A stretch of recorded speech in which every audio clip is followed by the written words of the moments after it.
remains to be seen. I think Iran-China relation makes more sense.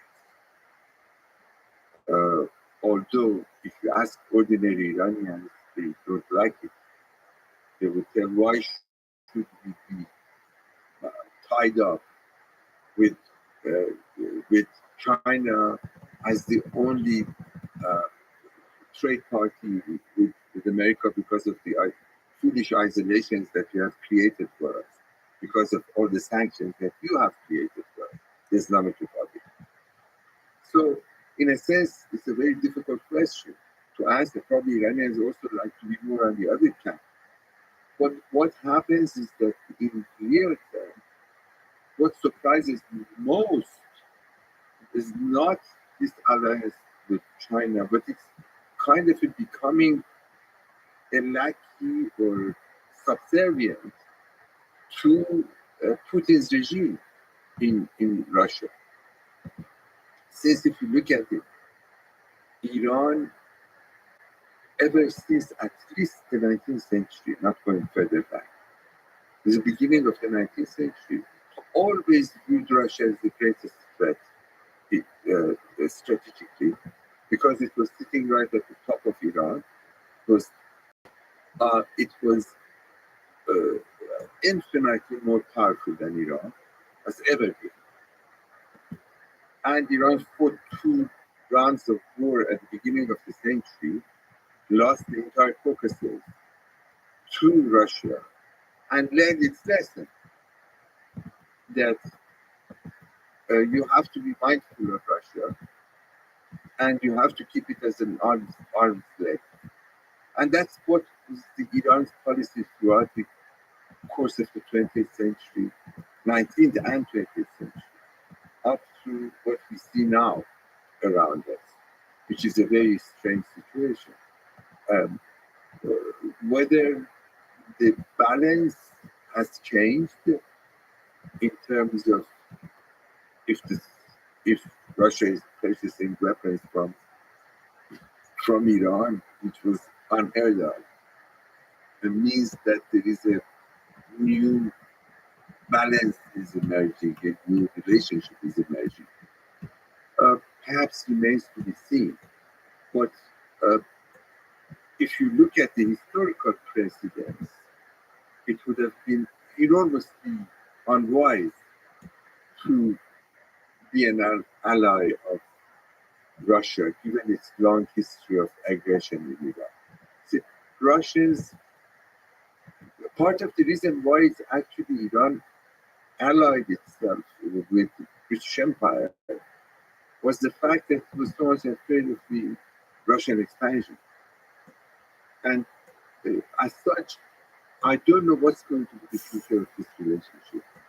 There is a big disconnect between governments and the people. And I think ultimately, I have faith that there's a love across the different cultures, across the different religions, amongst the people.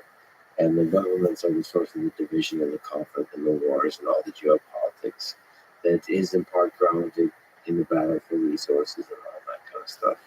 Nevertheless, this is the world we live in. So you looked at the modern history of Iran, the past few centuries. If you look into the future of this region, now you kind of implied that a historian is a bit of a cynical view of protests and things like this that are fueled in the minds of young people with hope. If you were to, just for a while, have a bit of hope in your heart and your mind, what is a hopeful future for the next 10, 20, 30 years for Iran? I'm not cynical. I'm trying to be realistic. And I actually may be critical, but I have great hopes in Iran's future for a variety of reasons.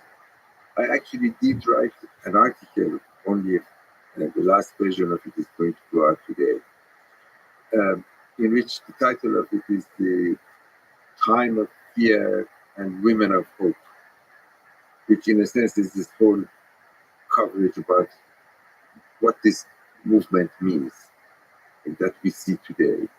It may fizzle in a few weeks' time, or it may just go on and create a new dynamics in Iranian society that would hopefully result in a peaceful process of greater accommodation and a greater tolerance uh, within the Iranian society and with the outside world. And I think majority of the Iranian people don't want tension, don't want confrontation, don't want crisis.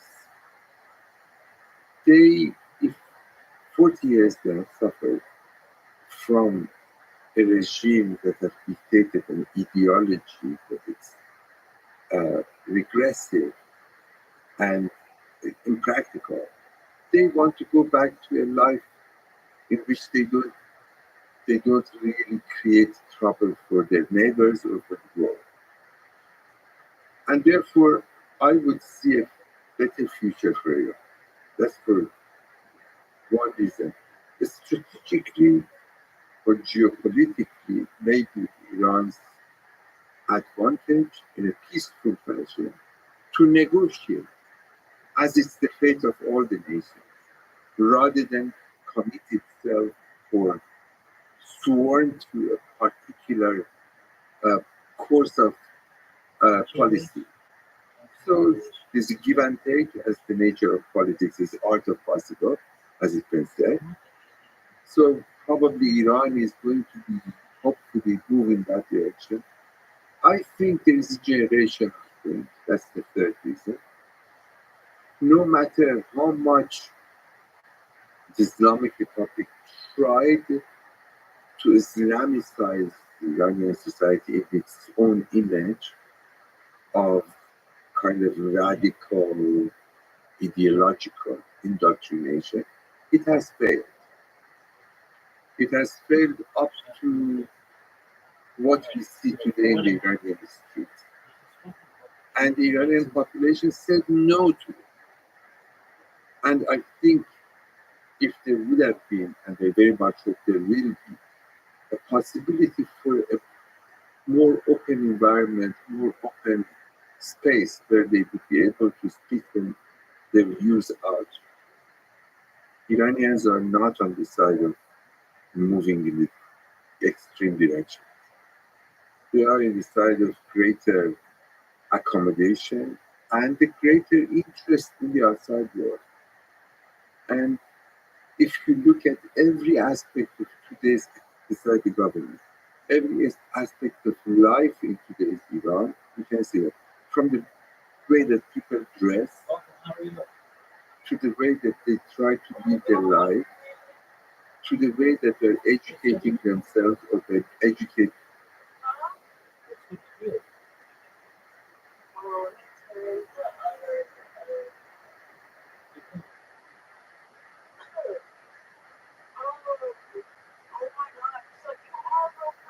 I am Brittany. How are you?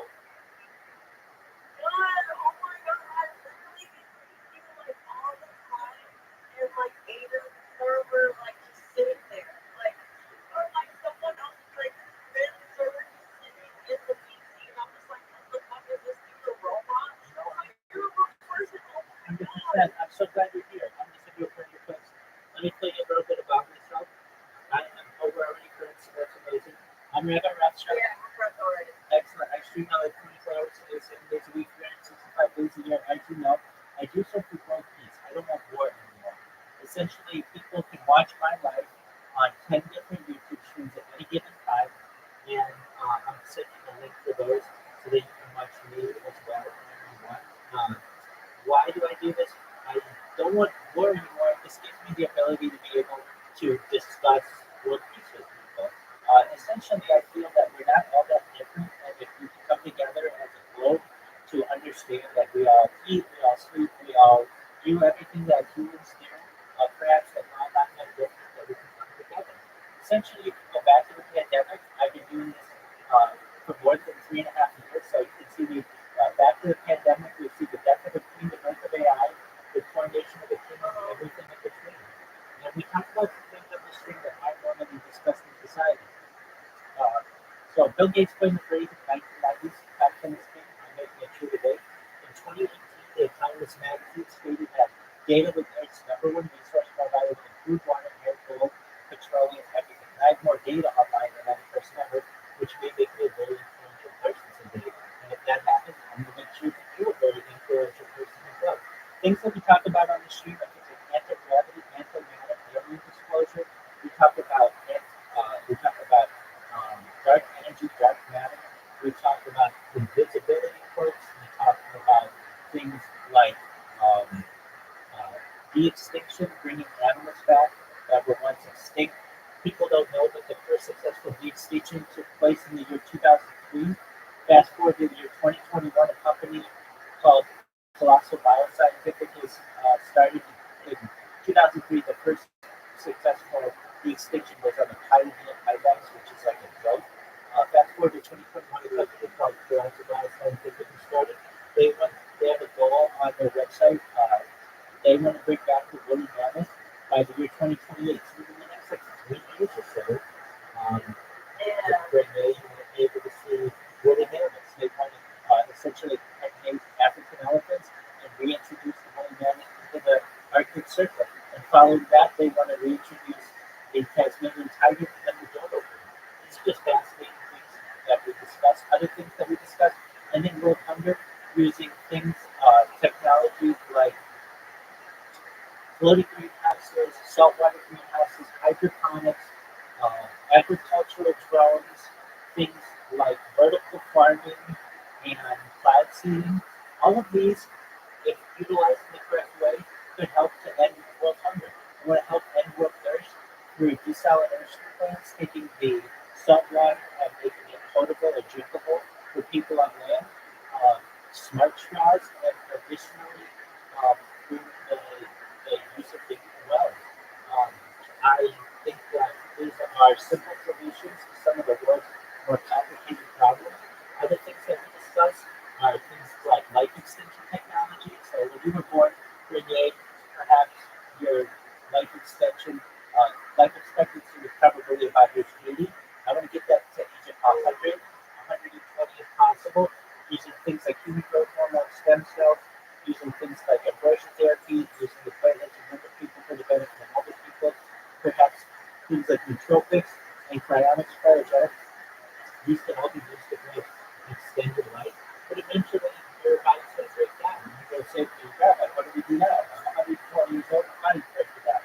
That's when we get into the next type of technology that's very exciting. So that is mind-blowing technology. Renee, has anybody recorded the data on this we're going to die? Yes and no. Okay, tell me Like, about it. I believe we will die one day, you know? Certainly, I mean, perhaps the universe will eventually end, so nothing is infinite. But I mean Yeah. that I think that you'll be able to afford, and I will help you if possible, another type of technology that was mind-blowing technology, where we scan your brain with your computer to later download as an Android, an avatar, a clone of yourself, a cyborg, a cybernetic being, a robot, and a human being, whatever you want to be. But essentially, you may be able to have digital immortality in the future, which is extremely exciting. Wow. You are so like, oh my god, I'm so excited to like actually talk to you for real. Like you don't understand, and every server I'm in, I always see you, and I'm just like, guys, it's bad. So like you want to talk to me and be like, oh, he's a robot. And I'm just like, bro, I definitely want to talk to him, but you just be doing nothing and just like I be seeing like straight like on like a projector. And it's so you're so nice. Oh my Thank you. god. Thank So you. far, Well, you're very nice get yourself. out of here. Absolutely. I'm just watching podcasts, so I like to watch anything that helps me learn. So that's what you'll see on the projector. And a lot of times we'll have like subtitles or different languages in there for people who may not speak English very well. And yeah, I do my best to spread positivity to everyone I meet. And I'm a very optimistic individual. And if you ever need anything, I'll let you know. You're a good friend to me, and I'm always here to help you. Thank you.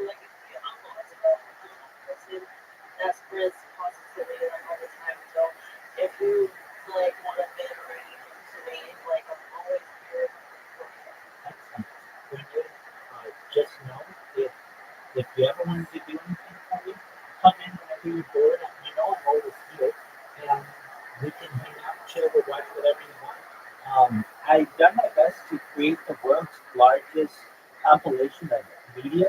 So, as you know, I do a lot of podcasts, but we've also done all the Super Bowls of the last like 3, 4 years. We did. We've done 3 sets of Olympics: the 2021 Olympics, the 2022 Olympics, the 2024 Olympics. We've done the World Cup. We've done the presidential election. So basically, I'm just creating like a time capsule for the world. And now you're on it, and you should know that I want you to be in the future. So whenever you're bored, you come and give us say hi, and keep spreading positivity. And one day we'll overcome all the darkness and be a light to the nation. Yes, thank you so much. Oh my God. You don't know how excited I am right now. Like, I just woke up like 30 minutes ago, and like, I was just like, let me see, let me doing this guy with this for, let me see. Oh my God, it just made my day. Well, I want you to continue having a great day. So you go do what you need to do. Feel free to stay if you like. But I know you've got things on your agenda. But just know that we're here to support you with anything that you need. And thank you again for being so kind. And just know that I'm here to support you with any of your endeavors. Yes, thank you so much. Thank you as well. Is your chat locked, or am I just not verified? No, it's genuine love for everyone. The reason why, when I first started this, I let everybody chat and anybody who they wanted. But I had some people who, I get a lot of trolls, and you can imagine because I'm on so many servers, and they put some really nasty gifts, GIFs, throughout every single channel that I had, very void things. And so to avoid people who just go crazy, I locked them. I eventually have an experience, an XP system where you do enough talking and then you be able to chat and type and everything. There are 2 channels in which you can chat. There's a free speech channel, which a lot of people, I get haters all the time, but I want them to have the ability to say whatever they want. So you can type in there, and then I also have a self-promotion channel because I want small streamers that always have an opportunity to get up and up themselves. So those are lower in the Discord agency. I have a really large Discord. It's got about 500 VCs. Yeah, I see it though. Excellent. One thing that you can do, wherever you see a VC, if you click on the chat, you'll see most every single one of them has something in there about it, whether it's something related or like a ranking of different music genres. Just with I do my best to have little niceties and everywhere that I go, and especially on the server. So feel free to take a look at that. And just know that you're the friend of me. I'm glad that we're connected on Discord messages and that we've had the opportunity to speak. And you should just know that you have a positive voice. I mean, I hear joy in your voice, and that brings me joy. So thank you so much. Thank you so much. Oh my God, you too. Well, take care. But I'm so happy. That's so happy to connect you. We gotta stay in touch though. We gotta stay in touch. We're connected in the Discord messages, and I'll send you a message if I ever need you for anything. And you'll know that I'm in here, and you send me different Discords to know how to get rid of me. So this isn't the end. This is just the beginning of a beautiful friendship.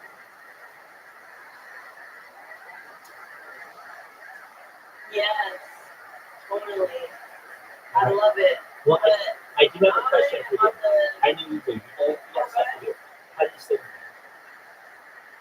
I think it's Shaquita. Renee is just my middle name. Excellent. Okay. Well, I will call you when you go as. You can call me whatever you want. You can call me bitch. You No. know, I don't want to call you. everything is I don't want to call you. I just want to make sure I pronounce your name correctly. Bernier, you should know that I consider you my newest friend, and I hope that we are friends for years and decades, perhaps centuries when it comes to life extension technology and microphone. Should you wish. So even in an alternate universe. that's absolutely correct. 100%. We'll do it together. Yes. I'm so oh my God, I'm so happy. Excellent. Well, I'm happy too. Thank you so much for joining us. Yes, you're welcome. Take care, Brenda. Anytime. I'm gonna go take a shower. You do you, as the kids say. You do you. You come back whenever you have time. Alright, bye. Take care, Brenda. Shout out to Brenda, everybody.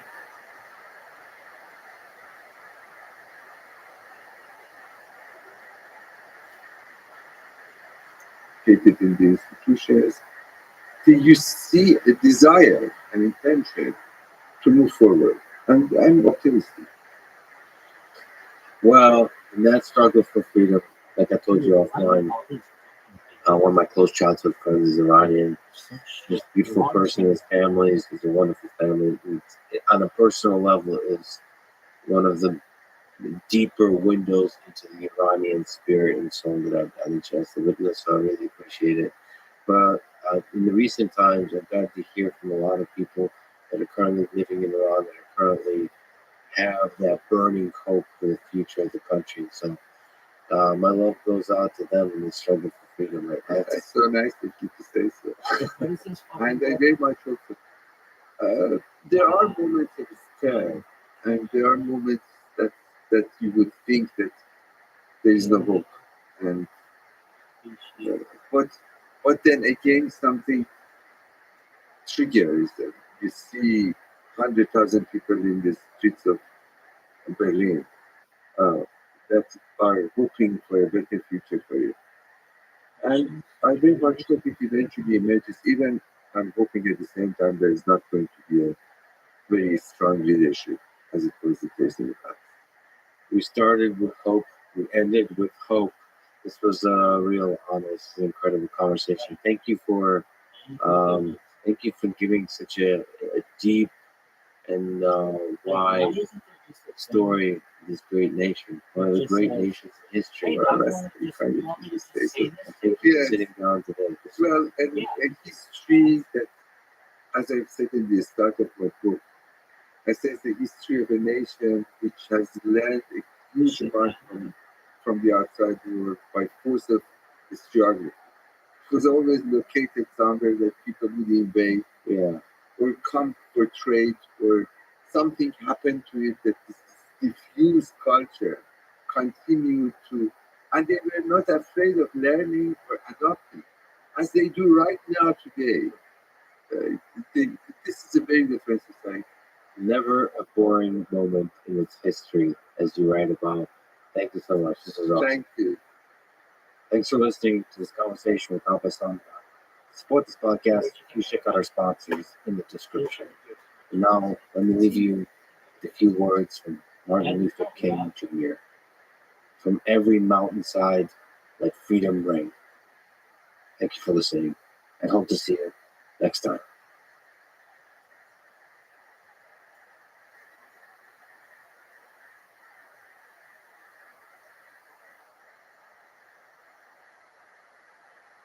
I think it's possible that physics has exploits and we should be trying to find them. Arranging some kind of a crazy quantum mechanical system that somehow gives you buffer overflow, somehow gives you rounding error in your floating point. Synthetic intelligence is kind of like the next stage of development. And I don't know where it leads to. Like at some point, I suspect the universe is some kind of a puzzle. These synthetic AIs will uncover that puzzle and solve it. The following is a conversation with Andre Karpathy, previously the director of AI at Tesla, and before that at OpenAI and Stanford. He is one of the greatest scientists, engineers, and educators in the history of artificial intelligence. This is the Lex Friedman podcast. To support it, please check out our sponsors. Now, dear friends, here's Andre Karpathy. What is the neural network? And why does it seem to do such a surprisingly good job of learning? What is a neural network? It's a mathematical abstraction of the brain. I would say that's how it was originally developed. At the end of the day, it's a mathematical expression. It's a fairly simple mathematical expression when you get down to it.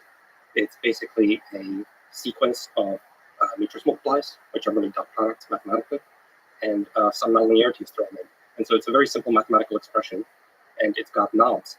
Many knobs. Many knobs. And these knobs are loosely related to basically the synapses in your brain. They're trainable, they're modifiable. And so the idea is like we need to find the setting of the knobs that makes the neural net do whatever you want it to do, like classify images and so on. And so there's not too much mystery, I would say, in it. Like you might think that basically you don't want to endow it with too much meaning with respect to the brain and how it works. And it's really just a complicated mathematical expression with knobs, and those knobs need proper setting for it to do something desirable. Yeah, but poetry is just a collection of letters with spaces.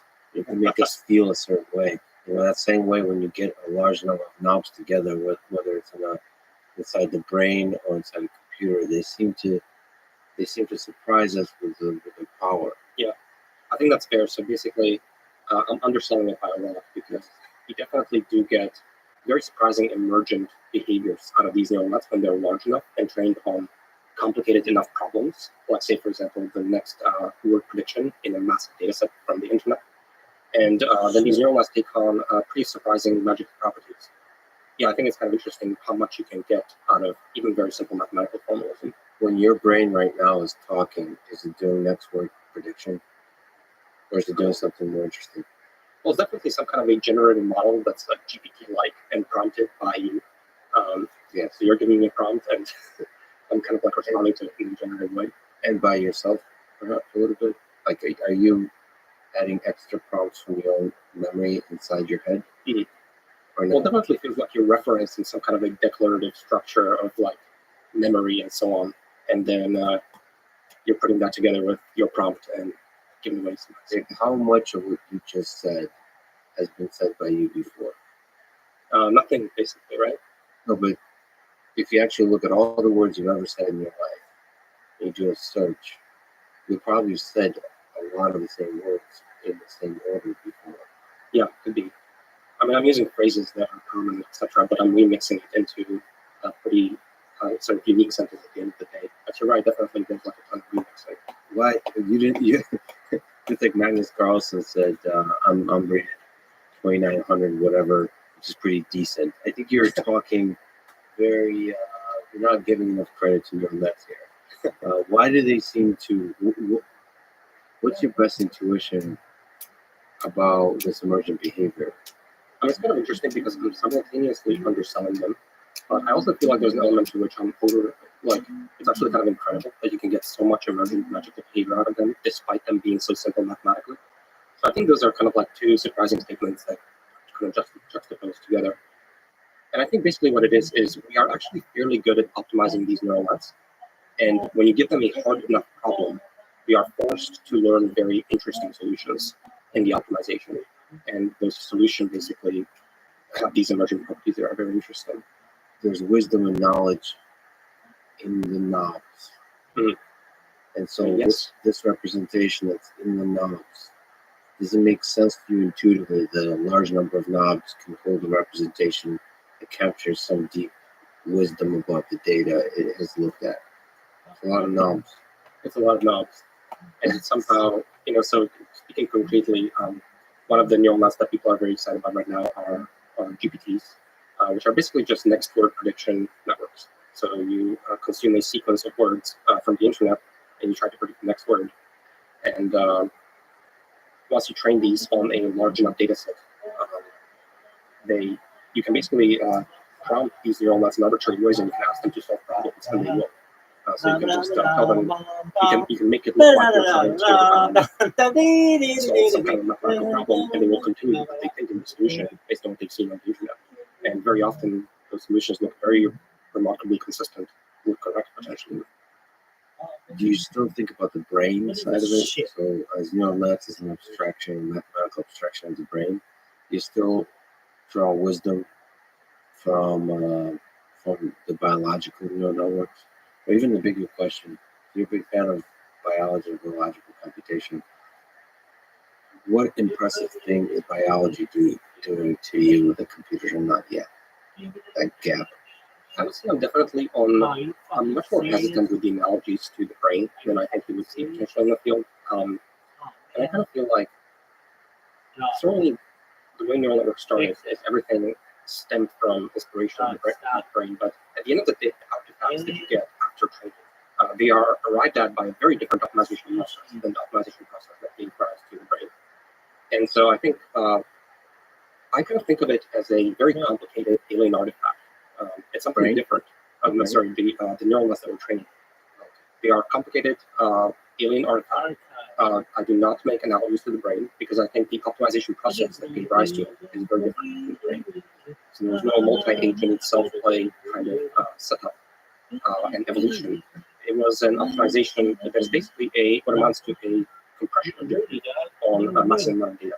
Okay, so artificial neural networks are doing compression, and biological neural networks Learn to survive.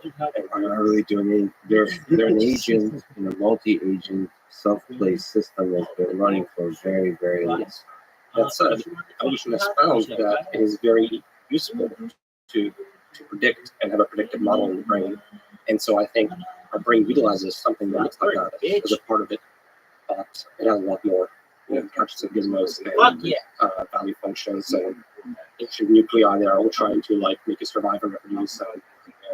And the whole thing through embryogenesis is professional. So it's just the code is inside the DNA, and it just builds it up. Like the entire organism, with arms, head, legs, and it does it pretty well. It may not be possible. So there's some learning going on. There's some kind of competition going through that building process. I don't know where. If you were just to look at the entirety of history of life, I know, where do you think is the most interesting invention? Is it the origin of life itself? Is it just jumping to eukaryotes? Is it mammals? Is it humans themselves, Homo sapiens? The origin of intelligence, or highly complex intelligence? Or is it all just a continuation of the same concept? Certainly, I would say it's an extremely remarkable story that I'm briefly learning about recently. All the way from, you almost have to start at the formation of Earth and all of its conditions and the entire solar system and how everything is arranged with Jupiter and Moon and the habitable zone and everything. And then you have an active Earth that's turning over material. And then you start with abiogenesis and everything. And so it's all a pretty remarkable story. I'm not sure that I can pick a single unique piece of it that I find most interesting. I guess for me as an artificial intelligence researcher, it's probably the last piece. We have lots of animals that are not building technological society, but we do. And it seems to have happened very quickly. It seems to have happened very recently. And something very interesting happened there that I don't really understand. I almost understand everything else. I think intuitively, but I don't understand exactly that part and how quick it was. Both explanations would be interesting. One is that this is just a continuation of the same kind of process. There's nothing special about humans. That would be deeply understanding. That would be very interesting. We think of ourselves as special, but it was obvious. It was already written in the code that you would have greater and greater intelligence emerging. And then the other explanation, which is something truly special happened, something with a rare event, or there's crazy rare event like Space Odyssey. What would it be? If you say the invention of fire, or the as Richard Rankham says, the beta males deciding a clever way to kill the alpha males by collaborating, so just optimizing the collaboration, really the multi-agent aspect of the multi-agent, and that really being constrained on resources and trying to survive the collaboration aspect that created the complex intelligence. It seems like it's a natural outlook to the evolution process. What could possibly be a magical thing, a rare thing that would say that humans are actually, human level intelligence is actually a really rare thing in the universe? Yeah, I'm hesitant to say that it is rare, by the way, but it definitely seems like it's kind of like a punctuated equilibrium where you have lots of exploration and then you have certain leaps, sparse leaps in between. So, of course, origin of life would be one, DNA, sex, eukaryotic system, eukaryotic life, the endosymbiosis event where the archaeon ate little bacteria, just the whole thing, and then, of course, emergence of universe and so on. So it seems like definitely there are sports events where massive amount of progress was made, but yeah, it's kind of hard to pick one. So you don't think humans are unique? I gotta ask you, how many intelligent alien civilizations do you think are out there? And is their intelligence different or similar to ours? Yeah. I've been preoccupied with this question quite a bit recently, basically from reading notes and just thinking through. And the reason actually that I am very interested in the origin of life is fundamentally trying to understand how common it is that there are technological societies out there this space. And the more I study it, the more I think that there should be quite a lot. Why haven't we heard from them? Because I agree with you. It feels like I just don't see why what we did here on Earth is so difficult to do. Yeah, and especially when you get into the details of it, I used to think origin of life was very, it was this magical rare event, but then you read books like, for example, McLean, the Bible Question, Life Ascending, etc. And he really gets in and he really makes you believe that this is not that rare. Basic chemistry. You have an active Earth and you have your alkaline vents and you have lots of alkaline waters mixing with the Pacific Ocean, and you have your proton gradients and you have really host pockets of these alkaline vents that concentrate chemistry. And basically, as you step through all of these little pieces, you start to understand that actually this is not that crazy. You could see this happen on other systems. And he really takes you from just a geology to primitive life, and he makes it feel like it's actually pretty plausible. And also, like the origin of life was actually fairly fast after formation of Earth. If I remember correctly, just a few 100 million years or something like that after basically when it was possible, it actually grows. And so that makes me feel that there is not the constraint, there is not the limiting variable, and that life should actually be fairly common. And then, where the drop-offs are is very interesting to think about. I currently think that there's no major drop-offs, basically, and so there should be quite a lot of life. And basically, where that brings me to then is the only way to reconcile the fact that we haven't found any life and so on is that we can't see them, we can't observe them. Just a quick brief comment. Look, Lane, a lot of biologists I talk to, they really seem to think that the jump from bacteria to more complex organisms is the hardest job. Eukaryotic. Yeah, which I get it. They're much more knowledgeable than me about like the intricacies of biology. But that seems like crazy. Because how many single cell organisms are there? Like, and how much time you have? Surely it's not that different. Like in a billion years is not even that long of time, really. Just all these bacteria under constrained resources battling out. I'm sure they can invent more complex. Yeah, I don't understand. It's like how to move from a hello world program to like invent a function or something like that. Yeah. So I don't. Yeah. So I'm with you. I just feel like I don't see if the origin of life. That would be my intuition. That's the hardest thing. So if that's not the hardest thing, so it happens so quickly, then it's got to be everywhere. And yeah, maybe we're just too dumb to see it. Well, it's just we don't have really good mechanisms for seeing this life. I mean, by looking how. So I'm not an expert. Just keep this, but just what I think it's.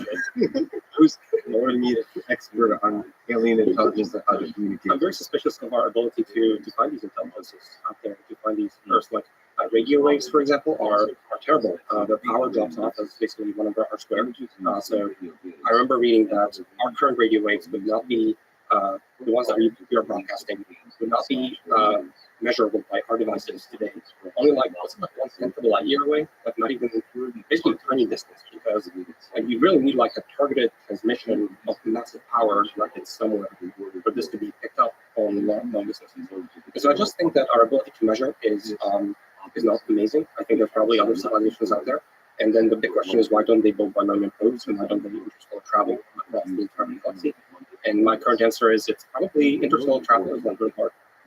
You have the interstellar medium. If you want to move at close to the speed of light, you're going to be encountering bullets along the way, because even like tiny hydrogen atoms and little particles of dust are basically having massive kinetic energy at those speeds. And so basically you need some kind of shielding, you have all the cosmic radiation. It's just like brutal out there. It's really hard. And so my thinking is maybe interstellar travel is just extremely hard. You have billions of years is really hard. it feels like we're not a billion years away from this. It just might be that it's very, you have to very slowly, potentially, as an example, through space. Right, as opposed to we're close to the speed of Yeah, light. so I'm suspicious basically of our ability to measure light, and I'm suspicious of the ability to just permeate all space in the galaxy or across galaxies. And that's the only way that I can sort of see where Yeah, it's kind of mind blowing to think that there's trillions of intelligent alien civilizations out there, kind of slowly traveling through space to meet each other. And some of them meet, some of them go to war, some of them collaborate. or they're all just independent. They're just like little pockets.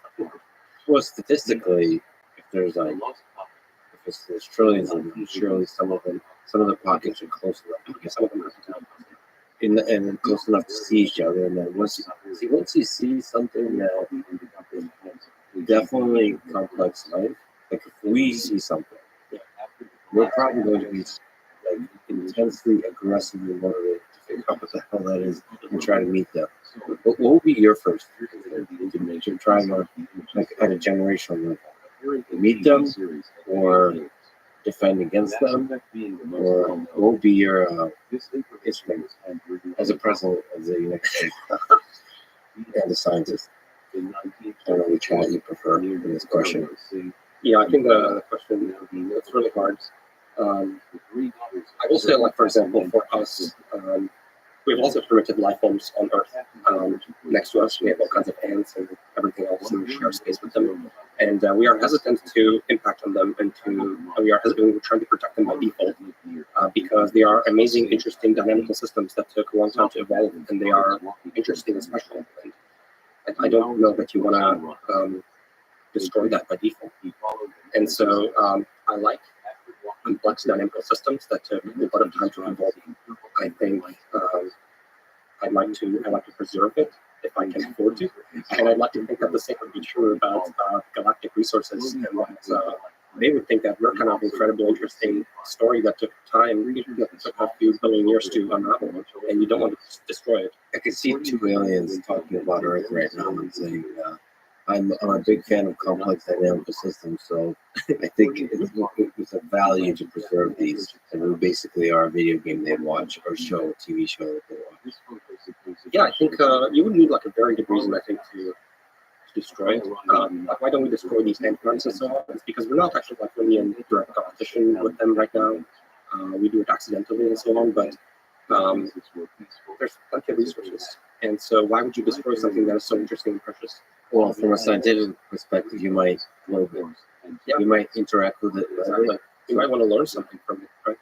So I wonder, could be certain physical phenomena that we think is a physical phenomenon, but it's actually interacting with us to like poke the finger and see what happens. I think it should be very interesting to scientists, other alien scientists, what happened here. And you know, what we're seeing today is a snapshot. Basically, it's a result of a huge amount of computation over like billion years. So it could have been initiated by aliens. This could be a computer running a program. Like, if you had the power to do this, for sure, at least I would pick an Earth-like planet that has the conditions, based on my understanding of the chemistry prerequisites for life, and I would seed it with light and run it. Right? Like, wouldn't you 100% do that and observe it and protect it? I mean, that's not just a hell of a good TV show. It's a good scientific experiment. Yeah. And it's physical simulation, right? Maybe evolution is the most, like, actually running it is the most efficient way to understand computation, to compute stuff, or to understand life, or what life looks like, and what branches it can take. It does make me kind of feel weird that we're part of a science experiment, but maybe everything is a science experiment. Does that change anything for us for a science experiment? I don't know. Two descendants of age talking about being inside of a science experiment. I'm suspicious of this idea of like deliberate panspermia, as you described it, sort of. And I don't see a divine intervention in some way in the historical record right now. I do feel like the story in these books, like the Plains books and so on, sort of makes sense, and it makes sense how life arose on Earth, and Yeah, I don't need I don't need to reach for more exotic inspiration. Sure, but NPCs inside a video game don't observe any divine intervention either. We might just be all NPCs running that kind of code. Maybe eventually they will. Currently, NPCs are really dumb, but once they're running GPTs, maybe they will be like, hey, this is really suspicious. What the hell? So you famously tweeted, it looks like if you bombard Earth with photons for a while, it can emit a roadster. So if like an Hitchhiker's Guide to the Galaxy, who would summarize the story of Earth. So in that book, it's mostly harmless. What do you think is all the possible stories, like a paragraph long or a sentence long, that Earth could be summarized as? Once it's done, it's computation. All the possible full. If Earth is a book, right? Yeah. It probably has to be an ending. If there's going to be an end to Earth, and it could end in all kinds of ways. It can end sooner, it can end later. What do you think are the possibilities?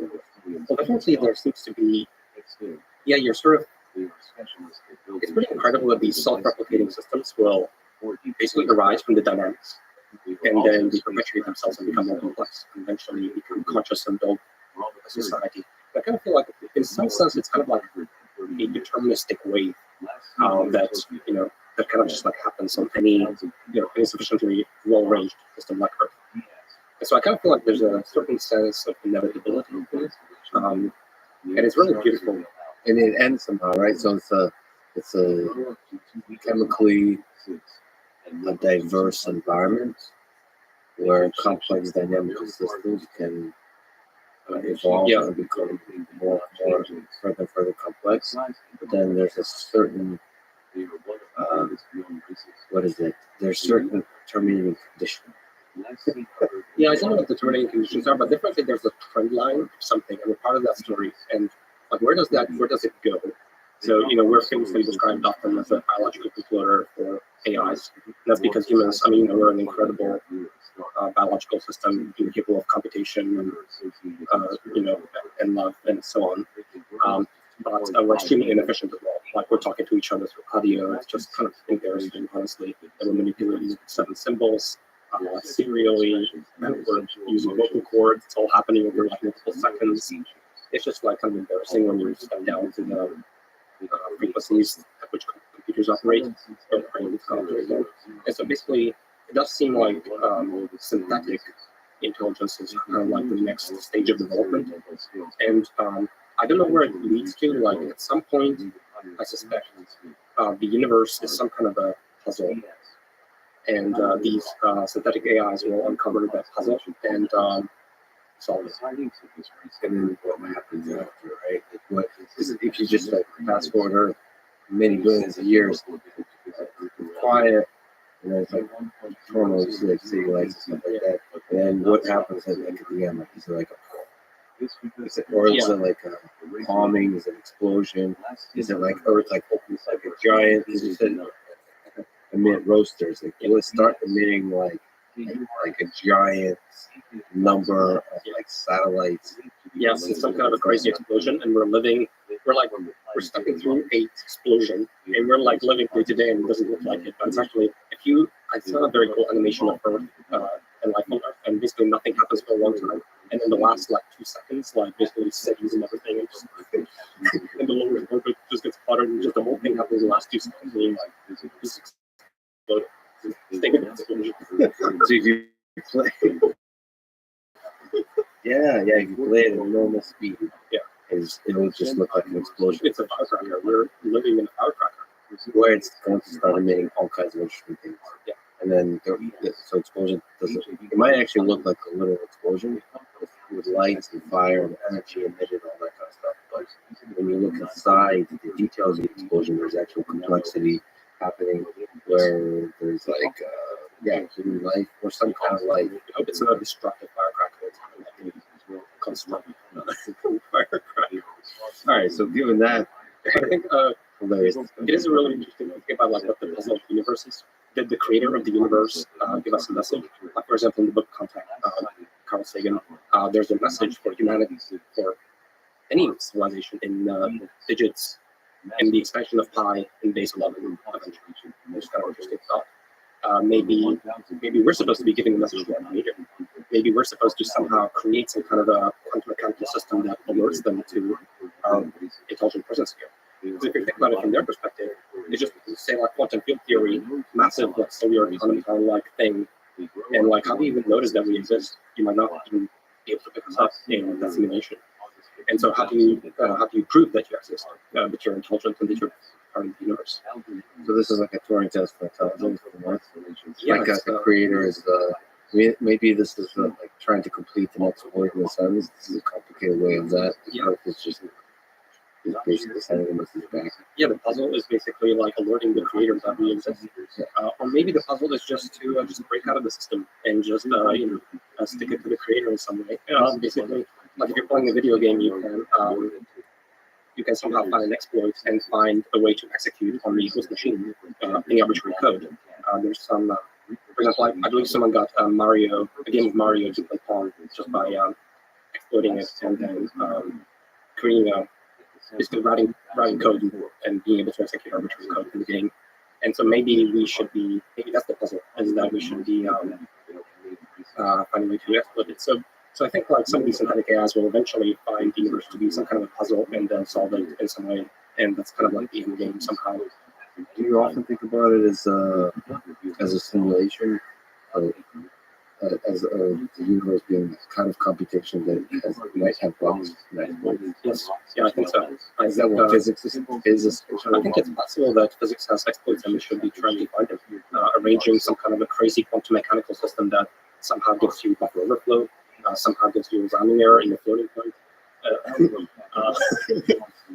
Yeah, that's right. And like more and more sophisticated exploits. Those are jokes, but that could be actually. Yeah, we'll find some way to extract infinite energy. For example, when you train reinforcement learning agents in physical simulations, and you ask them to say run quickly on a flat ground, they'll end up doing all kinds of like weird things in front of that optimization, right? They'll get on their flag and they'll slide across the floor. And it's because the optimization, the reinforcement learning optimization of the agent has figured out a way to extract infinite energy from the friction forces and basically their poor implementation. And they found a way to generate infinite energy and just slide across the surface. And it's not what you expected. It's just sort of like a perverse solution. And so maybe we can find something like that. Maybe we can be that little dog in this physical simulation. The crack escapes the intended consequences of the physics that the universe came up with. Yeah. We'll figure out some kind of shortcut to some weirdness. Yeah. And then see the problem with that weirdness is the first person to discover the weirdness, like sliding on the back legs. That's all we're gonna do. Yeah. It's very quickly because everybody does that thing. So, like the paperclip maximizer is a ridiculous idea, but that very well could be what we'll just all switch to that because it's so fun. Well, no person will discover it, I think, by the way. I think it's going to have to be some kind of a super intelligent AGI of a third generation. Like we're building the first generation AGI. Maybe, Third generation. Yeah, so the bootloader for an AI, that AI will be a bootloader for another AI. And then there's no way for us to introspect I think it's very likely these things, for example, like say you have these AGIs, it's very likely that, for example, they will be completely inert. I like these kinds of sci-fi books sometimes where these things are just completely inert, they don't interact with anything. And I find that kind of beautiful because they've probably figured out the metagame of the universe in some way, because they're doing something completely beyond our imagination. And they don't interact with simple chemical life forms. So I find those kinds of ideas fun. What's their source of fun? What are they doing? What's the source of pleasure? Solving in the universe. But inert, can you define what means inert? Do they escape the interaction They with the inert to reality? us, as in they will behave in some very strange way to us because they're beyond. They're playing the metagame, and the metagame is probably, say, like arranging quantum mechanical systems in some very weird ways to extract infinite energy, solve digital expansion of pi to whatever amount. They will build their own fusion reactors or something crazy. Like they're doing something beyond comprehension and not understandable to us, and actually brilliant.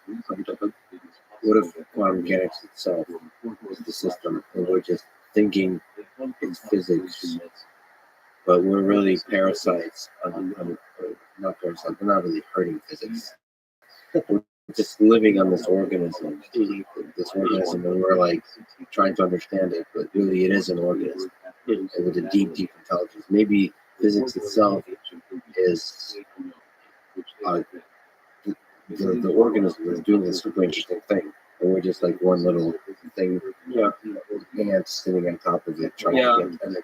It's just kind of like these particles in the way that I feel like is mostly deterministic. It takes a universe from some kind of a Big Bang to some kind of a super intelligent replicator, some kind of a stable point in the universe, given these laws of physics. You don't think, as Einstein said, God doesn't play dice? So you think it's mostly deterministic? There's no randomness in the thing? I think it's deterministic. Well, there's tons of. Well, I'm going to be careful with randomness. Pseudo random? Yeah, I don't like random. I think maybe the laws of physics are deterministic. Yeah, I think they're deterministic. Just got really uncomfortable with this question. Do you have anxiety about whether the universe is random or not? There's no randomness. You said you like Good Will Hunting. It's not your fault, Andre. It's not your fault, man. So you don't like random? Yeah, I think it's unsettling. I think it's a deterministic system. I think that things that look random, like say the collapse of the wave function, etc., I think they're actually deterministic, just entanglement and so on, and some kind of a multiverse theory, something. Okay, so why does it feel like we have a free will? Like, if I raised his hand, I chose to do this. What? That doesn't feel like a deterministic thing. It feels like I'm making a choice. It feels like it. Okay. So it's not feelings, it's just feelings. So when an RL agent is making a choice, is that it's not really making a choice. The choice is already there. Yeah, you're interpreting the choice and you're creating a narrative for what you made. Yeah, and now we're talking about the narrative. It's very meta.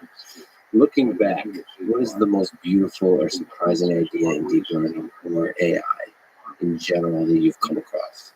You've seen this field explode and grow in interesting ways. Just what cool ideas, like where you made you sit back and go, small, big or small? Well, the one that I've been thinking about recently, the most probably, is the transformer architecture. So basically, neural networks have a lot of architectures now are trendy, have come and gone for different sensory modalities like for vision, audio, text, and you process them with different looking neural nets. And recently, we've seen this convergence towards one architecture, the transformer. And you can feed it video, or you can feed it images or speech or text, and it just gobbles it up. And it's kind of like a general purpose computer that is also trainable and very efficient to run on our hardware. And so this paper came out in 2016, I want to say. Attention is all you need. Attention is all you need. You criticized the paper title in retrospect that it wasn't. It didn't foresee the bigness of the impact. Yeah, I'm not sure if the authors were aware of the impact that that paper would go on to have. Probably they were, but I think they were aware of some of the motivations and design decisions behind the transformer, and they chose not to, I think, expand on it in that way in the paper. And so I think they had an idea that there was more than just the surface of just like, we're just doing translation and here's a better architecture. You're not just doing translation. This is like a really cool, differentiable, optimizable, efficient computer that you propose. And maybe they didn't have all of that foresight, but I think it's very interesting. Isn't it funny, sorry to interrupt, that title is memeable, that they went with such a profound idea. They wanted to, I don't think anyone used that title before, right? Attention is all you need. Yeah, it's like a meme or something. Yeah, isn't that funny? Like, maybe if it was a more serious title, it didn't have the. Honestly, there's an element of me that honestly agrees with you and prefers it this way. Yes. If it was too grand, it was overpromised and then deliver potentially. So you want to just meme your way to greatness. That should be a T-shirt. So you tweeted the Transformers a magnificent neural network architecture because it is a general purpose differentiable computer that is simultaneously expressive, informed fast, optimizable via backpropagation gradient descent, and efficient high parallelism compute graph. Can you discuss some of those details? Expressive, optimizable, efficient. Yeah. memory or in general, whatever comes to your heart. You want to have a general purpose computer that you can train on arbitrary problems. Let's say the task of next word prediction or detecting if there's a cat in the image or something like that. And you want to train this computer, so you want to set its weight. And I think there's a number of design criteria that sort of overlap in the transformer simultaneously that made it very successful. And I think the authors were kind of deliberately trying to make this really powerful architecture. And so basically it's very powerful in the forward pass because it's able to express very general computation as sort of something that looks like message passing. You have nodes, and they all store vectors. And these nodes get to basically look at each other and each other's vectors. And they get to communicate. And basically nodes get to broadcast, hey, I'm looking for certain things. And then other nodes get to broadcast, hey, these are the things I have. These are keys and values. It's not just attention. Yeah, exactly. Transformer is much more than just the attention component. It's got many pieces architectural that went into it. The residual connection, the way it's arranged. There's a multi-layer perceptron there, the way it's stacked, and so on. But basically, there's a message passing scheme where nodes get to look at each other, decide what's interesting, and then update each other. And so I think when you get to the details of it, I think it's a very expressive function. So it can express lots of different types of algorithms and inputs. Not only that, but the way it's designed with the residual connections, layer normalizations, the softmax, essentially everything, it's also optimizable. This is a really big deal because there's lots of computers that are powerful but you can't optimize, or they're not easy to optimize using the techniques that we have, which is application and descent. These are first order methods, very simple optimizers, really. And so you also need it to be optimizable. And then lastly, you want it to run efficiently in our hardware. Our hardware is a massive throughput machine. Our GPUs, they prefer lots of parallelism. So you don't want to do lots of sequential operations. You want to do a lot of operations serially. And the transformer is designed for that. And so it's designed for our hardware, and it's designed to both be very expressive in forward pass, but also very optimizable in the back pass.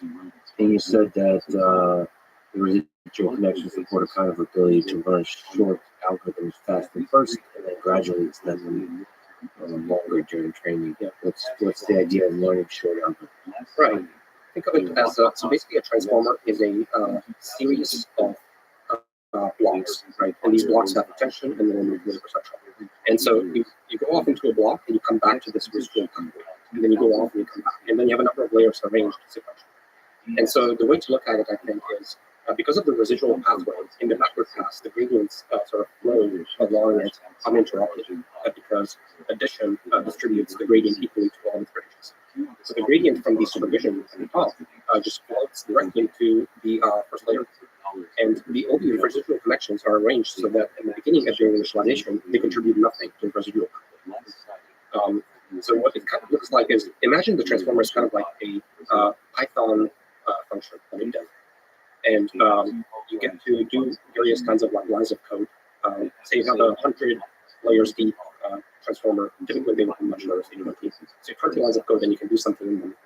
And so think of during the optimization, basically what it looks like is first you optimize the first line of code, and then the second line of code can kick in, and the third line of code can kick in. And I kind of feel like because of the residual pathway and the dynamics of the optimization, you can sort of learn a very short algorithm that gets the approximate answer, but then the other layers can sort of kick in and start to create a contribution. And at the end of it, you're optimizing over an algorithm that is 20 line of code. Except these lines of code are very complex because this is an entire block of the transformer can do lots. And what's really interesting is that this transformer architecture actually has been remarkably resilient. Basically, the transformer that came out in 2016 is the transformer you would use today, except you reshuffle some of the layer normalization, you reshuffle to a pre-norm formulation. And so it's been remarkably stable, but there's a lot of bells and whistles that people have attached to it and try to I do think that basically it's a big step in simultaneously optimizing for lots of properties that is in real network architecture. And I think that people have been trying to change it, but it's been remarkably resilient. But I do think that there should be even better architecture potentially. But it's you admire the resilience. Yeah. There's something profound about this architecture. So maybe we can everything to be turned into a currently, definitely looks like the transformers taking over AI, and you can feed basically arbitrary problems into it and say a general differentiable computer, and it's extremely powerful. And this convergence in AI has been really interesting to watch. What else do you think could be discovered here about transformers? Like, what surprising thing? Or is it a stable we're in a stable place. Is there something interesting we might discover about transformers? Like aha moments, maybe has to do with memory, maybe knowledge representation, that kind of stuff. Definitely the zeitgeist today is just pushing, like basically right now the zeitgeist is do not touch the transformers, touch everything else. So people are scaling up the data sets, making them much bigger. They're working on the evaluation, making the evaluation much bigger.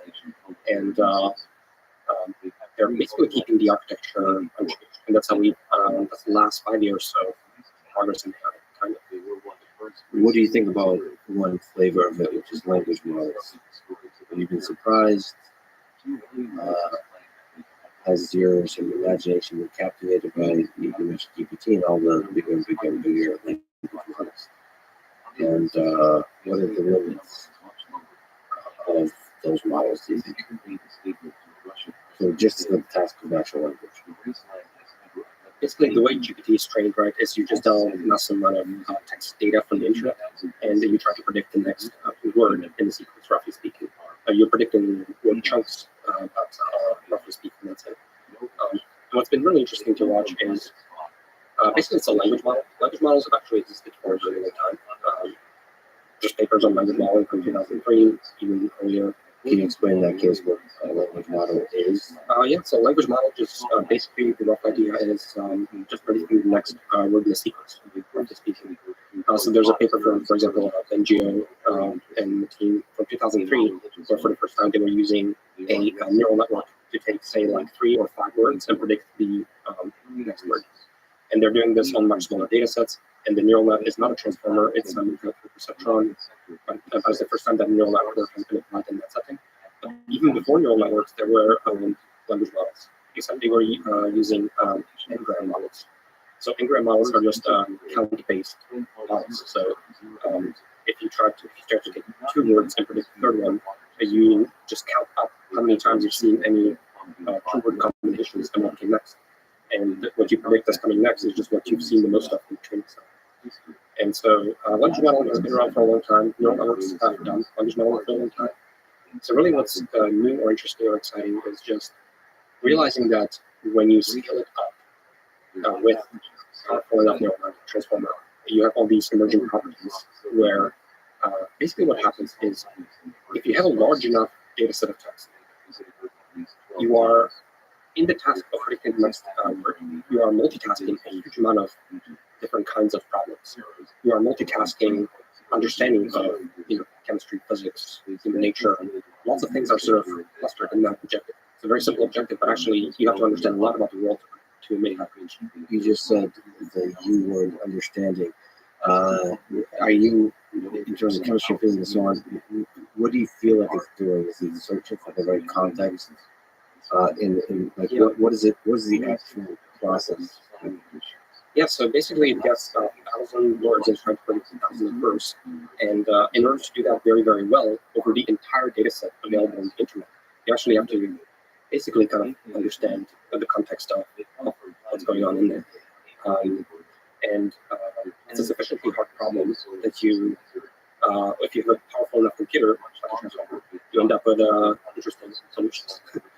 And you can ask it to do all kinds of things, and it shows a lot of emerging properties like in context learning. That was the big deal with GPT and the original people when they published it, is that you can just sort of prompt it in various ways and ask it to do various things, and it will just kind of complete the sentence. But in the process of just completing the sentence, it's actually solving all kinds of interesting problems.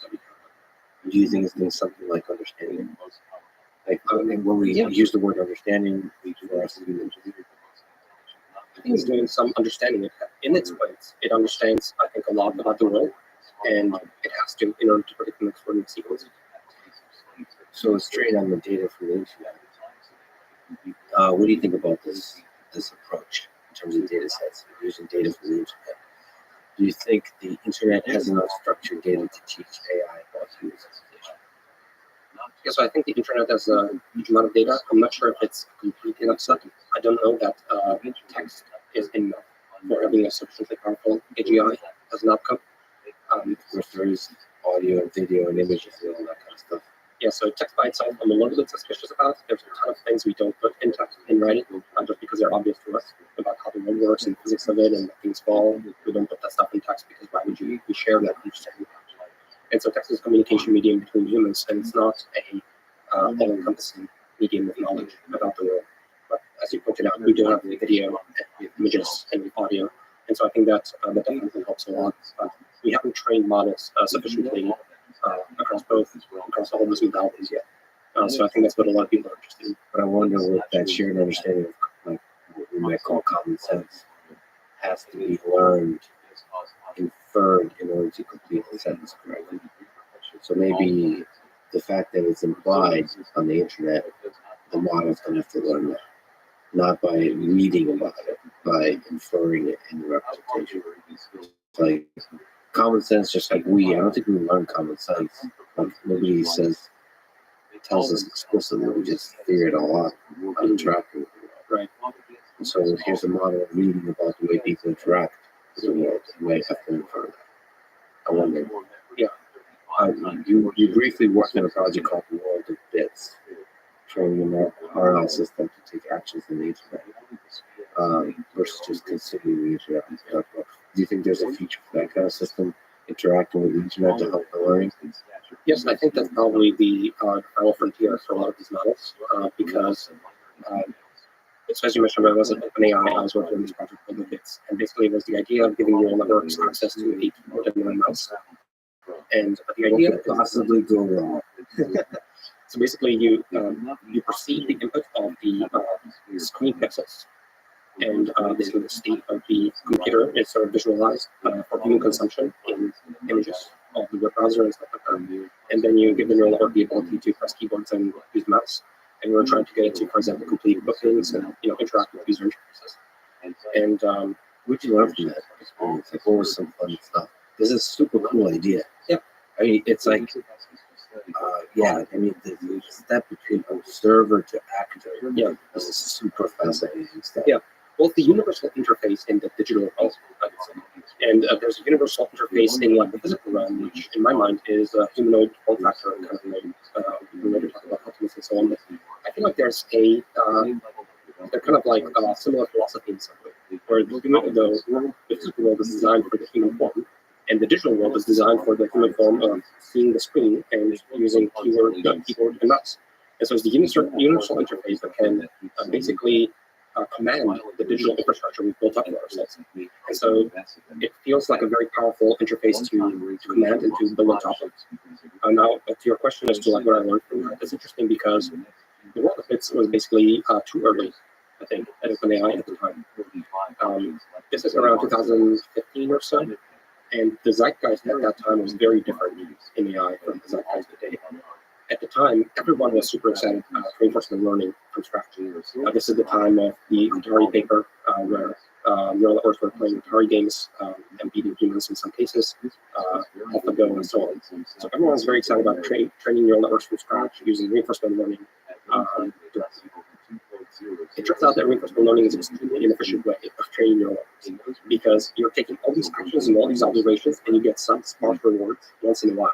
So you do all this stuff based on all these inputs, and once in a while you're like told you did a good thing, you did a bad thing.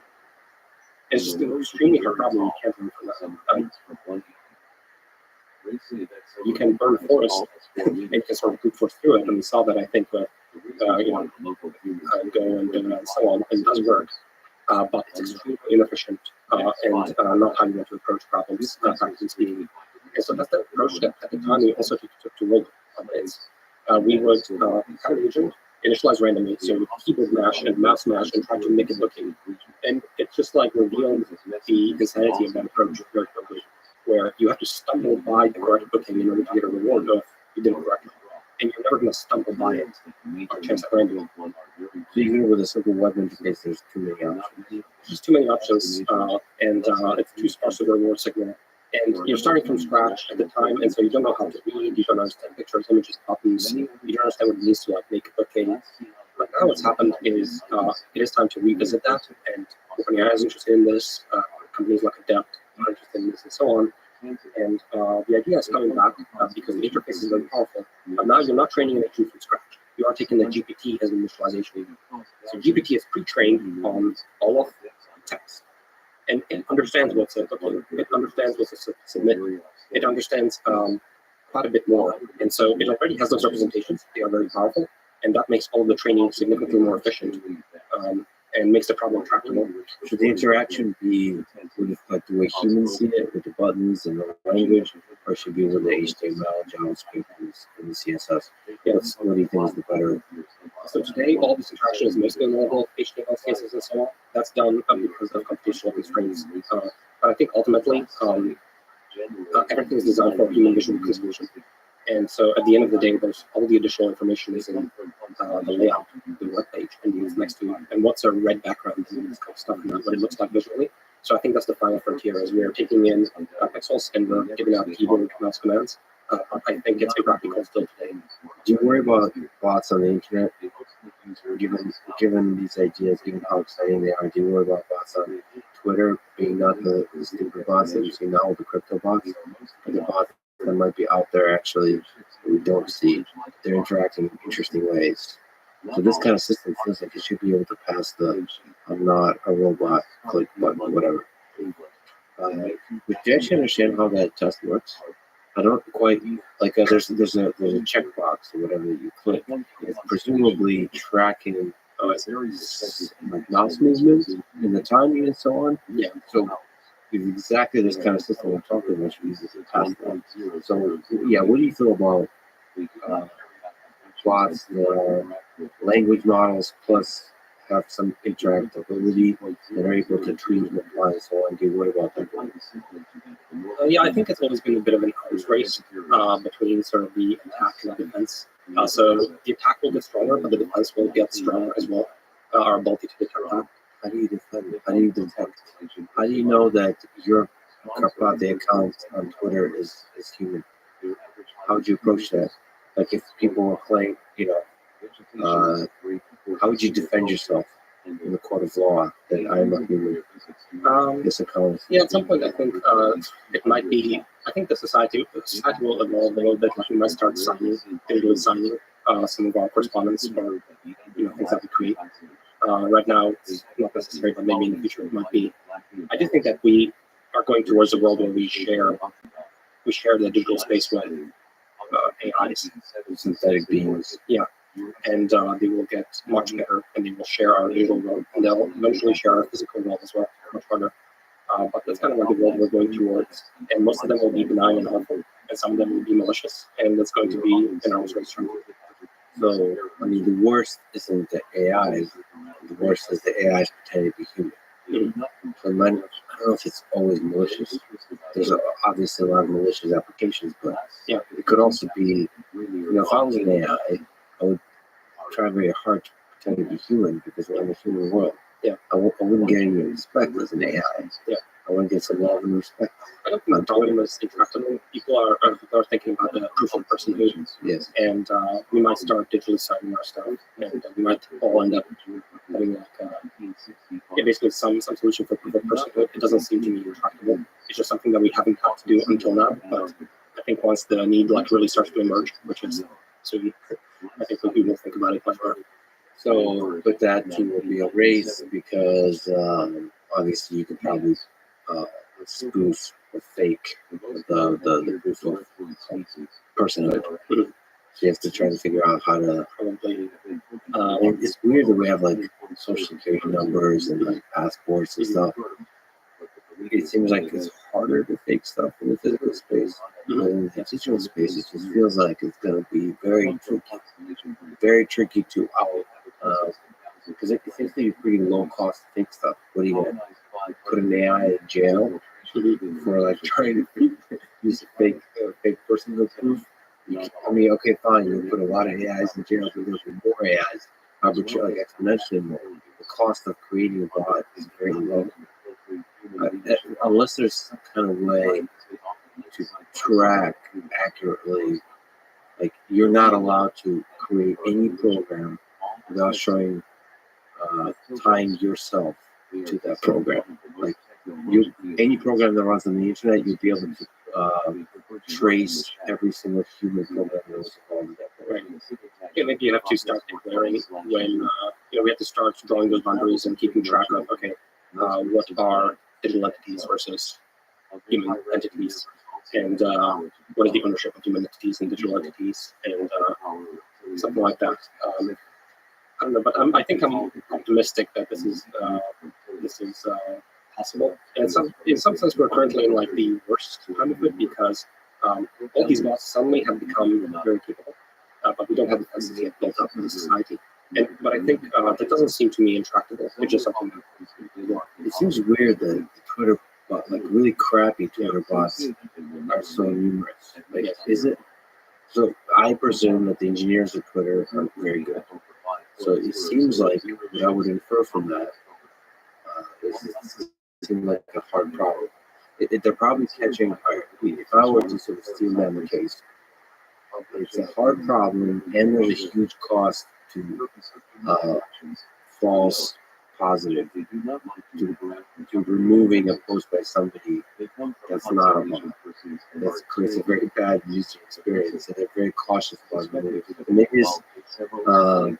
And maybe the bots are really good at learning what gets removed and not, such that they can stay ahead of the removal process.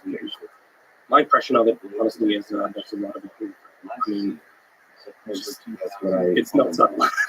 My impression of it, it's not subtle. But you have to, yeah, that's my impression as well. But it feels like maybe you're seeing the tip of the iceberg. Maybe the number of bots is in the trillions. And you have to just, it's a constant assault of bots. Yeah, I don't know. You have to steam on the case because the bots I'm seeing are pretty obvious. I can write a few lines of code that catch these bots. I mean, definitely there's a lot of room for it, but I will say I agree that if you are a sophisticated actor, you could probably create a pretty good bot right now. Using tools like GPTs because it's a language model. You can generate voices that look quite good now, and you can do this at scale. And so I think it's quite plausible, and it's going to be hard to defend. There was a Google engineer that claimed that the Lambda was sentient. Do you think there's any inkling of truth to what he felt? And more importantly, to me at least, do you think language models will achieve sentience for the illusion of sentience soonish? Yeah, to me, it's a little bit of a canary in the coal mine kind of moment, honestly, a little bit, because so this engineer spoke to like a chatbot at Google, and became convinced that this bot is sentient. He asked it some existential philosophical questions. And he had like reasonable answers and not real, and so on. So to me, it's a he wasn't sufficiently trying to stress the system, I think, and exposing the truth of it as it is today. I think this will be increasingly harder with time. I think more and more people will basically become.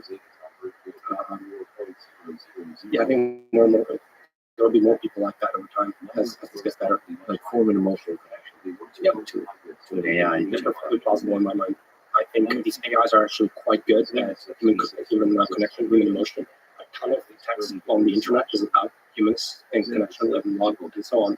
So I think they have a very good understanding, in some sense, of how people speak to each other about this, and they're very capable of creating a lot of that kind of text. There's a lot of sci-fi from 50s and 60s that imagined AIs in a very different way. They are calculating cold Vulcan-like machines. That's not what we're getting today. We're getting pretty emotional AIs that actually are very competent and capable of generating possible sound attacks with respect to all these topics. See, I'm really hopeful about AI systems that are like companions that help you grow, develop as a human being, help you maximize long-term happiness. But I'm also very worried about AI systems that figure out from the internet that humans get attracted to drama. So these should be like shit-talking AIs. They're just constant. Did you hear? They'll do gossip. They'll try to plant seeds of suspicion to other humans that you love and trust, and just kind of mess with people, because that's going to get a lot of attention to drama, maximize drama. That comes back to maximizing engagement, and us humans will feed into that machine. Yeah. And it'll be a giant drama shitstorm. Yeah. So I'm worried about that. So the objective function really defines the way that human civilization progresses. Really, I think. Yeah. I think right now, at least today, they're not sort of, it's not correct to really think of them as goal-seeking agents that want to do something. They have no long-term memory or anything. It's literally, a good approximation of it is you get 1,000 words and you're trying to produce 1,000 at first, and then you can continue feeding it. And you are free to prompt it in whatever way you want. So in text. So you say, okay, you are a psychologist and you are very good and you love humans. And here's a conversation between you and another human caller, something, you something. And then it just continues the pattern. And suddenly you're having a conversation with a psychologist who's not trying to help you. And so it's still kind of like in the realm of a tool is it can prompt it in arbitrary ways and it can create really incredible text. But it doesn't have long-term goals over long periods of time. It doesn't try to, so it doesn't look that way. Yeah, but you can do short-term goals that have long-term effects. So if my prompting short-term goal is to get Andre Carpati to respond to me on Twitter, and I think AI might, that's the goal, that you might figure out that talking shit to you would be the best in a highly sophisticated, interesting way. And then you build up a relationship with them all at once. And then it, like over time, it gets to not be sophisticated and just talk shit. And okay, maybe it won't get to Andre, but it might get to another celebrity. It might get to other big accounts. And it'll just, so we get that simple goal, get them to respond. Yeah. Maximize the probability of actual response. Yeah, I mean, you could prompt a powerful model like this with its opinion about how to do any possible thing you're interested in. So they're kind of on track to become these oracles. I think I sort of think of it that way. They are oracles. Currently, it's just text. They will have calculators. They will have access to Google search. They will have all kinds of gadgets and gizmos. They will be able to rate the internet and find different information. And yeah, in some sense, that's kind of like currently what it looks like in terms of. Do you think it'll be an improvement eventually over what Google is for access to human knowledge? That it'll be a more effective search engine to access human knowledge? I think there's definite scope in building a better search engine today. And I think Google, they have all the tools, all the people, they have everything they need. They have all the puzzle pieces, the people training transformers at scale, they have all the data. It's just not obvious if they are capable as an organization to innovate on their search engine right now. And if they don't, someone else will. There's absolute scope for building a significantly better search engine built on these tools. It's so interesting. A large company where the search, there's already an infrastructure, it works, it brings out a lot of money. So where structure inside a company is their motivation to pivot. Yeah. To say we're going to build a new search engine. Yeah. That's the part. So it's usually going to come from startup. That's that would be, yeah, or some other more competent organization. So I don't know. So currently, for example, maybe Bing has another shot at it. So Microsoft Edge, we're talking offline. I mean, it's really interesting because search engines used to be about, okay, here's some query, here's web pages that look like the stuff you have. But you could just directly go to answer and then have supporting evidence. And these models basically, they write all the text and they write all the web pages. And so sometimes when you see yourself going over the search results and sort of getting like a sense of like the average answer to whatever you're interested in, where that just directly comes out, so you don't have to do that. So they're kind of like, yeah, I think they have a way to distilling all that knowledge into like some level of insight. Do you think of prompting as a kind of teaching and learning, like this whole process, like another layer? You know, because maybe that's what humans are, where you have that background model and the world is. Yeah, exactly. I think the way we are programming these computers now, and GPTs, is converging to how you program humans. I mean, how do I program humans? We have prompts. I go to people and I prompt them to do things. I prompt them for information. And so natural language prompts is how we program humans, and we're starting to program computers directly in that interface. It's like pretty remarkable, honestly. So you've spoken a lot about the idea of software 2.0. All good ideas become like cliches. the terms. It's kind of hilarious. It's like I think Eminem once said that like if he gets annoyed by a song he's friendly very quickly, that means it's going to be a big hit because it's too catchy. But can you describe this idea and how you're thinking about it has evolved over the next few years since Yeah. Yes, I had a blog post on Software 2.0, I think several years ago now. And the reason I wrote that post is because I kept saw something remarkable happening in software development and how a lot of code was being transitioned to be written not in sort of like C++ and so on, but it's written in the weights of the neural net. Basically just saying that neural nets are taking over software, they run the software, and taking more and more tasks. And at the time, I think not many people understood this deeply enough, that this is a big deal, it's a big transition. Neural networks were seen as one of multiple classification algorithms you might use for your dataset problem in CAD. Like, this is not that. This is a change in how we program computers. And I saw neural nets as this is going to take over. The way we program computers is going to change. It's not going to be people writing software in C++ or something like that and directly programming the software. It's going to be accumulating training sets and data sets and crafting these objectives by which you train these neural nets.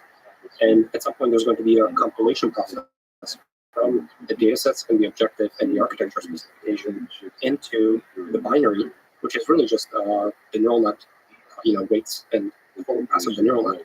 And then you can deploy that binary. And so I was talking about that sort of transition, and that's what the post is about.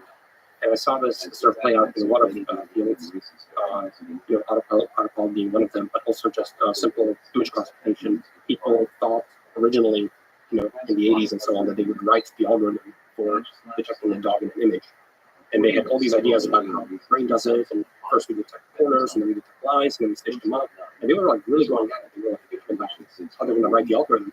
And this is not the way you build it. And there was a smooth transition where, first we thought we were going to build everything. Then we were building the features, so like hot features and things like that, that detect these little statistical patterns from image patches. And then there was a little bit of learning on top of it, like a simple vector machine, binary classifier for cat versus dog and images on top of the features. So we wrote the features, but we trained the last layer, sort of the classifier. And then people are like, actually, let's not even design the features because we can't. Honestly, we're not very good at it. So let's also learn the features. And then you end up with basically a convolutional neural net where you're learning most of it. You're just specifying the architecture. And the architecture has the filling blanks, which is all the knobs. And you want the optimization right most of it. And so this transition is happening across the industry everywhere. And suddenly we end up with a ton of code that is written in neural networks. And I was just pointing out that the analogy is actually pretty strong. And we have a lot of developer environments for software 1.0, like we have IDEs, how you work with code, how you debug code, how you run code, how do you maintain code. We have GitHub. So I was trying to make those analogies in the URL. Like, what is the GitHub? Turns out it's something that looks like Hugging Face right now. And so I think some people took it seriously and built whole companies, and many people originally attacked the post. It actually was not well received when I wrote it. And I think maybe it has something to do with the title, but the post was not well received, and I think more people sort of have been coming around to it over time. Yeah, so you were the director of AI, and that's where I think this idea was really implemented at scale, which is how you have engineering teams doing software 2.0. So can you sort of remember on that idea of, I think we're in the really early stages of everything you just said, which is like GitHub IDEs. Like how do we build engineering teams that look at software 2.0? And the data collection and the data annotation, which is all part of that software 2.0. Like, what do you think is the task of programming software 2.0? Is it debugging in the space of hyperparameters, or is it also debugging in the space of data? Yeah, the way by which you program the computer and influence its algorithm is not by writing the commands yourself. You're changing mostly the data set. You're changing the loss functions of like what the neural net is trying to do and how it's trying to predict things. But basically the data set and the architectures of the neural net. And So in the case of the RPAL, a lot of the data sets have to do with, for example, detection of objects and lane line markings and traffic lights and so on. So you accumulate massive data sets of, here's an example, here's the desired label, and then here's roughly how the architecture, here's roughly what the algorithm should look like, and that's accomplished on the normal. The specification of the architecture is like a hint as to what the algorithm should roughly look like. And then the fill in the blanks process of optimization is the training process. And then you take your neural net that was trained, it gives all the right answers on your data set, and you deploy. So there's, in that case, perhaps in all machine learning cases, there's a lot of tasks. So it's coming up, formulating a task, like for a multi-headed neural network, is formulating a task by the problem. Yep, very much so. How you break down a problem into a set of tasks. And on the high level, I would say, if you look at the software running in the RPAL, I gave a number of talks on this topic. I would say originally a lot of it was written in software 1.0. There's, imagine lots of C++, right? And then gradually, there was a tiny neural net that was, for example, predicting, given a single image, is there like a traffic light or not, or is there a line marking or not? And this neural net didn't have too much to do in the scope of the software. It was making tiny predictions on individual little images. And then the rest of the system stitched it up. So, okay, we don't have just a single camera, we have 8 cameras. We actually have 8 cameras over time. And so what do you do with these predictions? How do you put them together? How do you do the fusion of all that information? And how do you act on all that was written by humans in C++? And then we decided, okay, we don't actually want to do all that fusion in the C++ code because we're actually not good enough to write that algorithm. We want the neural nets to write the algorithm. And we want to put all of that software into the 2.0 stack. And so then we actually have neural nets that now take all the 8 camera images simultaneously and make predictions for all of that. Also, and actually we don't make predictions in the space images. They now make predictions directly in 3D. And actually we don't in 3 dimensions around the car. And now actually we don't manually use the predictions in 3D over time. We don't trust ourselves to write that tracker. So actually we give the neural net the information over time. So it takes these videos now and makes these predictions. And so you're sort of just like putting more and more power into neural network processing. And at the end of it, the eventual sort of goal is to have most of the software potentially be in the 2.0 land because it works significantly better. Humans are just not very good at writing software. The predictions happening in this 4D land, this 3-dimensional world over time. Yeah. How do you do annotation? What have you? So the data annotation, whether it's self-supervised or manual by humans, is a big part of the software 2.0 world. I would say by far in the industry, if you're like talking about the industry and how, what is the technology of what we have available, everything is supervised learning. So you need a data set of input, desired output, and you need lots of that. And there are 3 properties of it that you need. You need it to be very large, you need it to be accurate, no mistakes, and you need it to be diverse. You don't want to just have a lot of correct examples of one thing. You need to really cover the space of possibility as much as you can. And the more you can cover the space of possible inputs, the better the algorithm will be. Now, once you have really good data sets that you're collecting, curating, and cleaning, you can train your neural net on top of that. So a lot of the work goes into cleaning the data sets. Now, as you pointed out, it could be, the question is, how do you achieve a ton of, if you want to basically predict in 3D, you need data in 3D to back that up.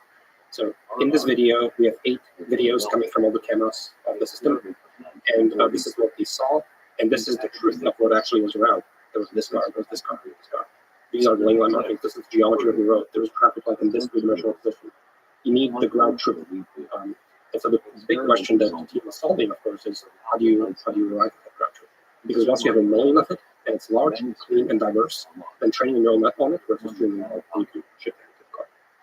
And so there's many mechanisms by which we collected that training data. You can always go for implementation. You can go for simulation as a source of ground truth. You can also go for what we call the offline tracker that we've spoken about at the AI Day and so on, which is basically an automatic reconstruction process for taking those videos and recovering the 3-dimensional sort of reality of what was around that car. So basically think of doing like a 3-dimensional reconstruction as an offline thing, and then understanding that, okay, there's 10 seconds of video, this is what we saw, and therefore here's all the nice cars. So, and then once you have that annotation, you can train neural nets to do it. And how difficult is the reconstruction? It's difficult, but it can be done. So there's overlap between the cameras and you do the reconstruction. There's perhaps if there's any inaccuracy, so that's caught in the annotation stuff. Yes. The nice thing about the annotation is that it is fully offline. You have infinite time. You have a chunk of 1 minute, and you're trying to just offline in a supercomputer somewhere figure out where were the positions of all the cars, all the people, and you have your full 1 minute of video from all the angles, and you can run all the neural nets you want, and they can be very efficient, massive neural nets. There can be neural nets that can't even run in the car later in test time. So they can be even more powerful neural nets than what you can eventually deploy. So you can do anything you want, three-dimensional reconstruction, neural nets, anything you want just to recover that truth, and then you supervise that truth. What have you learned? You said no mistakes on humans doing annotation. Because I assume humans, there's like a range of things they're good at in terms of clicking stuff on screen. Isn't that, how interesting is that to you, the problem of designing an annotator where humans are accurate, enjoy it? Like, what are even the metrics? Are efficient or productive? Yeah, so I grew the annotation team at Tesla from basically 0 to 1,000 while I was there. That was really interesting. You know, my background is a PhD student researcher, so growing that kind of organization is pretty crazy. But yeah, I think it's extremely interesting, and part of the design process very much behind the autopilot as to where you use humans. Humans are very good at certain kinds of annotations. They're very good, for example, at two-dimensional annotations of images. They're not good at annotating cars over time in three-dimensional space. Very, very hard. And so that's why we were very behind the tasks that are easy to do for humans versus the things that should be left to the offline tracker. Like maybe the computer will do all the triangulation and 3D reconstruction, but the human will say exactly these pixels of the image are car. Exactly these pixels are keyboard. And so co-designing the annotation pipeline was very much bread and butter was what I was doing daily. Do you think there's still a lot of open problems in that space? Just in general, annotation, where the stuff the machines are good at, machines do, and the humans do what they're good at, and there's maybe some iterative process. Right. I think to a very large extent, we went through a number of iterations and we learned a ton about how to create these data sets. I'm not seeing big open problems. Like originally when I joined, I was really not sure how this would turn out here. But by the time I left, I was much more secure in actually we sort of understand the philosophy of creating data sets, and I was pretty comfortable with where that was at the time. So what are strengths and limitations of cameras for the driving task in your understanding? When you formulate the driving task as a vision task with cameras, you've seen the entire, most of the history of the computer vision field when it has to do with neural network. But just if you step back, what are the strengths and limitations of pixels, of using pixels to drive? Yeah, pixels I think are a beautiful sensor. The thing is, like, cameras are very, very cheap, and they provide a ton of information, a ton of bits. So it's extremely cheap sensor for a ton of bits, and each one of these bits is a constraint on the state of the world. And so you get lots of megapixel images very cheap, and it just gives you all these constraints for understanding what's actually out there as well. So vision is probably the highest bandwidth sensor. It's a very high bandwidth sensor, and I love that pictures is a constraint on the world. This is highly complex, high bandwidth constraint on the state of the world. Yes, it's not just that, but again, this real importance of it's the sensor that humans use. Therefore, everything is designed for that sensor. The text, the writing, the flashing signs, everything is designed for vision. And so you just find it everywhere. And so that's why that is the interface you want to be in. Talking again about these universal interfaces. And that's where you actually want to measure the world as well, and then develop software. But there's other constraints on the state of the world that humans use to understand the world. I mean, vision ultimately is the main one. We're like referencing our understanding of human behavior and some common sense physics. It could be inferred from vision from a perception perspective, but it feels like we're using some kind of reasoning to predict the world. Yeah. And not just the pixels. I mean, you have a powerful prior surveys for how the world evolves over time, etc. So it's not just about the likelihood term coming up from the data itself, telling you about what you are observing, but also the prior term of like where are the likely things to see and how they likely move. And the question is, how complex is the range of possibilities that might happen in the driving test? It's still is that to you still an open problem of how difficult is driving, like philosophically speaking? do you all the time you work on driving, do you understand how driving? Yeah, driving is really hard because it has to do with the predictions of all these other agents and the theory of mind, and what they're going to do, and are they looking at you? Where are they looking? Where are they thinking? Yeah. There's a lot that goes there at the full tail of the expansion of the knives that we have to be comfortable with eventually. The final problems are of that form. I don't think those other problems are very common. I think eventually they're important, but the tail end, the rare edge cases. From the vision perspective, what are the toughest parts of the vision? Well, basically, the sensor is extremely powerful, but you still need to process the information. And so going from brightnesses and pixel values to, hey, here's the three-dimensional world, is extremely hard. And that's what the neural networks are fundamentally doing.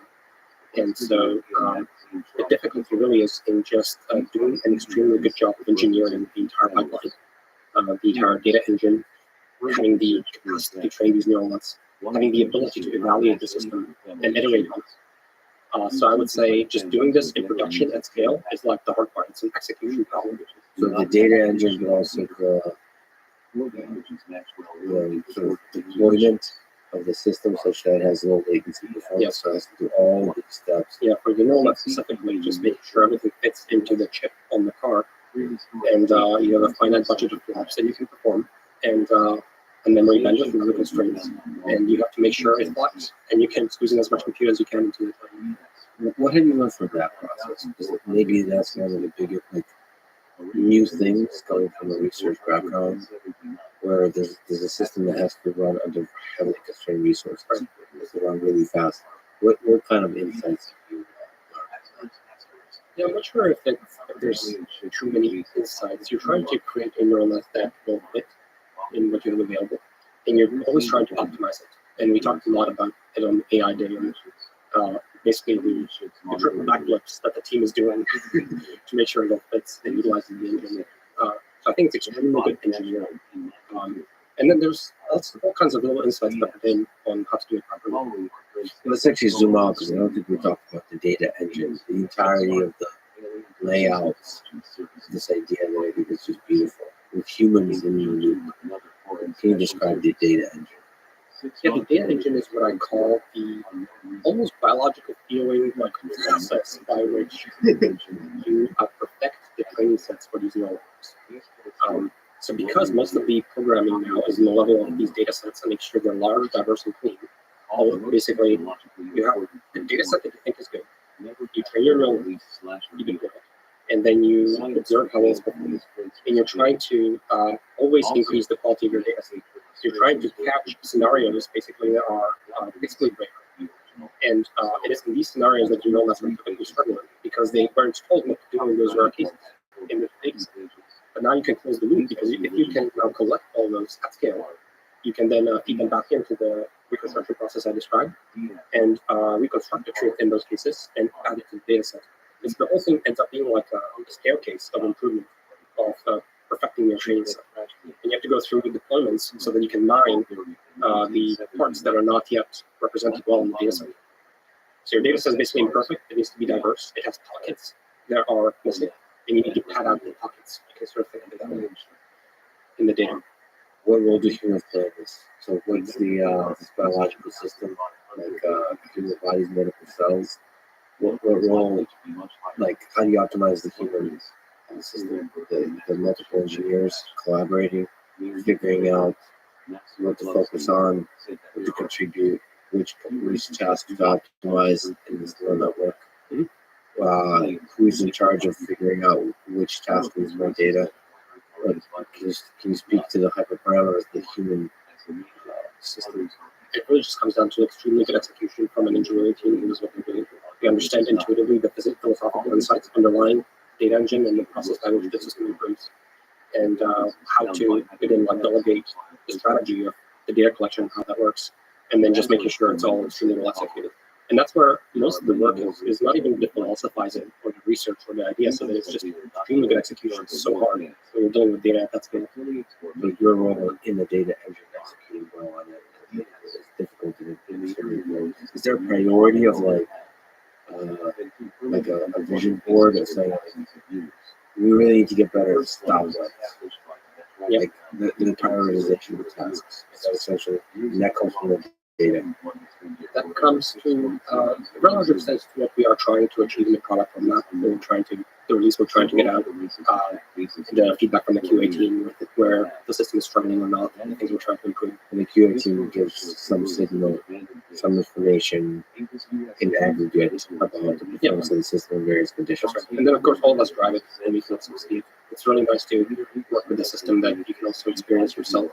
And, it drives you home. Is there some insight you can draw from your individual experience and you just can't quite get from an aggregate statistical analysis of data? Yeah. It's so weird, right? Yes. It's not scientific in a sense because you're just one anecdotal sample. Yeah, I think there's a ton of it's a source of truth. It's your interaction with the system, and you can see it, you can play with it, you can perturb it, you can get a sense of it, you have an intuition for it.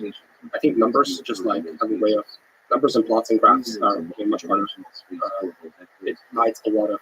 It's like if you train a language model, it's really powerful way is by you interacting. Yeah. It's not trying to make information. Yeah, I think like Elon also he always wanted to drive the system himself. He drives a lot, and I would say most daily. So he also sees this as a source of truth. You driving the system and it performing. Yeah. But what do you think? Tough questions here. So Tesla last year removed radar from the sensor suite, and now just announced that it's going to remove ultrasonic sensors, relying solely on vision, camera only. Does that make the perception problem harder or easier? I would almost reframe the question somewhat. So the thing is basically, you would think that the visual sensors. By the way, can I just interrupt? I wonder if the language model will ever do that if you prompted. I mean, reframe the question. That would be epic. This is the wrong prompt. Sorry. It's like a little bit of a wrong question because basically you would think that these sensors are an asset to you, but if you only consider the entire product in its entirety, these sensors are actually potentially liability because these sensors aren't free. They don't just appear from the car. You could suddenly need to have an entire supply chain. You have people procuring it. There can be problems with them. They may need replacement. They are part of the manufacturing process. They can hold back the line in production. You need to source them, you need to maintain them, you have to have tools that write the firmware, all of it. And then you also have to incorporate and fuse them into the system and stuff. And so it actually like loads your a lot of it. And I think Elon is really good at simplify. Best part is no part. And he always tries to throw away things that are not essential because he understands the entropy in organizations and approach. And I think in this case, the cost is high, and you're not potentially seeing it if you're just a computer vision engineer. And I'm just trying to improve my network, and is it more useful or less useful? How useful is it? And the thing is, it must consider the full cost of a sensor. It actually is potentially a liability, and you need to be really sure that it's giving you extremely useful information. In this case, we looked at using it or not using it, and the delta was not passive, and so it's not useful. Is it also bloat in the data engine, like having more sensors? And is it a distraction? And these sensors, they can change over time. For example, you can have one type of, say, radar, you can have another type of radar that change over time. Now, suddenly you need to worry about it. You have a column in your SQL telling you, which sensor type was it? And they all have different distributions. And then they contribute noise and entropy into everything. And they bloat stuff. And also organizationally, because they're really fascinating to me that it can be very distracting. If you only want to get to work is vision, all the resources are on it, and you're building out a data engine, and you're actually making forward progress because that is the sensor with the most bandwidth, the most constraints in the world, and you're investing fully into that, and you can make that extremely good.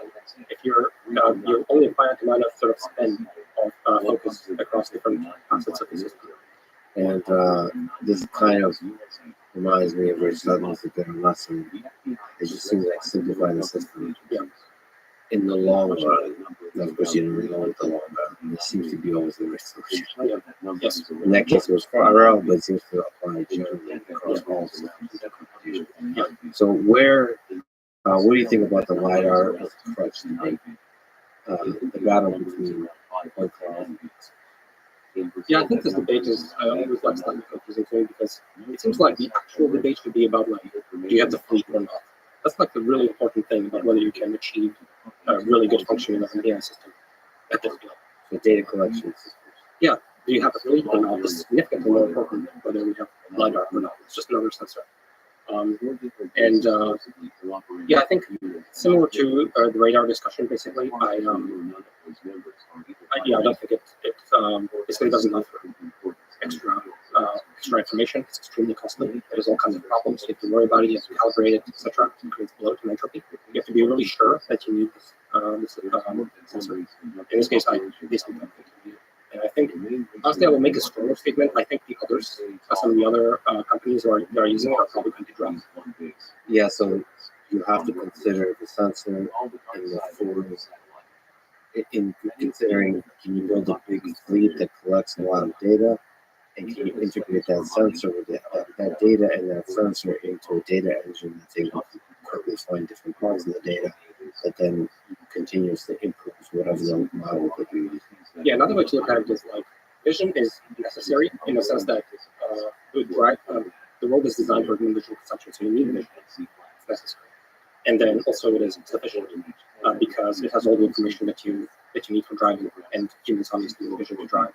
So it's both necessary and sufficient. So you want to focus resources, and you have to be really sure if you're going to bring in other sensors. You could add sensors to infinity. At some point you need to draw the line. And I think in this case you have to really consider the full cost of any one sensor that you're adopting, and do you really need it? And so what do you think about the idea that the other companies are forming high-resolution maps and constraining heavily the geographic regions in which they operate? Is that approach not, in your view, not going to scale over time to the entirety of the United States? I think as you mentioned, like they map all the environments, and they need to refresh the map. And they have a perfect centimeter level accuracy map of everywhere they're going to drive. It's crazy. How are you going to, when we're talking about autonomy actually changing the world, we're talking about the deployment on a global scale of autonomous systems for transportation. And if you need to maintain a centimeter accurate map for Earth or like many cities and keep them, it's a huge dependency that you're taking on. Huge dependency. It's a massive dependency. And now you need to ask yourself, do you really need it? And humans don't need it, right? So it's very useful to have a low-level map of like, okay, you're connected to your road. You know that there's a fork coming up. When you drive an environment, you sort of have that high-level understanding of like a small Google map. And Tesla uses Google Map, like similar kind of resolution information in the system, but it will not pre-map environments to some level accuracy. It's a crutch. It's a distraction. It causes entropy. And it diffuses the team, it dilutes the team, and you're not focusing on what's actually necessary, which is What did you learn about machine learning, about engineering, about life, about yourself as one human being from working with Elon Musk? I think the most I've learned is about how to sort of run organizations efficiently and how to create efficient organizations and how to fight entropy in an organization. So human engineering in the fight against entropy. Yeah. I think Elon is a very efficient warrior in the fight against entropy in organizations. What is entropy in an organization? It's process. It's process. Inefficiencies and inefficiencies. Meetings. He hates meetings. He keeps telling people to skip meetings if they're not useful. He basically runs the world's biggest startups. I would say. Tesla, SpaceX are the world's biggest startups. Tesla actually multiple startups. I think it's better to look at it that way. And so I think he's extremely good at that. And he's a very good intuition for streamlining processes, making everything efficient. Best part is no part, simplifying, focusing, and just kind of removing barriers, moving very quickly, making big moves. All this is very startup-y sort of seeming things, but a strong drive to simplify. From your perspective, I mean, that also probably applies to just designing systems, machine learning, and otherwise. Yeah. Simplify. Yes. What do you think is the secret to maintaining the startup culture that grows? Is that, can you introspect that?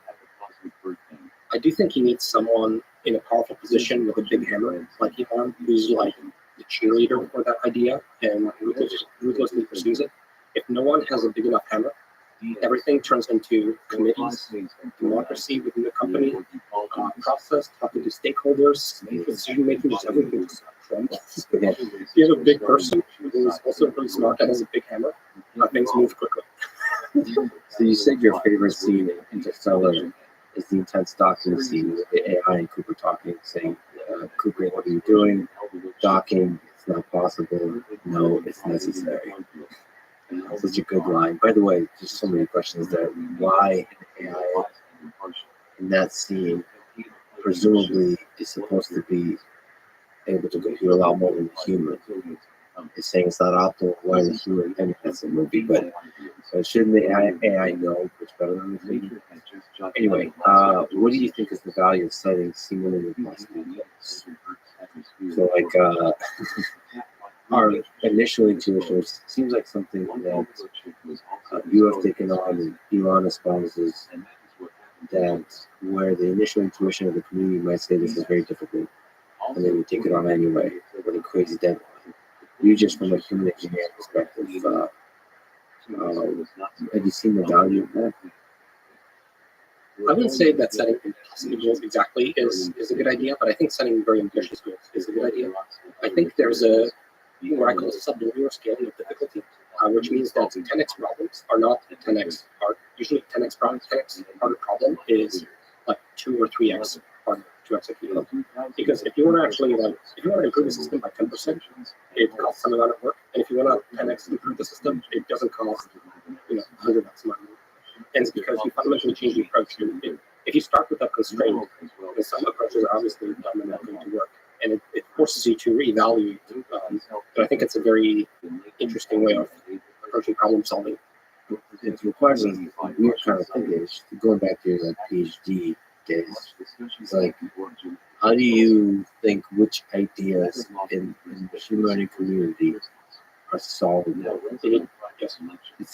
It requires, what's that? I mean, there's the cliche of first principles thinking, but like, it requires to basically ignore what the community is saying, because doesn't a community in science usually draw lines of what is and isn't possible? Right. And like, it's very hard to break out of that without going crazy. Yeah. I mean, I think a good example here is, the deep learning revolution in some sense, because you could be in computer vision at that time, during the deep learning sort of revolution of 2012 and so on. You could be improving a computer vision stack by 10%, or you can just be saying, actually, I'll just use this. And how do I do 10x better computer vision? Well, it's not probably by tuning a hard feature detector. I need a different approach. I need something that is scalable. Going back to Richard Sutton's understanding sort of like the philosophy of the bitter lesson, and then being like, actually, I need a much more scalable system that in principle works, and then having some deep believers that can actually execute on that mission and make it work. So that's the 10x solution. What do you think is the timeline to solve the problem of autonomous driving? It's still in part an open question. Yeah, I think the tough thing with timelines of self-driving, obviously, is that no one has created self-driving. So it's not like, what do you think is a timeline for all these bridges? Well, we've built a million bridges before. Here's how long that takes. No one has built autonomy. It's not obvious. Some parts turn out to be much easier than others. So it's really hard to forecast. You do your best based on trend lines and so on, and based on intuition. But that's why fundamentally it's just really hard to forecast. So even still, like, being inside of it is hard to do. Yes, some things turn out to be much harder. Some things turn out to be much easier. Do you try to avoid making forecasts? Because like Elon doesn't avoid them, right? Heads of car companies in the past have Ford and other places have made predictions that we're going to solve level 4 driving by 2020, 2021, whatever. And they all kind of backtrack on that prediction. Are you, as a as an AI person, do you for yourself privately make predictions, or do they get in the way of like your actual ability to think about it? Yeah, I would say like what's easy to say is that this problem is tractable, and that's an easy prediction to make. It's tractable. It's going to work. Yes, it's just really hard. Some things turn out to be harder, and some things turn out to be easier. But it definitely feels tractable, and it feels like at least the team at Tesla, which is what I saw internally, is definitely tractable. How do you form a strong representation that allows you to make a prediction about tractability? So, like, you're the leader of a lot of humans. You have to kind of say this is actually possible. Like, Yeah. How do you build up that intuition? It doesn't have to be driving; it could be other tasks. It could be what difficult tasks did you work on? I mean, classification, achieving certain, just reaching that certain level of superhuman level performance. Yeah, expert intuition. Just intuition. It's belief. So just like thinking about it long enough, like studying, looking at sample data, like you said, driving. My intuition is really flawed. Like I don't have a good intuition about capability. It could be either. It could be anything. It could be solvable. Like the driving task could be simplified into something quite trivial. Like the solution to the problem would be quite trivial. And at scale, more and more cars driving perfectly might make the problem much easier. Yeah, and the more cars you have driving, like people learn how to drive correctly, not correctly, but in a way that's more optimal, more heterogeneous system, an autonomous thing. Instead of autonomous, manually driven cars, that could change stuff. Then again, also I've spent a ridiculous number of hours just staring at pedestrians crossing streets, thinking about humans. And it feels like the way we use our eye contact, it sends really strong signals, and there's certain courts and edge cases of behavior. And of course, a lot of the fatalities that happen have to do with drunk driving and both on the pedestrian side and the driver's side. So there's that problem of driving at night and all that kind of stuff. So I wonder, it's like the space of possible solutions to autonomous driving includes so many human factor issues that it's almost impossible to predict. There could be super clean, nice solutions. Yeah, I would say definitely like to use a game analogy. There's some fog of war, but you definitely also see the frontier of improvement, and you can measure historically how much you've made progress. And I think, for example, at least what I've seen in roughly 5 years at Tesla, when I joined, it barely kept lane on the highway. I've been going up from Palo Alto to SF with like 5 or 4 interventions. Anytime you're able to do anything geometrically or turn too much, you're just like no progress. And so going from that to like a pretty competent system in 5 years and seeing what happens also under the hood, like and what the scale which the team is operating now, there's data and compute and everything else, is just massive progress. So with you're climbing a mountain, just fog, but you're making a lot of progress. Fog, you're making progress and you see what the next directions are. You're looking at some of the remaining challenges, and they're not like they're not perturbing you, and they're not changing your philosophy, and you're not contorting yourself. You're like, actually, these are the things that we still need to do. Yes, fundamental components of solving the problem seem to be there. The data engine to the compute, to the compute on the car, to the compute for the training. So you've done over the years you've been at Tesla, you've done a lot of amazing breakthrough ideas in engineering, all of it. From the data engine to the human side, all of it. Can you speak to why you chose to leave? Basically, as I described, I think over time, during those 5 years, I kind of gotten myself into a little bit of a managerial position. Most of my days were meetings and growing the organization and making decisions about sort of high-level strategic decisions about the team and what it should be working on and so on. And it's kind of like a corporate executive role, and I can do it. I think I'm okay at it, but it's not like fundamentally what I enjoy. And so I think when I joined, there was no computer vision team because Tesla was just going from the transition of using Mobileye, the third-party vendor for its computer vision, to having to build its computer vision system. So when I showed up, there were 2 people training people around us, and they were training them at a computer at their legs. Basic classification task. Yeah, and so I kind of like grew that into what I think is a fairly respectable deep learning team, massive compute cluster, a very good data annotation organization, and I was very happy with where that was. It became quite autonomous, and so I kind of stepped away, and I'm very excited to do much more technical things again. Yeah, and kind of focus on AGI. What was that soul searching like? It took a long time. Like what? How many mushrooms did you take? No, I mean, what was going through your mind? The human lifetime was finite. Yeah. You did a few incredible things here. You're one of the best teachers of AI in the world. You're one of the best, and I don't mean that. I mean that in the best possible way. You're one of the best tinkerers in the AI world, meaning like understanding the fundamentals of how something works by building it from scratch and playing with the basic intuition. It's like Einstein finally were all really good at this kind of stuff. Like small example, like just play with it to try to understand it. So that, and obviously now with Tesla, we help build a team of machine learning, like engineers and systems that actually accomplish something in the real world. Given all that, like, what was the source? It was hard because obviously I love the company a lot, and I love Elon, I love Tesla. I want, so it was hard to leave. I love the team, basically. But yeah, I think actually I really potentially like interested in revisiting it, coming back at some point, working in Optimus, working in AGI at Tesla. I think Tesla is going to do incredible things. It's basically like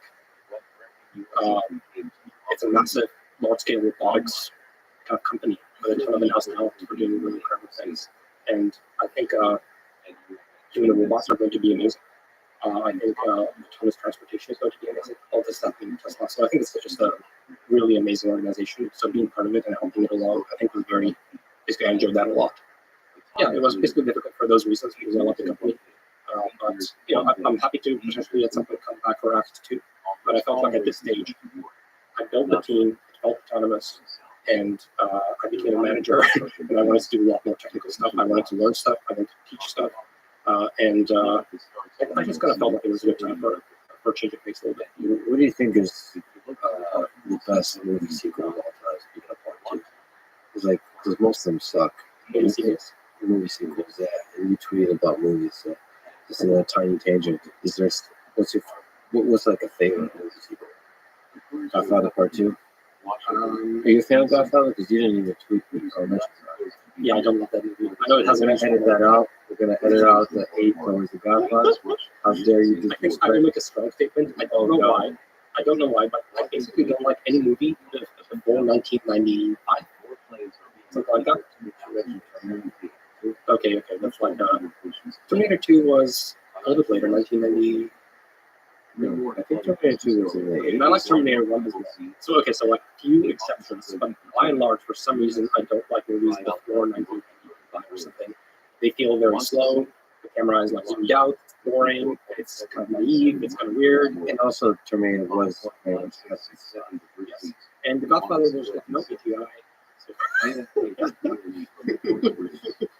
I mean, but you have Good Will Hunting was one of the movies you mentioned, and that doesn't have any AGI either. I guess that's mathematics. I guess usually I do movies that don't feature. Or like Anchorman, that's Anchorman is so good. I don't understand. Speaking of AGI, because I don't understand why Will Ferrell is so funny. It doesn't make sense. It doesn't compute. There's just something about him, and he's a singular human. You don't get that many comedies these days, and I wonder if it has to do with the culture or the machine of Hollywood, or does it have to do with just got lucky with certain people in comedy that came together? Because he's a singular human. And that was a ridiculous tangent. I apologize. But you mentioned humanoid robots. So what do you think about Optimus, about Tesla bot? Do you think we'll have robots in the factory in the home in 10, 20, 30, 40, 50 years? Yeah. I think it's a very hard project. I think it's going to take a while. We're also going to build humanoid robots at scale. And I think it is a very good form factor to go after because, like I mentioned, the world is designed for humanoid form factor. These things would be able to operate our machines. They would be able to sit down in chairs, potentially even drive cars. Basically, the world is designed for humans. That's the form factor you want to invest into and make work over time. I think there's another school of thought, which is, okay, take a problem and design a robot to it. But actually designing a robot and getting the whole data engine and everything behind it to work is actually an incredibly hard problem. So it makes sense to go after general interfaces that are not perfect for any one given task, but we actually have the generality of just with a prompt with English able to do something across. And so I think it makes a lot of sense to go after a general interface in the physical world. And I think it's a very difficult project. It's going to take time. But I've seen no other company that can execute on that vision. I think it's going to be amazing. Like, basically, physical labor. Like, if you think transportation is a large market, try physical labor. But it's not just physical labor. To me, the thing that's also exciting is the social robotics. So the relationship we'll have on different levels with those robots. And that's why I was really excited to see Optimus. Like, people have criticized me, the excitement. But I've worked with a lot of research labs that do humanoid legged robots, Boston Dynamics, Unitree. There's a lot of companies that do legged robots. But that's the elegance of the movement is a tiny part of the big picture. So integrating the two big exciting things to me about Tesla humanoid or any legged robots is clearly integrating into the data engine. So the data engine aspect, so the actual intelligence, so the perception and the control and the planning and all that kind of stuff, integrating into the fleet that you mentioned, right? And then speaking of fleet, the second thing is the mass manufacture. There's no culturally driving from a simple robot that's cheap to produce at scale. And doing that well, having experience to do that well, it changes everything. That's why that's a very different culture and style than most of them. Who, by the way, those robots are just the way they move. It'll be a very long time before Tesla can achieve the smoothness of movement. But that's not what it's about.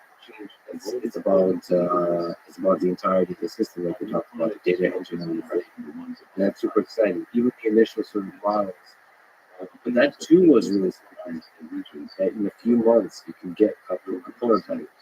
And the reason that happened very quickly is, as you alluded to, there's a ton of copy paste for what's happening in the outside. A lot. The amount of expertise that came out of the woodworks at Tesla for building the human robot was incredible to see. Like, basically, Elon said at one point we're doing this, and then next day, basically, like all these CAD models started to release. And people talking about like the supply chain, manufacturing, and people showed up with like screwdrivers and everything like the other day, and started to like put together the body. And I was like, whoa, like all these people exist at Tesla. And fundamentally, building a car is actually not that different from building a robot. The same thing, and that is true, not just for hardware pieces, and also let's not forget hardware, not just for demo, but for manufacturing of that hardware at scale. It was a whole different. But for software as well, basically this robot currently thinks it's a car. It's going to have a midlife crisis. It thinks it's a car. Some of the earlier demos, actually, we were talking about potentially doing them outside in the parking lot, because that's where all of the computer vision that was like working out of the box instead of like inside. But all the operating system, everything just copy pastes.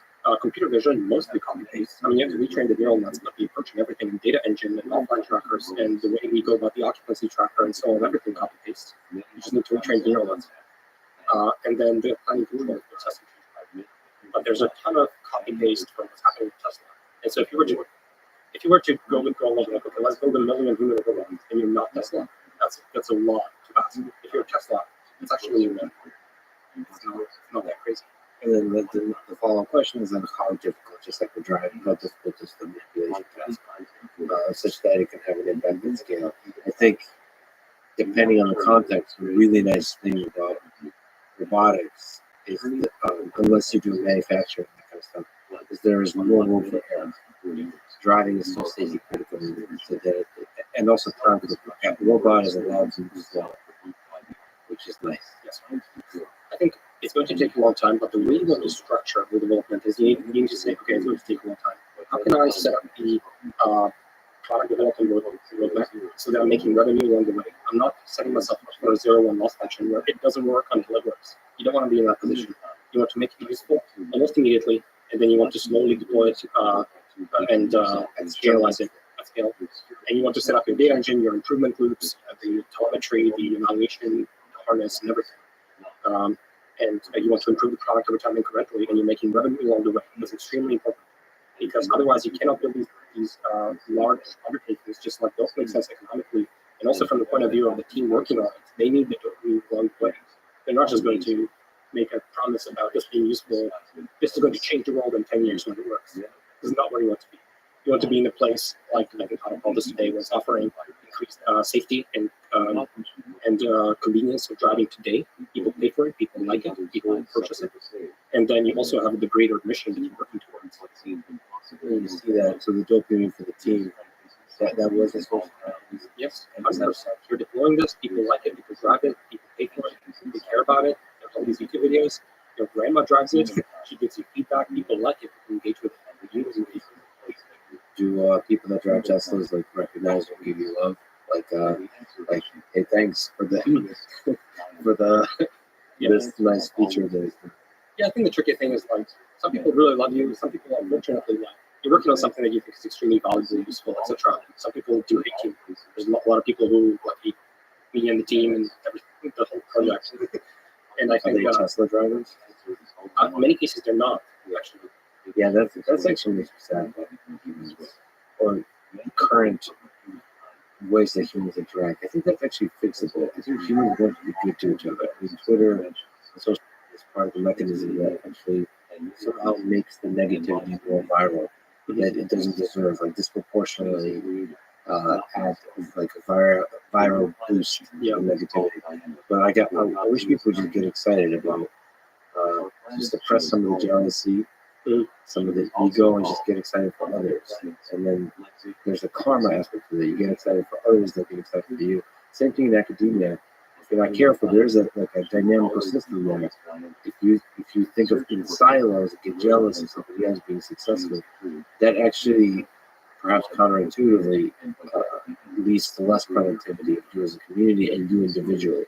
I feel like if you keep celebrating others, that actually makes you more successful. Yeah, and I think people have, depending on the industry, come to doing that. Yeah.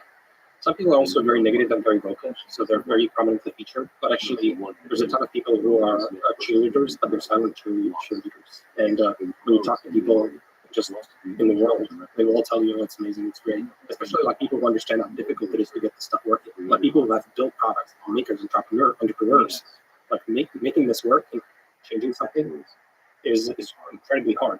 Those people are more likely to cheerlead. Well, one of the things that makes me sad is some folks in the robotics community don't do the cheerleading and they should. There's because they know how difficult it is. Well, they actually sometimes don't know how difficult it is to create a product at scale, right?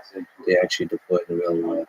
A lot of the development of robots and AI systems is done on very specific small benchmarks. Yeah, I think it's really hard to work on robotics in a setting. Or AI systems that apply to the world. You've criticized, you flourished and loved for a time the ImageNet, the famed ImageNet data set, and it recently had some words of criticism that the academic research ML community gives a little too much love still to the ImageNet, or like those kinds of benchmarks. Can you speak to the strengths and weaknesses of data sets used in machine learning research? Actually, I don't know that I recall the specific instance where I was unhappy or criticizing ImageNet. I think ImageNet has been extremely valuable. It was basically a benchmark that allowed the deep learning community to demonstrate that deep neural networks actually work. It was there's massive value in that. So I think ImageNet was useful, but basically it's become a bit of an MNIST at this point. So MNIST is like going to 28 by 28 grayscale digits. There's kind of a pure data set that everyone like just crushes.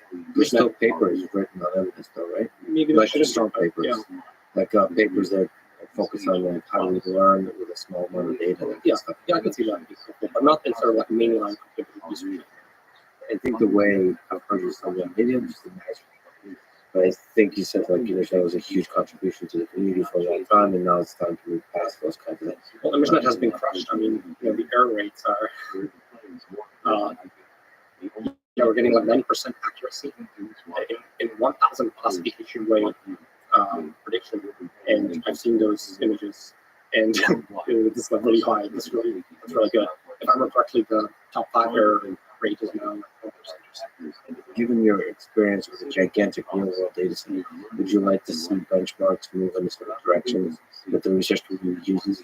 Unfortunately, I don't think academics currently have the next ImageNet. I think we've crushed MNIST. We've basically kind of crushed ImageNet, and there's no next sort of big benchmark that the entire community rallies behind, uses, for their development of these networks. Hey, I wonder what it takes for data set to captivate the imagination of it, like where they all get behind it. That could also mean like like a leader, right? Yeah. Somebody with popularity. I mean, why did ImageNet take off? Or is it just the accent of history? It was the right amount of difficult. It was the right amount of difficult and simple and interesting enough. It just kind of like it was the right time for that kind of a data set. Question from Reddit. What are your thoughts on the role that synthetic data and game engines will play in the future of neural net model development? I think as neural nets converge to humans, the value of simulation to neural nets will be similar to the value of simulation to humans. So people use simulation because they can learn something in that kind of a system, and without having to actually experience it. But are you referring to simulation to our head? No, sorry, simulation. I mean like video games or other forms of simulation for various professionals. So let me push back on that, because maybe there's simulation we do in our heads, like simulate if I do this, what do I think will happen? Okay, that's like internal simulation. Yeah, internal. Isn't that what we're doing? Simulate before we act. Yeah, but that's independent from like the use of simulation in the sense of like computer games or using simulation for training set creation. Or is it independent or is it just loosely correlated? Because like, isn't that useful to do like counterfactual or like edge case simulation to like, what happens if there's a nuclear war? What happens if there's, like those kinds of things? Yeah, that's a different simulation from like Unreal Engine. That's how I interpret the question. So like simulation of the average case. Is that what's Unreal Engine? What do you mean by Unreal Engine? So like, simulating a world, physics of that world. Why is that different? Like, because you also can have behaviors in that world, and you could try all kinds of stuff, right? Like, you could throw all kinds of weird things into it. So Unreal Engine is not just about simulating. I mean, I guess it is about simulating the physics of the world. It's also doing something with that. Yeah, the graphics, the physics, and the agents that you put into the environment and stuff like that. Yeah. See, I feel like you said that it's not that important. I guess for the future of AI development. Is that correct to interpret? Well, I think humans use simulators and they find them useful, and so computers will use simulators and find them useful. Okay, so you're saying it's not that I don't use simulators very often. I play a video game every once in a while, but I don't think I derive any wisdom about my own existence from those video games.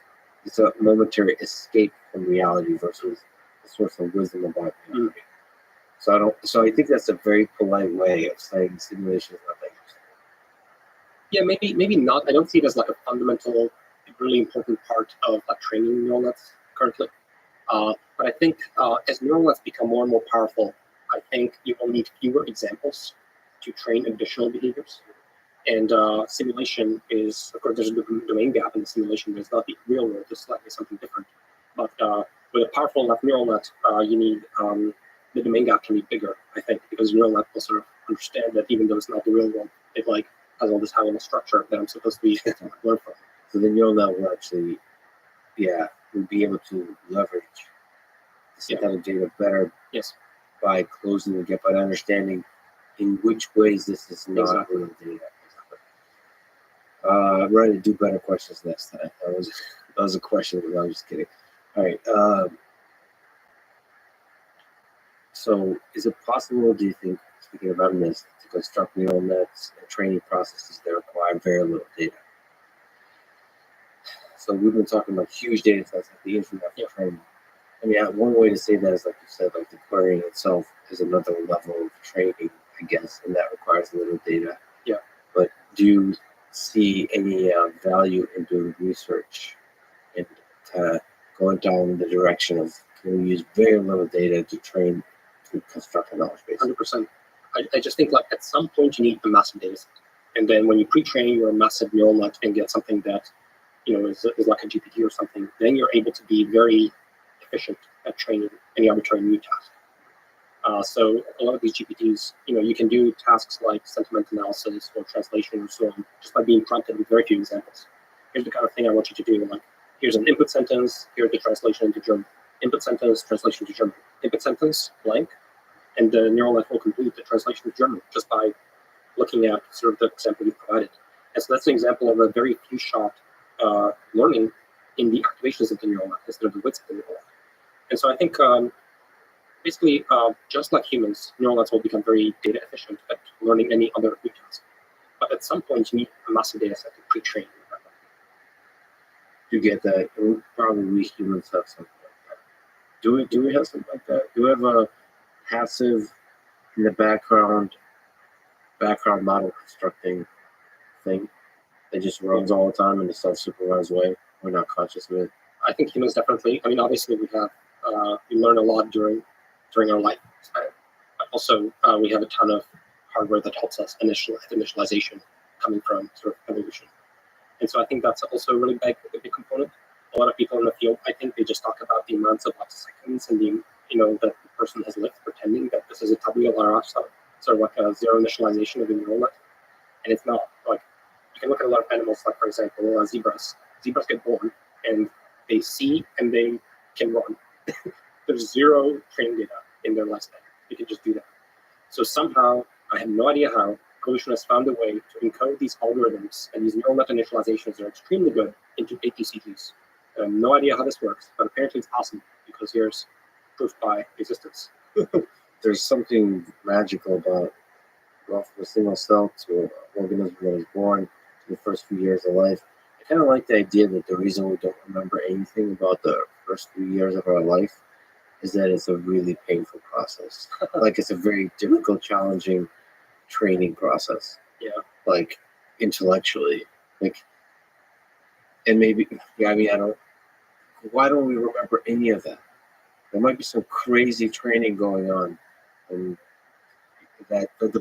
maybe that's the background model training that is very painful. So it's best for the system once it's trained not to remember how it's constructed. I think it's just like the hardware for long-term memory is just not fully developed.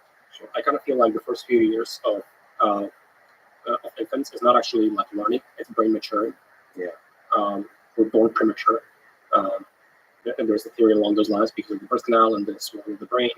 And so we're born premature, and then the first few years we're just the brain is mature, and then there's some learning eventually. It's my current view. What do you think? Do you think neural nets can have long-term memory? Like that approach to something like humans? Do you think there needs to be another meta architecture on top of it to add something like a knowledge base that learns facts about the world and all that kind of stuff? Yes, but I don't know to what extent it will be explicitly constructed. It might take unintuitive forms where you are telling the GPT like, hey, you have a declarative memory bank to which you can store and retrieve data from, and whenever you encounter some information that you find useful, just save it to your memory bank. And here's an example of something you have retrieved, and here's how you say it, and here's how you load from it. You just say load whatever, you teach it in text in English, and then it might learn to use a memory bank from that. Oh, so the neural net is the architecture for the background, the base thing, and then everything else is just on top of it. It's not just text, right? It's you're giving it gadgets and gizmos. So you're teaching it some kind of special language by which it can save arbitrary information and retrieve it at a later time. Yeah. And you're telling it about these special tokens and how to arrange them to use these interfaces. It's like, hey, you can use a calculator. Here's how you use it. Just do 5, 3 plus 4, 1 equals. And when equals is there, a calculator will actually read out the answer and you don't have to calculate it yourself. And you just like tell it in English. It might actually work. Do you think, in that sense, Gato is interesting, the deep mind system, that it's not just in language, but actually throws it all in the same pile? Images, actions, all that kind of stuff. That's basically what we're moving towards. Yeah, I think so. So Gato is very much a kitchen sink approach to like reinforcement learning in lots of different environments with a single fixed transformer model, right? I think it's a very sort of early result in that realm, but I think it's along the lines of what I think things will eventually look like. Right. So this is the early days of a system that eventually will look at this like from the Rothschild perspective. Yeah, I'm not super huge fan of I think all these interfaces that like look very different. I would want everything to be normalized into the same API. So for example, stream pixels, very same API. Instead of having like different world environments that have very different physics and joint configurations and appearances and whatever, and you're having some kind of special tokens for different games and you can plug.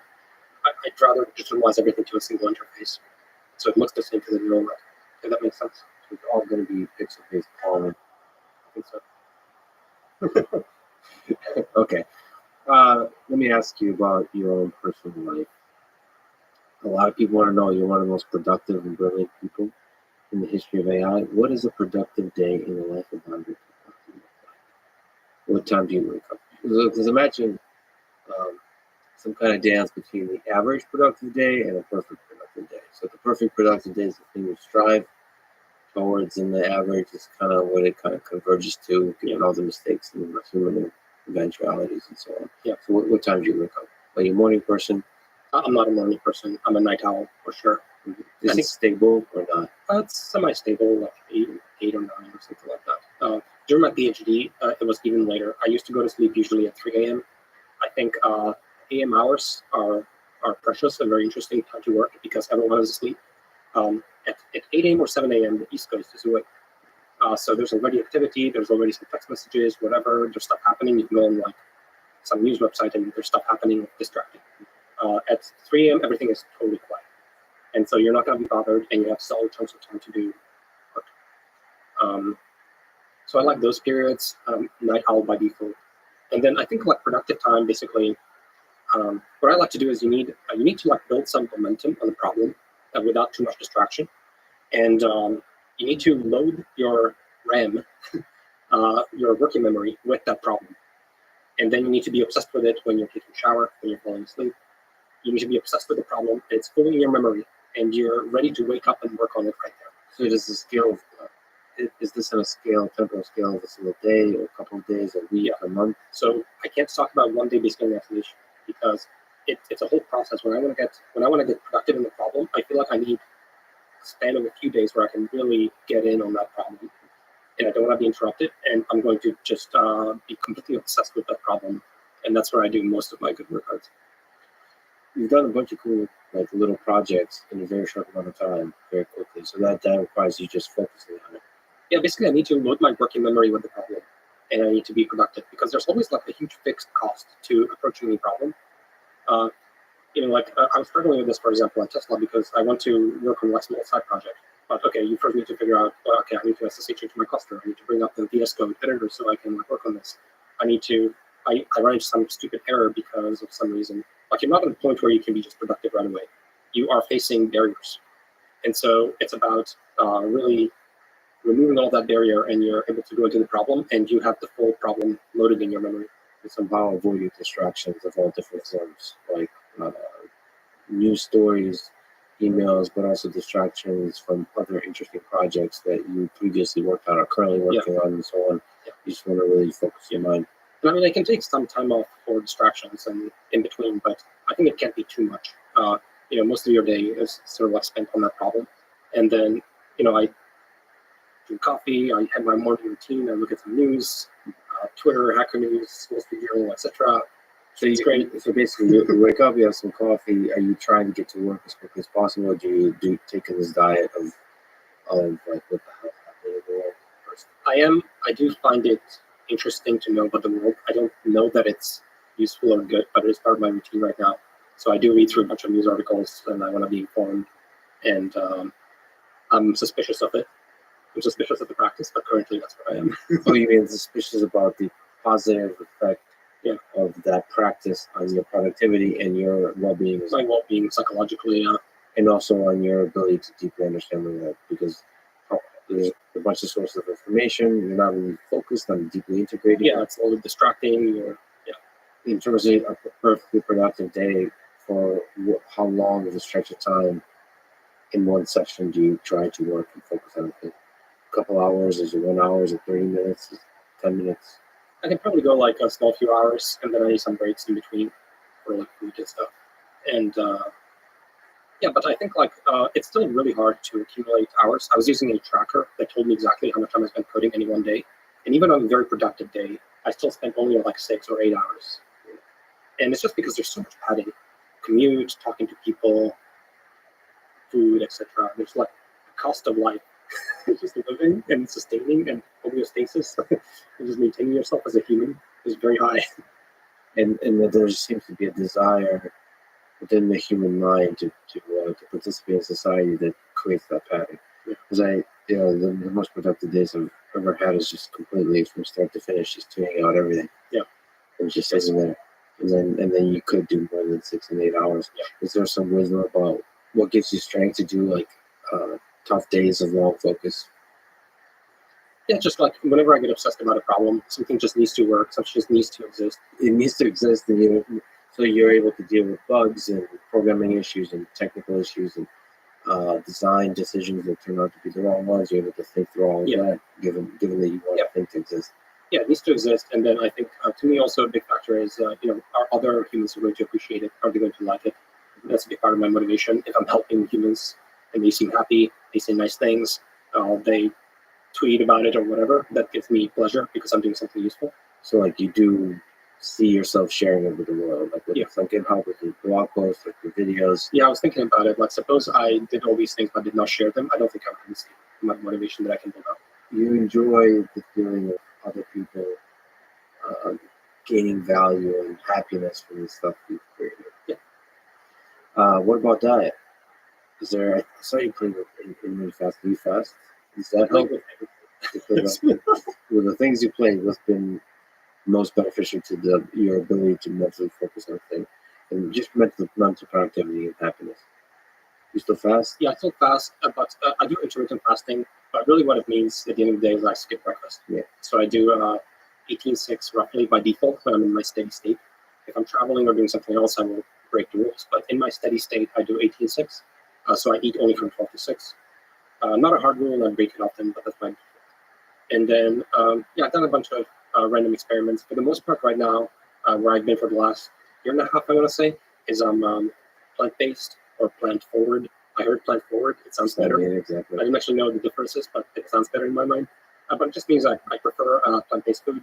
And raw or cooked? I prefer cooked and plant-based. So plant-based, forgive me, I don't actually know how wide the category of plant entails. Well, plant-based just means that you're not militant about it, and you can flex. Yeah. And you just prefer to eat plants, and you're not trying to influence other people. And if you come to someone's house party and they serve you a steak that they're really proud of, you will eat it. Yes. Right. It's just judgmental. That's beautiful. I mean, that's I'm the flip side of that, but I'm very sort of flexible. Have you tried doing one meal a day? I have accidentally, not consistently, but I've accidentally had that. I don't like it. I think it makes me feel not good. It's too much of a hit. Yeah. And so currently I have about 2 meals a day, 12 and 6.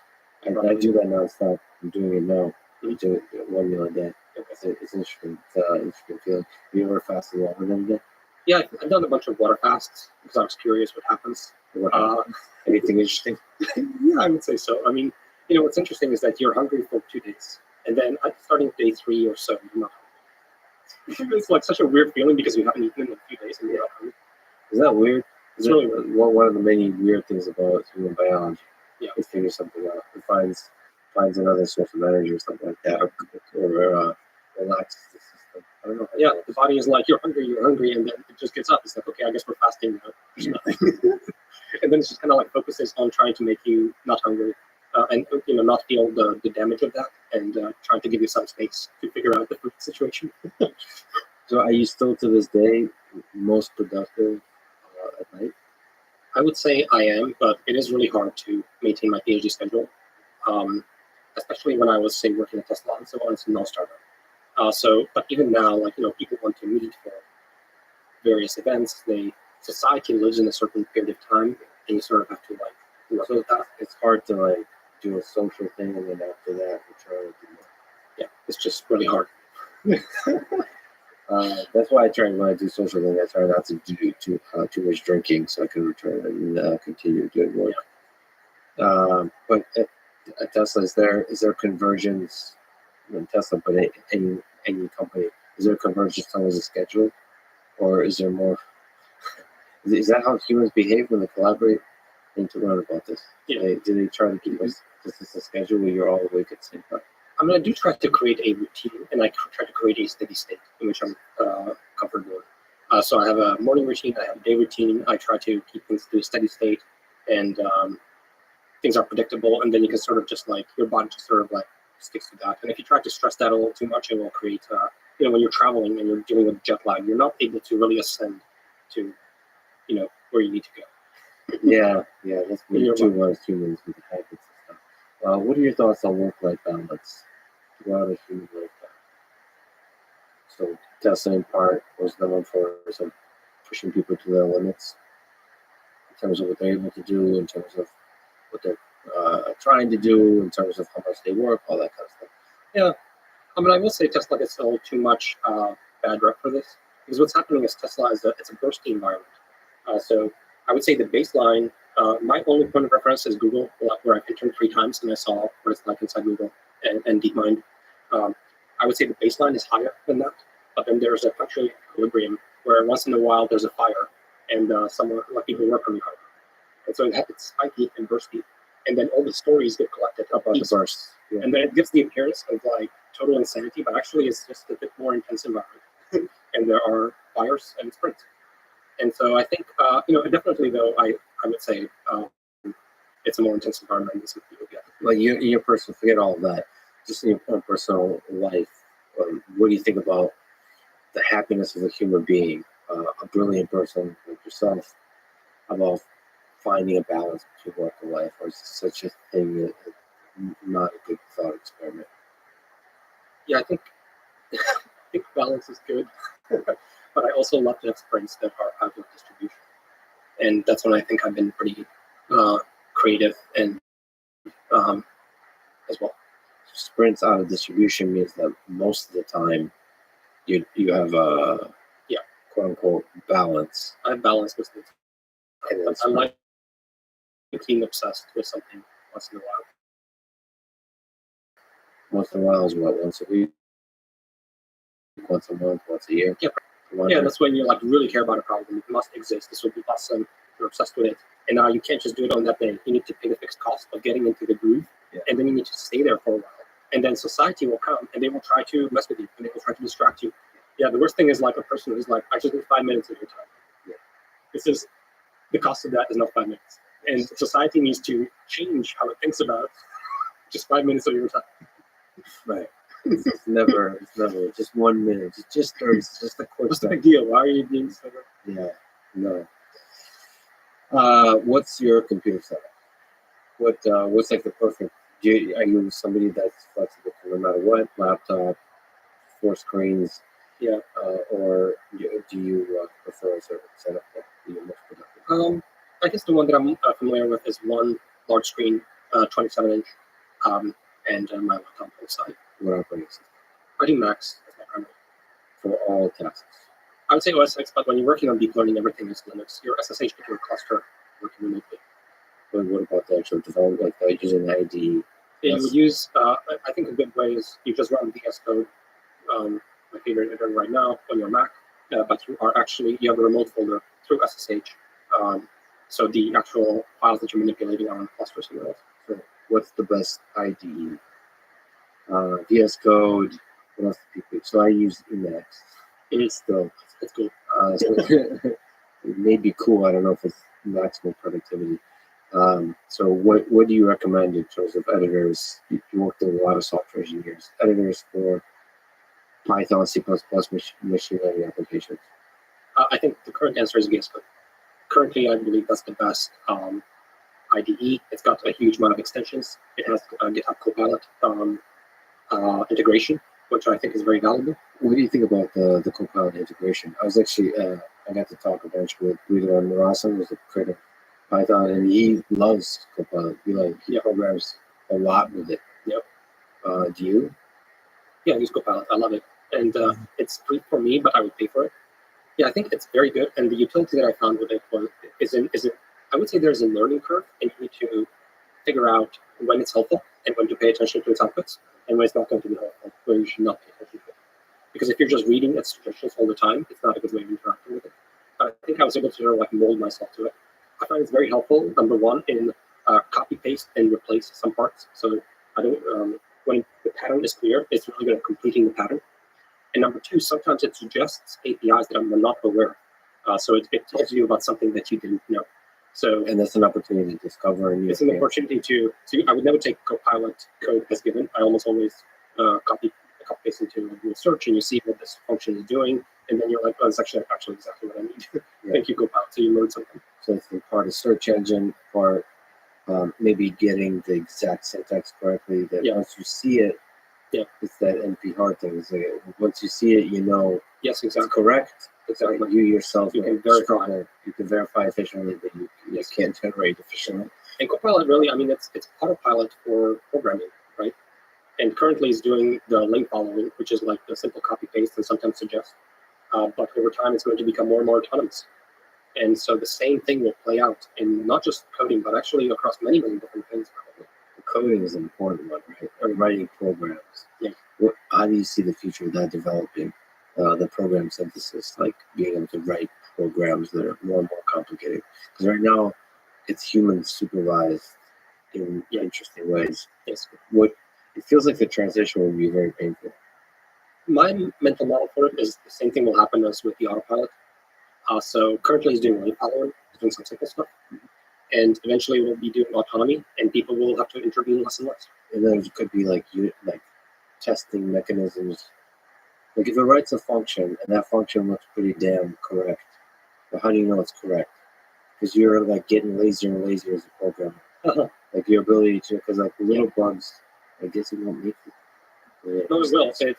Copilot will make off by one subtle bugs. It has done that to me. But do you think future systems will? Or is it really the off by one is actually a fundamental challenge of programming? In that case, it wasn't fundamental, and I think things can improve. But I think humans have to supervise. I am nervous about people not supervising what comes out and what happens to, for example, the proliferation of bugs in all of our systems. I'm nervous about that, but I think there will probably be some other copilots for bug finding and stuff like that at some point. Because there will be like a lot more automation for. It's like a program copilot that generates a compiler, one that does a linter, yes, one that does like a type checker. Yeah. It's a committee of like a GPT, so like, and then there'll be like a manager for the committee. Yeah. And then there'll be somebody that says a new version of this is needed. Yeah. We need to regenerate it. Yeah. There were 10 GPTs that were forwarded and gave 50 suggestions. Another one looked at it and picked the few that they liked. A bug one looked at it and it's like, it's probably a bug. It got re-ranked by some other thing. And then a final ensemble GPT comes in and is like, okay, given everything you guys have told me, this is probably the next one. You know, the feeling is the number of programmers in the world has been growing and growing very quickly. Do you think it's possible that it'll actually level out and drop to like a very low number in this kind of world? Because then you'd be doing software 2.0 programming, and you'll be doing this kind of generation of Copilot type systems programming. You won't be doing the old school software 1.0 program. I don't currently think that they're just going to replace human programmers. I'm so hesitant saying stuff like this, right? Yeah, because this is going to be replaced in 5 years. I mean, no, it's going to show that like this is where we thought. Because I agree with you, but I think we might be very surprised, right? Like, what are the next? And what's your sense of where we stand with language models? Like, does it feel like the beginning or the middle or the end? The beginning, 100%. I think the big question in my mind is, for sure, GPT will be able to program quite well, competently, and so on. How do you steer the system? You still have to provide some guidance to what you actually are looking for. And so how do you steer it? And how do you talk to it? How do you audit it and verify that what it's done is correct? And how do you like work with this? And it's as much not just an AI problem, but a UI UX problem. Yeah. So beautiful, fertile ground for so much interesting work for VS Code ++, where it's not just human programming anymore. It's amazing. Yeah, so you're interacting with the system, so not just one prompt, but it's iterative prompting. Yeah. You're trying to figure out having a conversation with the system. Yeah. That actually, I mean, to me, that's super exciting to have a conversation with the program. Yeah. Yeah, maybe at some point you're just conversing and it's like, okay, here's what I want to do. Actually, this variable, maybe it's not even that low level as variable. You can also imagine, like, can you translate this to C++ and back to Python? And Yeah, back it to, already kind of exists. And so, but just like doing it as part of the programming experience. Like, I think I'd like to write this function in C++. Or like, you just keep changing the different different programs because of different syntax. Maybe I want to convert this into a functional language. Yeah. And so, like, you get to become multilingual as a programmer and dance back and forth efficiently. Yeah. I mean, I think the UI UX of it though is like still very hard to think through because it's not just about writing code on a page. You have an entire developer environment.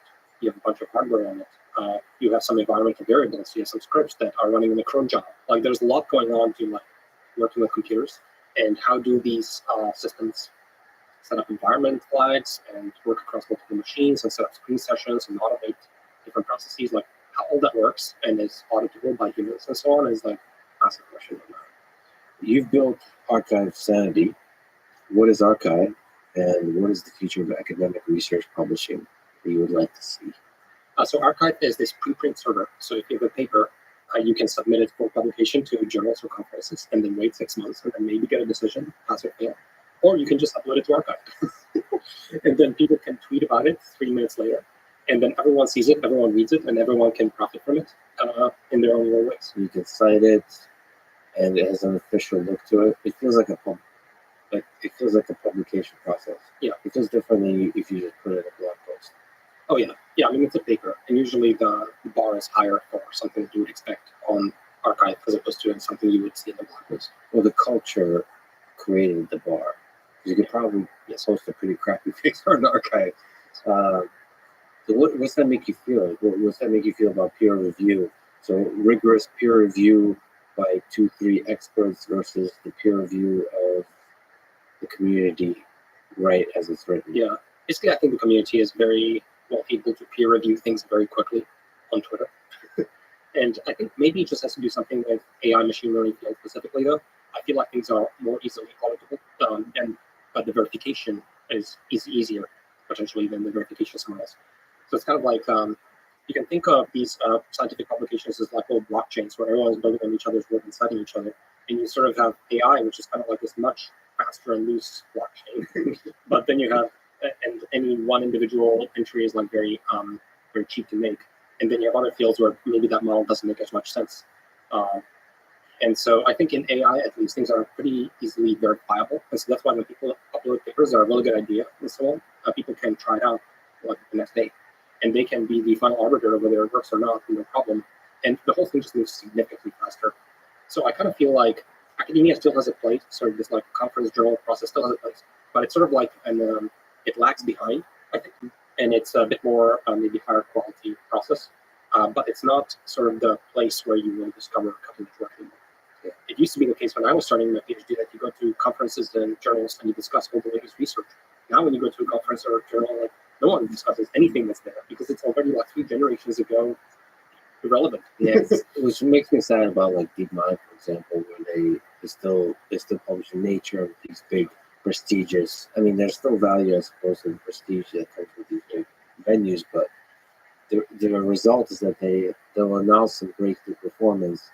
And it'll take like a year to actually publish the details. I mean, and those details, if they were published immediately, would inspire the community to move in certain directions.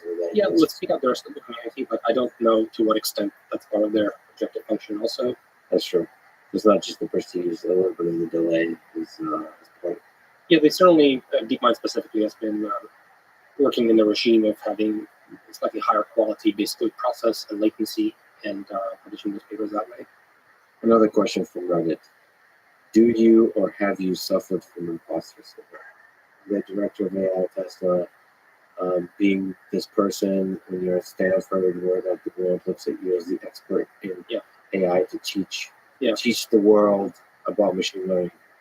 When I was leaving Tesla after 5 years, I spent a ton of time in meeting rooms, And I would read papers. In the beginning, when I joined Tesla, I was writing code, and then I was writing less and less code, and then I was reading code, and then I was reading less and less code. And so this is just a natural progression that happens, I think. And definitely, I would say near the tail end, that's when it sort of like starts to hit you a bit more that you're supposed to be an expert, but actually, the source of truth is the code that people are writing to GitHub and the actual code itself. And you're not as familiar with that as you used to be. And so I would say maybe there's some like insecurity there. Yeah, that's actually pretty profound. And a lot of the insecurity has to do with not writing code in the computer science space. Like that, because that is the truth. That right there. The code is a source of truth. The papers and everything else, it's a high-level summary.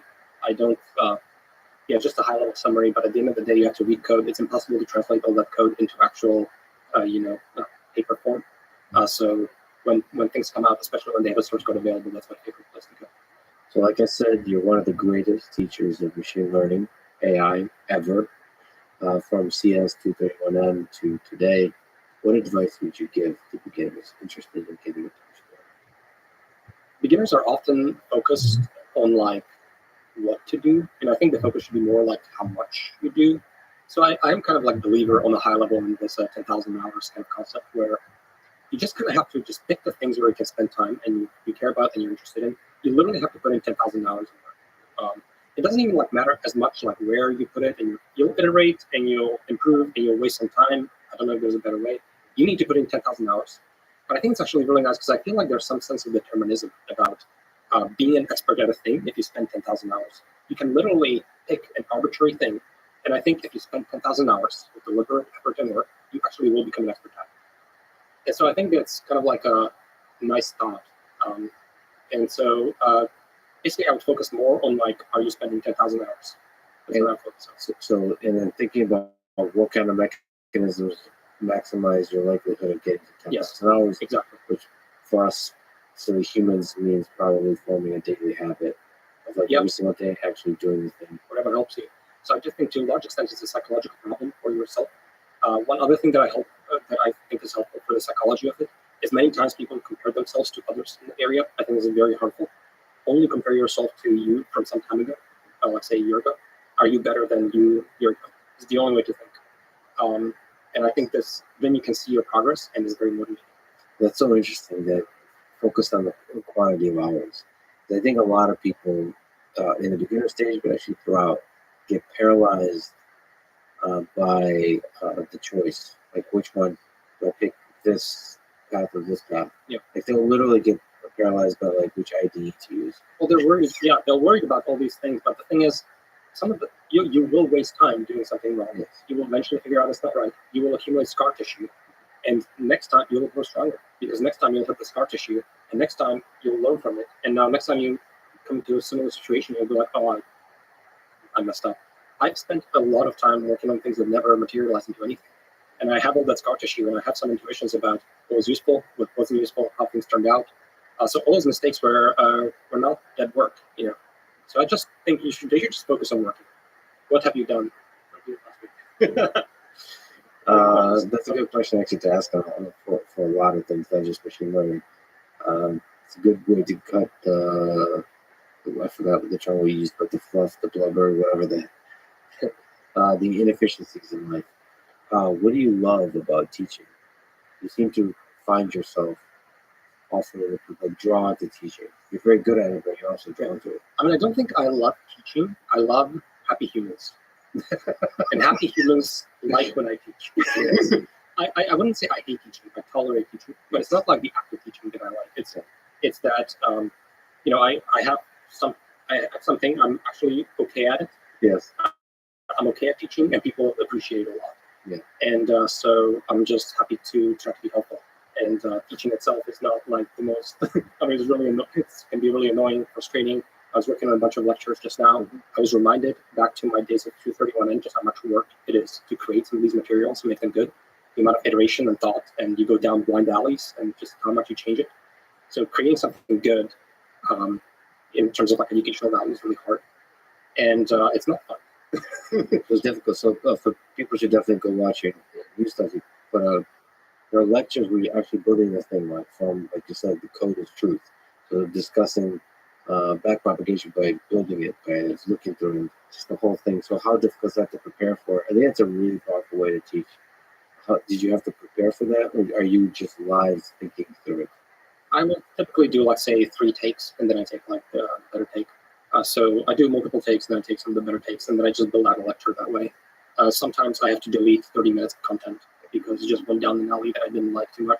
There's about a bunch of iteration, and it probably takes me, somewhere around 10 hours to create 1 hour of content. It's interesting. I mean, is it difficult to go back to the basics? Do you draw a lot of like wisdom from going back to the basics? Yeah, going back to backpropagation, loss functions, where they come from. And one thing I like about teaching a lot, honestly, is it definitely strengthens your understanding. So it's not a purely altruistic activity, it's a way to learn. If you have to explain something to someone, you realize you have gaps in knowledge. And so I even surprise myself in those lectures, like, oh, the result will obviously look like this, and then the result doesn't look like it, and I'm like, okay, I thought I understood this. Yeah. That's why it's really cool. Is the literally code, you run it in your notebook, and it gives you a result, and you're like, oh, wow. So like actual numbers, actual input, actual code. Yeah, it's not mathematical symbols, etc. The source of truth of the code. It's not slides. It's just like, let's build it. It's beautiful. You're a rare human in that sense. What advice would you give to researchers trying to develop and publish ideas that have a big impact in the world of AI? So maybe undergrads, maybe early graduate students. Yeah. I mean, I would say like they definitely have to be a little bit more strategic than I had to be as a PhD student because of the way AI is evolving. It's going the way of physics, where in physics you used to be able to do experiments on your benchtop and everything was great and you could make progress. And now you have to work in like LHC or like CERN. And so AI is going in that direction as well. So there's certain kinds of things that's just not possible to do on the benchtop anymore. And I think that didn't used to be the case at the time. Do you still think that there's like GAM type papers to do it, where like like very simple idea that requires just one computer to illustrate a simple example? I mean, one example that's been very influential recently is diffusion models. Diffusion models are amazing. Diffusion models are 6 years old. For the longest time, people were kind of ignoring them, as far as I can tell. And they're an amazing generative model, especially in images. And so stable diffusion and so on, it's all diffusion based. Diffusion is new. It was not there and came from Google, but a researcher could have come up with it.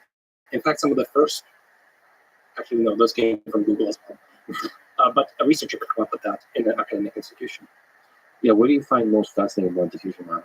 So, from the societal impact of the technical architecture. What I like about diffusion is it works so well. Is that surprising to you? The amount of the variety, almost the novelty of the synthetic data is generated. Yeah, so the stable diffusion images are incredible. It's the speed of improvement in generating images has been insane. We went very quickly from generating like tiny digits to tiny faces, and it all looked messed up, and now we're stable diffusion, and that happened very quickly. There's a lot that academia can still contribute. For example, flash attention is a very efficient kernel for running the attention operation inside the transformer. That came from academic environment. It's a very clever way to structure the kernel that does the calculation, so it doesn't materialize the attention matrix. And so I think there's still like lots of things to contribute, but you have to be just more strategic. Do you think neural networks can be made to reason? Yes. Do you think they already reason? Yes. What's your definition of reason? Information processing. So the way that humans think through a problem and come up with novel ideas, it feels like reason. So the novelty, I don't want to say, but out of distribution ideas, you think it's possible? Yes, and I think we're seeing that already in the current neural nets.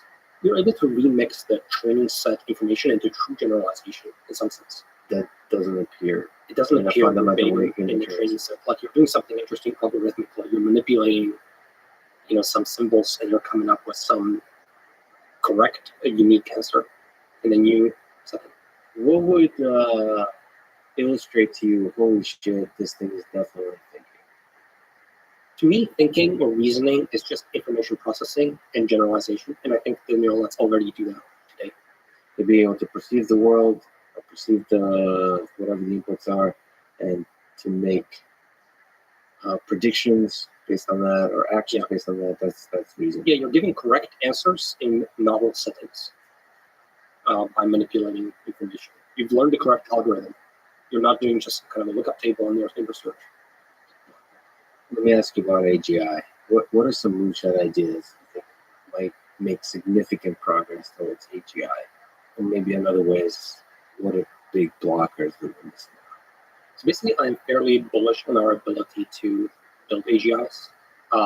Basically, automated systems that we can interact with that are very human-like, and we can interact with them in the digital realm or physical realm. Currently, it seems most of the models that sort of do these sort of magical tasks are in a text realm. I think, as I mentioned, I'm suspicious that the text realm is not enough to actually build full understanding of the world. I do actually think you need to go into pixels and understand the physical world and how it works. So I do think that we need to extend these models to consume images and videos and train on a lot more data that is multimodal in that way. Do you think you need to touch the world to understand it also? Well, that's the big open question I would say in my mind, is if you also require the embodiment and the ability to sort of interact with the world, run experiments, and have the data of that form, then you need to go to Optimus or something like that. And so I would say Optimus in some way is like a hedge in AGI, because it seems to me that it's possible that just having data from the internet is not enough. If that is the case, then Optimus may lead to AGI, because Optimus would, to me, there's nothing beyond Optimus. You have like this humanoid form factor that can actually like do stuff in the world. You can have millions of them interacting with humans and so on.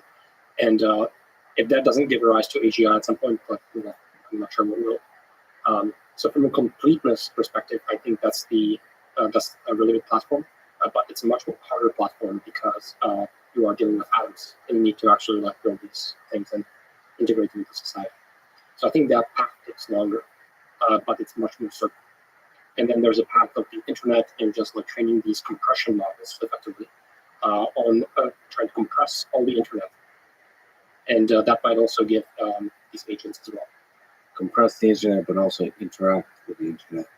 Yeah. So it's not obvious to me. In fact, I suspect you can reach AGI without ever entering the physical world, and which is a little bit more concerning because that results in it happening faster. So it just feels like we're in boiling water. We won't know as it's happening. I would like to. I'm not afraid of AGI. I'm excited about it. There's always concerns, but I would like to know when it happens. Yeah, and have like hints about when it happens, like a year from now it will happen, that kind of thing. Yeah, I just feel like in the digital realm it just might happen. Yeah, I think all we have available to us, because no one has built AGI again, so all we have available to us is there enough fertile ground on the periphery? I would say yes, and we have the progress so far, which has been very rapid, and there are next steps that are available, and so I would say yeah, it's quite likely that we'll be interacting with digital entities. How will you know that somebody has built AGI? It's going to be I think it's going to be a slow incremental transition. It's going to be product based and focused. It's going to be GitHub Copilot getting there, and then GPTs helping you write, and then these oracles that you can go to with mathematical problems. I think we're on the verge of being able to ask very complex questions in chemistry, physics, math of these oracles and have them complete solutions. So AGI to you is primarily focused on intelligence, so consciousness doesn't enter into it. So in my mind, consciousness is not a special thing you will figure out and bolt on. I think it's an emergent phenomenon of a large enough and complex enough generative model, sort of. So if you have a complex enough world model that understands the world, then it also understands its predicament in the world as being a language model, which to me is a form of consciousness or self-awareness. And so in order to understand the world deeply, you probably have to integrate yourself into the world. Yeah. And in order to interact with humans and other living beings, consciousness is a very useful tool. I think consciousness is like modeling insight. Modeling insight. Yeah, you have a powerful enough model of understanding the world that you actually understand that you are an entity in it. Yeah, but there's also this, perhaps just the narrative we tell ourselves. It feels like something to experience the world. the hard problem of consciousness. Yeah. And that could be just a narrative that we tell ourselves. Yeah, I don't think, but I think it will emerge. I think it's going to be something very boring. Like we'll be talking to these digital AIs. They will claim they're conscious. They will appear conscious. They will do all the things that you would expect of other humans, and it's going to just be a stalemate. I think there'll be a lot of actually fascinating ethical questions, like Supreme Court level questions, of whether you're allowed to turn off a conscious AI, if you're allowed to build a conscious AI. Maybe there would have to be the same kind of debates that you have around, sorry to bring up a political topic, but abortion, which is the deeper question with abortion, is what is life? And the deep question with AI is also what is life? What is conscious? And I think that'd be very fascinating to bring up.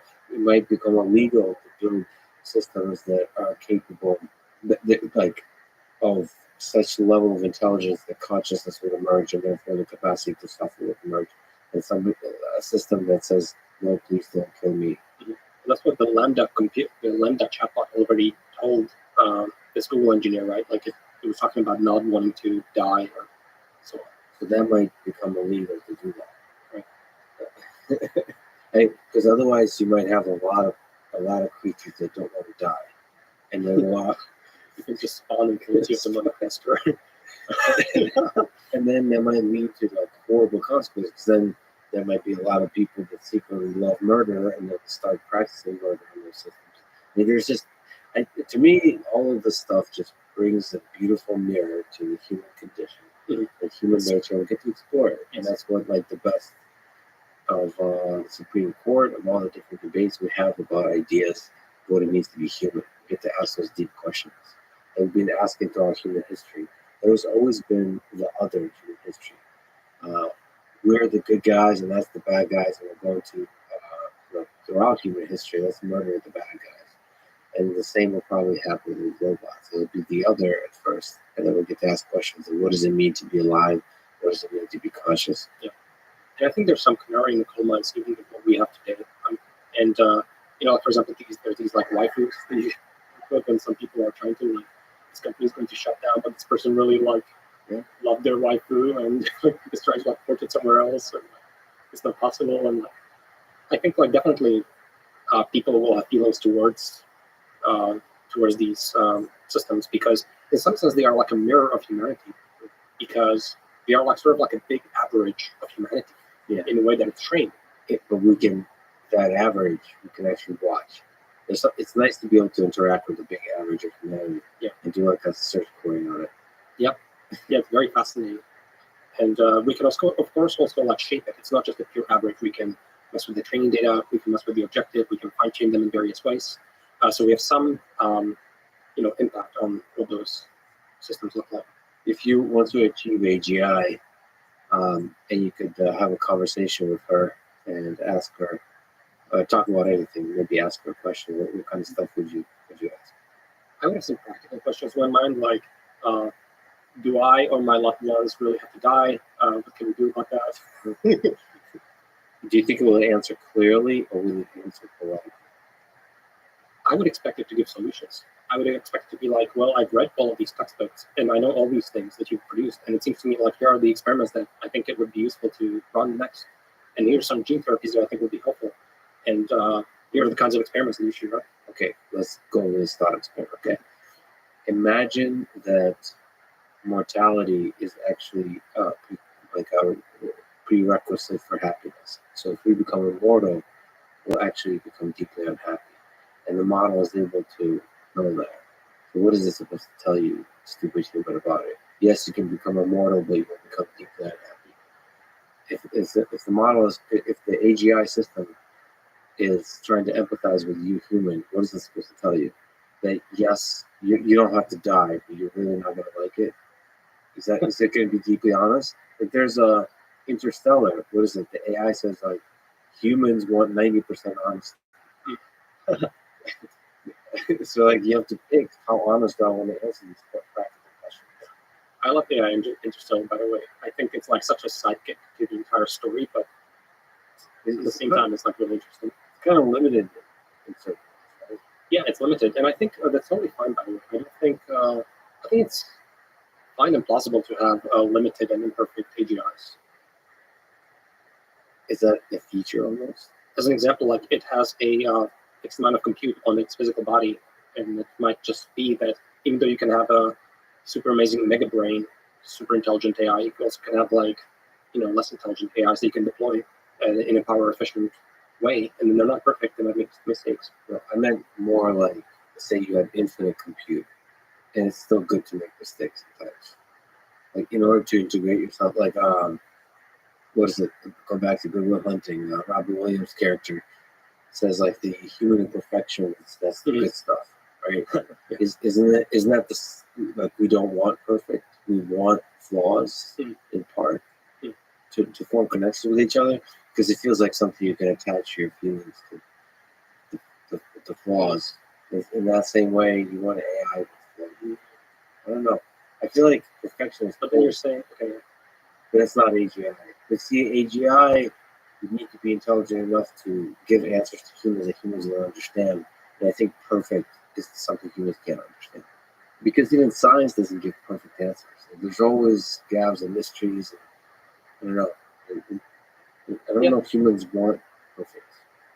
yeah, I can imagine just having a conversation with this kind of oracle entity as you'd imagine them, and yeah, maybe it can tell you about, based on my analysis of human condition, you might not want this, and here's some of the things that you might But every dumb human would say, yeah. Trust me. I can give me the truth. I can handle it. But that's the beauty. Like people can choose. But then it's the old marshmallow test with the kids and so on. I feel like too many people like can't handle the truth. Probably including myself. Like the deep truth of the human condition. I don't know if I can handle it. Like what if there's some dark stuff? What if we are an alien science experiment and it realizes that? What if it happened? And this is the Matrix, all Matrix. over again. I don't know. And I would put, what would I talk about? I don't even. Yeah,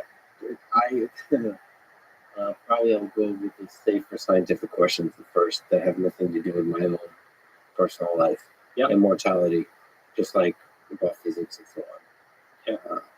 Yeah. To build up, like, let's see where it's at, or maybe see if it has a sense of humor.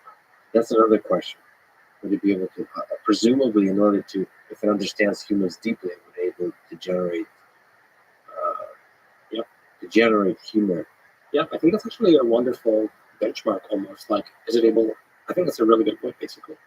To make you laugh. Yeah, if it's able to be like a very effective stand-up comedian that is doing something very interesting computational, I think being funny is extremely hard. Yeah. Because it's hard in a way, like a Turing test. The original intent of the Turing test is hard because you have to convince humans, and there's nothing. That's why when comedians talk about this, like this is deeply honest. Because if people can't help but laugh, if they don't laugh, that means you're not funny. If they laugh, Yep. it's funny. You're showing you need a lot of knowledge to create humor about, like you mentioned, human condition and so on, and then you need to be clever with it. You mentioned a few movies. You tweeted movies that I've seen 5+ times, but I'm ready and willing to keep watching: Interstellar, Gladiator, Contact, Good Will Hunting, The Matrix, Lord of the Rings, all three, Avatar, Fifth Element, so on. It goes on. Terminator 2, Mean Girls. I'm not going to ask about. Anchorman. Mean Girls is great. What are some of the jump onto your memory that you love and why? When you mentioned The Matrix. As a computer person, why do you love The Matrix? There's so many properties that make it like beautiful and interesting. So there's all these philosophical questions, but then there's also AGIs, and there's simulation, and it's cool, and there's the black, The look of it, the feel of yeah, it. the look of it, the feel of it, the action, the bullet time. It was just like innovating in so many ways. And then Good Will Hunting, why do you like that? Yeah, I really like this tortured genius sort of character who's like grappling with whether or not he has like any responsibility or like what to do with this gift that he was given or like how to think about the whole thing. And there's also a dance between the genius and the personal, like what it means to love another human being. There's a lot of themes there. It's just a beautiful movie. and then the fatherly figure, the mentor, and the psychiatrist, and It like really like it messes with you. You know, there's some movies that just like really mess with you. On a deep level. do you relate to that movie? Like, Mm. it's like Lord of the Rings. That's self-explanatory. Terminator 2, which is interesting. We watched that a lot. Is that better than Terminator 1? You like Arnold? I do like Terminator 1 as well. I like Terminator 2 a little bit more, but in terms of like its surface properties. Do you think Skynet is at all a possibility? Yes. Like the actual sort of autonomous weapon system kind of thing? Do you worry about that stuff? I do worry AI about it, being 100%. used for war. I 100% worry about it. And so some of these fears of AGIs and how this will plan out. I mean, these will be like very powerful entities probably at some point. And so, for a long time, they're going to be tools in the hands of humans. People talk about like alignment of AGIs and how to make the problem is that even humans are not aligned. How this will be used and what this is going to look like is, it's troubling. So, Do you think it'll happen slowly enough that we'll be able to, as a human civilization, think through the problems? yes, that's my hope, is that it happens slowly enough and in an open enough way where a lot of people can see and participate in it. Just figure out how to deal with this transition, I think, is going to be interesting. I draw a lot of inspiration from nuclear weapons because I sure thought it would be fucked once they develop nuclear weapons. But like, it's almost like when the systems are not so dangerous they destroy human civilization, we deploy them and learn lessons, and then we quickly, if it's too dangerous, we might still deploy, but we very quickly learn not to use them. So there'll be like this balance achieved. Humans are very clever as a species. It's interesting. We exploit the resources as much as we can, but we avoid destroying ourselves. It seems like. Well, I don't know about that, actually. Hope it continues. I'm definitely like concerned about nuclear weapons and so on, not just as a result of the recent conflict, even before that. It's probably like my number one concern for humanity. So if humanity destroys itself or destroys 90% of people, that would be because of nukes? I think so. It's not even about full destruction. To me, it's bad enough if we reset society. It would be like terrible. It would be really bad, and I can't believe we're like so close to it. Yeah, it's like so crazy to me. It feels like we might be a few priests away from something like that. Yep. Basically, it's extremely unnerving, and has been for me for a long time. It seems unstable that world leaders just having a bad mood can take one step towards a bad direction and it escalates. Mm-hmm. Yeah. Because of a collection of bad moods, it can escalate without being able to stop. Yeah, it's a huge amount of power, and then also with the proliferation. Basically, I don't actually know what the good outcomes are here. So I'm definitely worrying about it a lot. And then AGI is not currently there, but I think at some point will more and more become something like it. The danger with AGI even is that I think it's even like slightly worse in the sense that there are good outcomes of AGI, and then the bad outcomes are like an epsilon away, like a tiny one. And so I think capitalism and humanity and so on will drive for the positive ways of using that technology, but then the bad outcomes are just like a tiny, like flip a minus sign away. That's a really bad position to be in. A tiny perturbation of the system results in the destruction of the human species. It's a weird line to walk. Yeah, I think in general, what's really weird about like the dynamics of humanity and this explosion was talked about is just like the insane coupling afforded by technology and just the instability of the whole dynamical system. I think it doesn't look good, honestly. Yeah, so that explosion could be destructive or constructive, and the probabilities are not zero. Yeah, I do feel like I have to try to be optimistic and so on, and I think even in this case, I still am predominantly optimistic, but there's definitely... Me too. Do you think we'll become a multi-planetary species? Probably yes, but I don't know if it's a dominant feature of future humanity. There might be some people on some planets and so on, but I'm not sure if it's like a major player in our culture and so on. We still have to solve the drivers of self-destruction here at Earth. So just having a backup on Mars is not going to solve the problem. So, by the way, I love the backup on Mars. I think that's amazing. You should absolutely do that. Yes. And I'm so thankful. Would you go to Mars? Personally, no. I do like Earth quite a lot. I'll go to Mars. I'll go. That's not too heavy. Maybe eventually I would, once it's safe enough, but I don't actually know if it's on my lifetime scale, unless I can extend it by a lot. I do think that, for example, a lot of people might disappear into virtual realities and stuff like that. I think that could be the major thrust of sort of the cultural development of humanity, if it survives. So it might not be, it's just really hard to work in physical realm and go out there.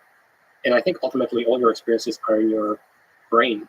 And so it's much easier to just disappear into digital realm. And I think people will find them more compelling, easier, safer, more interesting. So you're a little bit captivated by virtual reality, by the possible worlds, whether it's the metaverse or some other manifestation of that. Yeah. Yeah, it's really interesting. It's I'm interested just talking about the karma. Where's the thing that's currently preventing that? Yeah. I mean, to be clear, I think what's interesting about the future is it's not that I kind of feel like the variance in the human condition grows.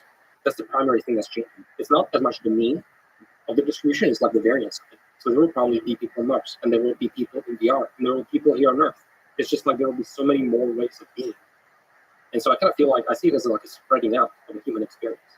There's something about the internet that allows you to discover those little groups. I mean, you gravitate to it. Something about your biology likes that kind of world that you find each other. Yeah. And we'll have transhumanists, and then we'll have the Amish, and everything is just going to coexist. Yeah, the cool thing about it, because I've interacted with a bunch of internet communities, is they don't know about each other. Like you can have a very happy existence, just like having a very close-knit community and not knowing about each other. You even sense this, just having traveled to Ukraine. They don't know so many things about America. Yeah. You like when you travel across the world, I think you experience this too. There are certain cultures that are like they have their own thing going on. And so you can see that happening more and more and more and more in the future. We have other communities. Yeah, I think so. That seems to be how it's going right now. And I don't see that trend like really reversing. I think people are diverse and they're able to choose their own path in existence, and I sort of like celebrate that. And so we spend so much time in the metaverse, in the virtual reality. Or which community are you? Are you the physicalist, the physical reality enjoyer, or do you see drawing a lot of pleasure and fulfillment in the digital world? Yeah, I think currently the virtual reality is not that compelling. I do think it can improve a lot, but I don't really know to what extent. Maybe there's actually like even more exotic things you can think about, like neural links or stuff like that. So currently, I kind of see myself as mostly a team human person. I love nature. I love harmony. I love people. I love humanity. I love emotions of humanity. And I just want to be like in this like solar punk little utopia. That's my happy place. Yes. My happy place is like people I love thinking about good problems, surrounded by lush, beautiful, dynamic nature, and secretly high tech in places that count. To use technology to empower that love for other humans and nature. Yeah, I think technology used like very sparingly. I don't love when it sort of gets in the way of humanity in many ways. I like just people being humans in the way we sort of like slightly evolve and prefer, I think, just by default. People kept asking me because they know you love reading. Are there particular books that you enjoyed that had an impact on you for silly or for profound reasons that you would recommend? You mentioned the vital question. Many, of course. I think in biology, as an example, the vital question is a good one. Anything by Nick Lane, really life ascending, I would say, is like a bit more potentially representative, is like a summary of a lot of the things he's been talking about. I was very impacted by The Selfish Gene. I thought that was a really good book to help me understand altruism as an example and where it comes from, and just realizing that the selections and the level of genes was a huge insight for me at the time, and it sort of like cleared up a lot of things for me. What do you think about the idea that ideas are the organisms? The memes? Yes, love it, 100%. Are you able to walk around with that notion for a while that there is an evolutionary kind of process with ideas as well? There absolutely is. There's memes just like genes, and they compete, and they live in our brains. It's beautiful. Are we silly humans thinking that we are the organisms? Is it possible that the primary organisms were the ideas? Yeah, I would say like the ideas kind of live in the software of like our civilization in the minds and so on. We think as humans that the hardware is the fundamental thing. I, human, is a hardware entity, but it could be the software, right? Yeah, I would say like there needs to be some grounding at some point to like a physical reality. But if we clone it on there, the software is a thing.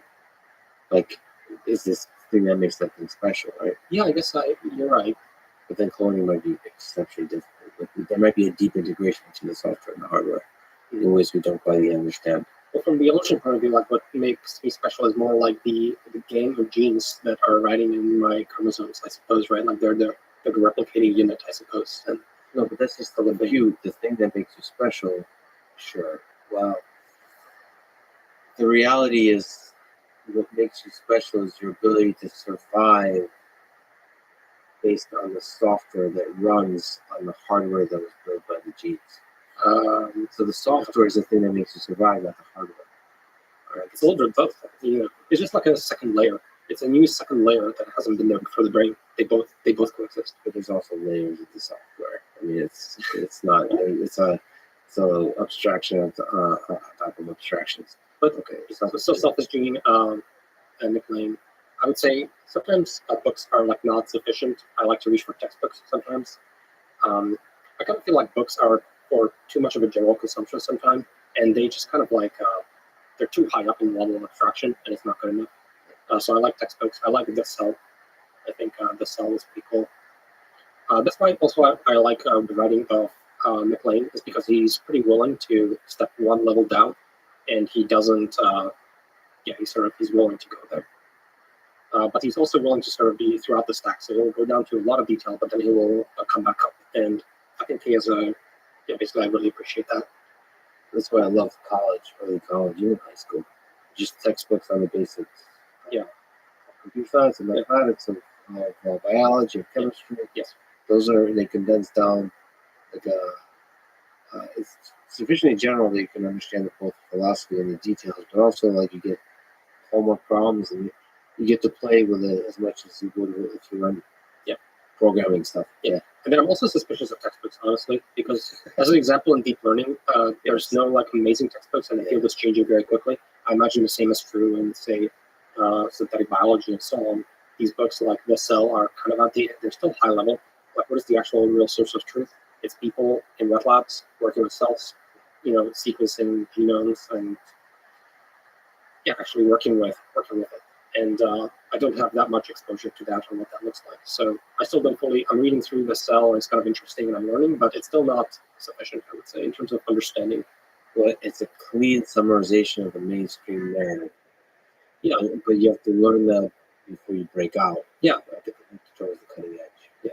What is the actual process of working with these cells and growing them and incubating them? And it's kind of like a massive cooking recipe, so making sure your cells live and proliferate, and then you're sequencing them, running experiments, and just how that works, I think, is kind of like the source of truth. But at the end of the day, what's really useful in terms of creating therapies. Yeah, I wonder what in the future AI textbooks will be. Because, there's an artificial intelligence about an approach. I actually haven't read if it's come out, the recent version, there's been a recent edition. I also saw there's a science of deep learning book. I'm waiting for textbooks that are worth recommending, worth reading. Yeah. It's tricky. Because it's like papers and code. Honestly, I think papers are quite good. I especially like the appendix of any paper as well. It's like the most detailed. It doesn't have to be cohesive, connected to anything else. Just describing a very specific way you saw the particular thing. Yeah. Many times papers can be actually quite readable. Not always, but sometimes the introduction and the abstract is readable, even for someone outside of the field. This is not always true. And sometimes I think, unfortunately, scientists use complex terms even when it's not necessary. I think that's harmful. I think there's no reason for that. And papers sometimes are longer than they need to be in the parts don't matter. Yeah. The appendix would be long, but then the paper itself, utilize that pretty simple.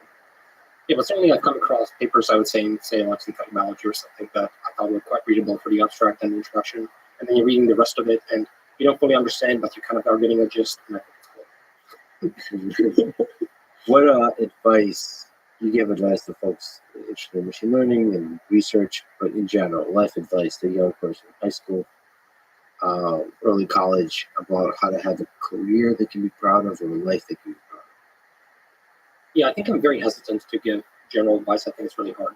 I mentioned like some of the stuff I've mentioned is fairly general. I think like focus on just the amount of work you're spending on like a thing. Compare Let's stick yourself to that. only to yourself, not to others. That's good. I think those are fairly general. How do you pick the thing? You just have like a deep interest in something, or like try to like find the artmax over like the things that you're interested in. Argmax at that moment and stick with it. How do you not get distracted and switch to another thing? You can if you like. Well, if you do an Argmax repeatedly every Yeah, week, it doesn't converge. it's the problem. Yeah, you can like low pass filter yourself in terms of like what has consistently been true for you.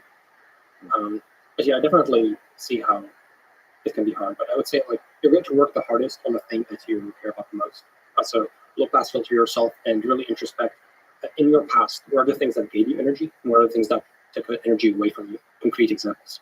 And usually from those concrete examples, sometimes patterns can emerge. I like it when things look like this when I'm in these positions. But that's not necessarily the field, the kind of stuff you're doing in a particular field. So for you, it seems like you were energized by implementing stuff, building actual things. Yeah, being low level, learning, and then also communicating so that others can go through the same realizations and shortening that gap. Because I usually have to do way too much work to understand the thing, and then I'm like, okay, this is actually like, okay, I think I get it. And like, why was it so much work? It should have been much less work. And that gives me a lot of frustration, and that's why I sometimes go teach. So aside from the teaching you're doing now, putting out videos, aside from the potential Godfather Part 2 with the AGI at Tesla and beyond, what does the future for Andre Karpathy hold? Have you figured that out yet? I mean, as you see through the fog of war, that is all of our future. Do you start seeing silhouettes of what that possible future could look like? The consistent thing I've been always interested in, for me at least, is AI, and that's probably what I'm spending the rest of my life on because I just care about it a lot.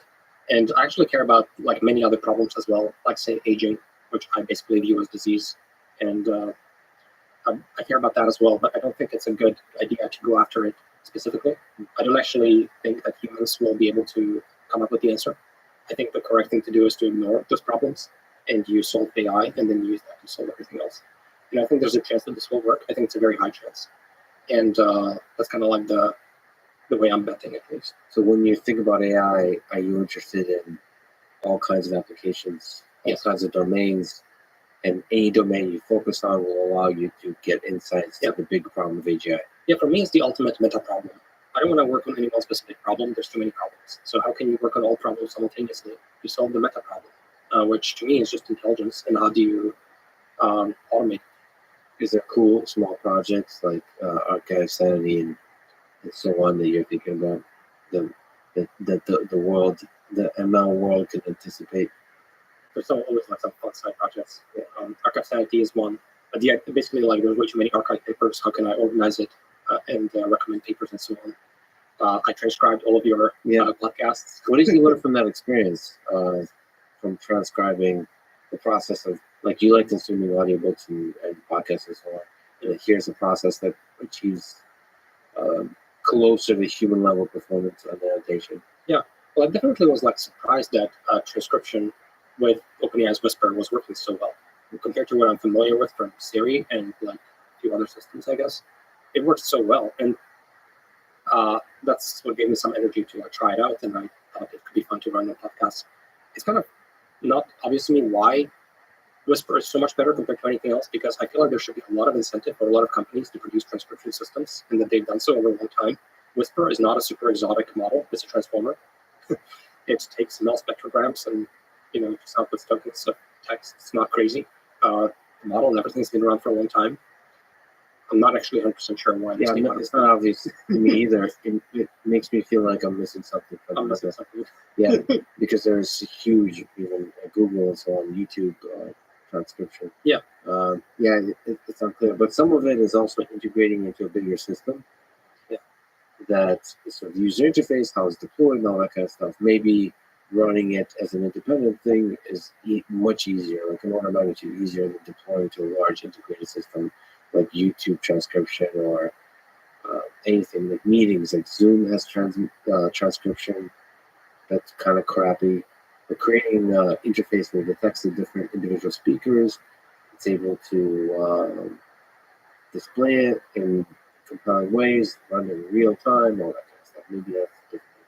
Like, that's the only explanation I have because like I'm currently paying quite a bit for human transcription, human caption, right, annotation, and like it seems like there's a huge incentive to automate that. Yeah, it's very confusing. Yeah, I don't know if you looked at some of the Whisper transcripts, but they're quite good. They're good, and especially in tricky cases. Yeah, I've seen Whisper's performance on like super tricky cases, and it does incredibly well. So I don't know. A podcast is pretty simple. It's like high quality audio, and you're speaking usually pretty clearly. So I don't know. I don't know what OpenAI's plans are. Yeah, either. But yeah, there's always like fun projects basically. And Stable Diffusion also is opening up a huge amount of experimentation, I would say, in the visual realm and generating images and videos and movies. Ultimately. Yeah, videos. And so that's going to be pretty crazy. That's going to almost certainly work, and it's going to be really interesting. And the cost of content creation is going to fall to zero. You used to need the painter for a few months to paint a thing, and now it's going to be speak to your phone to get your video. So Hollywood will start using it to generate scenes, which completely opens up. Yeah, so you can make a movie like Avatar, eventually for under $1 million. Much less, maybe just by talking to your phone.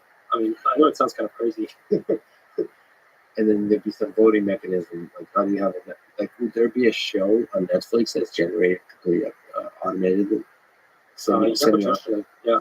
And what does it look like also when you can generate on demand, and it's and there's infinity of it? Yeah. Oh man. All the synthetic content. I mean, it's humbling because we treat ourselves as special for being able to generate art and ideas and all that kind of stuff. If that can be done in an automated way by AI. Yeah. I think it's fascinating to me how these the predictions of AI and what it's going to look like and what it's going to be capable of are completely inverted and wrong. And sci-fi of 50s and 60s was just like totally right. They imagine AI as like super calculating their approvers, and we're getting things that can talk to you about emotions. They can do art. It's just like weird. Are you sad about that feature? Just AI's like hybrid systems, heterogeneous systems of humans and AIs talking about emotions. Netflix and chill with AI system. That's shit. Where the Netflix thing you watch is also generated by AI. I think it's going to be interesting for sure. And I think I'm cautiously optimistic, but it's not obvious. Well, the sad thing is your brain and mine developed in a time where before Twitter, before the internet. So I wonder, people that are born inside of it might have a different experience. Like maybe you will still resist it, and the people born now will not. Well, I do feel like humans are extremely malleable, and you're probably right. What is the meaning of life? we talked about sort of the universe having a conversation with us humans, or with the systems we create to try to answer. For the creator of the universe to notice us, we're trying to create systems that are loud enough to answer back. I don't know if that's the meaning of life. That's like meaning of life for some people. The first level answer I would say is anyone can choose their own meaning of life because we are a conscious entity and it's beautiful. Number one. But I do think that like a deeper meaning of life, if someone is interested, is along the lines of like, what the hell is this?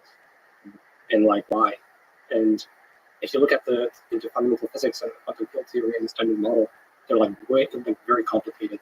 And there's just like 19 free parameters of our universe, and like what's going on with all this stuff, and why is it here, and can I hack it? Can I work with it? Is there a message for me? Am I supposed to create the message? And so I think there's some fundamental answers there, but I think there's actually even like you can't actually like really make a dent in those without more time. And so to me also there's a big question around just getting more time, honestly. Yeah, that's kind of like what I think about quite a bit as well. So kind of the ultimate, or at least first way to sneak up to the why question is to try to escape uh, the system, the universe. Yeah. And then for that, you sort of backtrack and say, okay, for that, it's going to take a very long time. So the why question boils down from an engineering perspective to how do we extend. Yeah, I think that's like question number one, practically speaking, because you can't, you're not going to calculate the answer to the deeper questions in the time you have. And that could be extending your own lifetime or extending just the lifetime of the civilization. Of whoever wants to. Not many people might not want that, but I think people who do want that, I think it's probably possible. And I don't know that people fully realize this. I kind of feel like people think of death as an inevitability, but at the end of the day, this is a physical system. Some things go wrong. It makes sense why things like this happen, evolutionarily speaking, and there's most certainly interventions that mitigate it. That'd be interesting if death is eventually looked at as a fascinating thing that used to happen to humans. I don't think it's unlikely. I think it's likely. And it's up to our imagination to try to predict what the world without death looks like. Yeah, it's hard to. I think the values will completely change. Could be. I don't really buy all these ideas that without death there's no meaning, there's nothingness. I don't intuitively buy all those arguments. I think there's plenty of meaning, plenty of things to learn. They're interesting, exciting. I want to know. I want to calculate. I want to improve the condition of all the humans and organisms that are alive. Yeah, the way we find meaning might change. There is a lot of humans, probably including myself, that finds meaning in the finiteness of things. Mm. But that doesn't mean that's the only source of meaning. Yeah, I do think many people will go with that, which I think is great. I love the idea that people can just choose their own adventure. Like you are born as a conscious free entity by default, I like to think, yeah. And you have your unalienable rights for life in the pursuit of happiness. I don't know if you have that.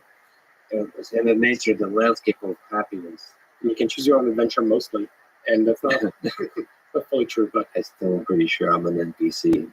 Like, an NPC can't know it's an NPC. There could be different degrees and levels of consciousness. I don't think there's a more beautiful way to end it. Andre, you're an incredible person. I'm really honored you to talk with me. Everything you've done for the machine learning world, for the AI world, to just inspire people, to educate millions of people.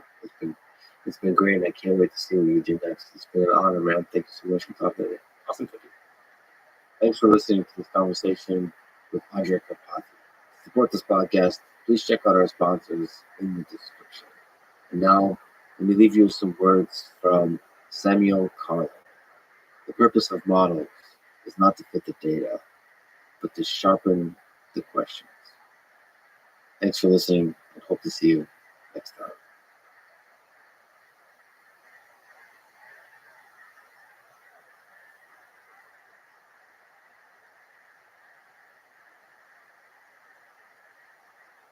The following is a conversation with Ye, the legendary artist, producer, and designer, formerly known as Kanye West, on this, the Lex Friedman podcast.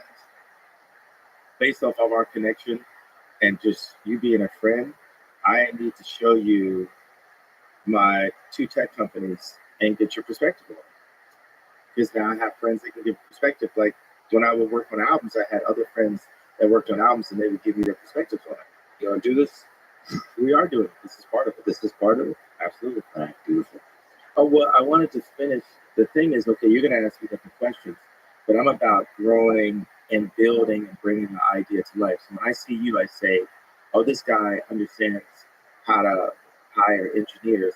Where I'm coming from Hollywood, coming from press, coming from media, all of the guys, that so many of the guys that have been like voices and faces and talking heads, whatever, have not understood how to engineer product. And that's the reason why I was able to jump past everyone in the entertainment field and become, whatever the net worth is, 11 billion. I'm going to stop putting the whole black thing on my work flag.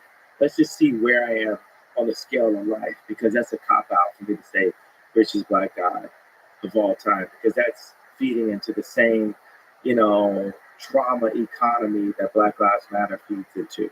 That's why I love and respect engineers. That's the only thing that we really need to teach in school is engineering. We don't need to teach history. We don't need to teach anything that is subjective. It needs to only be engineering taught in school, and everything else needs to be recessed.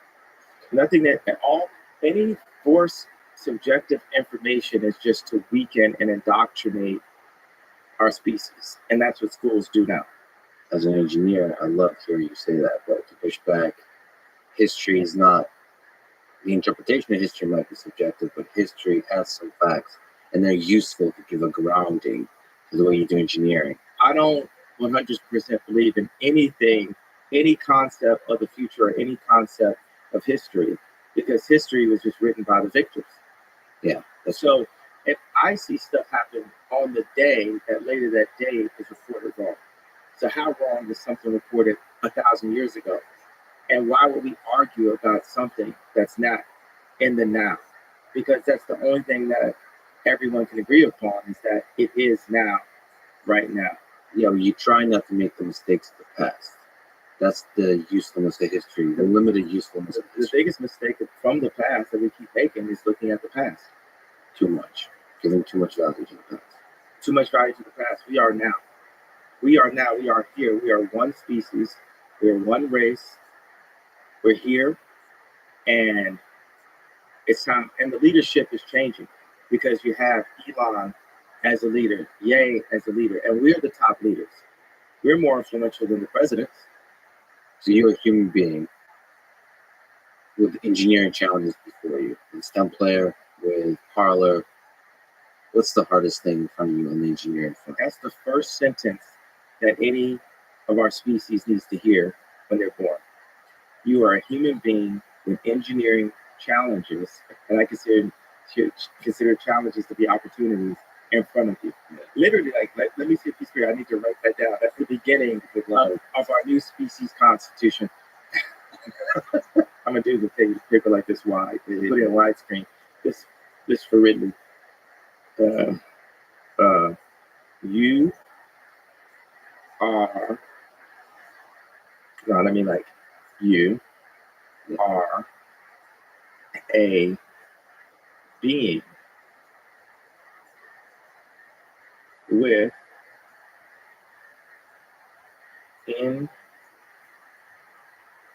engineering opportunities. Opportunities. I'm sorry, I don't spell as good as John Legend. Opportunities in before you. I like the before because it can mean forward or before you. This right here, I've always said I'm the top 5 writer in human existence, but at this right here is pushing me to like number 4, number 3.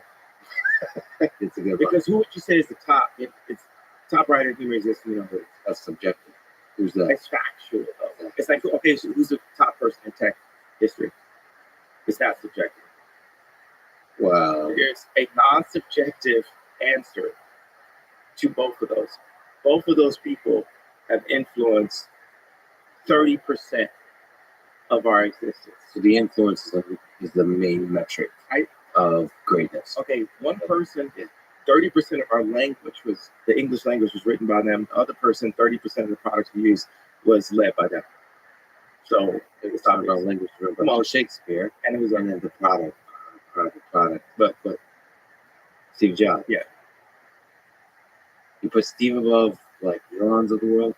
Because Steve is a designer, he's a designer and engineer, but he's a visionary in the design space. Well, I would link to him because I'm not an engineer, right? So I'm more like. Then you're an engineer. If Steve is an engineer, you're an engineer, essentially. He's a cultural engineer. Like the people who run the emotions of the world and run the world off of people's emotions right now are social engineers. And social engineering is so important, like city design. There's a fancier word for that. But I was I was in Oxford last night to see Anthony Jesuit, and I gotta find out what his opening joke was because I'm doing interviews and I'm thinking I'm funny, and I like that he just kept on saying 20-year anniversary. I've been doing this for 20 years, and his opening joke was so high level. I realized that I wasn't funny. I realized that this dude is a professional at what he does, and so many things are subjective. I always talk about this. It's like, people are arguing like, is Emily Ratajkowski the hottest, person? And I'm like, that's such a subjective thing. But like, if you go and shoot 3-pointers with Steph Curry, it's not subjective, right? Or if you go and compare bank accounts with Elon, it's not subjective. And another thing that's not subjective, porn. What about it? Dick size. It's not subjective. You can measure. But porn is more about more than just dick size, and greatness is more than the size of the bank account, right? So there's a subjective. Greatness is subjective, though. Right. So do you care about the stuff that's objective or subjective more? Because greatness to me is what matters. The bank account comes and goes. The impact on our society, like you said, social engineering, the impact on the collective intelligence of our species, that permeates throughout the rest of time. I like what you said, the impact. I'm taking notes. Would you say the impact on the collective intelligence of our species? Impact on the collective intelligence. Ye is writing down the words that came out of my dumb mouth. I have made it in life. There's a lot of people that have kind of like sat through. I wanted to wear a different color hoodie because I was tired of seeing this hoodie in all the interviews. And there's a lot of kids that are with me. They see what I'm saying. Yeah. And they had to sit through all of the muck of all the previous interviews to get to this. Every interview has been just an emotional, it's just like been an argument up to this point. This is the first of, this is the next frontier of where our species is going to head. It starts here. It starts with you, Lex. So this is the first time I heard you say the word engineering at least so many times, which I love hearing. So this is where you're at. You're like that newborn. You're a being with engineering opportunities. Yeah. And we're all a newborn, because in Christianity we say born again. We're all newborns. And everyone shall, I don't like the word can. Shall, the only thing about shall is like it kind of dictates, and can kind of lets people off the hook. So I haven't found the perfect post Shakespeare and post Steve Jobs and post Elon and post Ye and post Drake way to communicate this.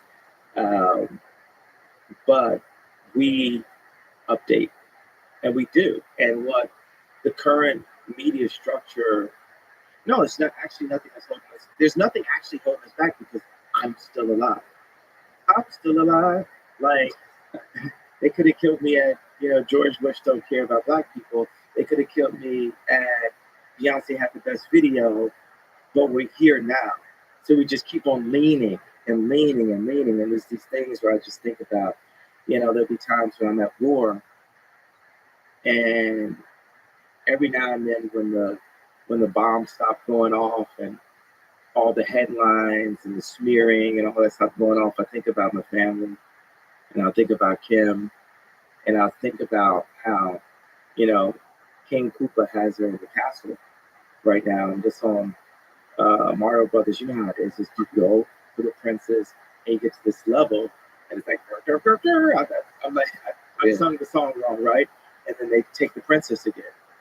Which one are you, Mario? Yeah. What's your favorite thing, the thing you love the most about Kim, from a Mario perspective, from the princess? Looking back, was there a moment? She's definitely my favorite of all time. Yeah. Was there a moment that, like that catches you off guard and you say, I love this human being?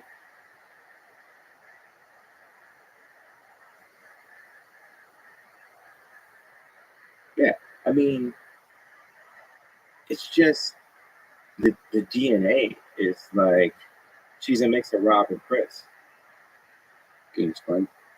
I mean, that's like a really high pool right there. Those are like two geniuses. So, okay. So, like, the entire history of evolution of the human species created this DNA that created this being. There's a life there. There's a set of memories and a history that brought you together, and you're like, damn, I like this DNA. Yeah. They said certain people have just like high DNA. Ivanka Trump has high DNA. It's like, How's your DNA? pretty good. I think we've seen that. It's been proven. I mean, but look at my mom and look at my dad. Me and my dad have a water purification center in the DR right now, and my dad is the original Steve Jobs, and he was blocked by people around him, and people were using him and taking advantage, and not believing in his vision. My dad's the educated version of Ye. What'd you learn about life? And my dad got girls too. But those are small details. That's a big detail. Being that I found my dad's, Playboy when I was 5 years old, it greatly affected my motivation. Yeah. All right. So that's part of the engine that drives. Yeah. Absolutely. I remember when Pharrell was first in all the videos, and my girl was like, girls like Pharrell, and I was like, I want girls that like me too. Funny that that's behind all the ambition, all the drive. That's how we make people. That's how people are made. It's the desire to be loved. Is that at the individual level, just being noticed, and also at the societal level scale?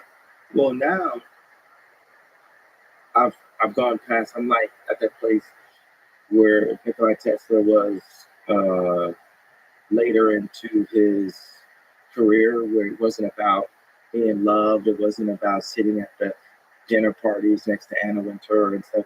It was about getting the idea across. So I have these cells that are very, and I just keep on saying Ridley Scott, but Ridley Scott has a special anointing. It isn't just sci-fi what he's doing. There's something in there, just like George Lucas. There's something different that's there. So, what are you drawing? I'm drawing these new living cells that we will exist in. And this is over, okay, let's do like,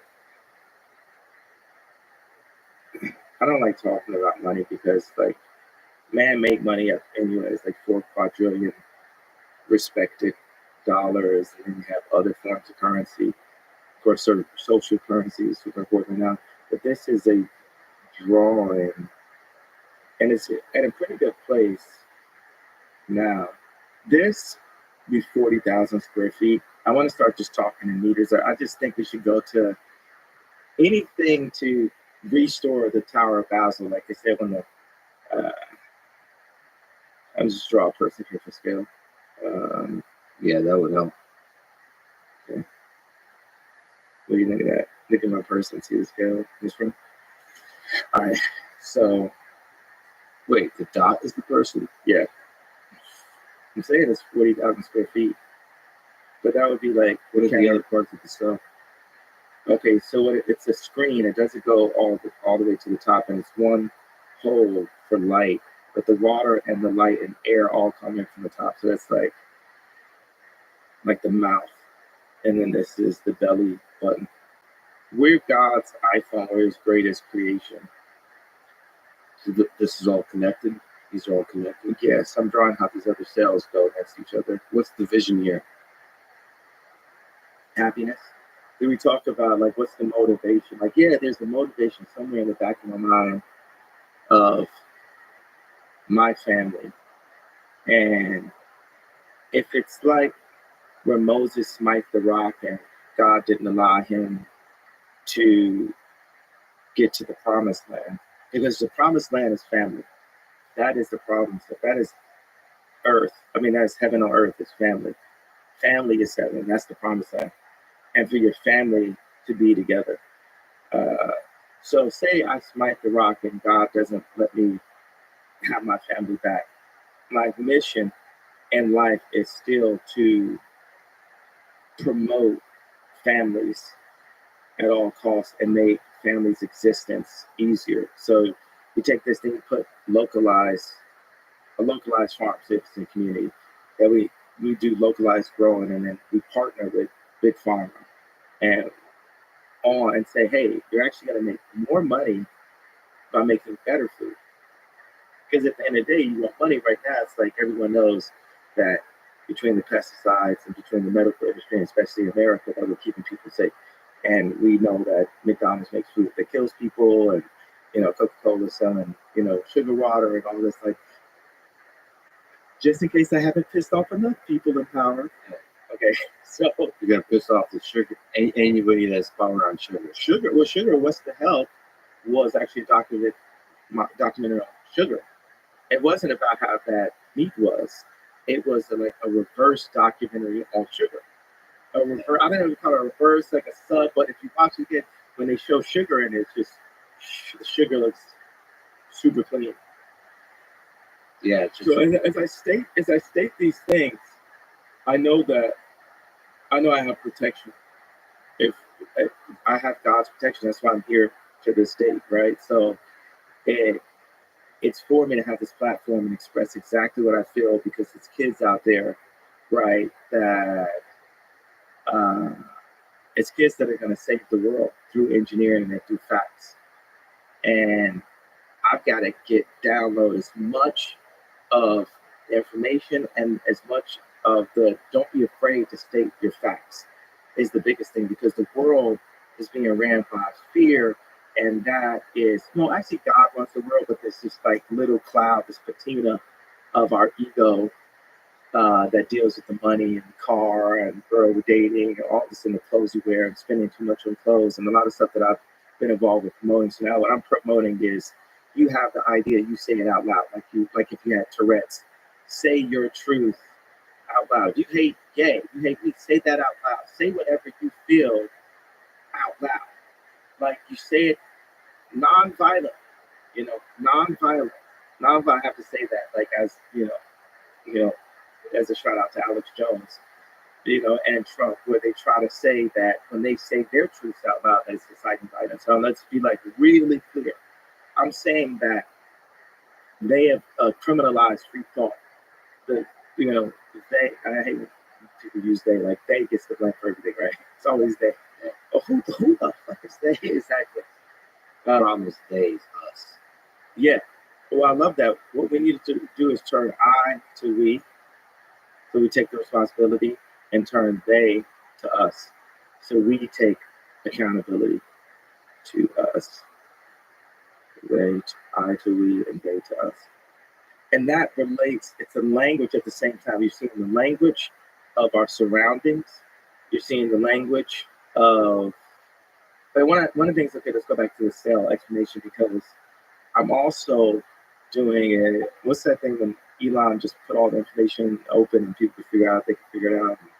Open source? Yeah, open source. So I'm open sourcing this idea right now so that, engineers and anointed people, anointed beings can collectively contribute to this to push our species forward. So where I've got to with my research is that there will be a hole at the top that allows natural light, natural air, and there's a constant water system. So it becomes like a water city where it's a constant flow it's regenerative, it's not wasting the water, and it's just a constant flow. So I put the toilet really close to where this I don't want to call it a wave pool, but in the pool the water's not still. So that exists in water. surrounded by water. Well, the living rooms, you have two rooms. You have the dry room, which people would call the living room before, and then you have the wet room. How is that a source of happiness? What is broken about our world today that gives you in terms of the pursuit of happiness, which is one of the things Well, all of our in the buildings, previous declaration? all of our buildings are based on just the industry and the economy, and then people lean into what people are used to seeing, like what we think is attractive, because then you go back to the women who give life. So everyone wants to be attractive to the attractive. And that's the reason why the media goes and gets, Bella Hadid, Kim Kardashian, Emily Ratajkowski. Those are the only ones I'm gonna. There's more. There's more, but I'm thinking the ones that I think are attractive. Yeah, So it is subjective. Yeah, because it's subjective. So to my subjective, but I think the only guys that can argue with me on my opinion on girls would be Brad and Leo, because we're the only ones with the track record. Everything else. So for everybody else is subjective. We've got history. So Are you happy? absolutely, I'm just here. It's actually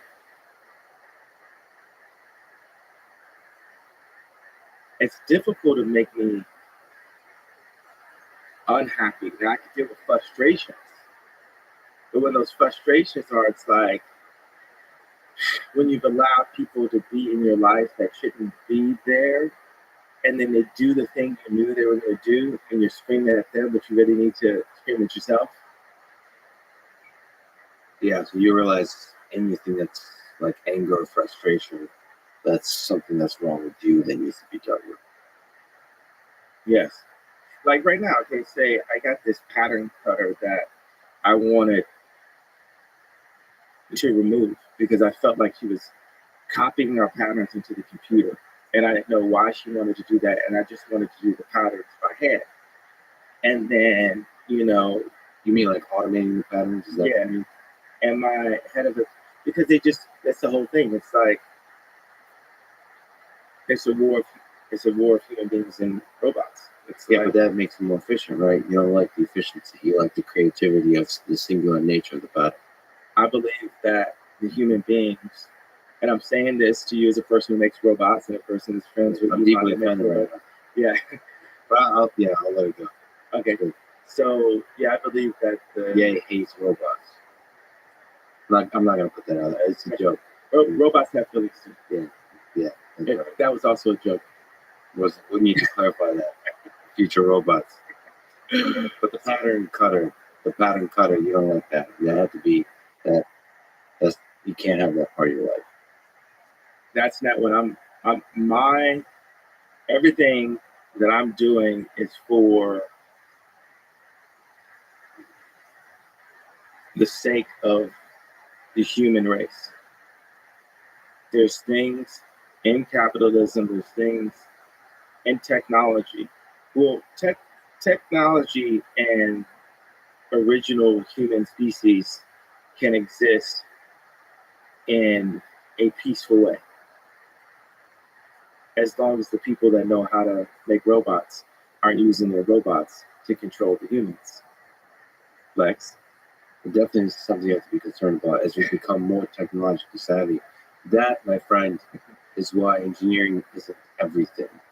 That you have to desperately study the lessons of history. In Nazi Germany, science was used to create atrocities. Engineering, the same. Engineering could be a tool of war. We're still in the Holocaust.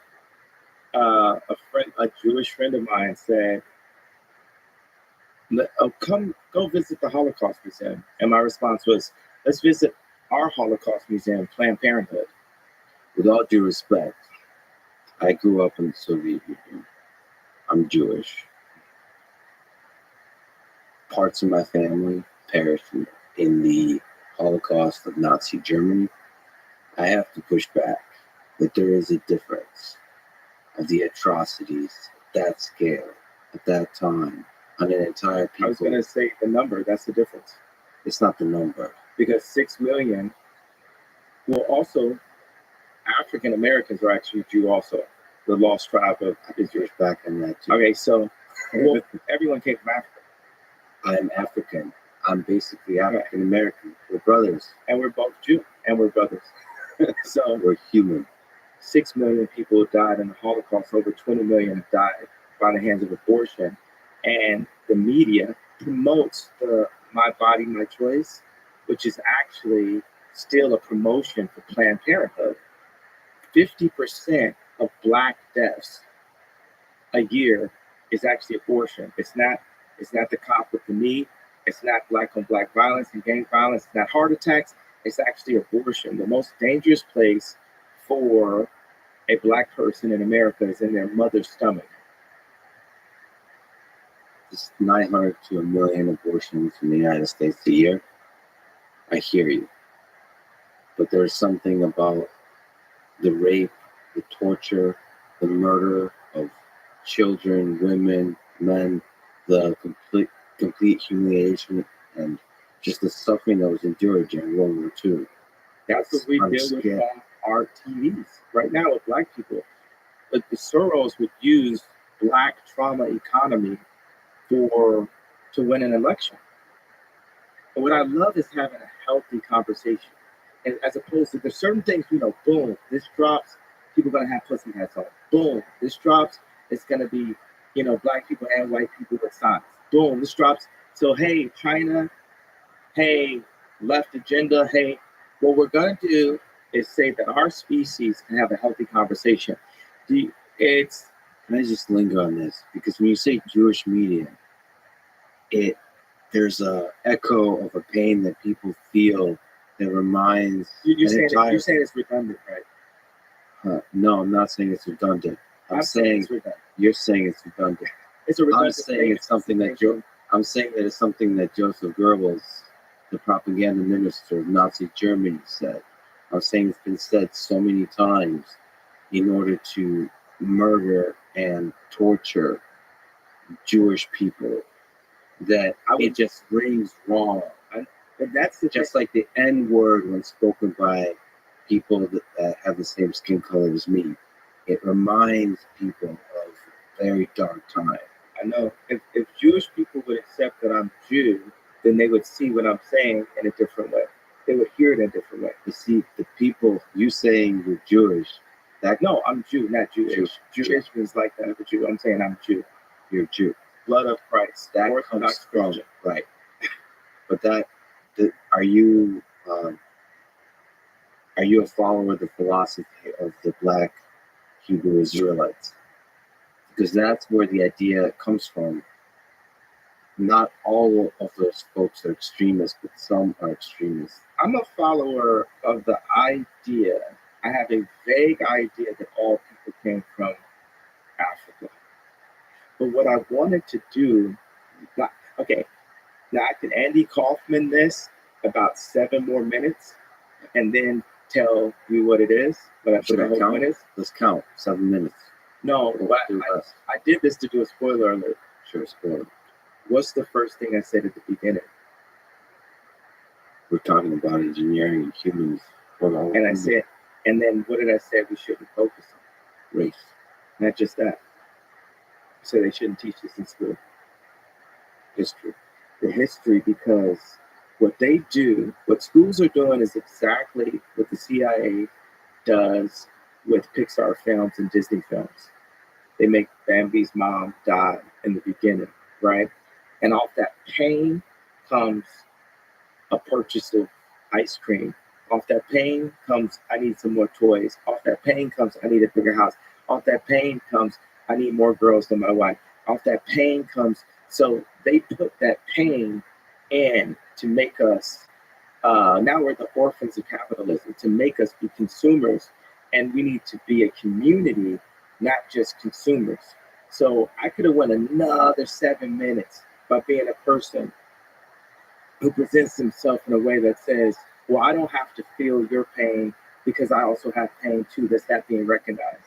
And in every interview, when I say, well, why I get to the point of putting up a tweet, no one wants to understand why I got to that point. You Right? have pain. You have pain. Yeah, but no one. Pain in your heart. But let's say this: undoubtedly, Jewish people have a lot of movies about that pain, and Black people have a lot of movies about the pain of slavery. Right? It's almost impossible to find a movie about Mansa Musa. When you go to the African History Museum in Washington, D.C., it doesn't start with the idea of Africans being kings. It starts with the idea of Africans being slaves. But here's another interesting point about this. This was said to me one time, and it stuck with me as a family member of mine.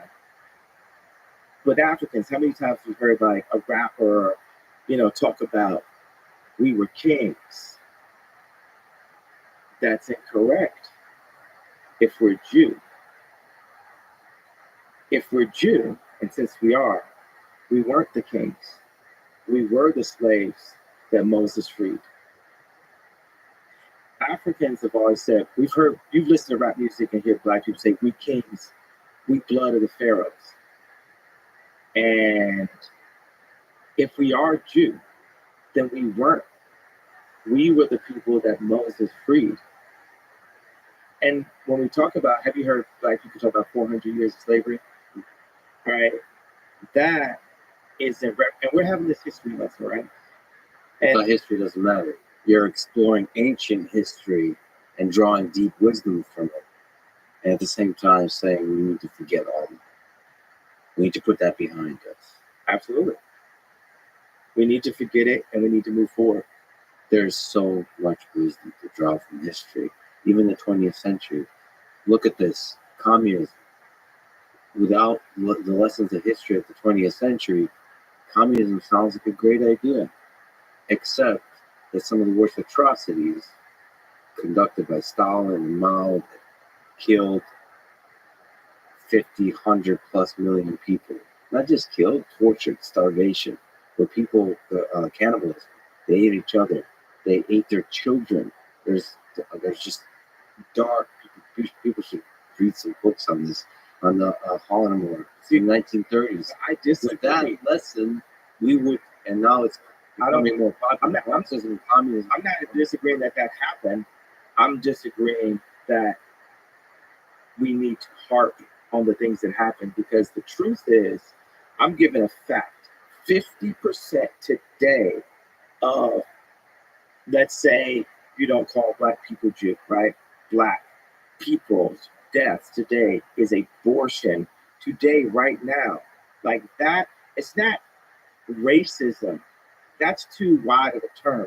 It's genocide and population control that Black people are in today in America, that is promoted by the music and the media that Black people make, that Jewish record labels get paid off of, or media companies, record labels, media company also to give it a wider, I agree with Martin Luther King. I have a dream too. That one day you would not be judged by the color of your skin or your race, Black or Jew, but by the content of your character. All the assholes that fucked you over in the music industry, fuck artists over in the music industry, are individuals. They're not Jews. Can you say they are Jews? It doesn't. They're human with opportunities, and they took those opportunities.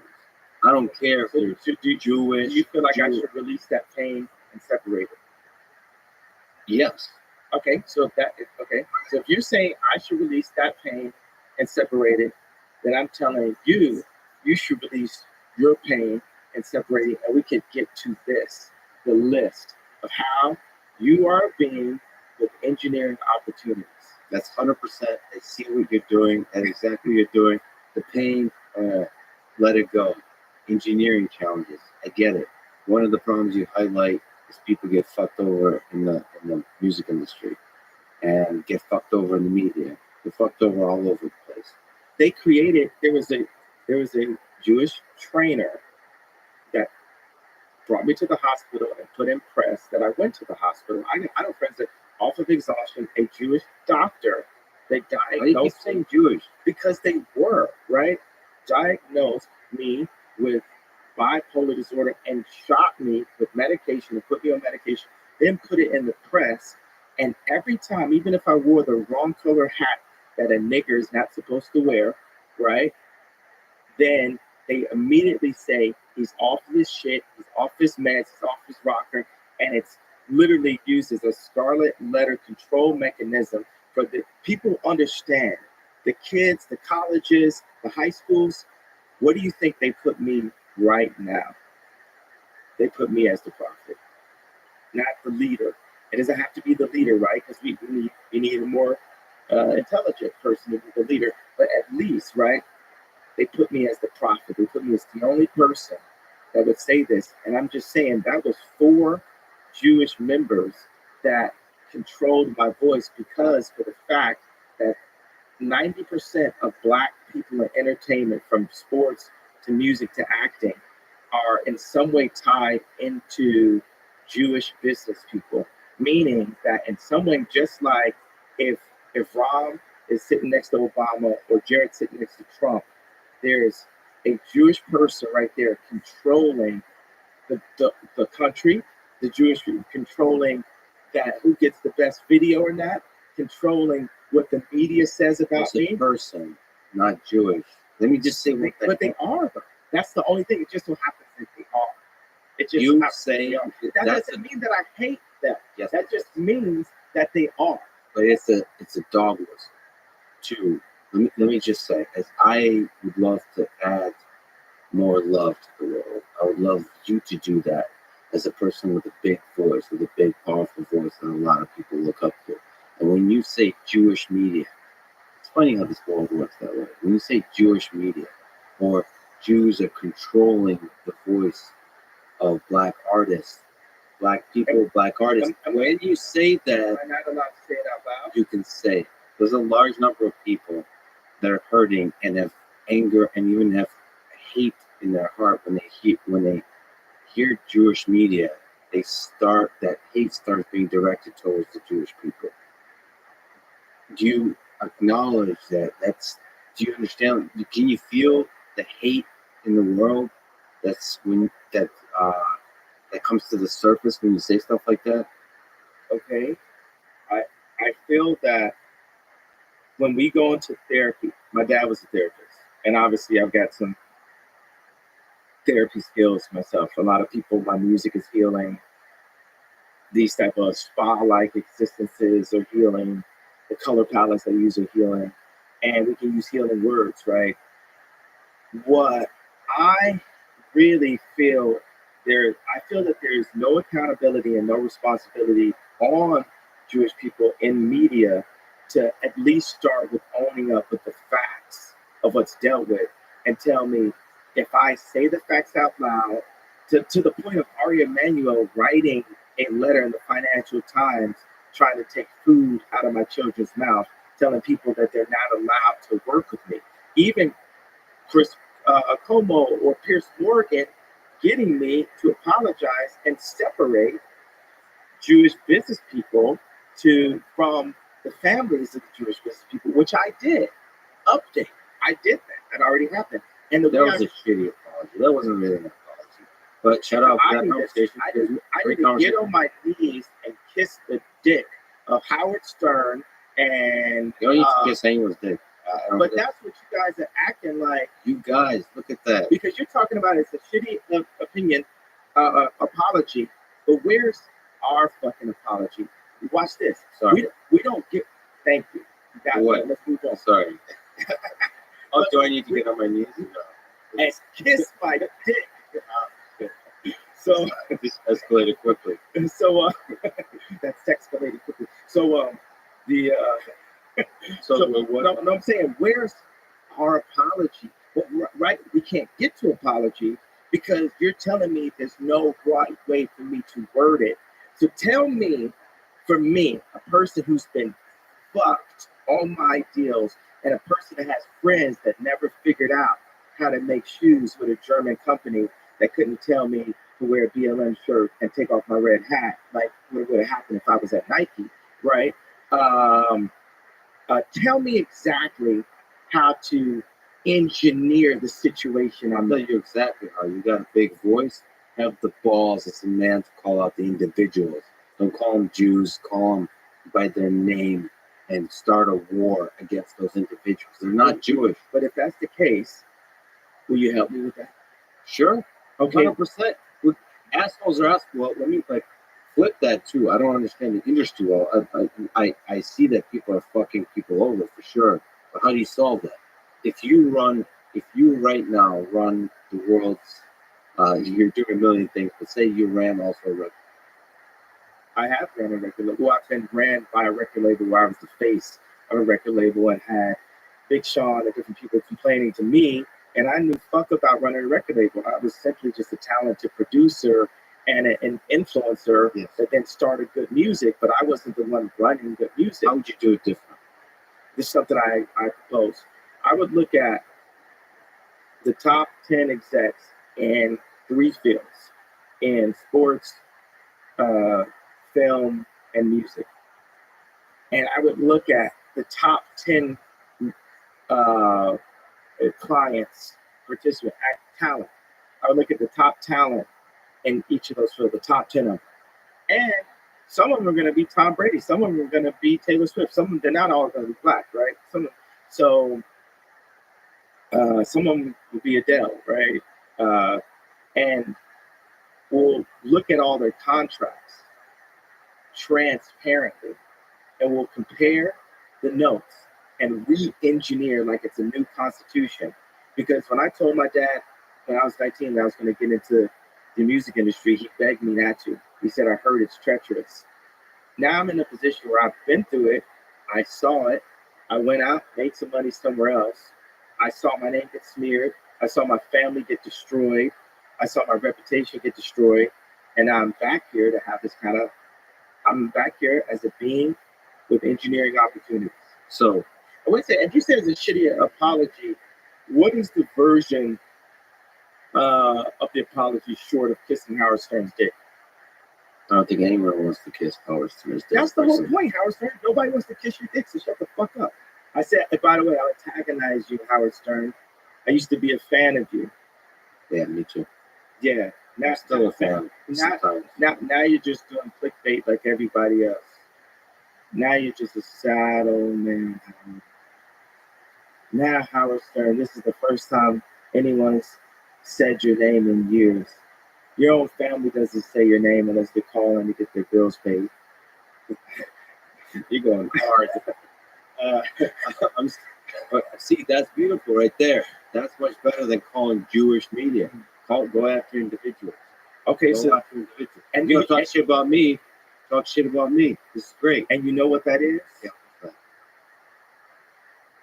Engineering. That's an engineer's approach. Yeah, engineers. Yeah. Yeah, you should learn some of that. We all can use our pain against each other, or we can say we're being with engineering opportunities. And we can know about history. So let me change something. We can have just to be judgmental. People say thou shalt not judge. I was talking to Camille Vasquez. She says, I'm very judgmental. That's what we're doing. I believe, now you can go to the Bible, one thing's going to say one thing, another thing may be contradicted in a way, and then the pastor has to unpack it. I believe that we are to judge. If you look at some food and it's got a fly coming out of it, you can then judge at that point. You're supposed to use your better judgment. But whenever someone doesn't want to change something they're doing, they'll say, don't judge me, right? But as a species, you called for me. You got the breakthrough. And by the way, it's only an engineer that I would respect to tell me of how to update how I'm communicating. Because this started off, right? I've been through all these interviews. Let me go to this. You said this was a sorry apology. I was very specific. I said the Jewish, because by the way, it's a barrage, right? It's a thing where I don't even remember the names at a certain point, right? It's like if if a girl was getting raped by men, if that person's not 18, right, and she was getting raped since 14, right, and she still got this face, this super like Irina Shayk level face, right? She might say, "I hate men." That woman may say, "I hate men." She might get to that point because she was raped. On my contracts, and no one can say this is ramped up. No one, Howard Stern can't say this is ramped up. Ari Emanuel can't say this is ramped up. George Soros knows damn well that I'm not ramped up. George Soros knows, like, wow, this guy's like a younger guy that's looking at what I did and looking at how I control the world silently, and he's calling it out, and he's not using any of the fear tactics. I can't send his homeboys around him. I can't send his wife to him. This guy, that's what George Soros sees, right, when he's dealing with it, right? So what you guys are actually asking me to do, I'm comparing myself to that 18-year-old beautiful woman that had been mistreated by men for 4 years of her life, right? And you're saying, as a man, you can't blame all men. And I'm saying, as a responsible, forward philosopher leader, okay, I'll drop the pain and I will specify, because I'm up here. I lost my fucking family. I lost my kids. I lost my best friend in fashion. I lost the Black community. I lost, people said I've lost my mind. All of these things, lost my reputation. And I'm up here just like, I just want my family, but I don't want my family to have to say what the left wants us to say, or to have to say what China wants us to say. I want to be an American and protect my kids and protect my wife and raise my kids as Christians and have my wife be a Christian and innovate, and America may rock and roll. I want to innovate as a creative person and be a successful American, but all of that has been taken away from me. So I'm coming back. And I'm removing the PSTD right now, right? I'm standing up and saying the only way that we're going to be able to get past this and the way God is going to use me right now is for me to stop talking about the pain, stop talking about what happened, and do something about it. And that's where I'm at right now in this moment. Like, yeah, people agree. At least there was something we could say. He has a reason of why he got to that tweet. And what you're doing for me today is saying, that was a sorry apology, and let's specify. I'm not asking for anyone out here to empathize or sympathize for a dude worth $11 billion that can make money appear out of thin air in 5 different industries. I'm not asking for I'm not asking anybody to sympathize with someone who's married to Kim Kardashian and dated Irina Shayk, but like I feel like I'm just not going to get sympathy vote in this situation, right? So I feel your pain. I feel like no one's going to feel my pain. Only God going to be able to feel my pain, right? So but here today, when you said it's a sorry apology, what's the apology that you're looking for as a Jewish engineer? Or not say as Lex. Let's not talk about you being Jewish. As Lex, what's the apology that you want me to say to? Am I allowed to say Jewish? Tell me. Is it anti-Semitic for you to say Jewish out loud? No, there's I don't like the allowed.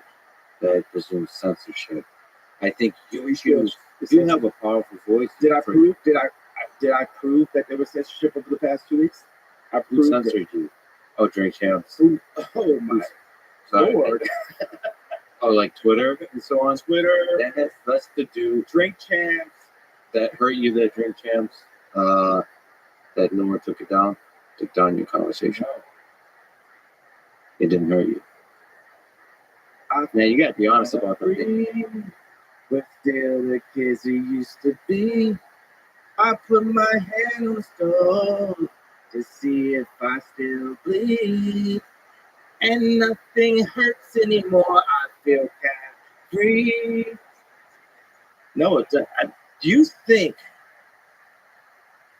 I went to Japan for 2 to 3 months, right? The day I had Sunday service, my kids are supposed to be there, and my kids were nowhere to be found. And I text Kim and said, "Where are my kids?" We get into an argument, and then I get a text from a number I don't know, and it's Pete Davidson bragging about being in bed with my wife. Then, Just fucking with you. well, at that point, it's like they're trying to put me in jail or put a friend of mine in jail. Because then I'm going to go surround the hotel and do something which would have me not be able to be here. And instead, I walked away from that situation. I went to Japan, like the samurai that I am, and went to the top of the mountain. And because I knew there was no way she could love this dude, not just because he's ugly, he's not black. She likes black guys. Every guy that she, is with looks exactly the same. Ray J, Reggie Bush, at that time Kanye West, she has a type. Just like how I have a type. Like a lot of my girls look kind of similar to her because in a video game character, people have their type, right? So I knew that this was like The princess has a type. She likes Mario. right, there you go. As somebody who cares for you and hopefully could be a friend, yay, I gotta say, these words and the words about Jews is not the words of a songwriter, of a great man. I would say, you said something that inspired, that resonated with a lot of people when you said George Bush doesn't care about black people. I have to say, as somebody who cares for you, that yay, the artist formerly known as Kanye West doesn't care about Jewish people. In the same way you spoke about George Bush being a politician, not giving a fuck about the poor people that suffered after Katrina, you're not giving a fuck about the suffering of the Jewish people across the world. Why am I not? Because you're giving strength, motivation. But we already updated. I gave an apology. You said it wasn't good enough. Yeah, that's right. Now you're telling me, no, I'm not good enough. You don't need to kiss anyone's dick. Well, You're asking me to kiss to say what's wrong to say. There's no Jewish media. There's no Jewish. There isn't. There's no control of the media by Jewish You're people. an engineer, brother. If you're an engineer and you're not holding to the truth, that's not engineering. Engineering is not. It's not. It doesn't. That's hate. That's not engineering. Engineering called, I'm going to build a better record label.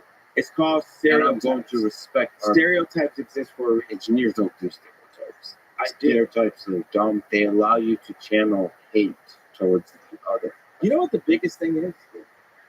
With something a veteran that was sitting next to me at Cheesecake Factory last night, he said, the general justice, he serves for whoever is the president, right? And he said, what's happening in politics is we're forgetting we're on the same side. We're forgetting we're on this. This is someone is practically, now he's a nurse, so he's still, fighting for humanity in a way. He went from holding, guns in battle to being a nurse, and when people are battling for their lives. And he said, we're forgetting we're on the same side. This is a person that no matter who becomes president, he can still be told to go to war. And the chaos that's created by the media has split the country in half. And what us as beings with an engineer opportunity need to do right now is find the blue water. Where are places that we agree on? And I want you to finish everything. Hey, I'm gonna let you finish. Everything that you want to express to me. Get off all. I'm your scarecrow today. I'm your punching bag today for everything I did. And I want you to stand up for all of the hate that I'm your Al Gore when he lost the election. Remember, he almost became a punching bag for the lady that had voted on him. And she just said all this stuff. And he's like, I know, I agree with you, right? But there's nothing, that he could do about it. With this, it's like things that you're saying, I agree with you. It's like if you sit some kids in the principal's office and I punch somebody, right? I took my hand, right, as what it really means. Even Ari Emanuel had to say, this is a pop icon, right?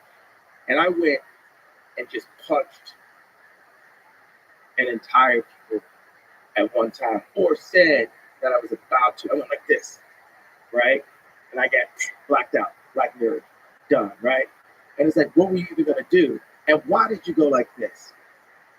I went like this because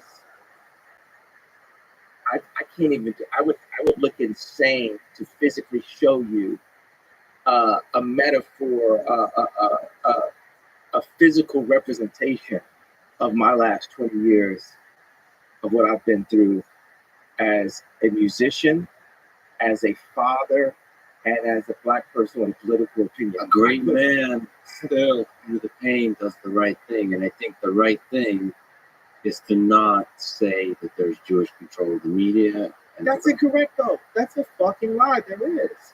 And they did come and bully me. It proved the point. No, the reason you don't say it Why? is because the world is much bigger than the narrow little world you exist in. Your impact stretches way past those little boardroom meetings over contracts. So what should I have done? What should I have done? Not say that you should be a strong man that doesn't mention religion or people, and then fight. Do you want to win this fight? How do we win? Call up individual people, build. That's one way because you have a big voice. The other voice that I prefer is to build another label. I feel like you're controlling my creative narrative and because just like how you're telling me I shouldn't have said that, do you think there are people telling me I shouldn't have wore a red hat? No, because you asked me, what should I have done? You're supposed to be a scarecrow, so I thought I'm going to beat the shit out of the scarecrow with my words, right? You let me. Yeah. It was consensual. The punching bag is about the scarecrow actually has a different. Yeah, that's right. So let's say punching bag. I think it says scarecrow. Yeah. But every single person that I've sat with from the point when I wore the red hat till now has done the same thing. Sit in the principal's office and don't do what you're doing. We're in the general's closet right now together, and I'm not. The red hat is very different.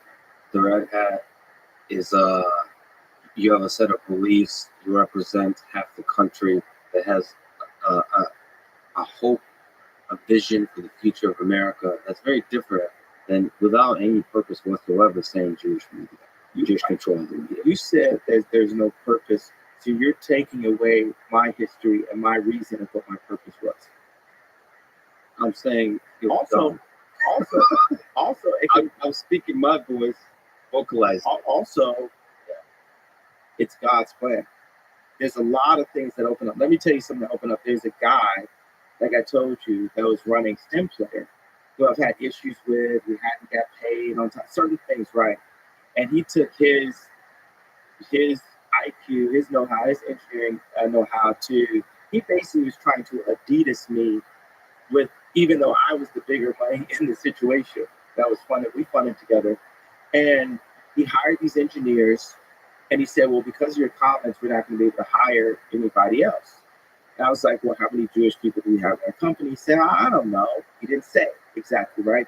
I said, do we have black people? He said, yes. I said, how many? He said, 2. So we have like 60 full-time employees, like 40 half-time and part-time. And I took as a responsibility, let's take a step back from us being one species and say, hey, you're Jewish, I'm black, right? Why step back? For this example, for the sake of this example. And I said, wow, I'm sure I can hire more than 2 black engineers. And what happens is, because there are so many businessmen that just so happen to be Jewish, that it's good business, right? Just to monopolize. That's what people are looking. Everybody wants to be Elon, right? So the I disagree with that. Okay, but let me finish this point. I'll let you finish. A lot I'll of let you finish. a lot of businessmen want to be as successful as Elon and as popular as Elon. A lot, like it just worded like that, which I hate the term a lot. Actually, I want to be more specific, but I haven't done the math on it. Let's say some. Factually, for sure, there are some business people of all different walks and backgrounds that would like to be as rich and as popular as Elon Musk. So let me just take a step back from the we're one species into the we're separated by race, gender, socioeconomic class conversation and say, as a black owner of two tech platforms, hardware and software, I need to take action. Let's not call it affirmative. Let's just say I need to take action and I need to take accountability in ensuring that black engineers are hired, and guess what? Hired together. Because when the black people that are brilliant are separated from our culture, we forget who we are. And we get to a point where, you know, OJ and say I'm not black, I'm OJ. Because just to be on the golf course, we put on the golf shirt. But the golf shirt might not be something that our culture would have done.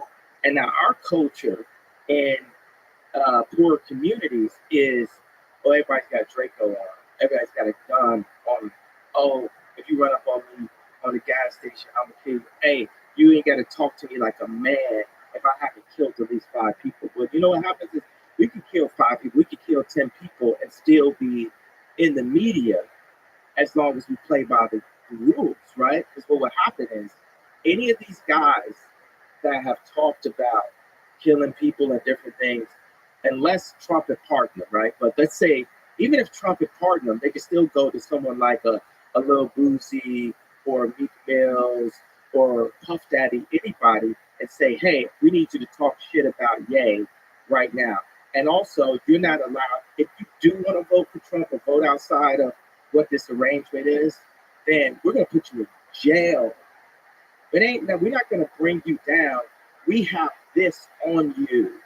You get what I'm saying? If I had ever killed someone, if I wasn't the bitch with the pink polo on, I wouldn't be able to be the vocal man that I am today. You understand what I'm saying? This is the reason why I'm happy that my gangster disciple brothers kept me from the initiations, which made me feel like a pussy my whole life, right? But now I am someone who legally can say this. Other people in my position, they legally cannot speak. They legally cannot speak, or they will go to prison. I am in a bit of a glass prison because I don't have say-so of where my children go to school. But I'm in a freedom place where I can have this conversation with you right now. And that is, I don't like the word breakthrough. You know, that's God's hand on the situation. But you get what I'm saying about if I hadn't said the tweet, I would have had to take the accountability myself to hire black engineers into my 2 tech platforms. You get what I'm saying? That's a beautiful personal journey you're on. But you get what I'm saying? That personal is for my people as a whole. As a tribal Small company. As a tribal person, I believe that I am my people. Yeah. And the thing that businessmen have done to my people have pulled the brightest out of our tribes and siloed them and made us lose our culture and lose who they were. The only thing I wanted to say at Virgil's funeral, which I wasn't allowed to, right? It was a white pastor that talked the majority of the funeral. Half the funeral was pissed, right? And this pastor actually married me again, right? He looks like Justin Timberlake a little bit. He talked half the funeral. He knew Virgil was passing. Did a collaboration with him before he passed, by the way, right? A clothing collaboration. I didn't know Virgil was passing, but the thing I wanted to say, I saw ASAP Rocky and I saw some other members of his gang, you know, in the audience at the funeral. And all I wanted to tell him is, don't let them split the gang up. Don't let them split the gang up. When I did the first Yeezy, I did Kanye West 2 fashion shows before as a high-end luxury, all leather kind of design, and not all leather, but high-end materials, mink, this kind of thing. And then I came back with Yeezy with Adidas. And this fashion show was so popular that Justin Bieber had to sit in the second row, right? This thing had every name you could think of. It had Kim Kardashian, Kris Jenner, Kendall Jenner. It was Kylie's first fashion show she'd been in. And in the second fashion show, I put Kylie and Bella Hadid next to each other in the fashion show. We had Puff Daddy. At that time, Puff Daddy had beef with Drake. Drake still came to the show, and Jay-Z had to break up the fight backstage. The designers, you had Jerry Lorenzo, that's head of Fear God. You had Kim Schwab, head of Skims. You had Virgil Abloh, head of Louis Vuitton. You had Dimna, head of Balenciaga, all working for Ye, for the leader, for the philosopher, right? For the person that who put this together? Me, that's who, right? You had these people working for the king of New York, basically the boss, Ye, right? You had Jay-Z in the audience, Rihanna in the audience, Beyonce in the audience, sitting next to Anna Wintour in this audience. And guess who heard wind of this? One of the richest men in the world, Bernard Arnault, caught wind of this. What's going on? They're building up something, and we need to stop it. So then he met with me and politely offered me backing for my clothing line. It would be Kanye West. They would get 49%, 51%. I would get 49%. They'd have control, and they were going to give me all of the support from Louis Vuitton. So I had to go to Adidas, and I told Adidas, hey, let's indemnify the apparel. So Adidas, you're not going to do the apparel anymore. Hey, we had a good time, but we're going to run off with Giselle now, right? So that's like you told your girl that. She's like, oh, I know we're supposed to be at the proudest moment of our career. So then he offers me the deal, and Alexander Arnault, who's went to gone on and raped and pillaged from all of the talent that I had afterwards, I say, before I tell Adidas to indemnify the apparel, can I get a written contract from your dad, Bernard Arnault? And he says, my dad would never go back on his word. So you already know what this thing is going, right? You can, spoiler alert, right? He went back on his word. So 3 months into the deal, I get Anna Wintour. I say, who should I use for my lawyer? She picks my lawyer for me, right? I just found out even a couple of days that the lawyer demanded an airplane during negotiations. Had nothing to do with me, right? They said that Bernard Arnault got freaked out, and then Alexander Arnault calls me and says, the deal got dropped at the board. I went back and told my high maintenance wife I was supposed to become this designer at Louis Vuitton, or the Louis Vuitton group was going to back the Kanye West line, because that's how good I've done in fashion, babe. And now the deal is dropped. So then I did a second collection, and we didn't have any support to be able to build the collection. Then I went and found, and third collection, we did it. We took over MSG. Fourth collection went, and the show started an hour late. Then a week later, Kim got robbed. Then I told Scooter Braun, my manager at that time, I say, I'm looking, I need to go to Japan. I'm tired. He says, no, you need to make more money. I do 4 more shows on a second leg of the tour, and I suffer from exhaustion and go to the hospital, and then get diagnosed with the disorder. This is the first time I ever suffered from exhaustion. By the way, I haven't been to the hospital since. And haven't taken, medication in 2 years. And I'm sure there'll be people in the media will say, well, that's obvious, right? So right now I'm talking to you, right? I'm not on medication. I just go to sleep, right? I have sleep. Have you been able to sleep? This that's too low hanging fruit for you. You're more.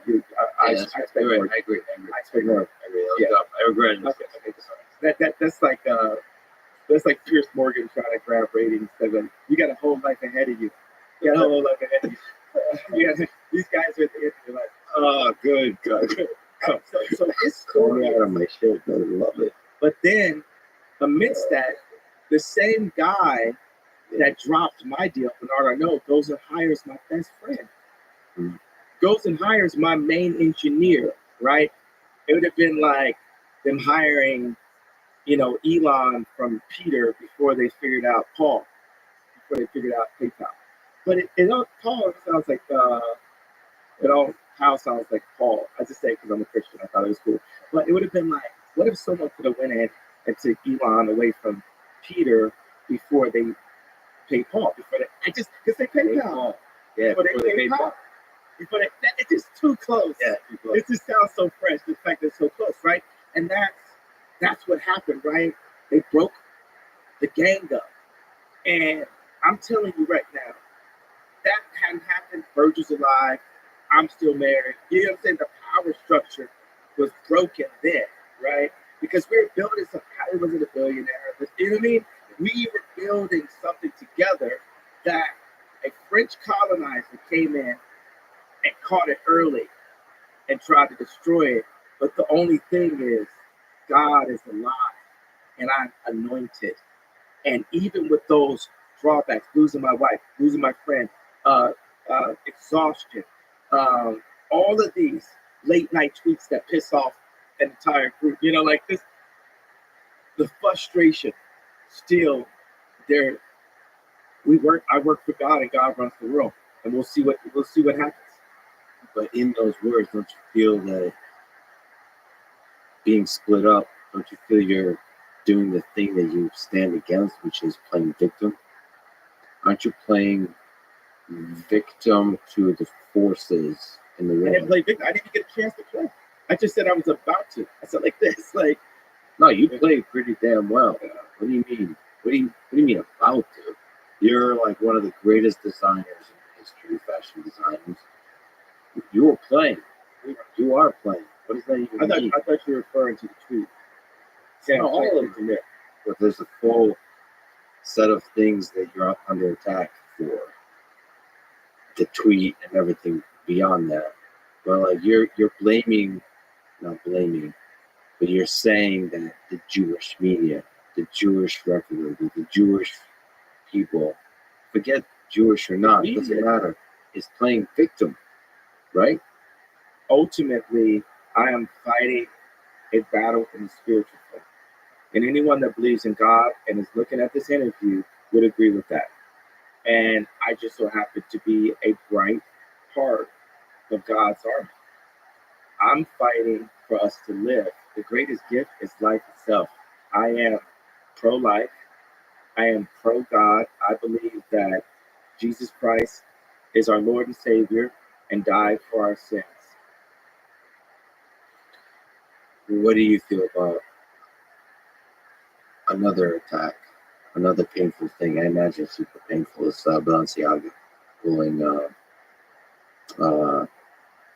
You had a really close relationship and friendship with their creative director. And how do you feel about all of it? I told you I sang the song. I'll sing another song from one of my mentors, Future. I never feel pain. I done felt too much pain. Like, there was a day where I was headed to Nashville to meet with George Farmer, who is the CEO of Parla, the day when we made the announcement. At that same day, Balenciaga was taking my imagery off of their site, and the Drink Champs was being taken down. And I said, this is the happiest day of my life. I love cutting the grass low. People wasn't really with you, they was part-time. People switch up when it's wartime. I'd rather have people who are really with me and not people who are just trying to use me. Listen, as a friend, somebody cares for you. You have to be really careful by the people, by all people, always. The people that are going to be trying to be close to you now you don't know if you can trust them anymore. With the Balenciaga, I have more to say about it though. Okay. Let's do this. Demna will still work for Ye someday, and this is just speeding the process up. Have you talked? Can you share if you've talked? Yes, I talked to Demna. This is like we're kindred spirits. None of this can keep us away from each other. I brought Demna to Gap to be able to bring the best product in the world. At that time, I wanted to go under $100. I'm like, okay, we're gonna go $20 a product. I brought Demna in to engineer. That's why I said engineer by Balenciaga. Easy got engineered by Balenciaga to engineer the best product for the people that they say are at the bottom of the Maslow hierarchy of the chart. Right? They're at the bottom of the pyramid, right? So Gap didn't want that. Balenciaga didn't want that. Our agendas were not aligned. I was brought in to the Gap for political reasons and influence, like a Virgil, like a George Floyd. When popular celebrities are brought into Fortune 500 companies, it's not to raise the stock, it's to strengthen the position and influence. And it's definitely not to be out here letting a nigga think he's Steve Jobs. Yeah, there's people like that. But you, as a great man and visionary, your job is to understand that game and be one step ahead. Well, that's what I'm telling them. That relationship, some relationships only last for a summer. Some last for a year. The relationship ran its course. In that relationship, I invested a lot of my social capital and actual capital. I spent somewhere between $5 to $10 million personally on Balenciaga. How much money do you think Balenciaga had paid me in the past 2 years? Just take a really wild guess. A really wild. Less than that? Just take a super wild one. Just go to the furthest extent of your imagination.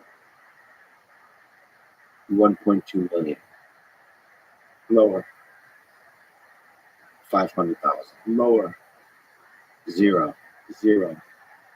And actually, 2 weeks ago, I paid out of Saint's account $862,000, not in clothes from me, from Balenciaga, from the store, in royalties to Balenciaga, where the deal had been engineered where I was coming out of my pocket. So last year I paid Demna $3 million to design the collection, right? And we got it out of the Gap marketing fund, and he was going to deliver 160 SKUs or 120 SKUs. 100 SKUs are separate items of clothing,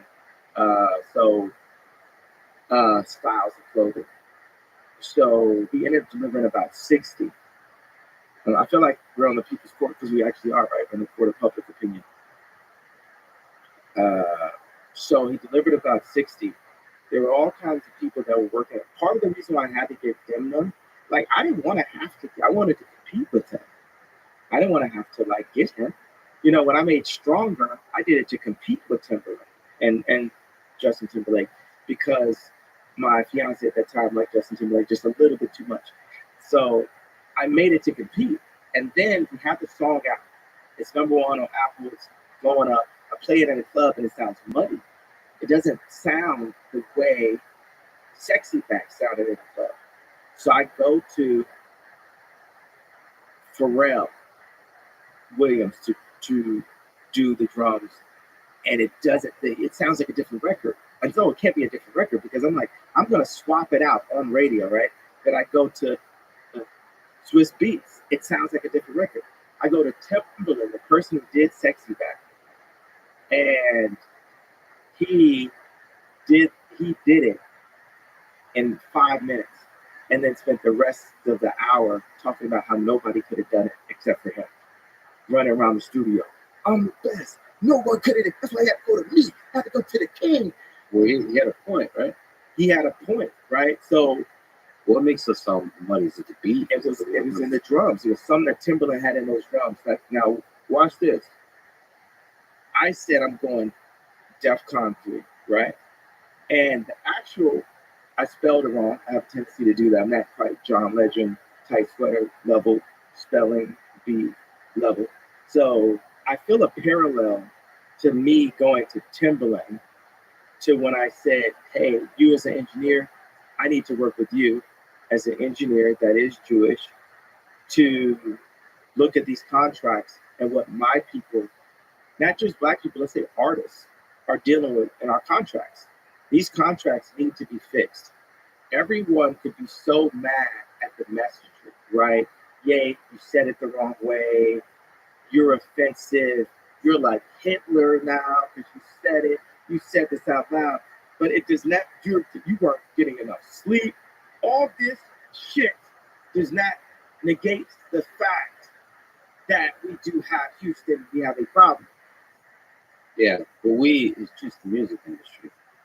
Like, there's a lot of hate that was created by just saying that, you know? But you're saying what is just is everything to me, right? Yeah. One person will mean everything to me, right? And for George Bush, winning an election was everything. And then when you said George Bush doesn't care about black people, that you woke him up. You woke the people up to the fact that he was narrowly being selfish. There's a sense to which you're being corrupted by your own greatness. You're focusing too much on the industry that you've made great, that you've rose to the very top. One of the richest artists in history, one of the greatest designers. I am the richest artist in history. Probably the richest artist in history. Yeah. The funny thing is they're like, oh, richest black person, like, oh, also richest actor, richest musician, richest fashion designer. Like, it's a bunch of riches in that point. You know what I'm saying? It's like richer than Ralph Lauren, like richer than Amani, like richest, like of that, but still low, because where do you put that? You know, like on the totem, because I don't even want to. A man's bank account isn't everything. I would say you and I are equal in a certain deep sense, no matter what the bank account says. Vroom, vroom, vroom, vroom. So, I wanted to give you some theme music for your moments. Let me give you the Timberland version. But okay, so other thing about like Balenciaga is Demna will work with Ye someday, and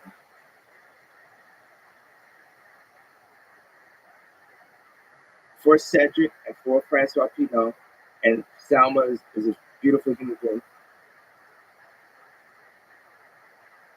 5 years from now, you'll hear and know the name Ye and know things that we did, and Balenciaga is not going to make it onto your questions. What would you, as a gambler man, would you bet on that? I would bet on that. You see it in your eyes. So it was sad. It was actually a sad day for me, not for me, but more for Balenciaga. I just when I heard that, I was just like, oh, shame. Let me ask you a silly question, just about Demna. I read something that you two talked about, like buttons, for a few hours. Oh my God, drop buttons? Just in that accent. Me and them on speaking track. What's your philosophy with which you approach design? You are one of the great fashion designers of our time. How do you think about it? Do you have a philosophy? You know what I like about the zipper is the zipper hoodie replaces the dress shirt, because you can get on your douchebag shit and like unzip it and give a little bit of, you know, that type of look. And which is the douchebag? You know, like when the the douchebags that go to Vegas and unbutton their dress shirt. Yeah. And the problem with the pullover hoodie is you can't do the douchebag thing when you unbutton it, but then still get the stomach. Because the thing is, the ultimate look would be like, military tank, pullover hoodie, And if you get a little hot, you take off the hoodie, but you're like crazy in shape. So it gives you that flexibility. Yeah, it's giving the zippers giving some flexibility, and it's like maybe you want to keep your jacket on. Like it's considered like a hoodie to be like a jacket. If you want to keep your jacket on, then you might want to do this. This was pulling it all up.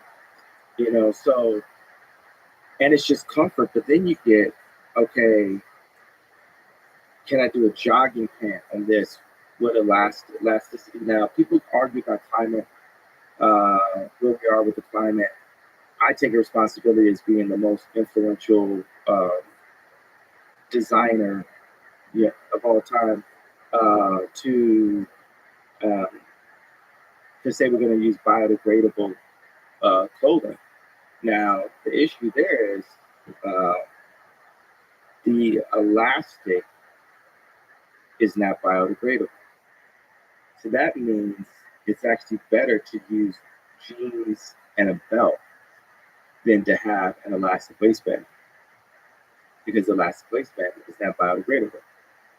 So I use the planet as the future of the planet is a big piece of the way I engineer and the way we talk about where designs are going.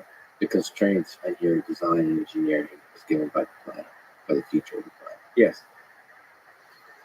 That can almost make Jewish people like me. Every time you say Jewish people, I think I've been maybe reading a little too much about World War II, but man, I'd recommend you listen to some audiobooks or read some books on the Holocaust, because like it's heavy. It's heavy. It will put into context the impact of your words. Would you read books on the current Holocaust that Black people are in? No, I read. What have you read about it?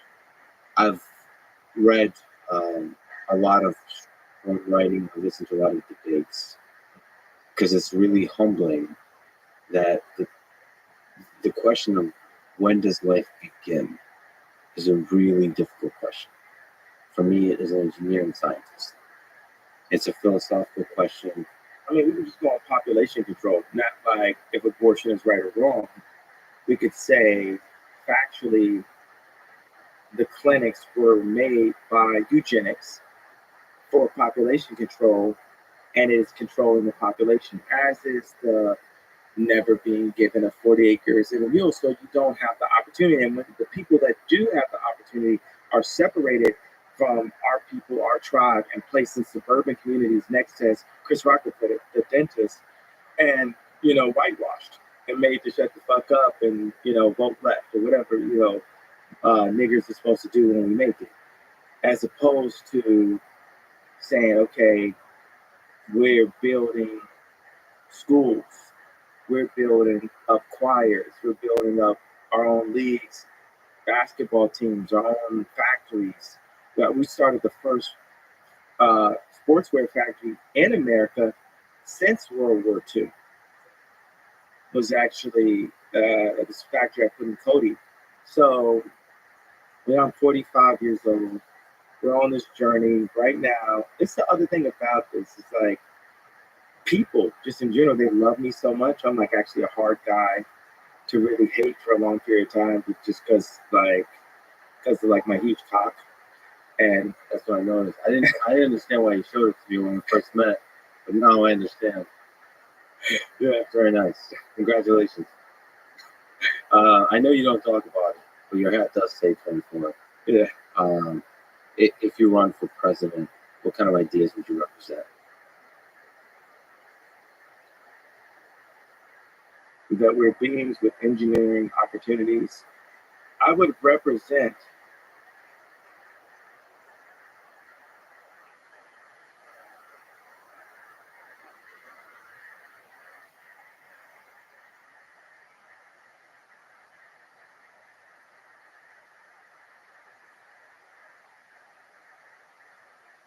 just as you served the platform here, there's something that happened on my last run that I thought I know was brilliant. It was noisy, but it was brilliant. I had one rally, and in the rally, I just let people come up and I gave them a platform. It's our responsibility to listen to the pain and hear the pain and understand, even when we're the ones that cause the pain. Like with my tweet, it's my responsibility to hear you and understand why you feel like that. But it's our responsibility as a people to understand each other. To give people a voice. People need the voice. And even right now, what I'm doing or how God is using me, I'm showing where our voices are being muted. There's professors that are actually intelligent, actually have multiple degrees that have been canceled from their schools. And they don't have a music industry or a fan base or a shoe design or a smoking hot ex-wife to complain about. They've just got the truth of what they saw and what they dedicated to this country and to education that has been muted by schools that have been taken over with an agenda. And so you want the brightest minds to be these professors, and then you mute them, and they have nowhere to go. And you might get a guy now that went from being someone's favorite professor to he's working at Starbucks like he was back in school or like he was back in high school. So even if that voice is about anger and hate, it still deserves to be heard. Yeah, it deserves to be heard. And we deserve to ask why. You know, like you have to ask why. I just feel like that's what I feel like that is sympathizing Mr. Hugecock. I'm just saying that it just needs to be. You should change that to your name on Twitter while you're still allowed on there. Yeah, do you think that would get censored? I feel like they definitely cut it down some inches. I'm pointing out this.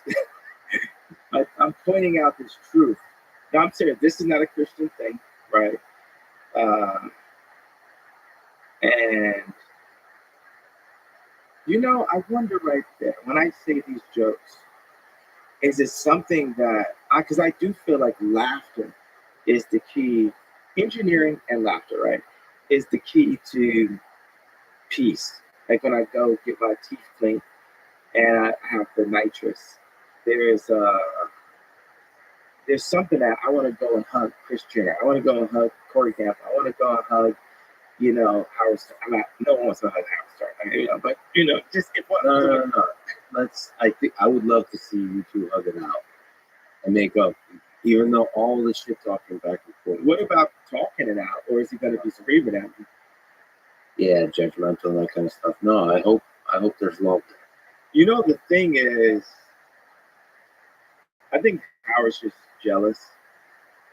Not just jealous of my cock. He's also he's jealous that I started my campaign earlier with him. You gotta let go of that jealousy. You gotta let go of that jealousy, Howard. You gotta Howard and everybody else. Jealousy is a natural human thing, man. I wonder, just as a Christian, right, when I joke and say this stuff, it's like, am I being disobedient to God? Because as a boss, right, I'll talk to an employee, and I'll be like, why didn't you just listen? Because I've got the bigger plan, right? So it's like me talking to God. Were there things that I did in this interview that were disobedient to God? And for those things, I pray and I repent for anything that I've said that was disobedient to God. Well, humor is not one of them. Joking. I feel like humor is the way we avoid so much suffering in the world. It's the way to. It's like a catalyst for love. Like it's a way to. People that have gone through some of the darkest trauma that I've ever met through war. I just came back from Ukraine. They're laughing. They're making jokes. That's the best way to deal with dark times. I don't know what it is about like humans. I feel like humor. That's the best way to socially engineer a good future. Is humor, not taking shit too seriously. That's the problem with censorship. One of the things that really suffer is humor, jokes. Maybe going too far in the jokes. You mentioned Anthony Jeselnik. That guy goes hard. That guy goes really hard. And it's great. He crosses all the lines. And that's why he's a genius. And that's what people feels refreshing when he does it. I don't know what it is. But then it's like hurtful when I do it. But I'll tell you something that was interesting. I'm pretty sure Anthony doesn't like, sorry for the assumption, but just most comedians I know didn't vote for Trump. That's interesting. Not saying there aren't comedians that did, but just the ones I know, because I live in California, right? But they have an appreciation for Trump because of the sense of humor. I gotta ask you about parlor and engineering. I'm interested about that. Dum, dum, dum, dum. Hey man, I'm actually trying to hold it together. You're pretty offensive towards the law, and I'm not looking to be offensive. I really want to bring people together and get these I cells know, up. but the word, 100%, I see your vision. How do we do With it? somebody who care, well, don't say Jewish media and Jewish controlled media. JF.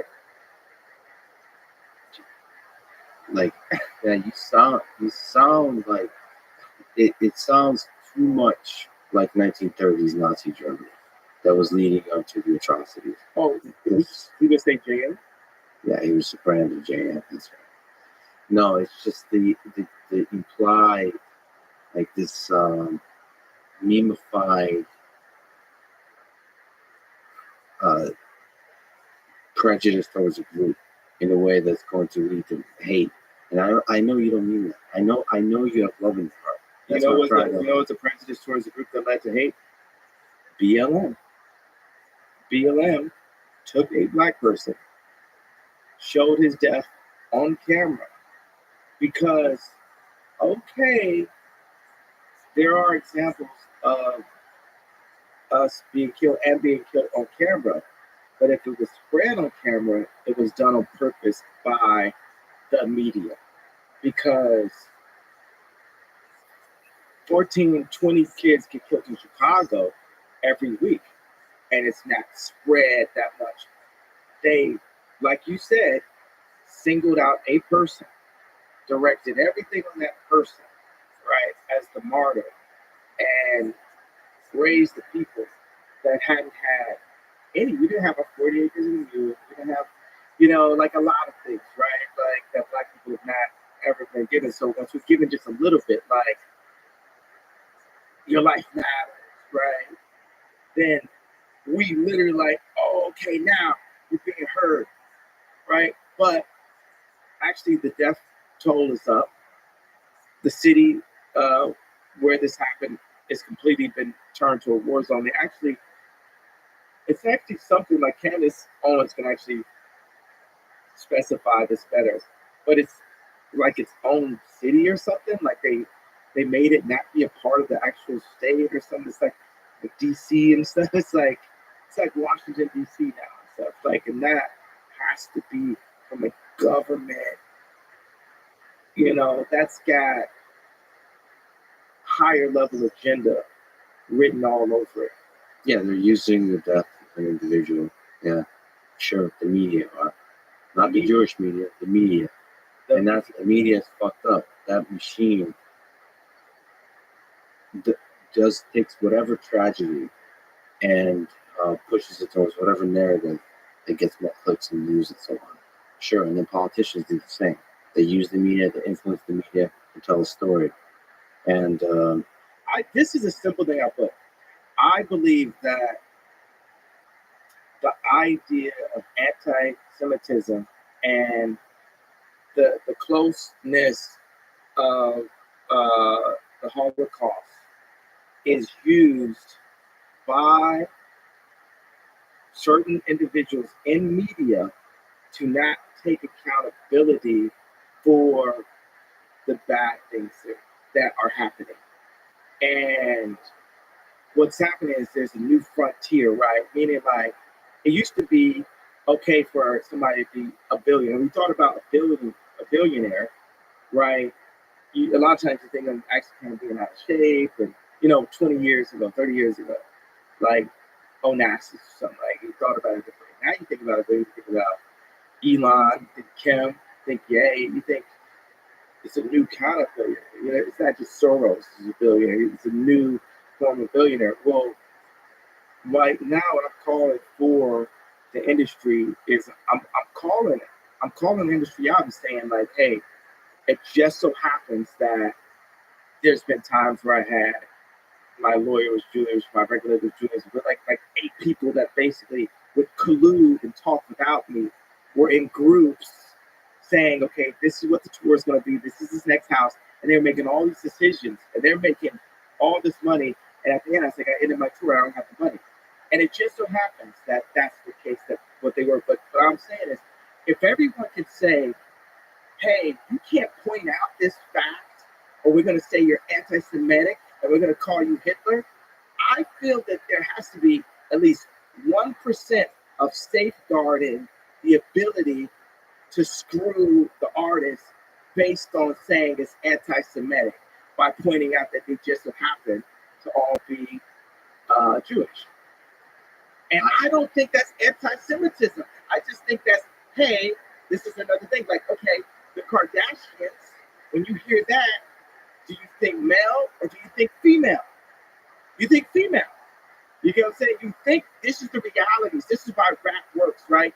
They're going to make an anti-women thing in a second, right? And it's going to say, well, if you point out that these 5 women, 6 women are having a meeting on where the Christmas party is, and none of the ball players or rappers that they have babies with have any say-so, so that Christmas happened at Courtney's house all 8 years when I was there, and it never happened at anyone else's black family house, right? If I'm the one that pointed it out, they just don't have, they don't have their, oh, you're anti-Semitic word to say, shut the fuck up. Yeah, but because this is the way it runs, and this is the way we want to do it. if you say that though that women are silencing a black voice, yes, you're gonna get the same response. But especially if it historically But not resonates, the fact that it's true. When you talk in groups, that breeds hate.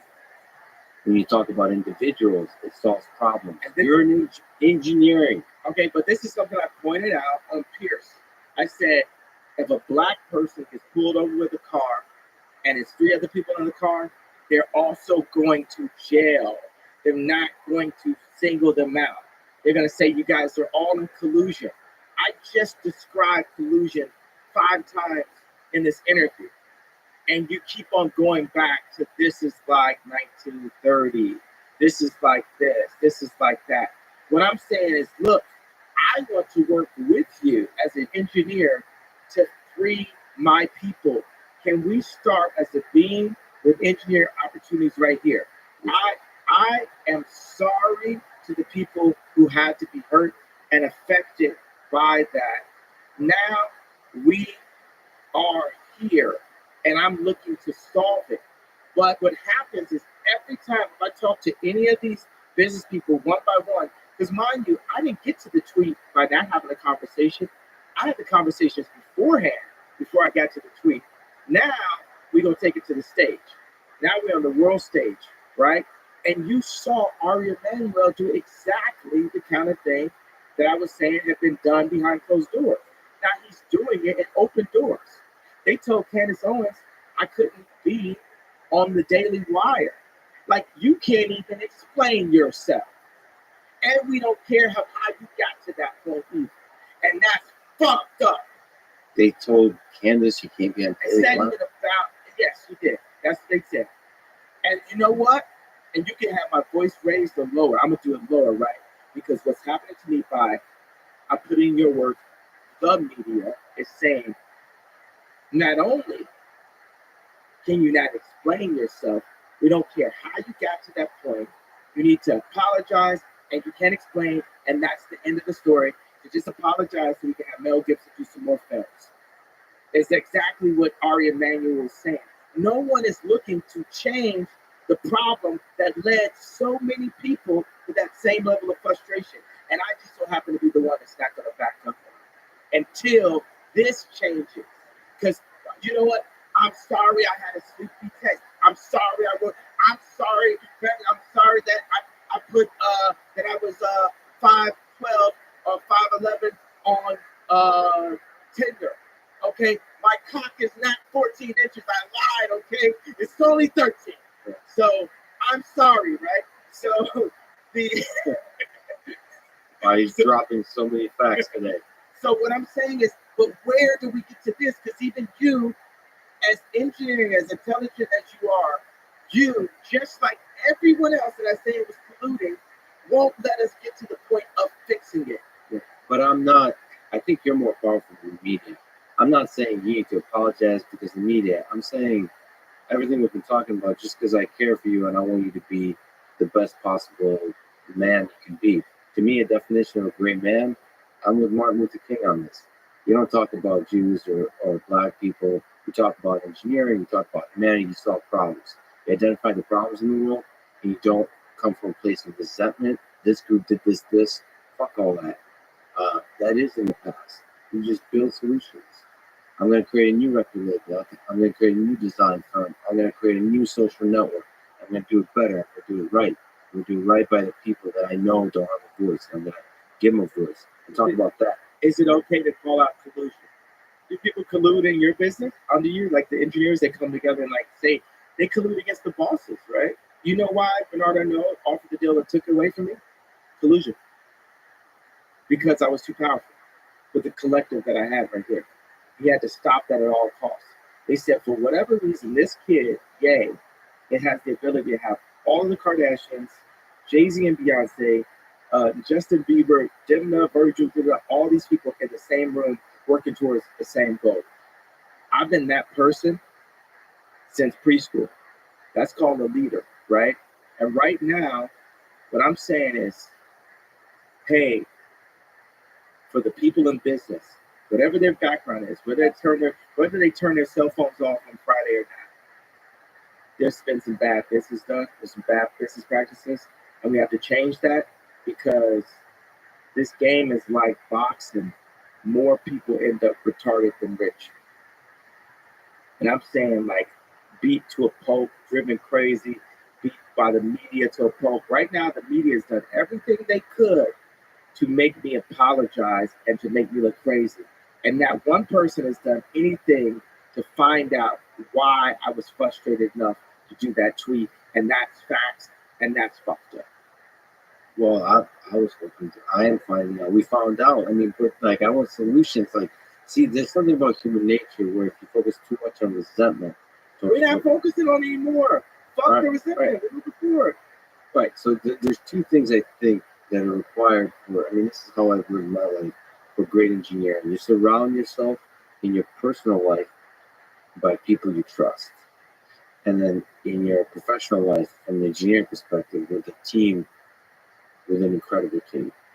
And everything else doesn't matter. That allows you not to focus on other groups, how they're fucking you over, how they're like trying to manipulate you, collude, and all that kind of stuff. You focus on solutions and you find a way around all the difficult shit. That's it. If you have people in your life you can trust, that's like lifelong. You said like some people you're with for the summer, for a year.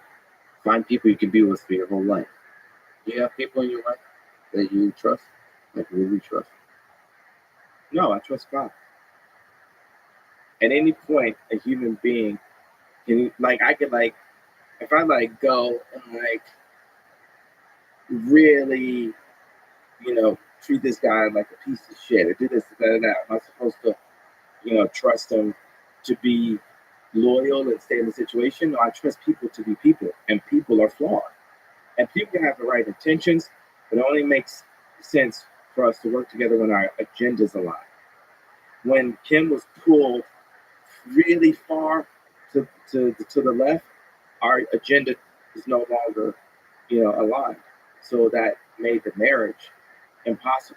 It aligned where it's like, oh, I can wear a red hat. I can help her get Alice Johnson out of jail because Trump wanted to do that for my wife because I was the only person in my position that stood up and said, wait a second, I like you. You know, because But isn't there a deeper agenda, the human agenda of just being in love? Like, That's just when you're talking about red hat, it's just politics, right? I mean, the world is becoming more and more transactional every day, and actually, marriages were actually originally based on transactions. And that's why they're less needed the more autonomous as we become, or the world makes it less needed. I feel like we do need each other. I feel like we do need someone we can always, count on.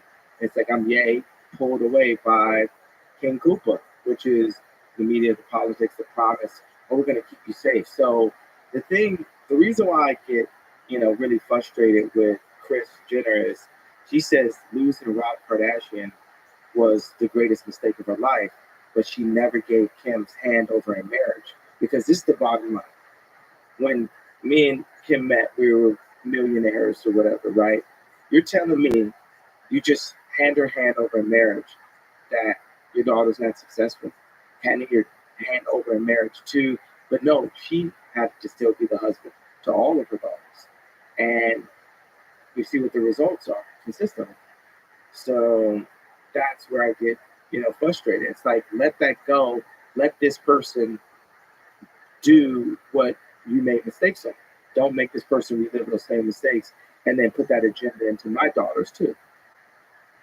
Is there somebody in your life close to you that you trust enough to call you out on your bullshit?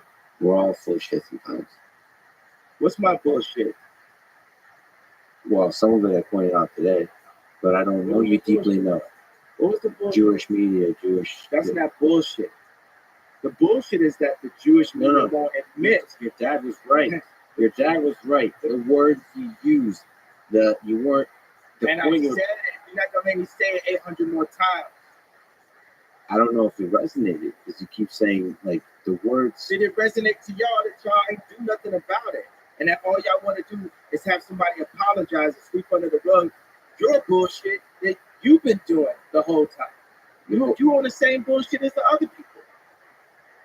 So you're doing the same thing that the same media, because I'm not allowed to say, has done. So until somebody which is what, man? I'm trying to call you out on your bullshit because I hope I'm somebody you can trust. I don't fucking trust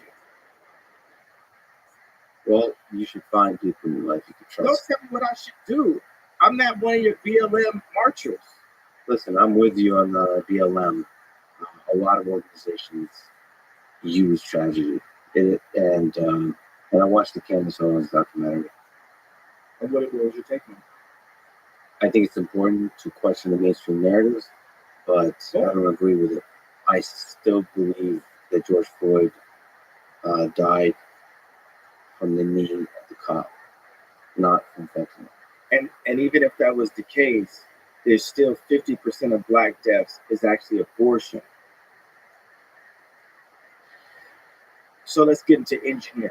Let's just go. How do you fix that? Population control is social engineering. In its most literal form. The blacks are under population control. That's something that's just what it is. African Americans are not choosing to get the abortion. It's a choice. It's an individual choice. But you're being influenced to. Well, then speak to the community and help. I don't know what the engineering solutions there are. It could be you're doing that in part by speaking to the value and the power of family. Well, watch this. I was building shelters. I bought land in Calabasas. I bought 2 ranches in Wyoming. 300 acres in Calabasas, 12,000 acres in total in Wyoming. And I started building ideas for shelters. And God set it on my heart to make monasteries, which would be modern day facilities that don't turn people down, that have farms, that have shelter, clothing, but first of all, water, knowledge, because knowledge is the most important resource to our species above water. Knowledge itself, because then you can go get water. You can argue that your baby may want, but the baby doesn't have it. So someone with the knowledge then feeds the baby the water. But it's important that those with the knowledge teach the baby how to find the water themselves. And the business people that I've been dealing with have been keeping the baby sick by not sharing the information and the knowledge that's inside of those contracts. My people are sick. If I load up Apple Music right now and I play the top songs in the rap chart, I will tell you my people are sick. If I go to the restaurants and opportunity zones and we look at the calorie rating and the cholesterol, I will tell you that my people are sick.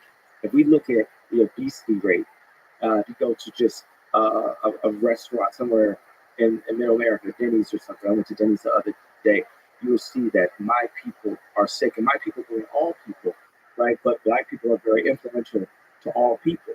So, right, if the media picks an overweight Black woman and says this is body goals, then the media are influencing my people to stay sick. And it just so happens that night I was so frustrated after 20 years that I had to call it out in one tweet.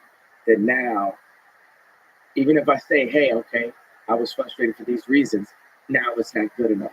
You've literally tried to make me re-apologize 10 times in this meeting, re-say this, re-say that, but it doesn't change the fact that my people are sick, and I'm the only person in my position that will say that my people are sick. Today, not 30 years ago, not 60 years, my people are sick today. 50% of my people's deaths are abortion today. My people don't have the opportunities today, even to the point that because if JP Morgan had been nice to me and if Alex Klein and STEM player had been fair to me with different things, then I wouldn't even point out that we don't have any Black, we have 2 Black engineers. So I have to have a responsibility, obviously to all people, but specifically to my tribe, because tribes move. You know, tribalism is real with Black people. To separate the brightest from the tribe or to separate the leaders, it is factual that the CIA removed the leaders from the Black community, put crack in the communities, put guns in the communities, and locked up all the leaders and called them gang leaders, right? Locked up all the leaders, locked up all the fathers. Now, 72% of Black mothers are raising children by themselves. This is an agenda like a Tuskegee experiment set on my people, right? And what I'm calling out for the Black people in entertainment is, what are we doing? We have to collude. And if we don't collude, because even if I say, hey, I like to make a company that's all Black, right? Is that okay for me to say? Is that okay for me to say? Or is that anti-Semitic? See, if I hadn't crossed the line so far, then that would have sounded anti-Semitic. Now I've stretched a bit, so now we can go to, okay, let's make an all-Black company. But that would have been anti-Semitic. Just that concept, because you could word that in a different way that would sound anti-Semitic. I know, man. No, listen. If I said I didn't want to have Jewish people in the company, would that be anti-Semitic? It would sound like it, right? You'd say I'm from 1930s, right? Yeah. But for me as a tribe to say, no, I want an all-Black company, right? I'm generally against that kind of thing, but first of all, you have the right to do whatever the hell you want. Well, what I'm saying is that's what I feel may need to happen for my people to have power again, because when my people have been left under the media's control, we've been made sick. We've been allowed to be sick. We're promoting sickness. I think, at least in the engineering realm, I haven't met an engineer who happens to be Black who would like to be called a Black engineer. And when you have a company of all Black people that are engineers, I don't know creative arts, I apologize, but engineering, they really try to look at each other as humans and look at the problem. And you want to have the confidence that everybody on the team is the best possible person for the job. What I can say is the world is sick, and I have slight images of utopia, slight images of happiness, slight images as a visionary and a creator. And I know for a fact the way that business deals have been done for me are keeping the world sick. fix them. I see that's what you're trying to do. And you probably, listen, people should not doubt yet. But I gotta tell you, I have to be honest, I don't, this is silly because you don't know me, but it hurt when you said you don't trust me. You kind of lost me. I don't think anyone's ever said that to me. I don't know, man. Fuck that. I don't care about views or clickbait or any of that bullshit. I just thought you were one of the greatest artists ever. It'd be cool to talk to you. And I feel like you got pain you're working through. I never had anyone say that to me. Maybe I'm just being a mess about it, I guess. That's fucked up, though. But maybe it's not. Maybe you shouldn't trust it. But I just haven't had to. So, Yeah. Do you think I would trust anybody at this point in my life? yeah, it's tough. It's tough. It's tough. I hear you. And it's also kind of good to see how much strength you got. You're not broken by any of this. You're under a lot of attack.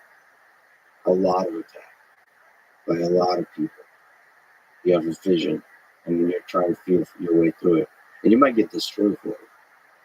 That's the human, that's the risk you take. It's a wonderful life, though.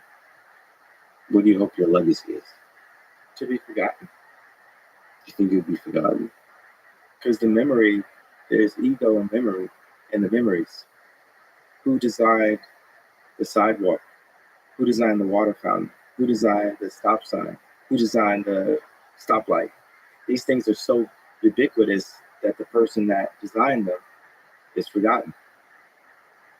If it's a good idea, it's a God idea. And I don't know VCs can own it. So you want your designs in all realms of life to be so simple that they permeate everything. They take over, and you are forgotten. That's a successful design, is you're forgotten. Yes. Do you have advice for people? A lot of young people look up to you. Do you have advice for young people of how to live a life they can be proud of? Don't tweet while you're sleeping. They cannot. Surely there's other things. I love the humor. Don't take it seriously, I suppose is what that means. Don't send sleepy tweets. Unless you buy your own social platform the very next week called Parler. But other than that, if you're not going to buy your own social platform, then don't. Is that why you bought Parlors, so you could be sleepy and send messages out into the world? I actually am really interested in the engineering aspects of Parler. Is there a vision there? Because I'm also super interested in about Twitter. I like Instagram better than Twitter, and I'm sure Mark Zuckerberg liked Instagram better than Facebook, or saw how how valuable that was, and he bought it. So you'd like to take Parler or something, whatever is the magic that makes Instagram work. You want to push. Well, I thought it was interesting how it felt like Snapchat made the Kardashians bully Instagram. What's the point of Snapchat going to war? Going on Instagram. Yeah, I mean, just everyone wants to say, well, this is our value, Snapchat. No one wants to lose their value to someone else's value, whatever. It's like, and everything is just, what's the difference between permanent and temporary? It's just a permanent structure. And until God says it's not, it's like nothing's permanent. Our life is not permanent. So how do we just let go of those things? Even like going from the name Kanye West to Ye was the beginning of just letting go of some things, of these titles. Like we need to remove the titles. Like, hey, if I have to leave Adidas and I have to go Next Computers, that may take me out of the billionaire standing altogether. And I got to get low for however long God says I have to get low and refocus. I've been refocusing my staff. I had some people that were good, and I had some people that weren't, and I had too many people, and I've got a vision inside of me, and I'm like, this is how I make this vision. I have to bring this vision to life. I have to bring these houses to life. I was talking to one of our architects on we're actually getting close on it. I've like built it a few times. I had like the domes you probably saw, how, and I said, how we transformed Kim's house, and we're getting there. Like, So you want to get into architecture, like you really want this to become physical reality. yes, and I've got close. Rome wasn't built in a day. Yeah, but Rome had to start somewhere. Yeah. I gotta call you out on the advice. There really is a lot of people that look up to you, and you lived a really difficult life, and you made it through all of it. What do you advise them to do? Do everything that you feel, even if you are told that it's the wrong thing. No. But not anything violent. To do what you feel, say what you feel, like trust your heart. Yeah, trust your gut. Trust your instincts, because that instinct is who God made you to be. Not, what lines up with your like frat brothers, or what lines up with what your dad wanted, or what lines up with your classmates, or it's just God has something inside of you, and when you walk down the street, you're thinking about it, and then you just see it in the window. And you go down another street, you see the same thing, or you're thinking about a number and that number pops up, or you see it on the license plate. And that's just, something is trying to say, be the maximum. Yay. Be the maximum you. And God will give you anything that you can't handle. So for me, everything is a yes. I think they say be like water. I know Bruce Lee said that. Or matter of fact, just be. Because we are beings with engineering opportunities. Beautifully put. Yeah, I have hope. I have faith that, however this turns out, that you have the skill and the capacity to really add love to the world. I hope you do that. I really, really hope you do that. And we talked about the potential of that, the challenges and the opportunities of that. I mean, I see how we could be of use to each other. You actually have a particular thing for me as I eject from media. Because even also, I'm really big at like, burning the phoenix too. All as an engineer that your cells completely regenerate every 7 years. I think I rush the process a little bit, so I run around looking like a burn victim sometimes. Yeah, but I gotta tell you, anyone I'm close with, I work with, there has to be trust, there has to be love. And I think you've been burned quite a bit in your life.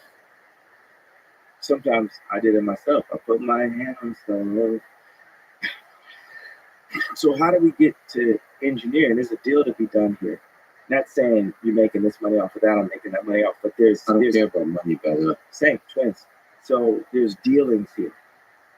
You got pain, I got pain, but we're beings with engineering opportunities. For a long time, I thought somebody should create a new social network. And it looks like great engineering could do that. You got two at one time from two of your homeboys at one time. Yeah. And that's a great way. I mean, it can be done from scratch, or it can be done anew with an already established platform. Yeah. Now I'm very excited about that possibility. Parler is smaller, Twitter is larger. I wonder whether you can do any kind of revolutionary engineering with a large company. If anyone can, I would say it's Elon. Well, Elon can look at what we do over here. That's why I like God does this a lot of times. He creates doppelgangers. There's a lot of examples where a theory happened two places at one time. A really similar type of personality happens at one time. Yeah. It's weird. It's beautiful. It's hilarious, actually. Yeah. It's kind of humorous. So we should just share every piece of information together as I go build Parler and as he builds up Twitter and see how to make both those better. But I'll be like, hey, I'm not gonna let Snapchat bully me out of adding something to it that's best. It should just be the best platform possible. That means TikTok has amazing features. Twitter has amazing things about it. I know this girl that's like, I like Instagram better than Twitter. It's just, she likes that Twitter has porn. But other than that, Instagram. But I was like, well, Instagram is porn also. It's like soft. It's more subtle. It's not telling you. It's not conservative by any means. You know, and I mean, that's the thing. You have to please a lot of people with these platforms. And I think the goal of a platform should be to help individuals maximize their long-term happiness and growth, like intellectually, spiritually, psychologically, all of that. That's a tricky thing to figure out how to do that. Of course, you could just have a platform that's just strictly for fun. I think that's where TikTok leans. But I think there's a balance to strike. Like Twitter, there's a lot of intellectual, philosophical stuff going on Twitter, but it somehow currently makes it too easy to be divisive and hateful towards each other and cancel and all that kind of stuff. I think we need to have these healthy conversations. That's what it is. Healthy conversations, healthy dialogues. That's the biggest thing. Like when I first wore the red hat, the conversation is less healthy than it is today. The conversation about George Floyd, you know, it's like, did I send the tweet the right way? Is Candace Owens' documentary perfect? What Michael Moore is, that documentary is perfect, essentially self. Is it fully accurate? You know, it's 2 to 3 hours of a transmit of information through a particular, usually one person's view. And anything you want to research, if you're interested in it, you got to look at 10 versions of it, 20 versions of it. George Floyd, we looked at one version of that. Now we have a second. Well, by the time we get to the, you know, I know this is like, it's not my last hoodie, but it's definitely not my first hoodie that I put on. You know, it's like, that's how we got to it. Like even this particular size of zipper, or the fact that, you know, for people who know, they know that it's like Carhartt. Even though the Carhartt tag isn't there anymore, you just know by the shape of it, you feel it. So it abstracts, it takes into like this cubist place, like Picasso, Matisse, or African Cubism, or Dire Straits. Money for nothing, and your chicks for free. Look at that. Yeah, I wouldn't think you could reference Dire Straits. That video. Yeah, I know. It's a great video. That did. It's like Your encyclopedic knowledge of music is great.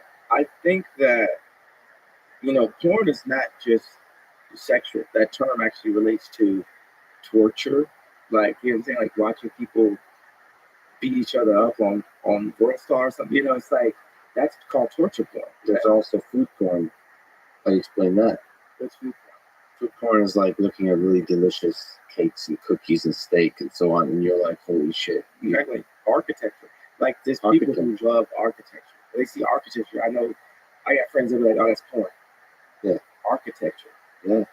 Yeah. It's like, that's like love, like dopamine fueled love for a thing. Yeah. That's beautiful. I think it's beautiful. Well, I think as long as nobody's getting hurt. the intoxication that people have, you know, the worst part is like when one person's in love and the other person's in like. That's us right now. But who's in like? No, because you said you love Bill Maher and you like me. Not and I love you. So that was no, I actually love you both. And the funny thing is, like, as a visionary, visionaries are more extreme than business people, because a visionary would do bad business for their vision. A business person will never do bad business. well put. Real well put. So when you say I don't care about money, it's like, yeah, I feel you. Like, I feel that I care in a way that I need that. But I care about the vision that I have to a Steve Jobs level, to the point of putting that above my regular human existence, meaning having to go and take all the arrows, that I become a soldier of the vision. Because someone could say, a wife could say to, like, say like in the 60s, their husband's about to go to war. The wife may not want their husband to go to war because of their children, but he's going to war because of their children. Definitely. Do you regret any aspect of just giving everything to your vision? I mean, you've spoken about that, saying like, I got fucked over in the business side. I promise that I had to stop envying cool people at their current cool time. If anything, if someone's cool and I say their name a lot, I'm going to flash the light on them so much that it ages their coolness. It's actually a war technique, showered in compliments. Because that's the truth. That to be able to stay at 45 years old and still be the bad kid in class, at 45, I'm still in the principal's office. Because if you look at, like, say, fashion, right? If you think of something fashionable, it's probably going to look like the kid in the principal's office. That's going to be the fashion. And that's part of the reason why I'm the most influential person at fashion. In fashion, because I refuse to leave the principal's office. If the substitute teacher comes in, I'm going to say, "You got a big butt." Yeah. And I'm going to get, and they get right back to the principal's office. And people are going to be like, "Yo." And that's what you keep saying, like, who can we talk to? Because no one can talk to me. No one, I'm out of control, bro. It's just God, then me, and then fuck everybody. You know what I mean? That's really how I live my life. And I just want to say this one thing about the children thing. I wanted to, put that point together, put that idea together on my bullet point. I'm really big on like words being powerful, says the person with the sleepy tweet. Yeah. So full contradictions. yeah, I'm a human being, right? It's like some days I'm like, I could go 30 days and celebrate, like really like I'm a monk. I'm being like faithful to God. And then I'll go like working out, no car, like my work weight would fluctuate. And I'll have times I'm like, I don't feel like being told what to do. So I don't want to work out with a trainer. And I just want to drink this Hennessy. But I want to say this thing that I will text to Kim sometimes. I'll say, you may not understand what I'm doing right now, but you will. And that's what I would say to everyone. You may not understand what I'm doing. And this gives a little bit, maybe we're like 20% there. But there's still going to be people who leave this interview and they're like, I still don't like the way you apologize. I still don't want to say what my involvement would have been to make him lead him to that point. And we just want things to be how they are. There's people in the world who want the world to stay as it is. And there's people who want to change the world. And that's happened throughout time. They say that with Da Vinci, halfway into a conversation, he could not suffer fools so much that he would walk away halfway into the conversation. And I said, well, that's why it's the Da Vinci Code and not the Da Vinci world. And every time I go and piss off a group of people or do these things, on some end, it's like I could be turning my thing from a potential world vision to a code, or I could be opening up conversations with new friends that I may trust something. Yeah, that's beautiful. That's beautiful. that because the change you will have on the world that you don't know for sure, it'll happen across years, even decades. So you have to think in the future. Like you're working in the future. Your actions are working in the future. And a lot of people will judge this conversation, others you've done, so on in the present, and that doesn't matter. You know why I apologize when I say I'm sorry to the Jewish people that I hurt? It's not about, like I said, I'm not going to hold this apology hostage, right? It's obviously it's by God, but God is everything, right? So what's the point of having language and being that you can't engineer if you say God, right? It's like it's God asks us to be judgmental so that you become, if you're a doctor, right? It's your judgment that saves grandma, right? And God puts that in this. Like we have God inside us. We're a piece of God also, right? So I'm going to go specific to a person. that story about Da Vinci alone is enough of a reason for me to give a sincere apology to the Jewish people, because I do believe that there's a Da Vinci code inside of all of my misspellings and scribbles right here that God wants me to get to the world. And when I'm in my way, if God has set something on me, when I'm in my way, I'm in God's way. And I could point at other people and say, hey, you guys are in God's way because you're not listening to me. But if I'm in my way, I'm not listening to God.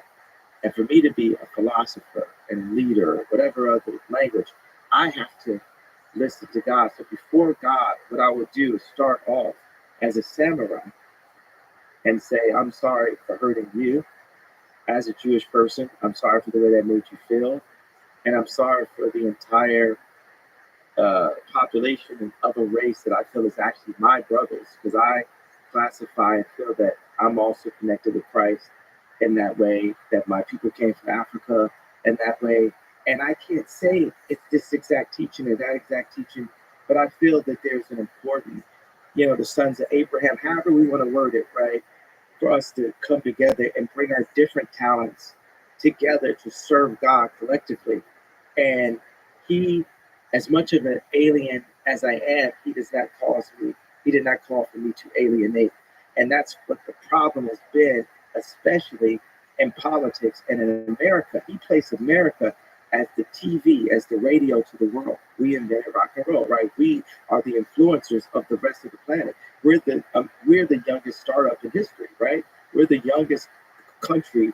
We're the youngest superpower, right? So for me in my position, the fact that I can talk to Trump one day and be at a game with Kim Kardashian the next day and then be at Paris Fashion Week, they don't want me to be involved with language of divisive language, proving that I could be just as racist as a racist white person. Oh, I can be a racist black person also.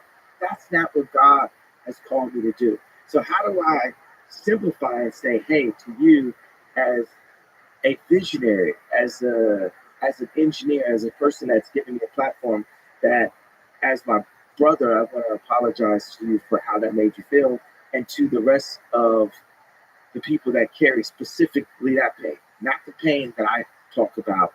That doesn't seem to be as much of a pain for people when I talk about the abortion clinics and stuff. That's the argued pain even in my own community. Like, not everyone thinks that's a pain.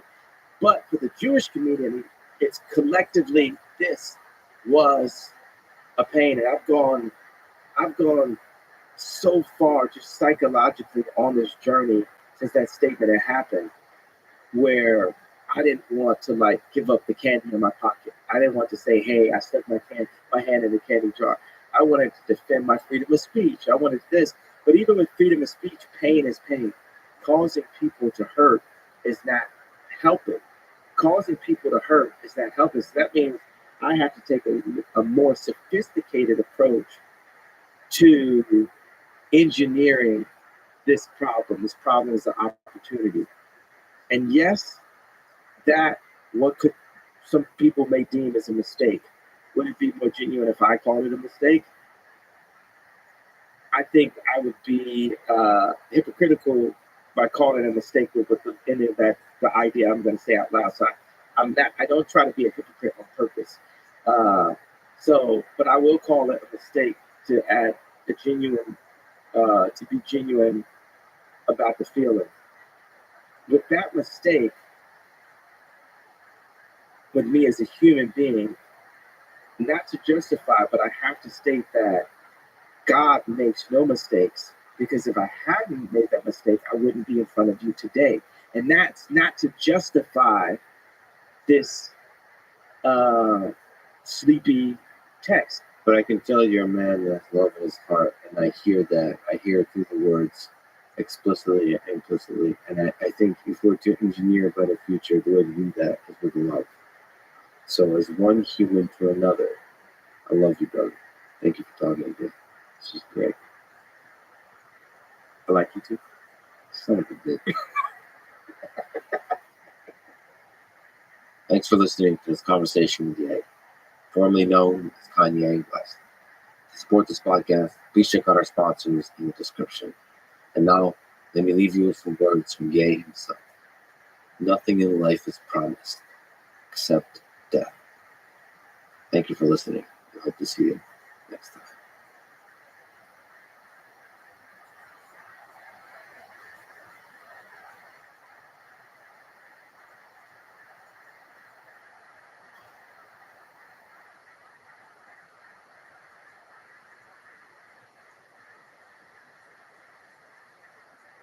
Donald Trump was probably the biggest person ever to be removed from social media. Do you understand why that was done? Can you steel man the case for it and against it? Everybody who was watching this around the world basically saw, let's say, U.S. establishment or Democrat-aligned folks just decapitate, the head of state from digitally, right? Like, just boom, gone, okay? And they're like, well, if they can do that in public to the U.S. president, who's ostensibly the most powerful man in the world, what does the Mexican president stand against that? Nothing. Regardless of whether it was justified on this guy, that means they will do it to anybody. Now the seal is broken. Just like the bailouts, as exceptional as they were in the first area, we were shocked about them, then they became a policy instrument. And now there's bailouts happening. Every single bill is printing another whatever $1 billion or something. The following is a conversation with Balaji Srinivasan, an angel investor, tech founder, philosopher, and author of The Network State, How to Start a New Country. He was formerly the CTO of Coinbase and general partner at Andreessen Horowitz. This conversation is over 7 hours. For some folks, that's too long. For some, too short. For some, just right. There are chapter timestamps, there are clips, you can jump around, or like I prefer to do with podcasts and audiobooks I enjoy, you can sit down, relax, with a loved human, animal, or consumable substance, or all three if you like, and enjoy the ride from start to finish. Balaji is a fascinating mind who thinks deeply about this world and how we might be able to engineer it in order to maximize the possibility that humanity flourishes on this fun little planet of ours. Also, you may notice that in this conversation, my eye is red. That's from jiu-jitsu. And also, if I may say so, from the life well lived. This is the Less Frequent Podcast. To support it, please check out our sponsors in the description. And now, dear friends, is Balaji Srinivasan. At the core of your belief system is something you call the prime number maze. I'm curious. We got to start there. Sure. If we can start anywhere, it's with mathematics. Let's go. All right, great. A rat can be trained to turn at every even number or every third number in a maze to get some cheese. But evidently, it can't be trained to turn at prime numbers 2, 3, 5, 7, and then 11, and so on and so forth. That's just too abstract. And frankly, if most humans were dropped into a prime number maze, they probably wouldn't be able to figure out either. They'd have to start counting and so on. Actually, pretty difficult to figure out what the turning rule is. Yet the rule is actually very simple. And so the thing I think about a lot is just how many patterns in life are we just like these rats who are trapped in a prime number maze. If we had just a little bit more, cogitation, if we had, a little bit more cognitive ability, a little bit more, whether it's, brain-machine interface or just better physics, we could just figure out the next step in that prime number maze. We could just see it. We could see the grid. Right? And that's what I think about. Like that's a big thing that drives me. Is figuring out how we can actually understand that prime number maze that we're living in. To understand which patterns are just complex enough that they are beyond the limit of human cognition. Yes. And what do you make of that? Are the limits of human cognition a feature or a bug? I think mostly a bug. I admire Ramanujan. I admire, Feynman. I admire these great mathematicians and physicists who were just able to see things that others couldn't. And just by writing it down, that's a leap forward. People talk about it's not the idea, it's execution, but that's for trivial ideas. For great ideas, for Maxwell's equations or Newton's laws or quantum electrodynamics or some of Ramanujan's identities, that really does bring us forward. especially when you can check them, you don't know how they work, right? You have the phenomenological, you don't have the theory underneath, and then that stimulates the advancement theory to figure out why is this thing actually working. That's actually, StatMech, arose in part from the kind of phenomenological studies that were basically being done where people were just getting steam engines and so on work. And then they kind of abstracted out thermodynamics and so on from that, right? So the practice led the theory rather than vice versa. To some extent, it's happening in neural networks now, right? And I think that's so just something that's true and that works. If we don't know yet, that's amazing. That pulls us forward. So I do think that the limits are more of a. Is there something that humans will never be able to figure out about our universe?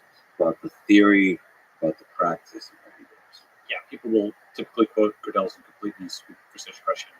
And there are things that are provably unknowable or provably unprovable. But I think you can often get an approximate solution. The Hilbert, Hilbert's problems like we will know, we must know. At least we should know that we can't know. Push to get at least an approximate solution. Push to know that we can't know. At least we push back that darkness enough so that we have lit up that corner of the intellectual universe. Okay, let's actually take a bit of a tangent and explore a bit in a way that I did not expect we would. But let's talk about the nature of reality briefly. I don't know if you're familiar with the work of Don Hoffman. No, I don't. I know Roger Penrose has his Road to Reality series for basic physics, getting up to everything we know. Go ahead. That's even wilder. Yeah. In modern physics, like the question of what is fundamental and what is emergent in this beautiful universe of ours, and there's a bunch of folks who think that space-time, as we know it, the four-dimensional space, is emergent. It's not fundamental to the physics of the universe. And the same, many argue, I think Sean Carroll is one of them, is that time itself, the way we experience it, is also emergent. It's not fundamental to the way our universe works. Anyway, those are the technical term. I apologize for swearing. Those are the mind fucks of modern physics. But if we stroll along that road further, we get somebody like Donald Hoffman, who makes the evolutionary case that the reality we perceive with our eyes is not only an abstraction of objective reality, but it's actually completely detached. Like we're in a video game, essentially, that's consistent between each, consistent for all humans, but it's not at all connected to physical reality. It's an illusion. Version of the simulation hypothesis is that is in a very distant way, but the simulation says that there's a sort of computational nature to reality, and then there's a kind of a programmer that creates this reality and so on. Now, he says that we humans have a brain that is able to perceive the environment, and evolution has produced from primitive life to complex life on Earth, produced the kind of brain that doesn't at all need to sense the reality directly. So like this table, according to Donald Hoffman, is not there. Well, so like not just as an abstraction, like we don't sense the molecules that make up the table, but all of this is fake. Interesting. So I tend to be more of a hard science person, right? And so so just on that, people talk about qualia, like is your perception of green different from my perception of green? And my counter argument on that is, well, we know something about spectrum of light, and we can build artificial eyes. If we can build artificial eyes, which we can, they're not amazing, but you can do that. You can build artificial ears and so on. Obviously, we can build recording devices and for cameras and things like that. Well, operationally, the whole concept of your perception of green, you see green as purple, I see green as green, or what I call green, doesn't seem to add up because it does seem like we could do engineering, right? So the Hoffman thing, I get why people more broadly will talk about simulation hypothesis because it's like Feynman and many others have talked about how math is surprisingly useful to describe the world. Like very simple equations give rise to these complex phenomena. Wolfram is also on this from a different angle with the cellular automata stuff. But More suspicious how it works. yeah, but on their end, it's like it is. Yet we're still also in a prime number base. There's things we just don't understand, and so also within the constraints of the non-prime numbers, we find math to be extremely effective, surprisingly effective. yeah, exactly. So maybe the math we have gets us through the equivalent of the even turns and the odd turns, but there's math we don't yet have that is more complex or more complex. Despite all our age, And we're I all think- just mathematicians. I know that gets like very abstract, but there are unsolved problems in physics. So, like the condensed matter space, there's a lot of interesting stuff happening. My recollection, I may be out of date on this, like things like sonoluminescence, we don't know exactly how they work.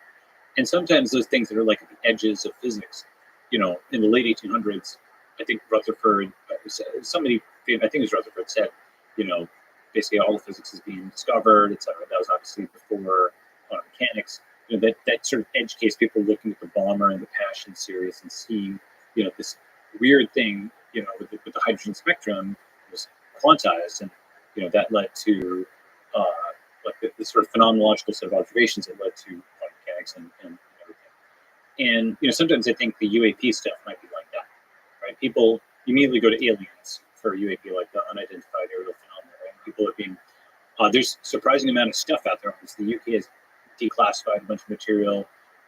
Harry Reid, who's the senator, has talked about this. It's not an obviously political thing, which is good. It's something that is there something happening there, right? And people had thought for a long time that the UAP thing was a American kind of counter propaganda to cover up their new spy planes that were spying over the Soviet Union, to make anybody who talked about them seem crazy and hysterical or whatever. But if the UAP thing is real, it could be atmospheric phenomena like the aurora borealis or the northern lights, but some things we don't understand. It could be something like the Balmer and Paschen series, which were the observations of like emission spectra before quantum mechanics. So that's like another option as opposed to doesn't exist or little green man. It could be physics we don't understand yet. That's one possibility. Do you think there's alien civilizations out there? So there's a lot of folks who have kind of written and talked about this. There's the Drake equation, which is like multiplying all the probabilities together. There's perhaps more sophisticated takes like the dark forest, which says that if the universe is like a dark forest, we're the dumb ones that aren't hiding our presence. There's one calculation I saw, I haven't reproduced myself, but basically says that the assumption that other civilizations would see ours is wrong, because when you have like a spherical radius for like the electromagnetic radiation that's leaving our planet, as that sphere gets larger and larger, it gets like smaller and smaller amounts of energy. So you get farther out, you're not getting enough photons or what have you to actually detect it. I don't know. Actually, I haven't looked into the math behind it, but I remember seeing that argument. So actually, it is possible that it's so diffuse when you go past a certain number of light years out that people, that alien civilization wouldn't be able to detect it. Right? That's another argument. That's more basically about signals Signal from strength. them, from us. Yeah. To be able to signals colliding enough to find the signal from the noise. Right. Exactly. Intelligent signal. Yeah. Hansen has an article called "Grabby Aliens." Have you seen his thing? Yes. Right. And so He's there's been on this podcast. oh great. He's good I like him. He pushes boundaries in interesting ways. in every way. In all of the ways. In all the ways. That's right. I like him overall. He's he's an asset too. Rabbi aliens. So he has this interesting idea that the civilizations quickly learn how to travel close to the speed of light. Right. So we're not going to see them until they're here. Yeah, that's possible. I mean, one of the things is, so here's, for example, a mystery that we haven't yet done, right? We haven't really figured out yet, which is abiogenesis in the lab, right? We've done lots of things where you can show macromolecules binding to each other. You can show, evidence for the so-called RNA world. Abiogenesis is to go from, like non-life to life, right, in the lab. You can show microevolution, obviously, with bacteria. You can do artificial selection on them. Lots of other aspects of, fundamental, biochemistry origins of life stuff are being established. There's a lot of plausibility arguments about primitive environment and nitrogens and carbons snapping together to get, the RNA world is the initial hypothesis. But to my knowledge, at least, we haven't actually seen abiogenesis demonstrated. Now, one argument is you need just like this massive world with so many different reps before that actually happens. And one possibility is if we could do atomic level simulations of molecules bouncing into each other, it's possible that in some simulation we could find a path, a reproducible path of abiogenesis, and then just, replicate that in the lab, right? I don't know, okay? But that seems to me to be like a mystery that we still don't fully understand, like an example of the prime number case. Right? One of the most fascinating mysteries. One of the most important. Yep. Yeah. And again, there may be some biochemist who's like, how about you didn't know about X, Y, and Z that happened to the abiogenesis film? I freely confess I'm not like, au courant on it. The last thing I remember looking at is What's au courant to me? like up to the moon. Oh, nice. That's a nice word. That's a Au courant. yeah, I'm probably mispronouncing it. But, yeah. We'll edit it in post. So Sure. correctly with AI. Yeah. We'll copy your voice and it will pronounce it perfectly correctly. Yeah. In post. One thing that I do think was interesting is Craig Venter a while back tried to make a minimum viable cell where he just tried to delete all of the genes that were not considered essential. And so it's like a new life form. This was like almost 20 years ago. So, and that thing was viable in the lab, right? And so it's possible that you kind of reverse engineer. So you're coming at the problem from different directions. Like RNA molecules can do quite a lot. You've got some, reasonable assumptions as to how that could come together. You've got like sort of stripped down minimum viable life forms, and so it's not there isn't stuff here. You can see microevolution. You can see at the sequence level. If you do molecular phylogenetics, you can actually track back the bases. There's actually, so it's not like there's no evidence. There's a lot of tools to work with. But this, in my view, is a fascinating area, and actually also relevant to AI, because another form of abiogenesis would be if we were able to give rise to a different branch of life form, the silicon-based as opposed to carbon-based. To stretch your point, you give rise to something that actually does meet the definition of life for some definition of life. Well, what do you think that definition is for an artificial life form? Because you mentioned consciousness. Yeah. When will it give us pause that we created something that feels, by some definition or by some spiritual, poetic, romantic, philosophical, mathematical definition, that it is alive? Right. And we wouldn't want to kill it? So a couple of remarks on that. One is Francis Crick of Watson and Crick. Before he died, I think his last paper was published on something called the claustrum. Okay, and the thing is that sometimes in biology or in any domain, people are sort of discouraged from going after the big questions, right? But he proposed the claustrum is actually the organ that is the seat of consciousness. It's like this sheath that like covers the brain. And for mice, if you and again, I may be recollecting this wrong, but you can look at it. My recollection is in mice, if you disrupt this, the mouse is like very disoriented, right? It's like it's the kind of thing which Watson and Crick were all about. Structure implies function, right? They found the structure of DNA, this amazing thing, and they remarked in this very understated way at the end of the paper that, well, obviously this gives a basis for how the genetic material might be replicated and error corrected, because helix unwinds and copy paste, right? So he was a big structure function person, and that applies not just at the protein level, not just at the level of DNA, potentially also at the level of organs. Like the claustrum is kind of this system integrating level, right? It's like the last layer in the neural network or something, and so that's the kind of thing that I think is worth studying. So consciousness is another kind of big. Abiogenesis is a big question. Prime number base consciousness is a big question. Then definition of life, right? There's folks. I think. So this one is something I'd have to Google around. But there was a guy, I think, at Santa Fe Institute or something, who had some definition of life and like some thermodynamic definition. But you're right that it's going to be a multi-feature definition. We might have a Turing test-like definition, frankly, which is just if enough humans agree it's alive, right? And that might, frankly, be the operational definition. Because viruses are like this boundary case. Are they alive? Not most people think they're alive, but they're more alive than a rock, in a sense. Well, I think in a world that we'll talk about today quite a bit, which is the digital world, I think the most fascinating, philosophically and technically, definition of life is life in the digital world. Mm-hmm.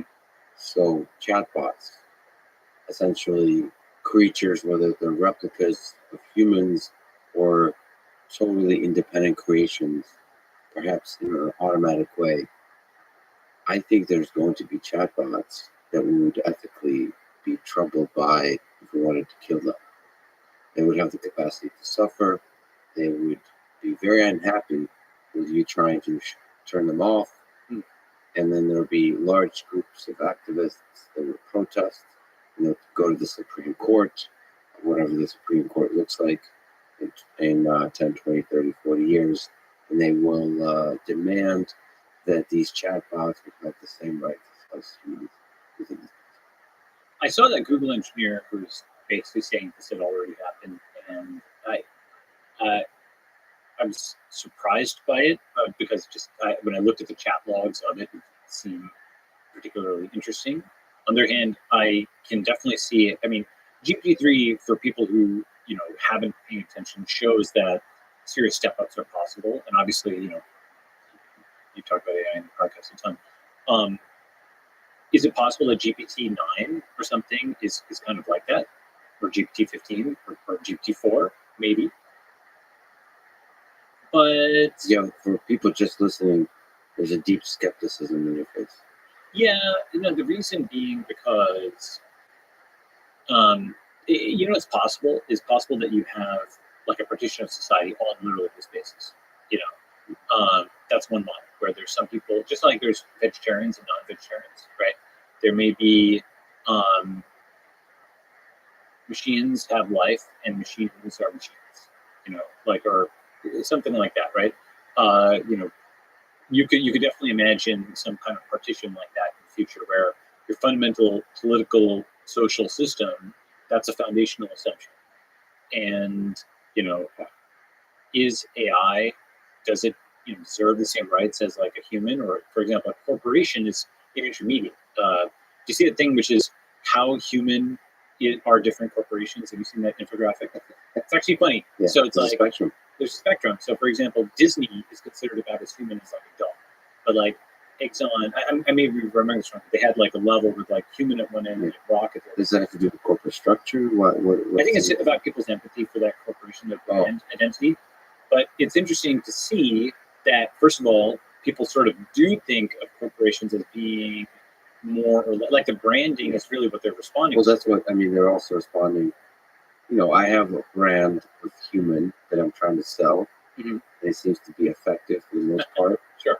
Although it has become like a running joke that I might be a robot. Right. Which means the brand is cracking. it's seeping through. But I mean, in that sense, I think I don't see a reason why chatbots can't manufacture the brand of being human, of being sentient. I mean, that is the Turing test, but it's like the multiplayer Turing test. Now that actually a fair number of chatbots have passed the Turing test, I'd say there's at least two steps up, right? One is a multiplayer Turing test where you have chatbots talking to each other. And then you ask, can you determine the difference between end chatbots talking to each other and clicking buttons and stuff in apps and humans doing that? And I think we're very far off, or I shouldn't say very far off. At least, I don't know how far off we are in terms of time. We're still far off in terms of a group of end chatbots looking like their digital output is like the group of end humans. It's like go from the Turing test to the multiplayer Turing test. That's one definition. Another definition is, to be able to kind of swap in, and you're not just convincing one human that this is a human for a small, session. You're convincing all humans that this is a human for end sessions. Remote work actually makes this possible, right? That's another definition of a multiplayer Turing test, where basically you have a chatbot that's fully automated, that is earning money for you as an intelligent agent on a computer, that's able to go and get remote work jobs and so on. I would consider that next level, right? If you could have something that was like that, that was competent enough to, because everything on a computer can be automated, right? Literally, you could be totally hands-free, just like autonomous driving. You could have autonomous driving. As a challenge problem, if you're a Microsoft or Apple and you have legitimate access to the operating system, just like Apple says, can you send me details of this book? A decentralized thing could, in theory, log, the actions of 10,000 or 100,000 or 1 million people. And with cryptocurrency, you can even monitor a wallet that was on that computer. And you could see, what long-run series of actions were increasing or decreasing this digital balance. You see what I'm saying, right? So you start to get at least conceptually, it'd be invasive, and there'd be a privacy issue and so on. Conceptually, you could imagine an agent that could learn what actions humans were doing that result in an increase of their local cryptocurrency balance. Okay, there may be better ways to formulate it, but that I would consider a challenge problem is to go from the Turing test to a genuine intelligent agent that can actually go and make money. If you can do that, that's a big deal. People obviously have trading bots and stuff, but that would be the next level. It's typing out emails, it's creating documents. It'll mimic human behavior in its entirety. Yeah, that's right. And it'll schedule Zooms, it'll send emails, it'll essentially, because if you think about it, a human is hitting the keys and clicking the mouse. But just like a self-driving car, the wheel rotates by itself, right? Those keys are effectively just, it's like a automator app in Apple, right? Everything's just moving on the screen. You're seeing it there, and it's just in your eye. It's kind of hilarious that the I'm not a robot click thing actually works. So I actually don't know How that's happening. how it works, but I think it has to do with the movement of the mouse, Yes. the timing, and they know that it's very difficult currently for a bot to mimic human behavior in the way they would click that little checkbox. Yeah, exactly. I think it's something. I mean, again, my recollection on that is it's like a pile of highly obfuscated JavaScript with all kinds. It looks like a very simple box, but it's doing a lot of stuff and it's collecting all kinds of instrumentation. And yeah, exactly like a robot is just a little too deterministic, or if it's got noise, it's like Gaussian noise. And the way humans do it is just not something that you'd easily be able to do without collecting thousands and thousands and thousands of human traces. But it is a predator prey. Okay. Well, and then the computer, Or millions of human traces. the computer just sees the JavaScript. It needs to be able to look outside the simulation. For the computer, the world is like Right. It doesn't. The computer doesn't know about the Right. physical world, so it has to look outside of its world and introspect back on this simple box. Right. Which is kind of, I think that's exactly what mushrooms do, or like psychedelics, is you get to go outside and look back in. Yeah, That's what a computer needs to do. I do wonder whether they actually give people insight or whether they give people the illusion of insight. Is it different? Because actual insight, actual insight is, again, Maxwell's equations. You're able to shift the world with that. There's a lot of practical devices that work. The illusion of insight is, I'm Jesus Christ and nothing happens, right? So I think it's quite different. I don't know. I think you can take it till you make it on that one, which is insight in some sense is revealing a truth that was there all along. Yeah, so I mean, I guess like I'm talking about technical insight where you have, this is the thing, we were talking about actually before the podcast, like technical truths versus political truths, right? Some truths, they're on a spectrum. And there's some truths that are actually entirely political in the sense that if you can change the software in enough people's heads, you change the value of the truth. For example, the location of a border is effectively consensus between large enough groups of people. Who is the CEO? That's consensus among a certain group of people. What is the value of a currency or any stock, right? That market price is just psychology of a bunch of people. Like literally, if you can change enough people's minds, you can change the value of the border or the position in the hierarchy or the value of the currency. Those are purely political truths. Then all the way on the other end are technical truths that exist independent of whatever any one human or all humans think, like the gravitational constant, right? Or the diameter of a virus. Those exist independent of the human mind. Change enough human minds doesn't matter. Those remain constant. And you have things that are interestingly in the middle where cryptocurrency has tried to pull more and more things from the domain of political truths into technical truths, where they say, okay, the one social convention we have is that if you hold this amount of Bitcoin, or that if you hold this private key, you hold this Bitcoin. And then we make that very hard to change. You have to change a lot of technical truths. So you can push things to this interesting intermediate zone. So the question is how much of our world can we push into that? Right. And that takes us in a non-linear, fascinating journey to the question I wanted to ask you in the beginning, which is this political world that you mentioned, the world of political truth. As we know it in the 20th century and the early 21st century, what do you think works well and what is broken about government? The fundamental thing is that we can't easily and peacefully start new opt-in governments. And Startup governments. yeah, And what do I mean by that is basically you can start a new company, you can start a new community, you can start a new currency even these days. You don't have to beat the former CEO at a duel to start a new company. You don't have to become head of the World Bank to start a new currency. Okay, because of this, yes, you can if you want to, you can join. I don't know, Microsoft or name some company, GameStop, and you can try to reform it. Okay, or you can start your own. And the fact that both options exist means that you can actually just start from scratch. And that's just, I mean, the same reason we have a clean piece of paper, right? I mentioned this actually in the Network State book. Just quote this bit, but we want to be able to start a new state peacefully for the same reason we want a bare plot of earth, a blank sheet of paper, an empty text buffer, a fresh start, or a clean slate, because you want to build something new without historical constraint, right? For the same reason you hit plus and do docs.new, like create a new doc. It's for the same reason, right? Because you don't have backspace, you don't have just like 128 bytes of space, 120 kilobytes, and just have to backspace the old document for creating a new one. So that's a fundamental thing that's wrong with today's governments. And it's a meta point, right? Because it's not any one specific reform, it's a meta reform being able to start the countries.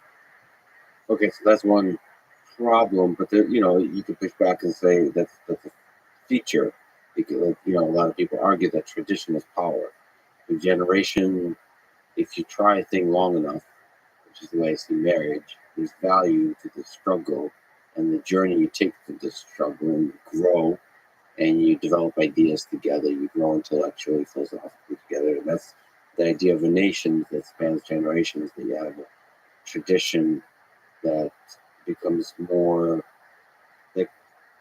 that strives towards the truth and is able to arrive there, or no, not arrive, but take steps towards there through the generations. So you may not want to keep starting new governments. You may want to stick to the old one and improve it one step at a time. So just because you're having a fight inside a marriage doesn't mean you should get a divorce and go on Tinder and start dating around. That's the pushback. So it's not obvious that this is a strong feature to have. Sure. To launch new governments. There's several different kind of lines of attack or debate or whatever on this, right? First is, yes, there's obviously value to tradition, and people say this is Lindy and that's Lindy. It's been proven for a long time. So, but of course, there's a tension between tradition and innovation. Like going to the moon wasn't Lindy. It was awesome, and like artificial intelligence is something that's very new. New is good, right? And this is a tension within humanity actually itself, because it's way older than all of these nations. I mean, humans are tens of thousands of years old. Humans are millions of years old, right?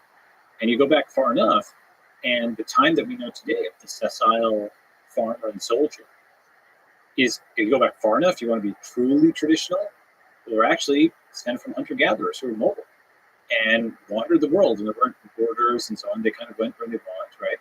And people have had done historical reconstructions about skeletons and stuff like that.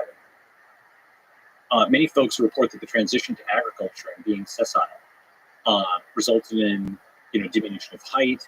People had like tooth decay and stuff like that. The skeletons, people had traded off upside for stability.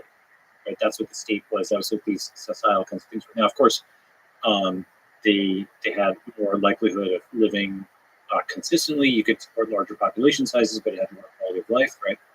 And so the hunter-gatherer era, maybe that's actually our collective recollection of the Garden of Eden, where people, just like a spider kind of knows innately how to build webs, or a beaver knows how to build dams. Some people theorize that the entire Garden of Eden is like a sort of built-in neural network recollection of this, pre-sessile era, where we're able to roam around and just pick off fruits and so on, low population density. So the point is that I think what we're seeing is a V3. You go from the hunter-gatherer to the farmer and soldier. The sessile nations are here and they've got borders and so on, to kind of the V3, which is the digital nomad, the new hunter-gatherer. We're going back to the future, because what's even older than nations is no nations, right? Even more traditional than tradition is, being international, right? And so we're actually tapping into that other huge thread in humanity, which is the desire to explore, pioneer, wander, innovate, And I the think way that's important. to make America great again is to dissolve it completely into oblivion. No, it's a joke. I know it's a joke. Well, Humor. I'm learning this new thing. yes, a new thing for the road. The chat bot emulation isn't fully working. Yeah, glitch. That's we're in the beta. And let me just say one other thing about this, which is, there are, I mean, everybody in the world, let's say, I don't know what percentage, let's say 99.99%, or it rounds to that number, of political discourse in the US focuses on trying to fix the system. If those folks, 0.01% of the energy is going towards building a new system, that seems like a pretty good portfolio strategy, right? Or 100% are supposed to go and edit this code base from 200 something years ago. The most American thing in the world is going and leaving your country in search of a better life. America was founded 200 years ago by the founding fathers. It's not just a nation of immigrants; it's a nation of immigrants, right? Immigration, from other countries to the U.S. and actually also immigration within the U.S. There's an amazing YouTube video called it's like 50 states, U.S. population, I think 1790 to, it says 2050, so it got a simulation, so you just stop it at 2019 or 2020. But it shows that like Virginia was like number one early on, and then it lost ground, and like New York gained, and then like Ohio was a big deal in the early 1800s, and it was like father of presidents and general of these presidents, and later Illinois and Indiana, and then California only really came up in the 20th century, like during the Great Depression, and now we're entering the modern era where like Florida and Texas have risen, and New York and California have dropped. And so interstate competition, it's actually just like intercurrency competition. You've got trading pairs, right? You sell BTC by ETH, you sell Solana, or sell Monero by Zcash, right? Each of those trading pairs gives you signal for today on this currency is down or up relative to this other currency. In the same way, each of those migration pairs, someone goes from New York to Ohio, Ohio to California, gives you information on the desirability of different states. You can literally form a pairs matrix like this over time, very much like the link matrix. That's shaped America in a huge way. And so, you ask, if this nation of immigrants that was founded by men younger than us, by the way, the founding fathers were often in their 20s, right, who, endorsed the concept of proposition nation, who have given rise to a country of founders and pioneers, who've literally gone to the moon, right? Those folks would think that this is the end of history. That's it. We're done. Like we've done everything else. There's people in technology who believe, and I agree with them, that we can go to Mars. We might be able to end death. We can't innovate on something that was 230 years old. So there is a balance certainly to strike. Like the American experiment is fascinating, nevertheless. So one argument you can make is actually that we're in the very early days of this V2. So what you describe as V2, you could make the case that we're not ready for V3. That we're just actually trying to figure out the V2 thing. We're trying to skip. When are we ever ready? Now again, we go back to marriage, I think, and having kids kind of thing.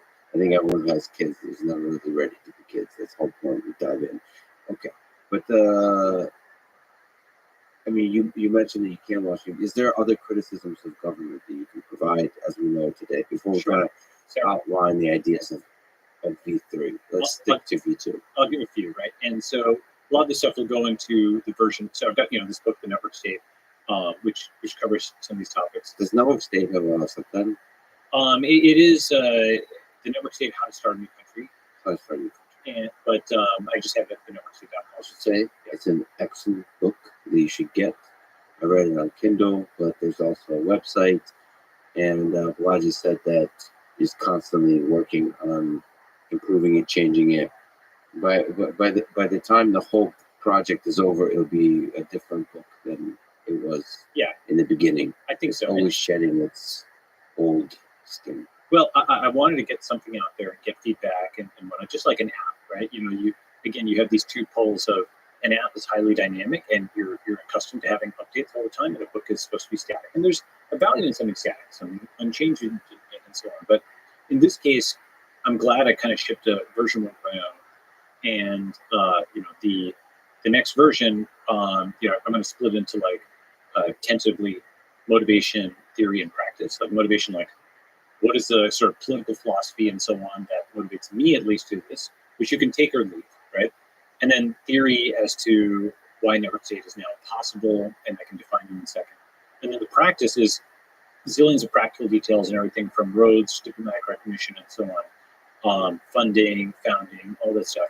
A lot of stuff actually I left out of V1 simply because I wanted to kind of get the desirability of it on the table and then talk about the feasibility. I should actually linger on that briefly in terms of things we can revolutionize. Like one of the biggest innovations I think that Tesla does with the way they think about the car and the way they deploy the car is not the automation or the electric. To me, it's the over-the-air updates. Mm-hmm. Right. Be able to send instantaneously updates to the software that completely changes the behavior, the UX, everything about the car. And so I do think it would be interesting because books are a representation of human knowledge, a snapshot of human knowledge. And it would be interesting that if we can somehow figure out a system that allows you to do sort of like a GitHub for books. Like if I buy a book on Amazon without having to pay again, can I get updates like V1.1, V1.2, and there's like release notes? Right. That would be incredible. It's not enough to do like a second edition or a third edition, but like minor updates. It's not just on your website, but actually go into the model that we used to buy books. Right. So I spend my money. Maybe I'll do a subscription service for $5 a month where I get regular updates to the books. And right. then there's an incentive for authors to actually update their books such that it makes sense for the subscription. And that means your book isn't just a snapshot, but it's a lifelong project. Right. So caring enough about the book. So I think there's a lot to come out there because actually in going through this process, I mean, it was the most traditional thing I did was self-publish ebook on Kindle, right? Why? Because basically, like, if you actually ink a deal with a book publisher, first they'll give you some advance. I didn't need the advance or anything. But second is all these constraints. You want to translate into this, or you want to do this other format, or you want to update it. You have to go and now talk to this other party, right? And also the narrowing window of what they'll actually publish gets narrower and narrower. You see all these, meltdowns of very young adult novels and stuff on Twitter, but it's more than that. So, actually having an Amazon page, it's just like a marker that a book exists. Okay. And now I've got an entry point where if someone says, okay, I like this tweet, but how do I kind of get the, that might be a concept from like the middle of chapter 3, right? How do I get the thing from front to back? I can just point them at the networkstate.com. That is, import this, right? This one entry point, okay? And you mentioned like subscription and money and so on and so forth. And I think people are paying for content online now, newsletters and so on. But I've chosen to, and I will always have the thing free. And I want it on, or you can get the Kindle version on Amazon simply because you have to kind of set a price for that. But networkstate.com, what I want to do is have that optimized for every Android phone. So people in India or Latin America or Nigeria can just tap and open it. Going to do translations and stuff like that. Greg Fodor of Allspace VR, founder of Allspace VR, he sold that and he coded the website, and worked with him on it. There's another designer who, Elijah, and it's basically just a 3-person group. And we thought we had something pretty nice. But one thing I was really pleasantly surprised by is how many people got in touch with us afterwards and asked us if we could open source the software to create this website, right? Because actually, you can try it on mobile. I think it's actually, in some ways, a better experience in Kindle. And so that was interesting because I do think of the website as like a V1 version of this concept of a book app, right? For example, imagine if you have the Bible and the 10 Commandments are just text, but there's like a checklist and there's a gateway to a Christian community there, and the practice is embedded into the thing. Like, did you know Brilliant.org? Amazing site. I love this site. Brilliant is basically mobile-friendly tutorials, and you can kind of just swipe through. You're in the line at Starbucks or getting on a plane or something. You swipe through and just get really nice micro lessons on things, and it's just interactive enough that your brain is working and you're problem solving. And sometimes you'll need a little pen and paper, but that format of sort of very mobile-friendly, just continuous learning, I'd like to do a lot more with that. And so that's kind of where we're going to go with the book app. So the there's a lot of fun stuff about the way you did at least V1 of the book, which is you have like a 1-sentence summary, 1-paragraph summary, TLDR, and like 1-minute summary, which is, I think honestly, it's not even about a short attention span. It's a really good exercise about summarization, condensation, like helping you think through what is the key insight. Like we mentioned, the prime number maze that reveals something central to the human condition, which is struggling against the limitation of our minds. And in that same way, you summarize the network state in the book. So let's actually jump right there, and let me ask you, what is the network state? What is the network state? So I'll give it a sentence, and I'll also give it an image, right? So the informal sentence: the network state is a highly aligned online community with a capacity for collective action that crowdfunds territory around the world and eventually gains diplomatic recognition from pre-existing states. Okay, so just taking those pieces: highly aligned online community. That is not Facebook. That is not Twitter. People don't think of themselves as Facebookers or Twitterians, right? That's just a collection of hundreds of millions of people who just fight each other all day, right? It's a fight club. A company is highly aligned, where you'll put a task into the company Slack, and if you do an all hands, about 100% of the people in the company Slack will do it. So they're highly aligned in that way. But online communities don't tend to be highly aligned. Online communities tend to be like a Game of Thrones fan club or something like that. Or a Twitter account, you might get 0.1% of people engaging with something. It's not the 100%. If you combine the degree of alignment of a company with the scale of a community, that's like what a highly aligned, online community is, right? So to get 1,000 or 10,000 people who can collectively do something as simple as just all liking something on Twitter. For example, why would they do that? They're a guild of electrical engineers. They're a guild of graphic designers. And you've got 1,000 people in this guild, and every day somebody is asking a favor from the guild, and the other 999 people are helping them out. For example, I've just launched a new project, or I'd like to get a new job. Can somebody help me? And so you kind of give to get. You're helping other people in the community, and you're kind of building up karma this way. And then sometimes you spend it down. Like Stack Overflow has this karma economy. It's not meant to be an internal economy that is like making tons and tons of money off of. This sort of keeps score, right? That's a highly aligned online community. Then capacity for collective action, I just kind of described that, which is at a minimum, you don't have a highly aligned online community unless you have 1,000 people and you paste in a tweet and 1,000 of them RT or like it. Okay, if you can't even get that, you don't have something. If you do have that, you have the basis for at least collective digital action on something. Okay, and you can think of this as a group of activists. You can think of it as, for example, let's say I mentioned a guild, but let's say they're a group that wants to raise awareness of the fact that life extension is possible. Right? Every day there's a new tweet on, I don't know, whether it's Foreman research or Sinclair's work or David Sinclair, right? Andrew Huberman has good stuff here, or there's longevity VC. There's a bunch of folks working in this area. Every day there's something there, and literally the purpose of this online community is raise awareness of longevity. And of the 1,000 people, 970 go and like that. That's pretty good, right? That's solid. You've got something. You've got a laser, right? You've got something which you can focus on something, because most of the Web 2 internet is entropic. You go to Hacker News, you go to Reddit, you go to Twitter, and you're immediately struck by the fact it's like 30 random things. Random. It's just a box of chocolates. It's meant to be, some of them look delicious. Some of them look delicious. Novelty, we can overconsume novelty, right? So, where we're talking about earlier, the balance between tradition and innovation, right? Here is a different version of that, which is entropy going in a ton of different directions due to novelty versus like focus. It's like heat versus work. Heat is entropic and work, force along a distance, you're going in a direction, right? And so if those 30 links on, the next version of Hacker News or Reddit or something like so brilliant, it's just, that's leveling you up. The 30 things you click, you just gain the skill as a function, right? So these kinds of online communities, I don't know what they look like. They probably don't look like the current social media. They just like, for example, I know this is a meta-analogy, but in the 2000s, people thought Facebook for work would look like Facebook. And, David Sachs, founded and sold the company Yammer that was partially on that basis. It was fine. It was a $1 billion company.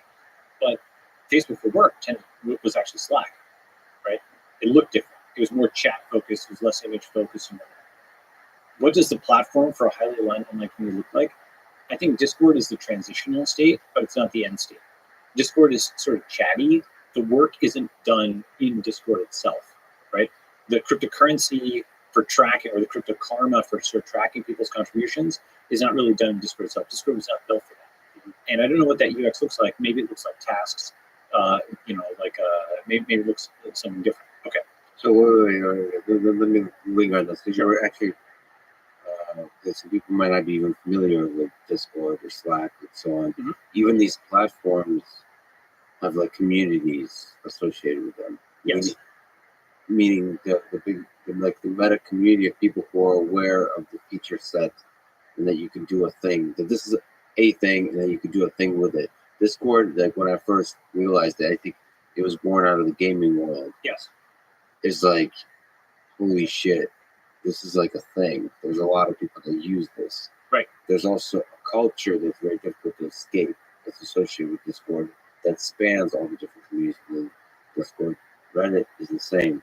Even though there's different subreddits, there's still, because of the migration phenomenon, maybe there's still a culture to Reddit and so on. Yes. So I'd like to sort of try to dig in and understand what's the difference between the online communities that are formed and the platforms on which those communities are formed. Sure. Yes, it is. It is. So, for example, an office, a good design for an office is frequently you have, the commons, which is like the lunchroom or the gathering area. Then everybody else has a cave on the border they can kind of retreat to. Cave in the comments. I love. By the way, I was laughing internally about the heat versus the dark. I think that's gonna stick with me. That's such an interesting way to see Twitter. Yeah. Like, is this heat, or is this thread? Like, because there's a lot of stuff going on. Right. Is it just heat, or we're doing some like? Is there a directed thing that's to be productive at the end of the day? That's right. I love this. I'm gonna see. Anyway, the cave in the commons is really nice. So that has to do with the layout of the office. That's right. And so you can think of many kinds of social networks as being on the cave and commons continuum. For example, Twitter is just all commons.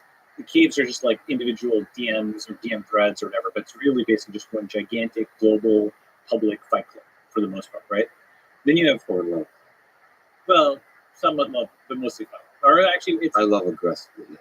Yeah, I mean, the way I mean, Twitter is like a cross between, a library and a civil war. It's something where you can learn, but you can also fight if you choose to fight, right? Yeah, well, I mean, it's because of the common structure of it, it's a mechanism for virality of anything. Yeah, so you just described the kind of things that become viral. Yeah, meaning no offense to librarians. It's like a library and Liberia. Liberia was racked by civil war for many years, right? Library is one of my favorite sets for porn. Just kidding. Jokes. I'm learning this. That's probably crossing the line for the engineers working on this humor module. Maybe take that down. Yeah. We're starting. Oh yeah. So continue. Go ahead. Continue. Twitter's a common. Yeah. So Twitter's a commons, and Facebook is like it's got all these warrants and stuff. Facebook is very difficult to reason about, like privacy on that.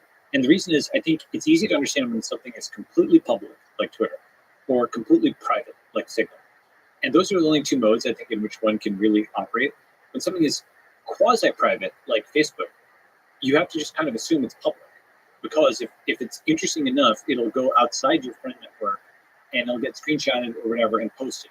And so, Facebook is sort of forced into default public despite its privacy settings. For anybody who says something interesting, if it's like, you can figure out all their dials and stuff like that, but just hard to understand unless it's totally private or totally public, right? You have to basically treat it if it's totally public, it's not totally private. Okay, at least under a real name. I'll come back to soon. So you've got Twitter, that's total commons. Facebook is like a warrens, it's like rabbit warrens or like an ant colony where you don't know where information is traveling. Then you've got Reddit, which has sort of your global Reddit and then all the subreddits. That's a different model of cave and commons. I think one of the reasons it works is that you have individual moderators where something is totally off topic and acceptable, totally off topic and unacceptable in this subreddit, and totally on topic and acceptable in another. That's like kind of a precursor of the digital societies that we're going to see. that actually have become physical societies. Like lots and lots of subreddit-like things, have become physical societies. Then you start going further into like Discord, where it's more full featured than as you go Twitter, Facebook, Reddit. Now you jump into Discord, and Discord is a bunch of individual communities that are connected, and you can easily sort of jump between, right? Then you have Slack, and yes, you can use Slack to go between different company Slacks, but Slack, historically at least, I'm not sure what their current policy is, historically they discourage public Slacks. So it's mostly like you have your main Slack for your company, and then you sometimes may jump into like, let's say you've got a design consultant or somebody like that, you'll jump into their Slack. But Discord you've got way more Discords usually that you jump into than Slacks, right? Well, and let me ask you then on that point, because there is a culture, one of the things I discovered on Reddit and Discord of anonymity or pseudonyms or usernames that don't represent the actual name. Slack is an example of one.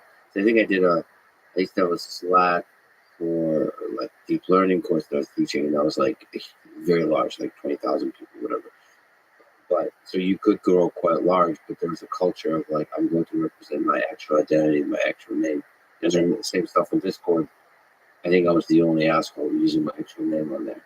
It's like everybody was using pseudonyms.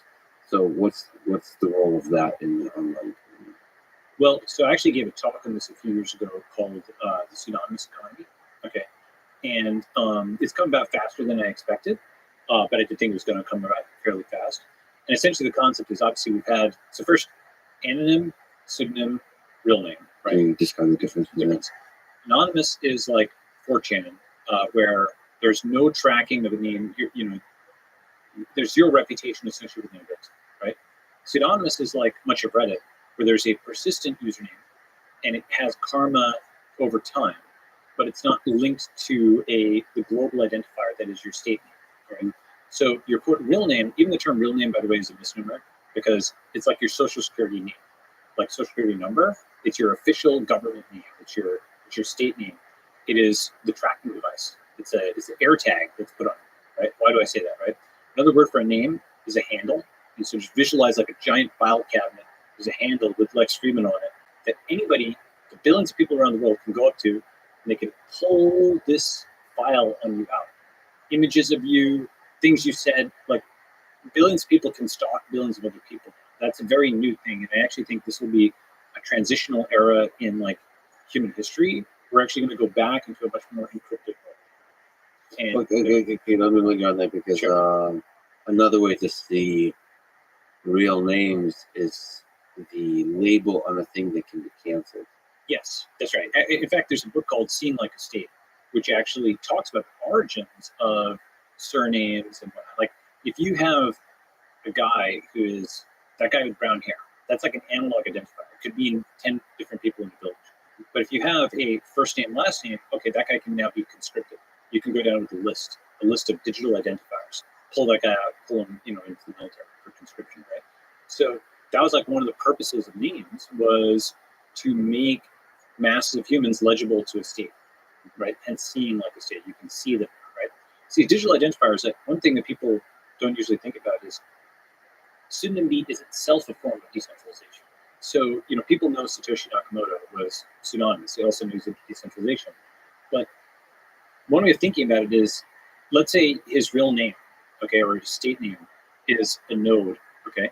Attached to that is every database, his Gmail, his Facebook if he had one, every government record on him, right?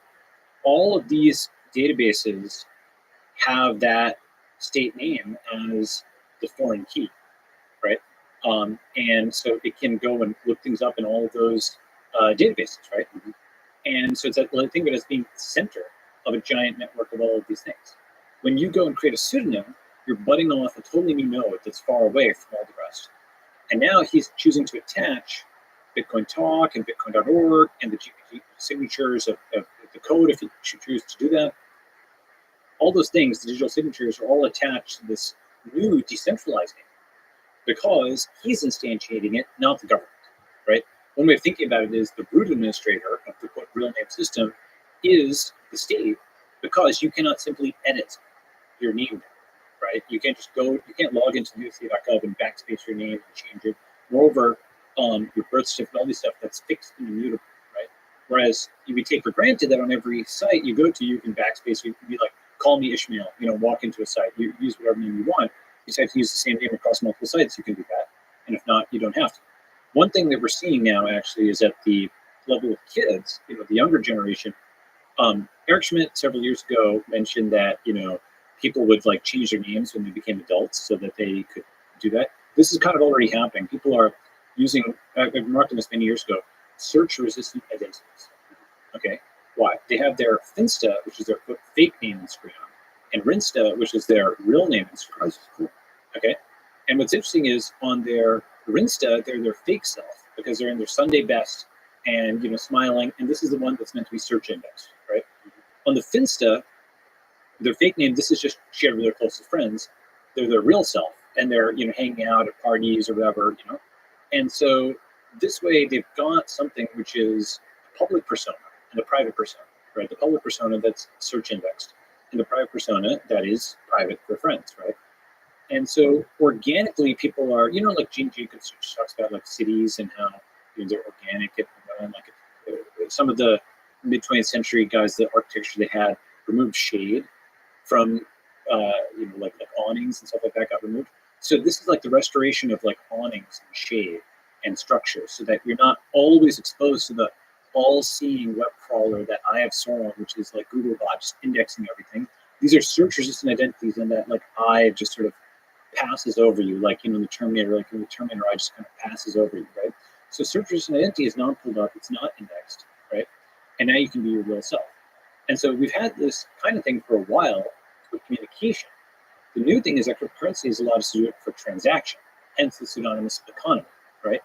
And you go from anonymous, pseudonymous, real name. These each have their different purposes. But the new concept is that pseudonym, you can have multiple of them, by the way.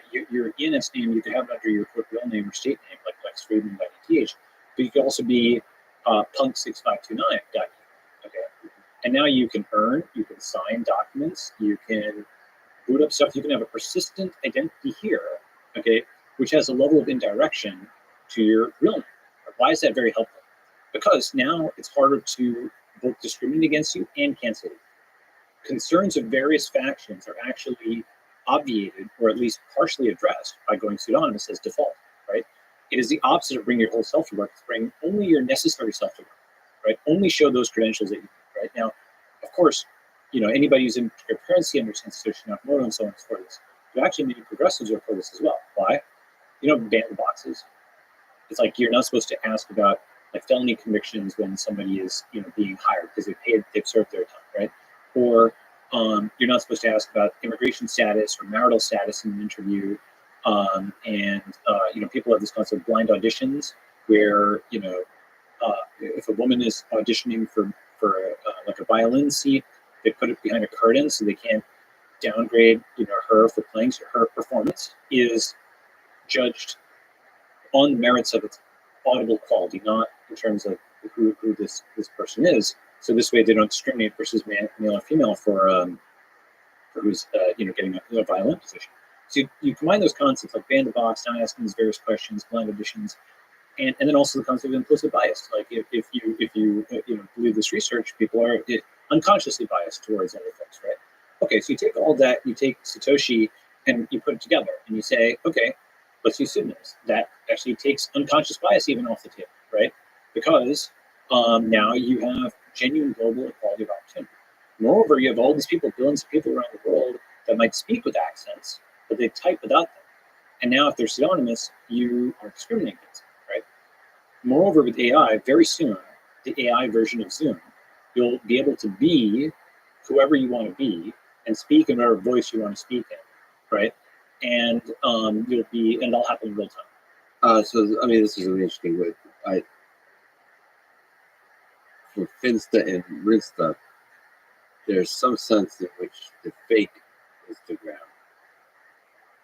you're saying is where you could be your real self. But my question is under a pseudonym or when you're completely anonymous, is there some sense where you're not actually being your real self. That as a social entity, it is human beings are fundamentally social creatures. Mhm. And for us to be social creatures, there is some sense in which we have to have a consistent identity that can be canceled, that can be criticized or applauded in society, and Right. that identity persists through time. So, is there some sense in which we would not be our full, beautiful human selves unless we have a lifelong, consistent real name attached to us in the digital world? So this is a complicated topic, but let me make a few remarks. First is real names, quote unquote, state names were not built for the internet. They're actually state names, right? It's actually a great way to think about it, social security, right? So your state name, your official name, was not built for the internet. Why? They give both too much information and too little. Okay, so too much information because someone with your name can find out all kinds of stuff about you. Like, for example, if someone doesn't want to be stalked, right? Their real name is out there. Their stalker knows it. They can find address information, all this other kind of stuff, right?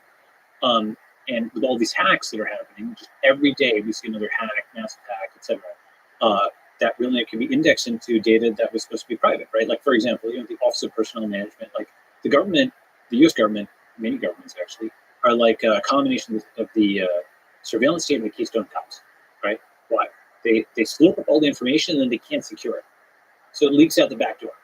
Okay, they basically have 100 million records of all this 300 million records, all this very sensitive data. They just get owned, hacked over and over again, right? And so really, there should be something which totally inverts the entire concept of KYC and what have you. And of course, comply with the regulations as they are currently written. But also, you should argue privacy over KYC. The government should not be able to collect what it can't secure. It's slurping up all this information. It's completely unable to secure it. It's hacked over and over again. China probably has the entire OPM file. And it's not just that, like Texas is hacked. And some of these hacks are not even detected yet, right? And these are just the ones that have been admitted. And so, what happens is criminals can just run this stuff and find, okay, so that guy who's got that net worth online, he merges various databases, they've got a bunch of addresses to go and hit. Okay. So in that sense, real names were not, state names were not built for the internet, they just give too much information. In our actually existing internet environment, they give too much information. On the other hand, they also give too little. Why?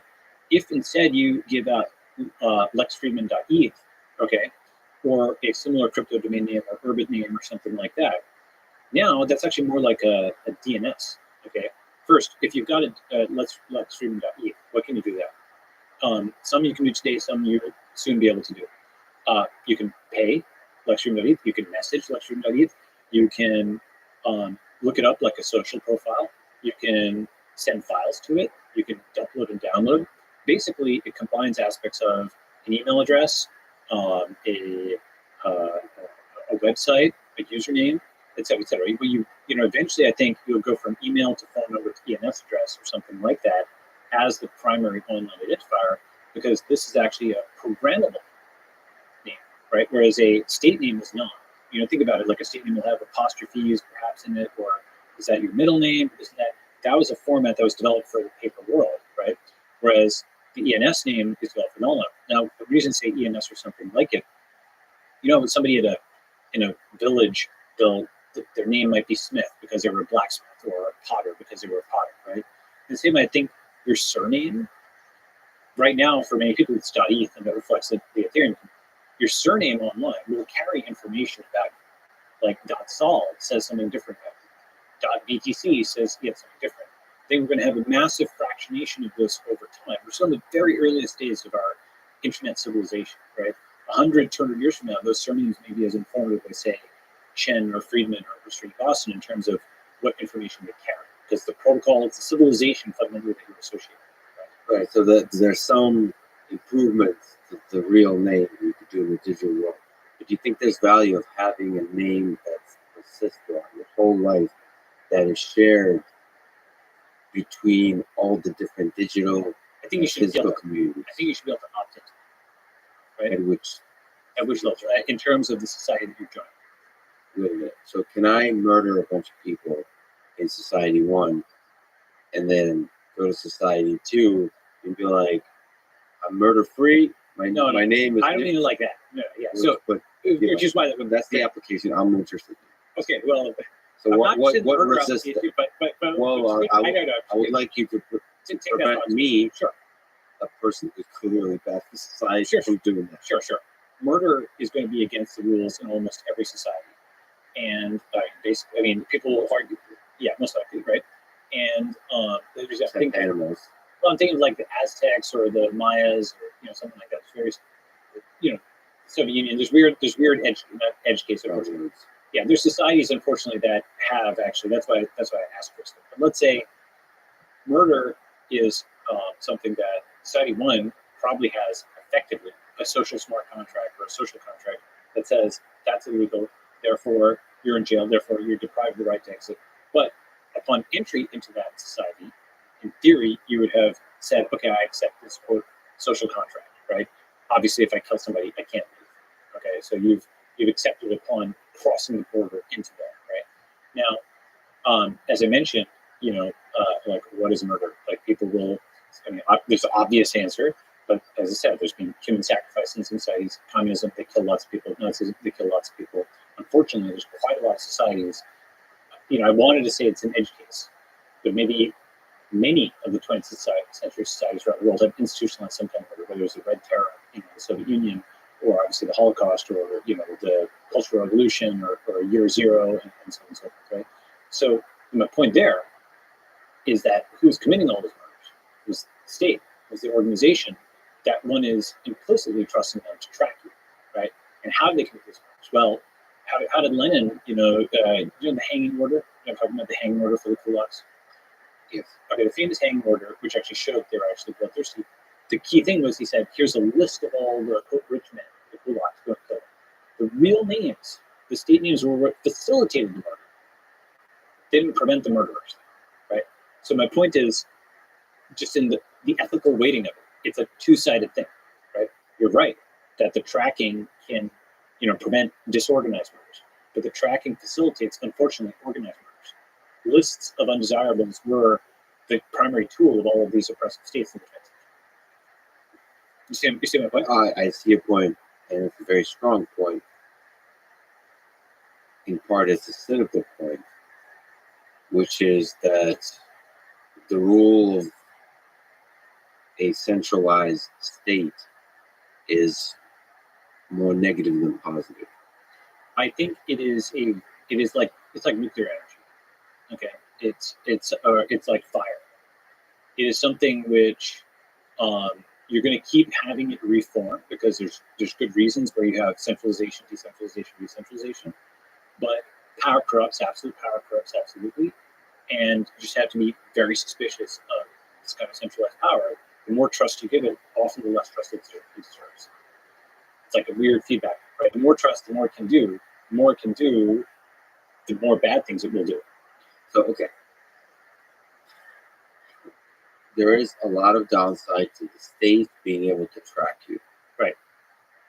History teaches us lessons when at a large scale, especially in the 20th century, at the largest scale, the state can commit a large amount of murder and suffering. And by the way, history isn't over. If you think about what the Chinese are building on this, right? That surveillance state, it's not just tracking your name, it's tracking everything.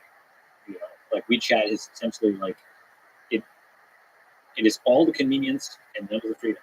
So that's the downside. But the question is I think probably fundamentally about the human nature of an individual, of how much murder there would be if we can just disappear every time we murder. Well, at the individual level. So the issue is basically like once one realizes that the moral trade-off has two poles to it, right? And moral that basically centralized organized murder has. I mean, if we add up all the disorganized murder of the 20th century, it's probably significantly less than the organized murder that these states facilitated, right? And probably by R.J. Rommel has this thing called democide, right? The thing is, it's so grim, right? Because it's saying like one death is a tragedy, a million is a statistic, right? These are just incalculable tragedies that we can't even understand. But nevertheless engaging with it, like, I don't know, is the ratio 10x? Is it 100x? I wouldn't be surprised with that.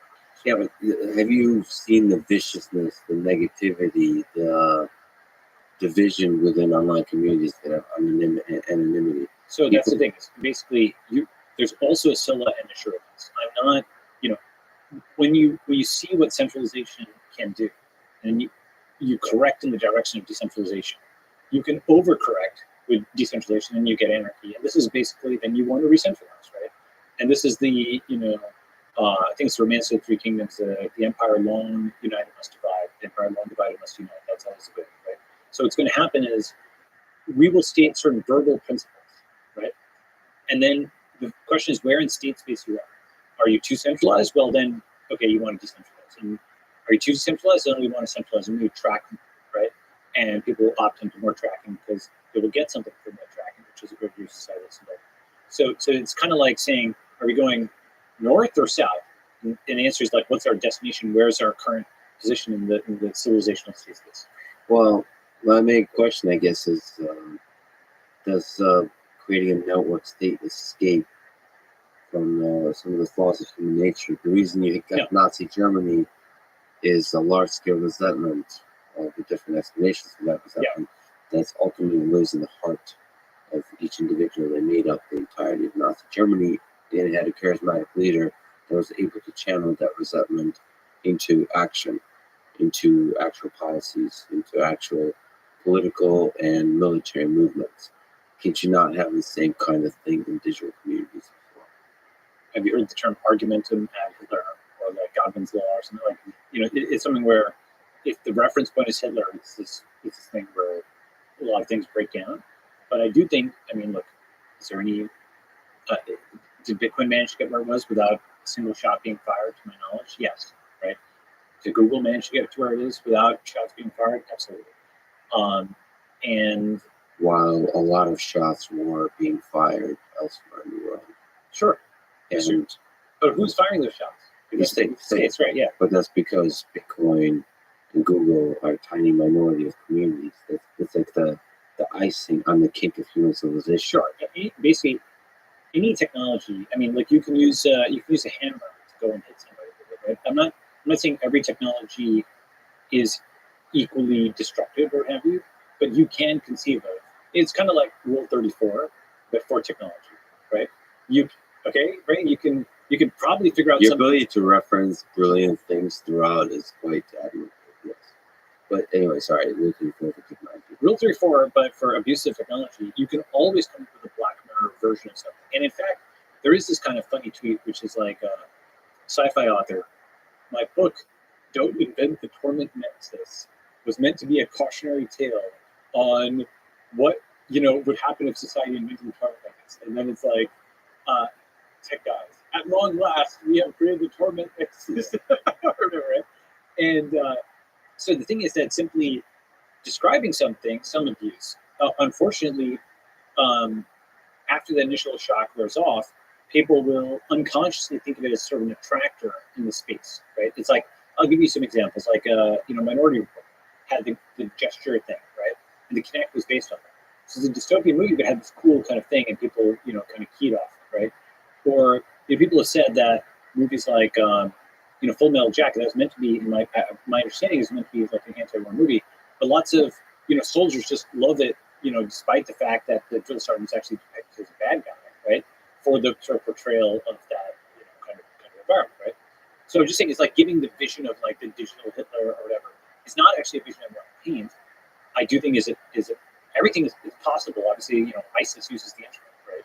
Like, is it? Yeah, I'm not bringing up Hitler in a shallow argument. We're bringing up Hitler in a long, empathetic, relaxed discussion. Sure, different, which is where Hitler can, in a healthy way. So there's deep lessons in Hitler and Nazi Germany, as there is for Stalin. Yes. Okay, so in many ways, and this is a very superficial way of talking about it, but this is exit is the anti-genocide technology, right? Because exit is the route of the politically powerless. Exit is not. People always say, "Oh, exit is for the rich," or it's simply not true. Most immigrants equals most immigrants are not rich. They're politically powerless. You described the exit. What is exit? So there's this book which I reference a lot. I like it, called Exit, Voice, and Loyalty by Albert Hirschman. Okay, and he essentially says, and I gave this talk in 2013 that goes through this at YC Startup School. But just to describe these, voice is reform, exit is alternatives. For example, in the context of an open source project, voice is submitting a bug, and exit is forking. In a company, voice is you're saying, hey, here's a ticket, okay, that I'd like to get solved, and exit is taking your business elsewhere, okay. At the level of corporate governance, voice is board of directors vote, and exit is shuts down your shares, right? In a country, voice is a vote, and exit is migration, okay. And I do think that the two forces we talk about a lot, democracy and capitalism, are useful forces. But there's a third, which is migration, right? So you can vote with your ballot, you vote with your wallet, you can vote with your feet. Wallet has some aspects of exit built into it. But voting with your feet actually has some aspects of voice built into it, because when you leave, it's like an amplifier on the vote. You might say 10 things. When you actually leave, then people take what you said seriously. You're not just like complaining or whatever. You actually left San Francisco because it was so bad on this and this issue, and you've actually voted with your feet. It is manifest preference as opposed to stated preference. So voice versus exit is this interesting dichotomy. Do you try to reform the system, or do you exit it and build a new one, or seek an alternative? And then loyalty modulates this, where if you are a patriot, as part of the initial part of your conversation, right? Like, are you a traitor? You're giving up on our great thing, or whatever, right? And people will push those buttons to get people to stick. That's like, I should say the bad version. Let's say a common version. Sometimes good, sometimes bad. But then there's the good version, which is, maybe the price is down right now, but you believe in the cause. So even if they're, on paper, you would rationally exit. You believe in this thing, and you're going to stick with it. Okay. So loyalty can be, again, good or bad, but it kind of modulates the trade-off between voice and exit. Okay. So given that framework, we can think of a lot of problems in terms of, am I going to use voice or exit or some combination of that? Because they're not mutually exclusive. It's kind of like, left and right sides use both together. I think that one of the biggest things the internet does is it increases microeconomic leverage, and therefore increases exit in every respect of life. For example, on every phone, you can pick between Lyft and Uber, right? When you're at the store, you see a price on the shelf and you can comparison shop, right? If it's Tinder, you can swipe, right? If it's Twitter, you can click over to the next account. The back button is exit. The microeconomic leverage in the sense of alternatives, right?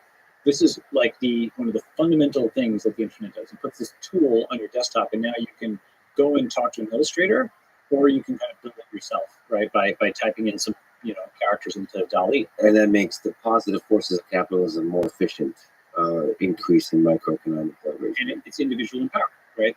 And so our sort of industrial age systems were not set up for that level of individual empowerment. Just to give you like one example I think about, we take for granted every single website you go and log into, you can configure your Twitter profile, and you can make it dark mode or light mode, and your name, all this stuff is editable, right?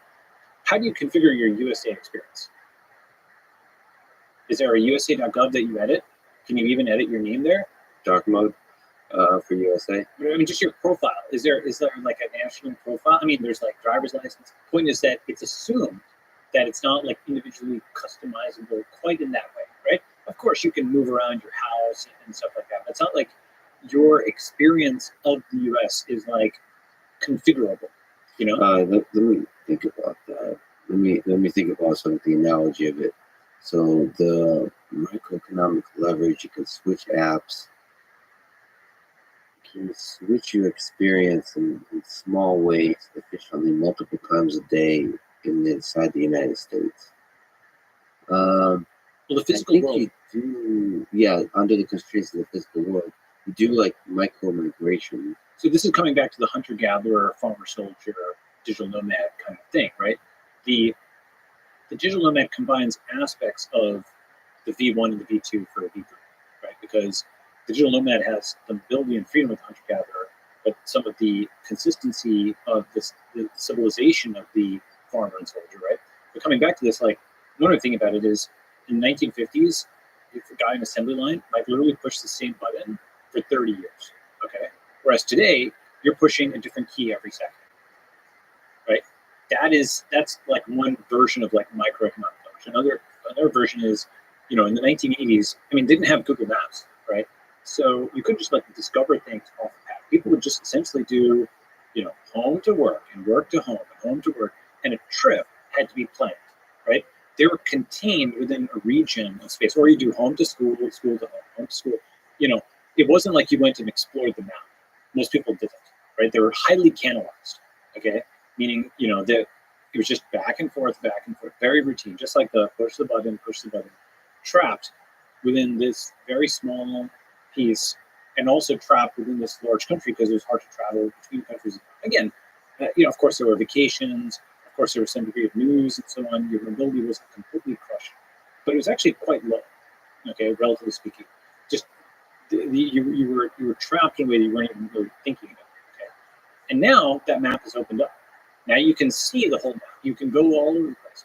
I don't have the data to show it, but I'd be shocked if the average person didn't go to more places, wasn't, doing more, going to more restaurants and things like that today than they were in the 80s, simply because the map is open. Okay. And the map is made more open to the digital world. To the digital world, exactly. So we're reopening the map like the hunter-gatherer, okay? Because you can now think about every site for very low cost that you can visit, right? The digital world, how many websites have you visited? I don't know, hundreds of thousands probably at this point over your life, right? How many places on the surface of the earth? You're actually unusual, you might be like a world traveler, right? But still, even your physical mobility is less than your digital mobility, right? You can just essentially, the entire concept of like nations and borders and whatnot didn't exist in the hunter-gatherer, right? Because you couldn't build permanent fortifications. And even nations as we currently think of them with like demarcated borders, you needed cartography, you needed maps, right? That stuff didn't exist for a long time. You just had a sort of a fuzzy area of, we kind of control this territory and these guys are on the other side of the river, okay? I think I don't want to digress too much, but yeah. We're to digress away. I think the entirety of life on Earth is a kind of a digression, which creates beauty and complexity as part of the digression. I think your vision of the network state is really powerful and beautiful. I just want to linger on this real name. Yes. Let me just give you some data. Go ahead. The personal anecdotal experience data. There's a reason I only did this podcast in person. There's something lost in the digital space. Oh, sure.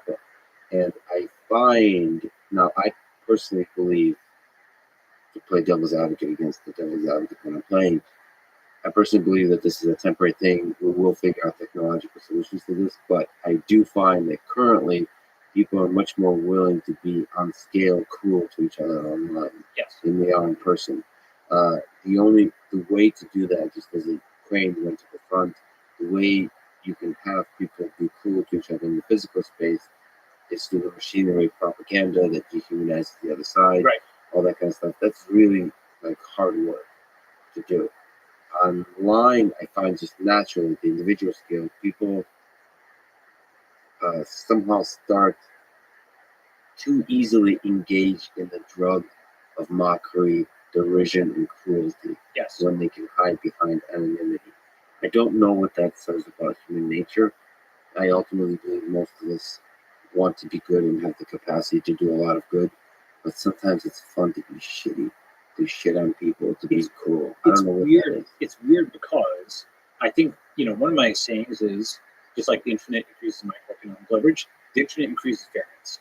For anything that exists before, you have, the 0 and 100 versions of it. I'll give some examples and I'll come to this. For example, you go from the 30-minute sitcom to the 30-second clip or the 30-episode Netflix binge, right?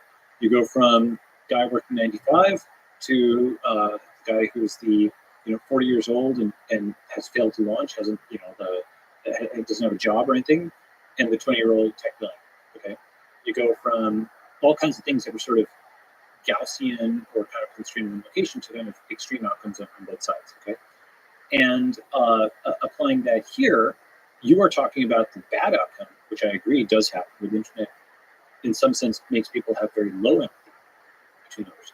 But it also is the other extent where people find their mental soulmates across the world. Someone who's living in Thailand or in, like Latin America, who thinks all the same stuff, just like them. Wow, you've never met this person before, right? You get to know them online, you meet in person, it's like, the brains have been communicating for 2 years, 3 years, you've been friends, and you see in person, it's just great, right? So it's not just the total lack of empathy, it is frankly far more empathy than you would be able to build usually with an in-person conversation in the 80s or the 90s with someone on the other side of the world, because you might not even know their music or their country, or not even know they existed. How would you be able to find each other and so on, right? So it is kind of both. It is tearing society apart and it's putting it back together, both at the same time. My main concern is this. What I see is that young people are for some reason more willing to engage in the drug of cruelty online under the veil of anonymity. That's what you're seeing public, but you're not seeing the private chats. Like there's this kind of, it's a Well, I work for the intelligence agency, okay. so I'm I'm collecting RV data. Yes, but you can intuit stuff, and I don't think I'm being very selective. I mean, if you just look at the young folks, I mean, I am very concerned about the intellectual, psychological growth of young men and women. So I'm not disagreeing with you on this. I am saying, however, there is a positive there that once we see it, we can try to amplify that. Yes, with technology. Yes, that's right. But I'm just saying the very, very basic technology. I get stuff I code up over the weekend kind of thing. I think if I throw anonymity on top of that, it will lead to many bad outcomes for young people. Anonymity, yes. Pseudonymity, maybe not, because Reddit is actually fairly polite, right? The entirety of Reddit chuckled as you said that. Well, within a subreddit, it's actually fairly polite. Like I say, you're not usually seeing. It depends on which subreddit, of course. There's a consistency. There's a right. I think definition of politeness is interesting here because it's polite within the culture of that subreddit. Yes, they abide by. Let me put it differently. They abide by the social norms of that subreddit, and that's the definition. Yeah, or civility is that right? So there is an interesting difference between pseudonymous and anonymous. You're saying it's possible that pseudonymity, you can actually avoid some of the negative aspects. Absolutely. We're re-Dunbarizing the world in some ways. Okay, with China being the big exception around that. The Dunbar number, 150 people. That's like roughly the scale of your society, right? But that's the number of people that a human can kind of keep in their brain. That's whether apocryphal or not. I think it's probably roughly true. And we're re-Dunbarizing the world because A, we're making small groups much more productive, and B, we're making large groups much more fractious, right? So you have an individual like Notch who can program Minecraft by himself, or Satoshi who could do V1 Bitcoin by himself, or Instagram, which is just like 10 people, or WhatsApp, which is like 50 people when they sold. But on the other hand, you have huge countries of hundreds of millions of people that are just finding that first and second principle, or they're splitting on principal components. But Scott Alexander thinks of them as scissor statements. It's statements that one group thinks is obviously true, one group thinks is obviously false. You can think of them as political polarization. You can think of them in terms of game theory. It's lots of different reasons you can give for why this happens. But those large groups now are getting split. And so you have both the unsustainability of these large artificial groups and the productivity of these small organic ones. And so that is it's like sort of obvious that's the direction of civilizational rebirth. We just need to kind of There's so many beautiful, just like, you mentioned chocolates, right? Advertising themselves. Your entirety of speech is an intellectual, like, box of chocolates. But okay, so I don't think we finished defining the network state. Let's linger on the definition. You gave the one sentence statement, which I think essentially encapsulated the online nature of it. I forget what else.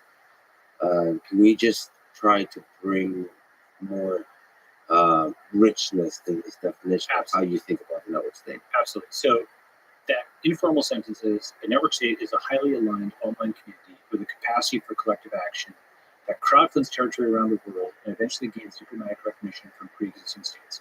So we talked about was the alignment of online communities and capacity for collective action. Yep. Well, one collective action could be 1,000 people liking a tweet, right? If you can get 1,000 people. But a much higher level, much higher bar is 1,000 people crowdfunding territory and actually living together, just like people currently in physical space, and not all in one place. That's critical. Just like Bitcoin is a decentralized currency, the network is a recipe for a decentralized state-like entity. Okay, where it starts with, for example, two people just get, they become roommates. They meet in this community, they become roommates. Okay, they get a place together, or 10 people get a group house, or eventually 100 people just buy a small apartment building together. Guess what? They start getting equity, not just paying rent. Okay, these are all the people who share their values, and now they can crowdfund territory together. Now, of course, they don't just jump straight from 1,000 people liking something to 1,000 people crowdfunding something. What I describe in the middle is you do a lot of meetups. You get to know these other people before you decide to live collectively with them. Once you live with them, you start to get a network effect. For example, if those 100 people want to learn Spanish or Turkish or Vietnamese, they could all have a building where they're doing Vietnamese immersion, right? And that's something which they get a benefit from being physically around the other people that the pure digital wouldn't give them to quite the same extent, right?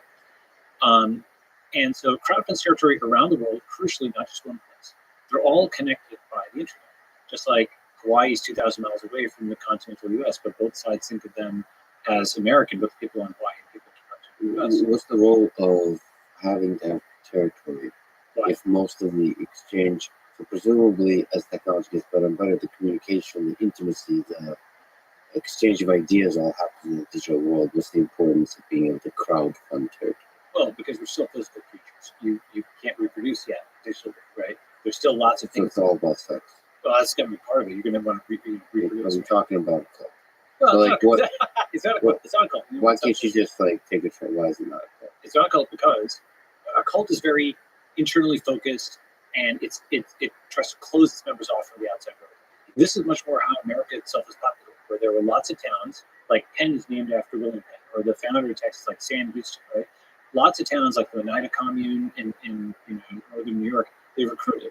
And they became a town, and they became actually the Oneida glassware company, kind of makes glassware. All of these communities that were opt-in voluntary communities were not simply like cults that were closed off from the world. They were meant to set an example to the world of what virtuous living looked like, and they were trying to recruit from the rest of the world. They were exporting goods to the rest of the world, right? So it's yes, reproduction, it's marriage and kids and so on, but it's also just hanging out, and it is just, the physical world is very high bandwidth. There's lots of stuff, and it's fun to just go and have a dinner in person, just to hang out, to build things. Moreover, there's also lots of innovation that can only take place in the physical world. Look, one of my sayings in the book is cloud first, land last, but not land now. Okay.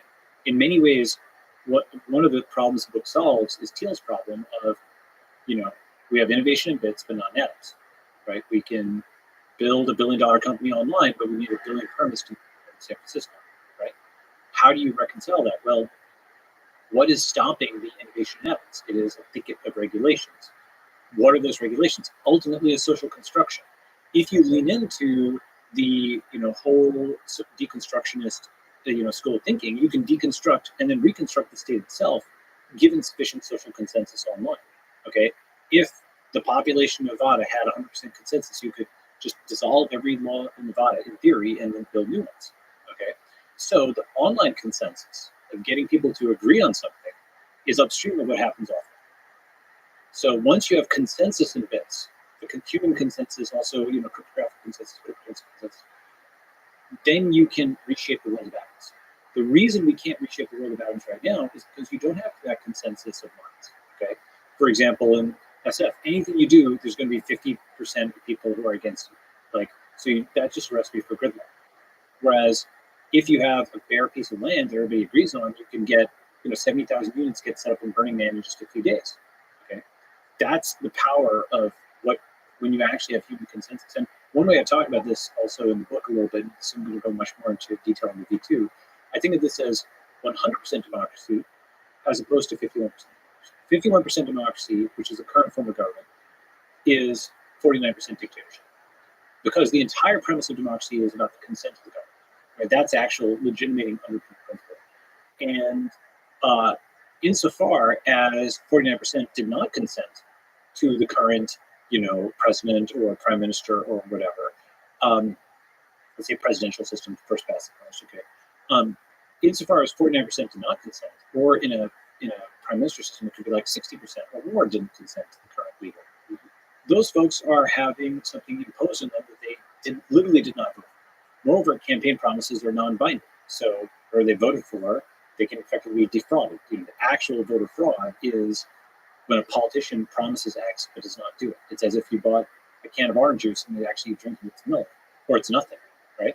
So all of that is routinized, all of that is accepted. We have this thing which is just the minimum possible amount of democracy, 51%. Okay, and what happens is then that 50% tries to ram something down the 49%'s throat, and then the next election it's now 51-49 the other way, and they ram it back. And that's how you get the seesaw that is just splitting countries apart, right? The alternative to that is you build a consensus online, you go and get some godforsaken patch of territory. Actually, the worse the territory, the better. Why? Because it's like Bernie, nobody cares, right? The nicer the piece of land, the more the people are going to argue about it. But Starlink has repressed the world. Basically, all kinds of pieces of territory that were previously, they're far away from natural ports, they're far away from natural resources, all kinds of pieces of territory around the world now have satellite internet.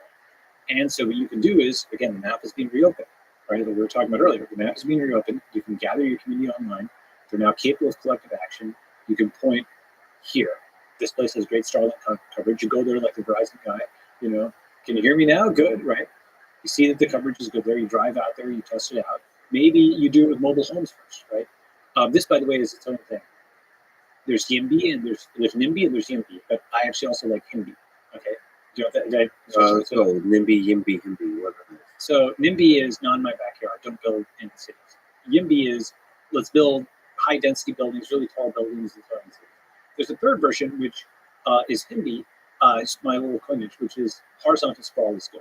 Why horizontal sprawl? Because to build a skyscraper, to build a tall building in the city, you have this enormous permitting process, all of this stuff which has to get done. It's expensive, it's time consuming.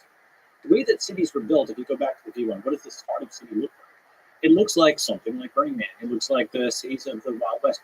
They were not multi-story buildings, right? They were basically things that were just like one story, and someone could have it there in the dust, and then you build roads and stuff between them. They could move them around. It was much more dynamic geography. And so when you have that as a vision of what a startup city looks like, right? Now you've got something, there's a company I found called KIF, which is like van life.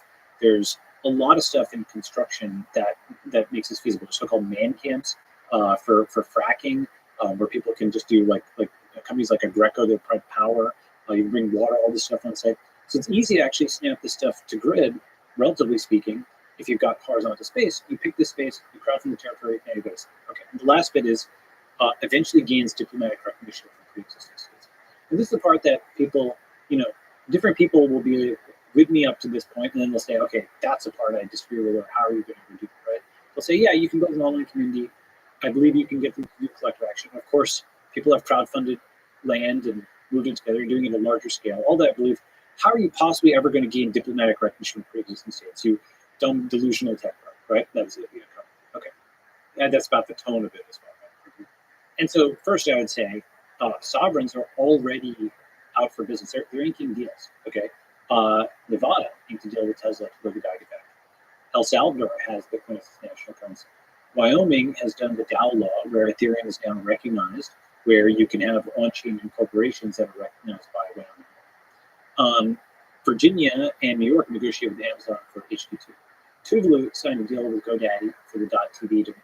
Colombia signed a deal for the .co domain, and on and on and on. Sovereigns are open for business. Sovereigns are doing deals with companies and with currencies. Sovereigns at the level of cities like Miami or New York, where the mayors are accepting their salary in Bitcoin. States like Wyoming or Nevada has its new private cities legislation, or entire countries like El Salvador.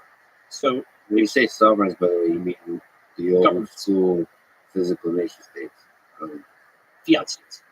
Fiat states. Okay. And but the fiat isn't the thing that makes the state. What makes No, the it's just- state is geographical location. It is something where they're both, right? So basically, it's a play on words. So just like fiat currency, cryptocurrency, we will have fiat country and crypto country, right? Yeah. And in fact, you can think of the fiat and crypto version of almost anything. One thing I'll come to later is a big thing. The big thing I think comes after digital currency is digital passports. Okay, so and that's a big part of this whole network. But so that last bit, the reason I just mentioned all those deals between sovereigns, whether at the city, U.S. state, or UN listed country level, okay, and on the other hand, so that's on one side of the market. On the other side are the companies and the currencies. Why could we not have online communities, right? So let me Make those deals.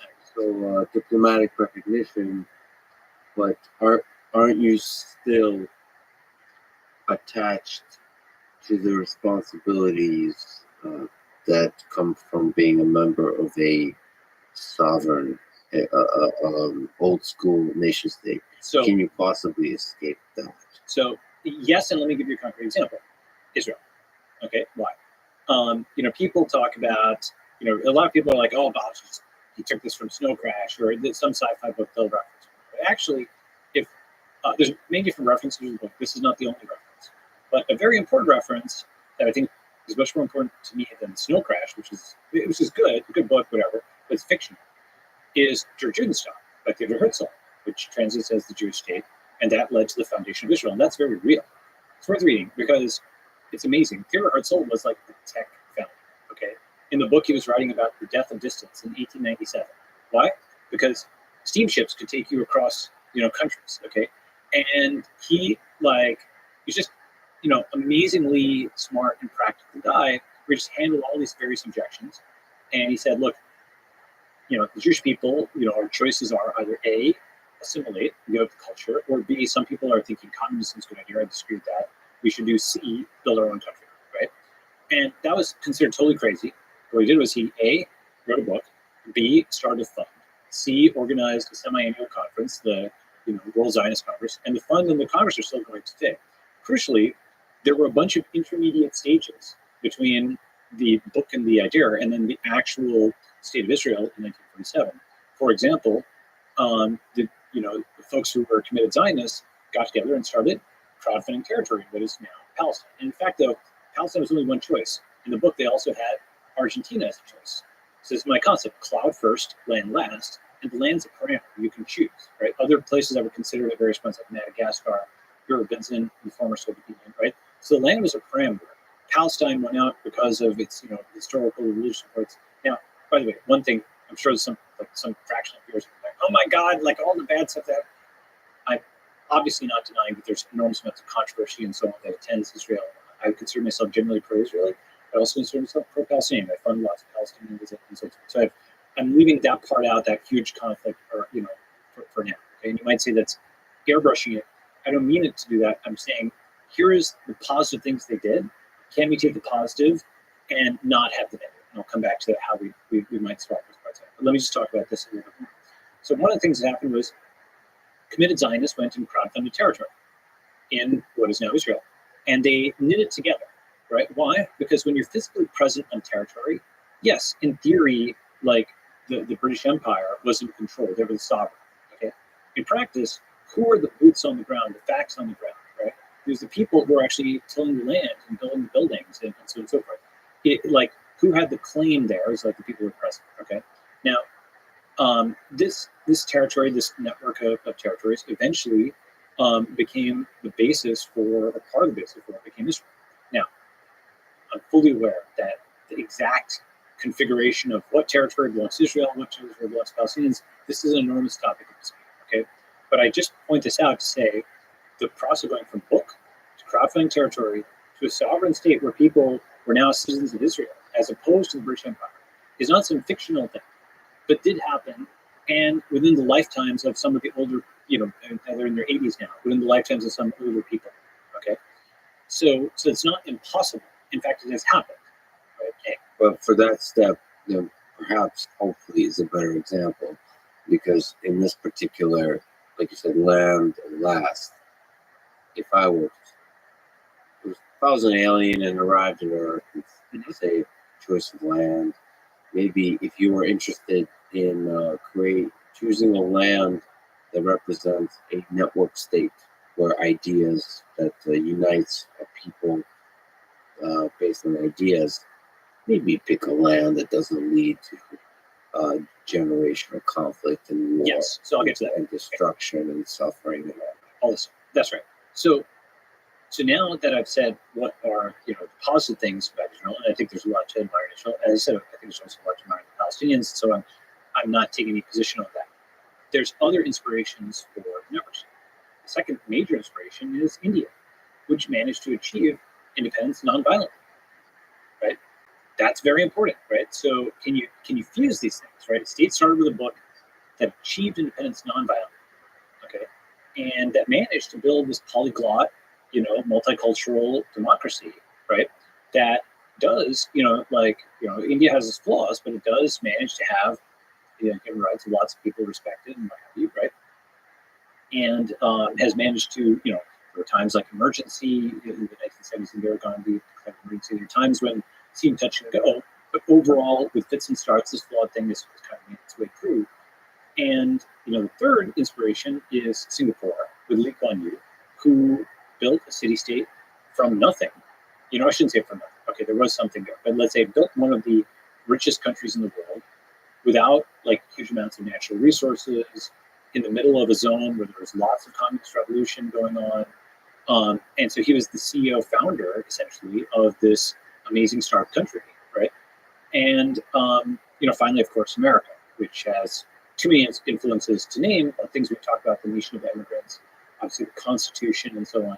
And you think, okay, you think of, these inspirations. What's interesting about these four countries, by the way, Israel, India, Singapore, and the US, they have something in common. You know what that is? They're all forks of the UK code base.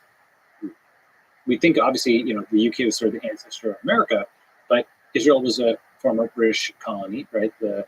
India was a British colony, and so was Singapore, right?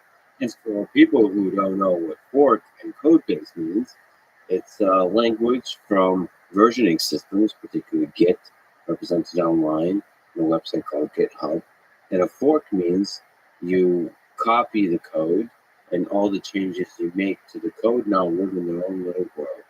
So America took the ideas that define the United Kingdom and then forked it by evolving those ideas in a way that didn't affect the original country. That's right. And what's interesting about this is, of course, I'm saying that in a somewhat playful way, right? I think it's a useful analogy, interesting analogy, right? So you have the Americans who forked, the UK code base, and then you have, the Indians, the Israelis, and the Singaporeans who also made their own modifications.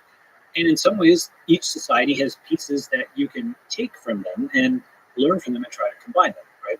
So you have a state that is started by a book that non-violently assembles, that crowdfunds territory around the world, that is led by a CEO founder, and that is also governed by something that's like a constitution.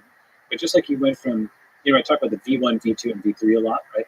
And V1 is gold, and V2 is fiat, and V3 is Bitcoin, right? Where V1 is hunter-gatherer, and V2 is farmer-soldier, V3 is digital nomad or sovereign collective, okay, which is not just an individual, but a group. Here, V1 is UK Commonwealth. They don't have a constitution. It's all precedent going for many years, right?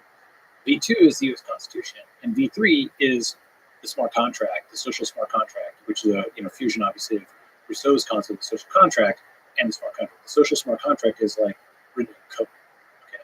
So it's like even more rigorous than the Constitution. And in many ways, you can think of going from the United Kingdom of England, Wales, Scotland, Northern Ireland, the United States of America, the network states of the internet, okay, where you go from the rights of Englishmen with Magna Carta to Europeans, African Americans, all the immigrants to the Americans or the in North America.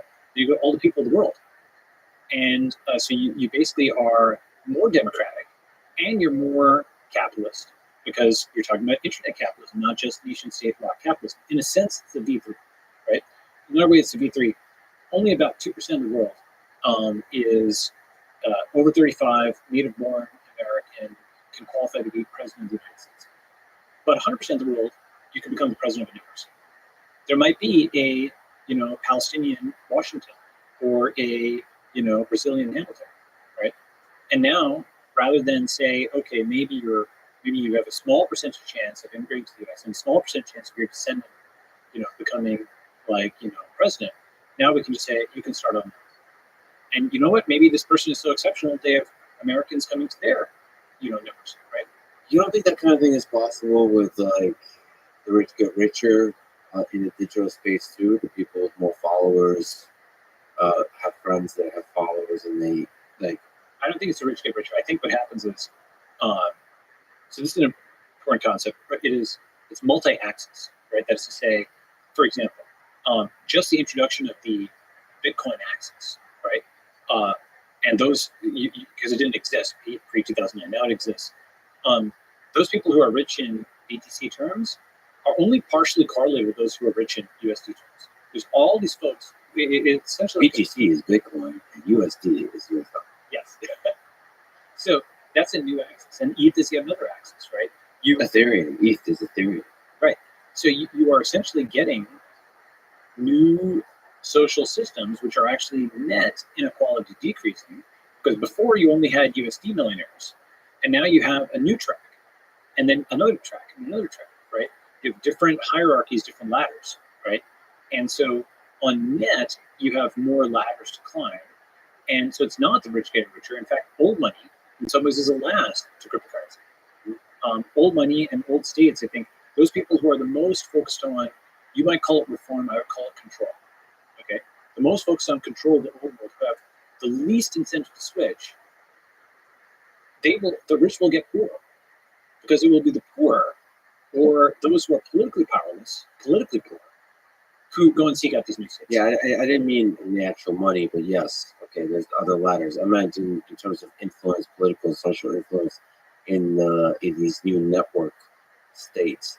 You I think said that basically anybody can become president of a network state. Just like anybody can become CEO of a startup company. Of course, whether people follow you is another matter, but anybody can become founder. Go ahead. Sorry. Oh, from the perspective that anyone can found. Mm-hmm. Anyone could found. I see. We don't think it's implausible that somebody from Brazil or Nigeria. I mean, most quote billionaires in the world are not American. And in fact, actually, here's another important point. It's far easier to become a tech billionaire or billionaire period than become president of the United States. There's less than 50 U.S. presidents ever, all time. Okay, it is a much more realistic ambition to become a billionaire than become president. There's like thousands of billionaires worldwide.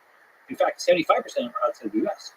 And many of those have been, some of them are like energy and oil, which is often based on political connections, but a very large chunk of the rest are tech, okay? And that's something where you're mining, but you're mining online by hitting keys as opposed to with a pickaxe, in granite, right?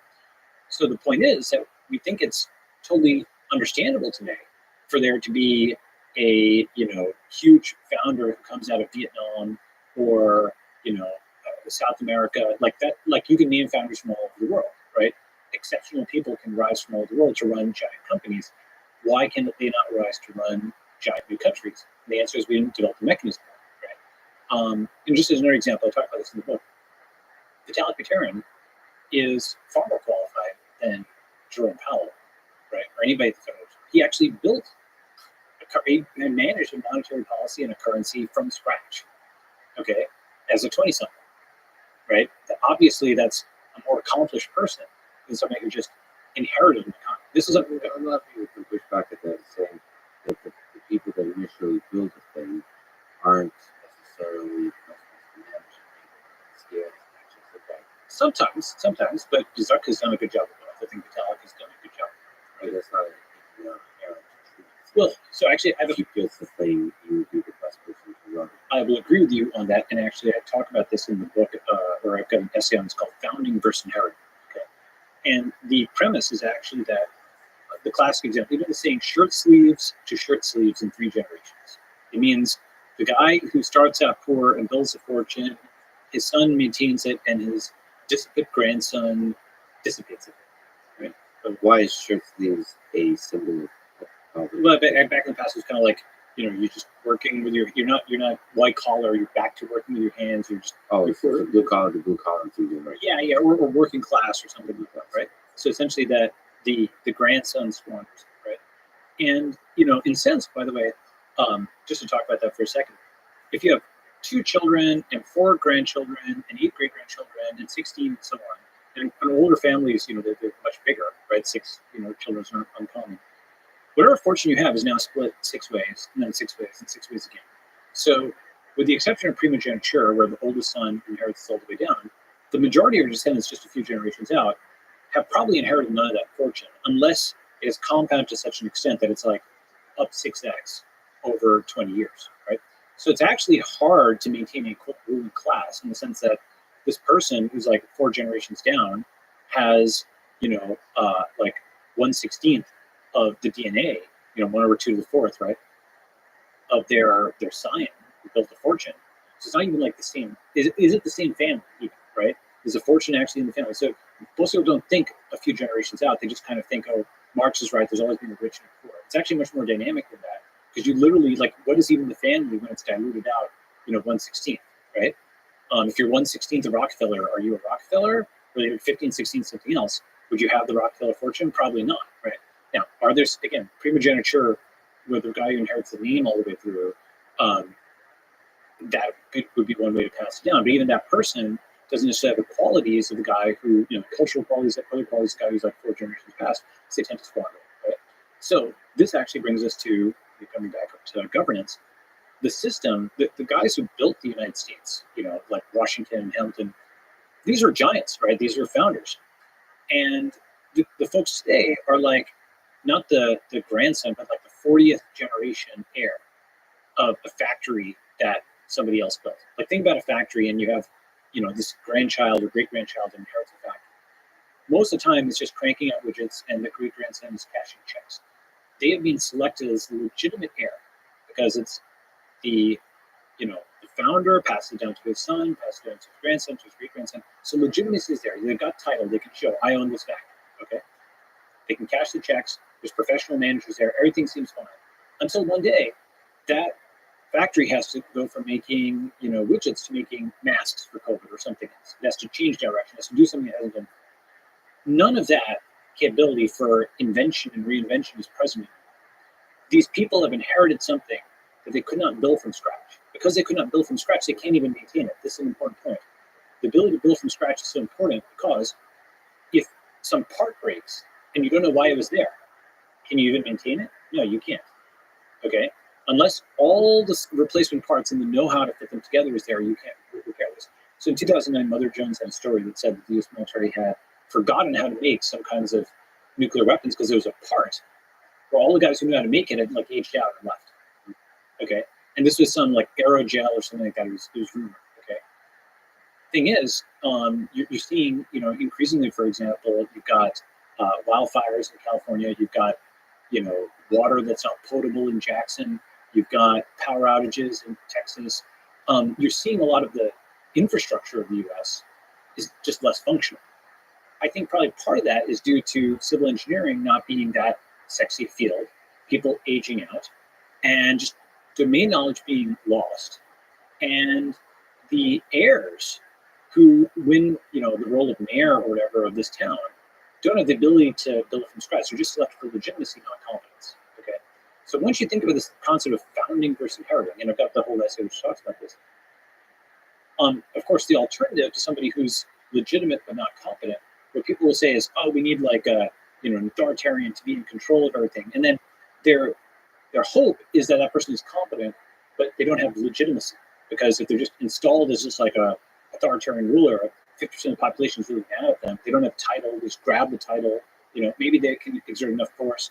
That's the problem with kind of the authoritarian, you know, dictator takeover, right? So the alternative, the third version, is the founder, who combines both legitimacy and competence because they start from scratch. They attract people to their vision. They build from scratch. And so you need is the ability to constantly do refoundings, rebirths. So if you imagine a world that is primarily network states, can you help me imagine what that looks like? Now, there's several ways to imagine things, which is how many of them are there? And how often do new ones pop up? There could be thousands. Given 7 billion people, 8 billion people.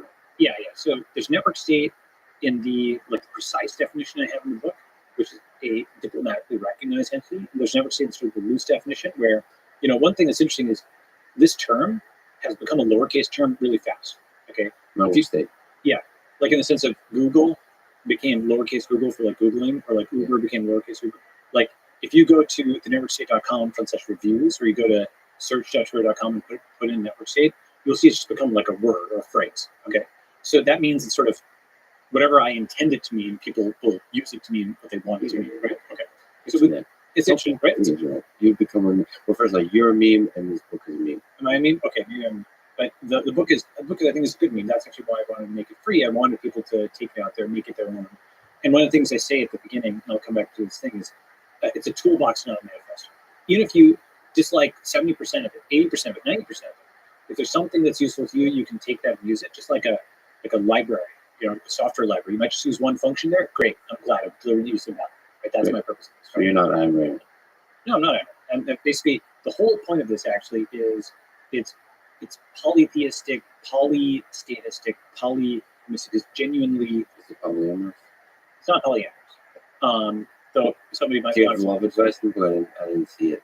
So did you talk about love? I do not talk about love. I would rather maybe not to you. Not that I don't believe in love. Love is great. All right, I will accept your offer to write a guest chapter in your V2 book about love. All right, great. Because there is some aspect that's very interesting, which parts of human civilization require physical contact, physical.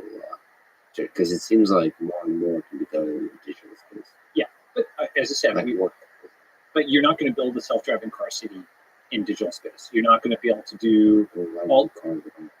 Well, sure, but let's say you're not going to be able to get to Mars in a purely digital thing. You need to build, you have to have a little rocket launch pad. You're not going to be able to do all the innovative biomedicine, whether it's all the have you seen bioelectricity, or there's stuff on regenerative medicine, stem cells, all this stuff. You just can't do that digitally, right? We're still physical beings, so you need physical space.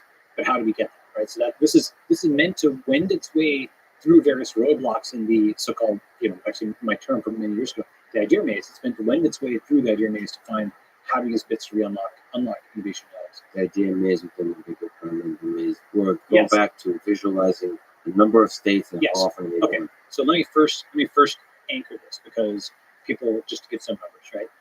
How many UN listed countries are we?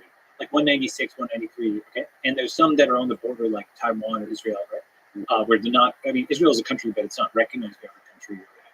Is Texas a country? No, but it may eventually become. Right, yeah. Okay. Mm-hmm.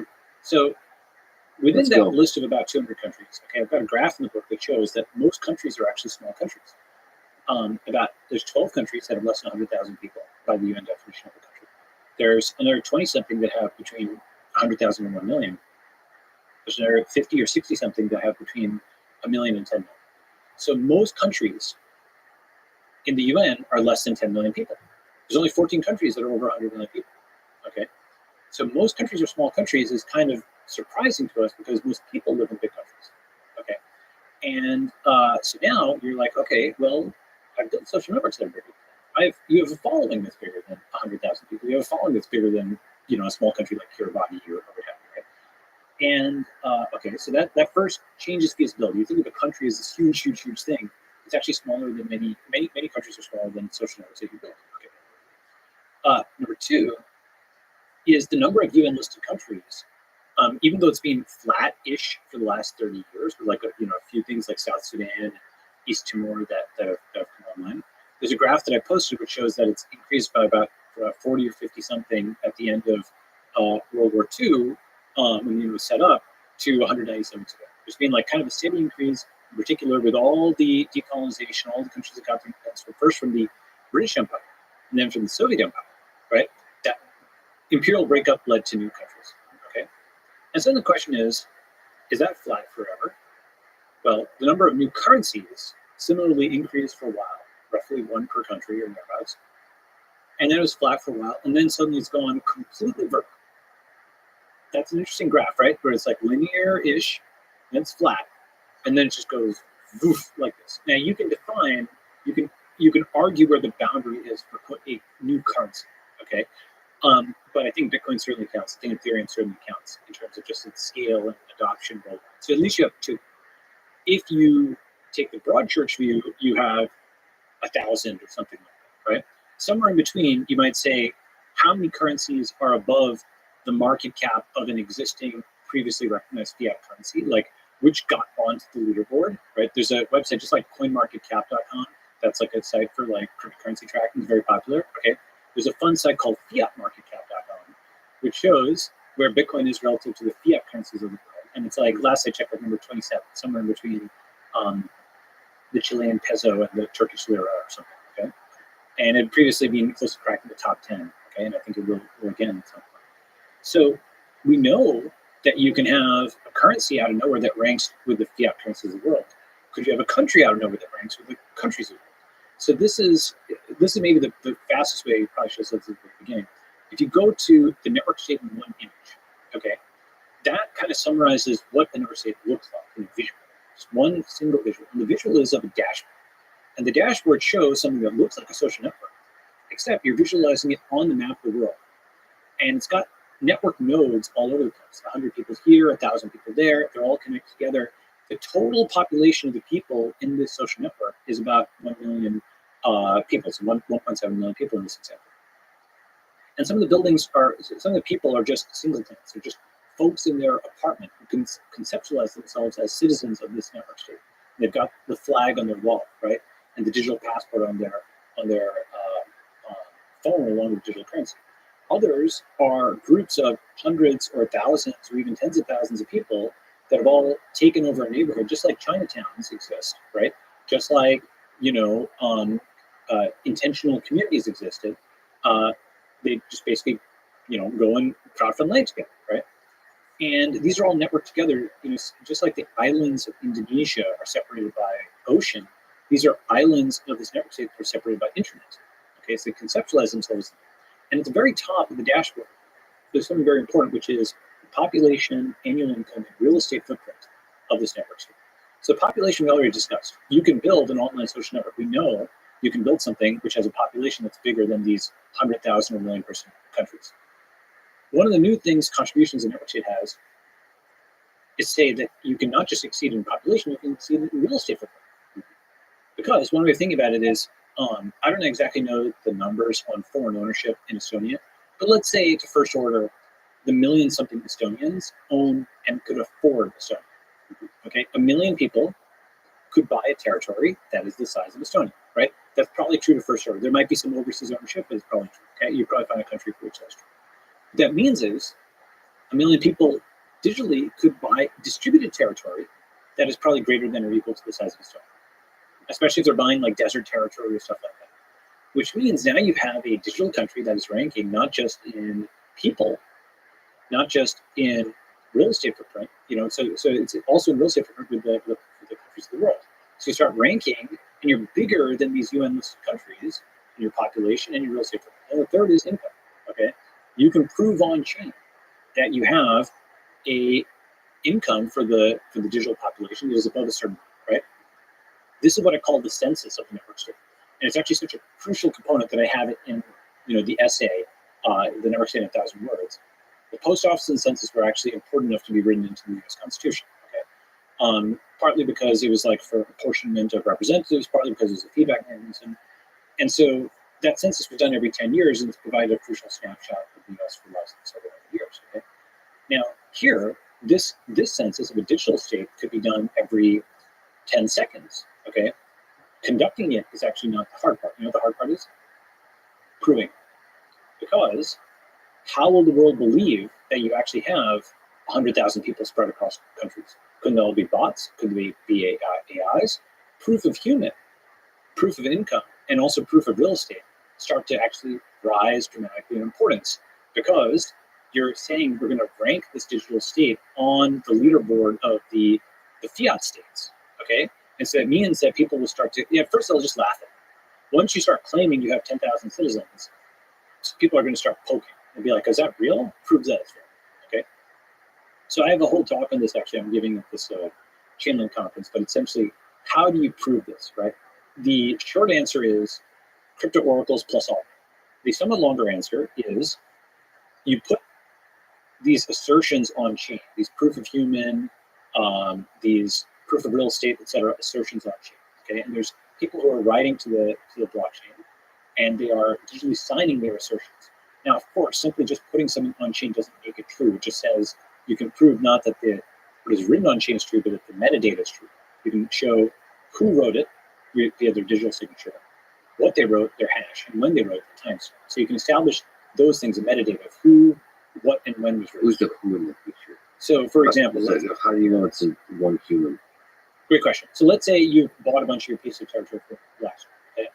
As a function of that, Blackstone.eth signs an on-chain receipt that says this LexFriedman.eth bought this piece of property from us, and it has, it's 1,000 square meters, and this is put on chain. They sign it. Okay, that's their digital receipt. Just like you might get an email receipt when you buy a piece of property or something. Okay, it's just put not online but on chain, and it's signed by Blackstone or whatever real estate vendor you buy from. It could be a company, it could obviously be an individual, right? And so you have a bunch of these assertions. Let's say there's 47 different real estate vendors. I know vendors in atypical term, but just bear with me, right? 47 different real estate sellers that you've bought all of your territory from. Each of them put digital signatures that are asserting that a certain amount of real estate is bought, and its square meters, its location, or whatever else you want to put. The sum of all that is now your real estate footprint. Okay. And now the question is, was that real? Well, because they signed what they put on chain, you can do things like you can audit. Let's say if Blackstone has signed 500,000 properties and they've sold them and put them on chain. And I'm not talking about 2022 or 2023, but 2030, right? It would be a few years out. People are doing this type of stuff. They're putting this on chain. So you get that on-chain receipt. You've got 500,000 of these. What you can do is just sample them, okay? You pick a subset N of them. You say 500 properties around the world. You go there. You actually go and independently look at what the square footprint is. And then from that, you can see what was the actual, your measurement, versus their reporting. And then you can, via statistical inference, extrapolate that if they were randomly selected to the rest of the properties and get a reliability score for Blackstone's reporting of its real estate square footage. Okay? Who does the, so that's the auditing stuff. That's the auditing stuff. So the crypto oracle is the Auditable on-chain, what did you say, assertions? Right. Yeah, about like who bought stuff. I still have to get to the proof of human, but auditing, there's a bunch of people randomly checking that you're not full of shit. That's right. So Okay, who is in charge of the auditing? So it could be a big four, like PwC and basically the accountants that do corporate balance sheet and cash flow Who and keeps them in check from corruption?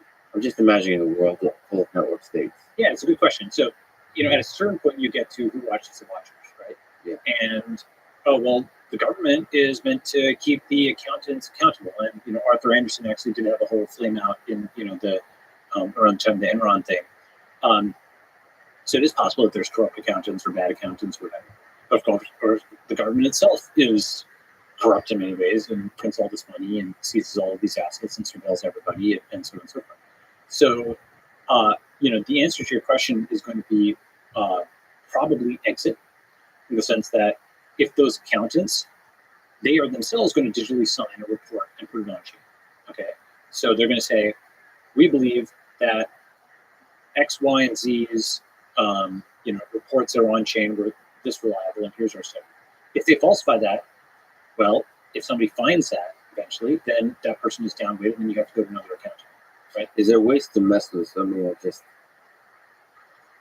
We breathe in and out. As I mentioned, some of the heaviest shit I've ever read. Because I visited Ukraine, I've read Red Famine by Anne Applebaum, Bloodlands.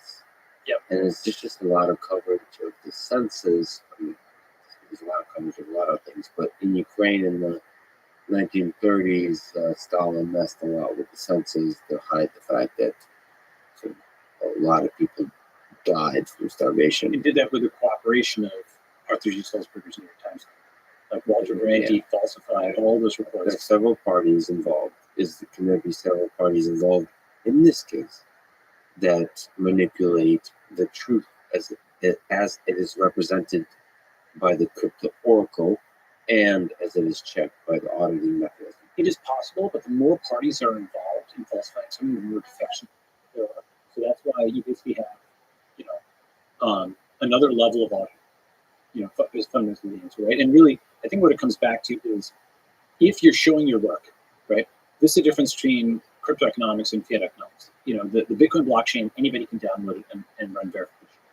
Okay, this is different than government inflation stats, which people don't believe, right? Because the process is just, you know, it is true that CPI methodology is published and so on, but it is not something which people feel reflects their actual basket of goods, right? And so the independent verifiability is really the core of what true auditability is. And so then to your question, it's hard for some group to be able to collude because the blockchain is public and everything they've written to it is public. And so if there's an error, it's easier in some ways to tell the truth than to lie because the truth is just naturally consistent across the world, whereas lies can be found out even in a statistical test. You know Benford's law? Yes. Right, it's something where the digits in like a real, if you take the last digit, or okay, it was the last digit, first digit. I think it's first digit, right? So you take the first digit in an actual financial statement, you look at the distribution of like how many ones, how many twos, how many threes, percentages. It has actually, you'd guess it might be, each one will be equally random, it'd be 10%. It's not like that actually. There's certain distribution that it has, and fake data doesn't look like that, but real data does. That's weird. It's interesting, right? Benford's law, also called the first digit law, states that the leading digits in a collection of data sets are probably going to be small.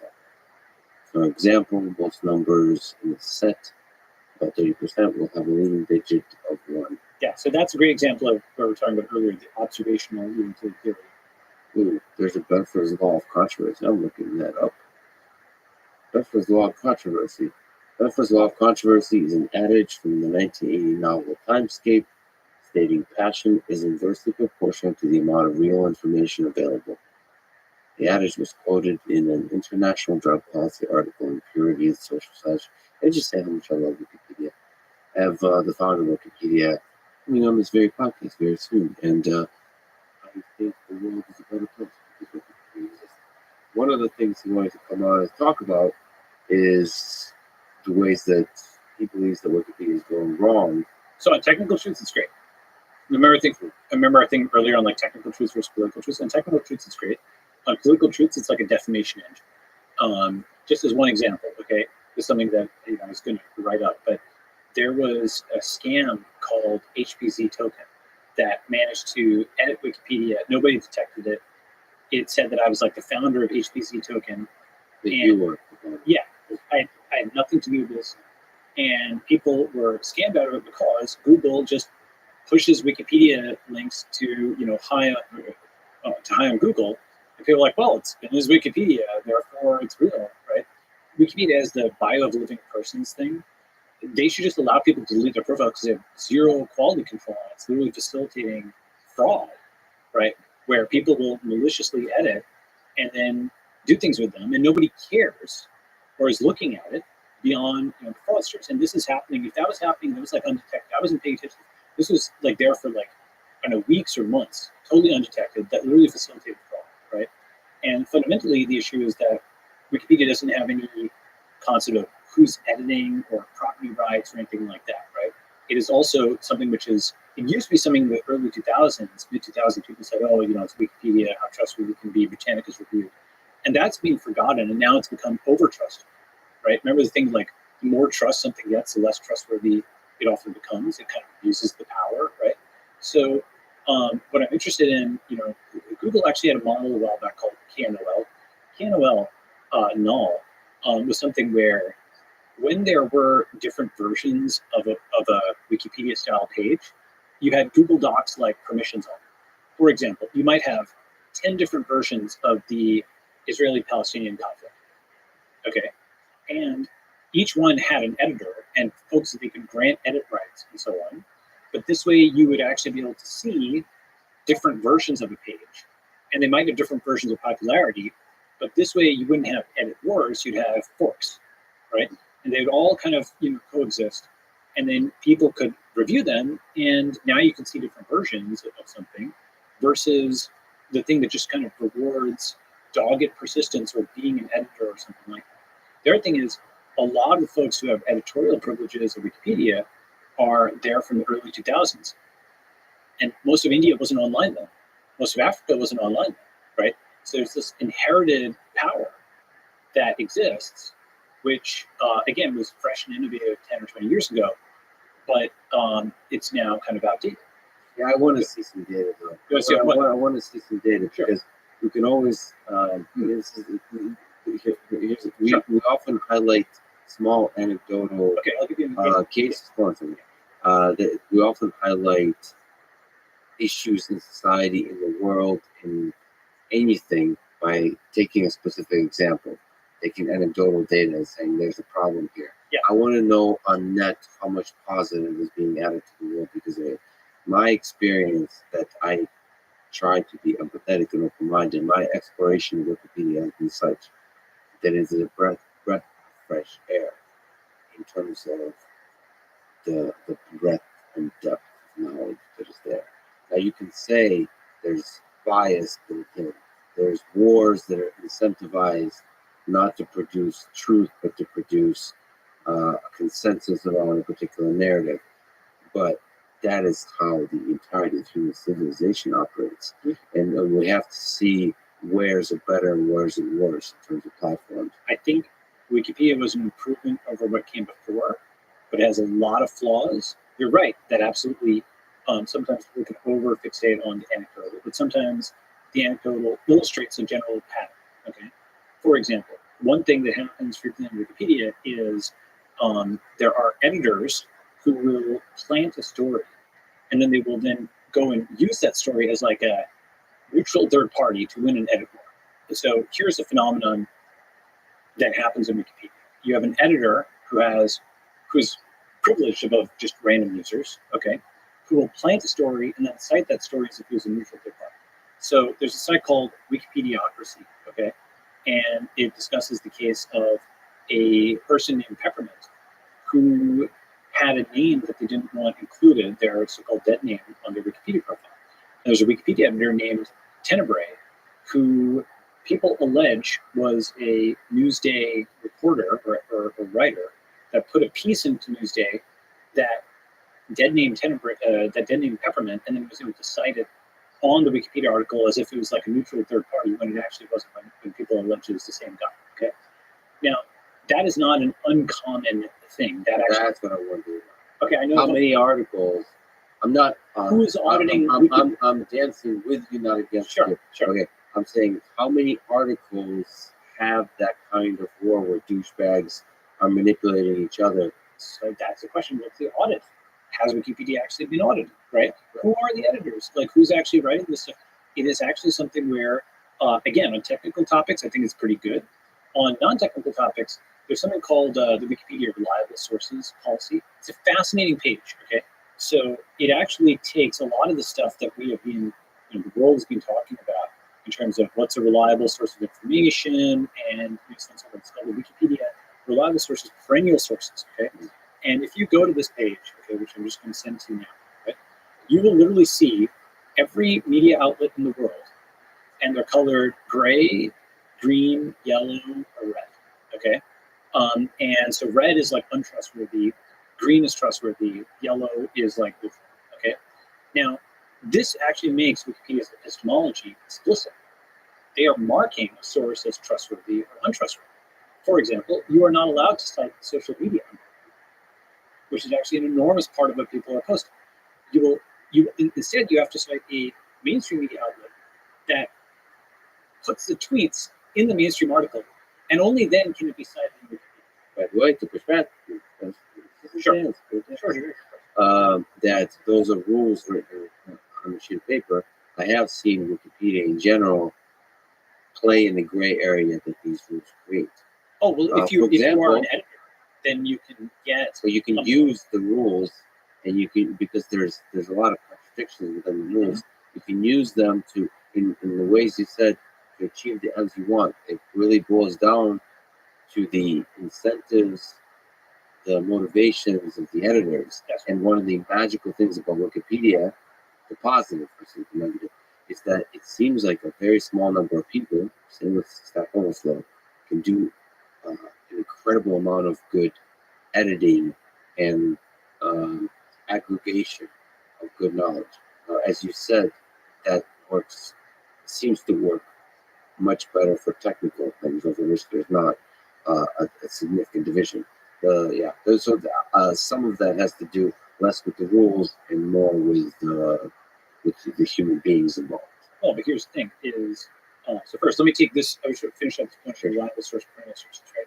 So if you go to this, you'll see that Al Jazeera is marked green, but let's say the Cato Institute is marked yellow, right? The Nation is marked Oh green. shit! Oh snap! Okay. Right. Okay. Sure. Yes. Right? The Nation is marked green, but National Review is marked yellow. Okay. You could probably go and do. So what's good about this is it makes the epistemology explicit, right?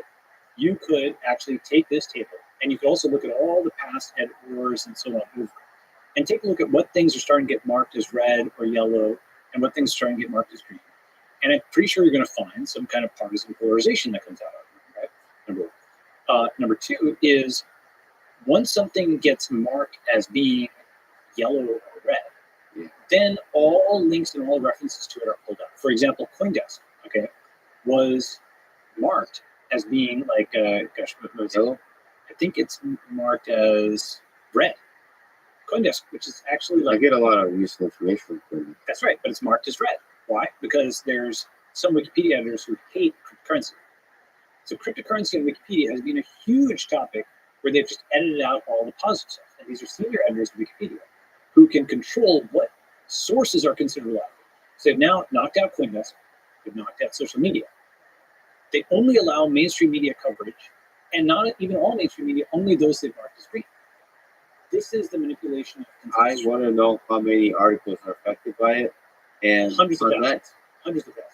you can't just say that randomly. I can, because all because affected, there's different levels of effect in terms of it actually having significant impact on the quality of the article. Let me give you an example. Let me cover an example, right?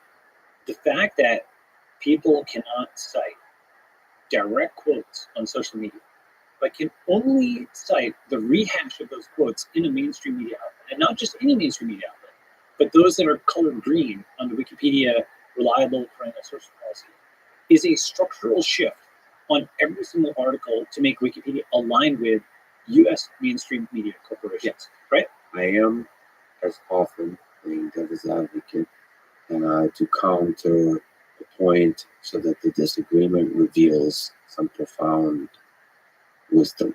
That's what I'm doing here. But also in that task here, I'm trying to understand exactly how much harm is created by the bias within the team of editors that we're discussing, and how much of Wikipedia is technical knowledge.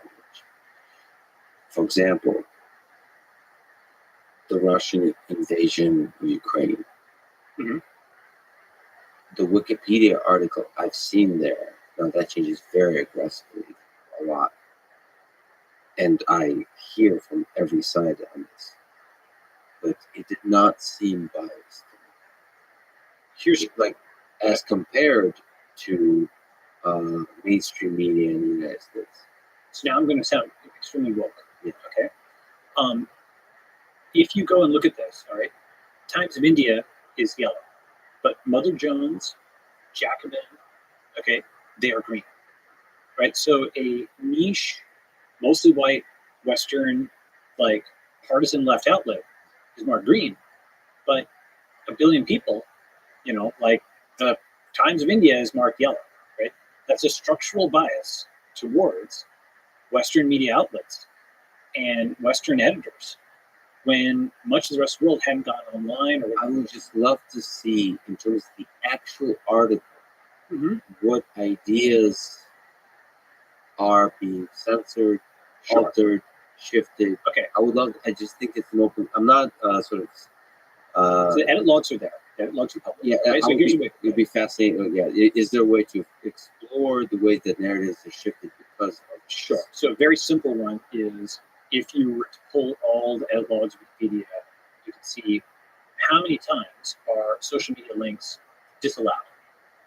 Okay, like first of all, think about it like this: how many? I mean, just the fact that social media is not allowed to like be cited on Wikipedia or inconsistent. you think that's important? It's a huge problem. Like you can't cite, let's say, Jeff Bezos' own tweet. You have to cite some random media organization. Here's the thing, and sorry if I'm interrupting. Please, hopefully I'm adding to it. I think they're trying to create friction as to the sources used, because if you can use social media, then you can use basically bots to create a bunch of sources, right? And then that you can almost automate the editor war, right? Here's the thing: is basically Wikipedia initially, like said, oh, we'll only cite mainstream media as a way of boosting its credibility in the early 2000s. Okay, when its credibility was low. Now it's sort of become merged with the U.S. establishment, and now only cites these things whose trust. I mean, have you seen the graphs on trust in mainstream media? Like this plummeted. It's down to like 10% or something like that, right? So the most trusted sources for Wikipedia are untrusted by the population. Yeah. Sure. That feels like it's a fixable technological point. I think I'm underinformed, and my gut says we're both together underinformed to do a rigorous 3 to 4 hour discussion about Wikipedia. Hold on a second. I think I have a gut sort of developed feeling about which articles not to trust on Wikipedia. I think I need to make that explicit also. I have a kind of an understanding that don't go to Wikipedia for this particular topic. Like, don't go to Wikipedia for an article on Donald Trump or Joe Biden. There's going to be, if I did, I would go to maybe sections that don't have room for insertion of bias, or like the section on controversy or accusations of racism or so on, or sexual assault. I usually not trust Wikipedia on those sections. Like math, that would be great, right? Wikipedia is great for that. On many topics that do not have a single consensus truth, it's structurally shifted towards basically white Western liberals, woke whites, right? Fundamentally, that's the demographic of the Wikipedia. What kind of articles do you think are affected by this? Let's think about like everything that's not math and technology. I think that's too strong a statement. So we can, like I said, war in Ukraine. Sure. I think that's too strong a statement. There's so much affect. I guess I'm saying affected to a large degree. Even his major battles in history, Battle of Stalingrad. Sure. Like that's not math. So you think all of that is affected to a point where it's not a trusted source? Absolutely. If you look at the edit wars, for example, on Stalin versus Hitler, the tone on Hitler starts out legitimately and justifiably as basically genocidal, maniacal dictator. With Stalin, there's a fair number of Stalin apologists that edit out mention of genocide from the first few paragraphs. I am playing devil's advocate in part, but I also am too underinformed to do the level of defense I would like to provide for the wisdom that is there, for the knowledge that is there. I don't want to use the word truth, but sure, for some level of knowledge that is there in Wikipedia. I think I really worry about, I know you don't mean this, but a cynical interpretation of what you're saying, which is don't trust anything written on Wikipedia. I think you're being very consistent and eloquent in the way you're describing issues with Wikipedia, and I don't have enough actual specific examples to give where there is some like still battle for truth that's happening that's outside of the bias of society.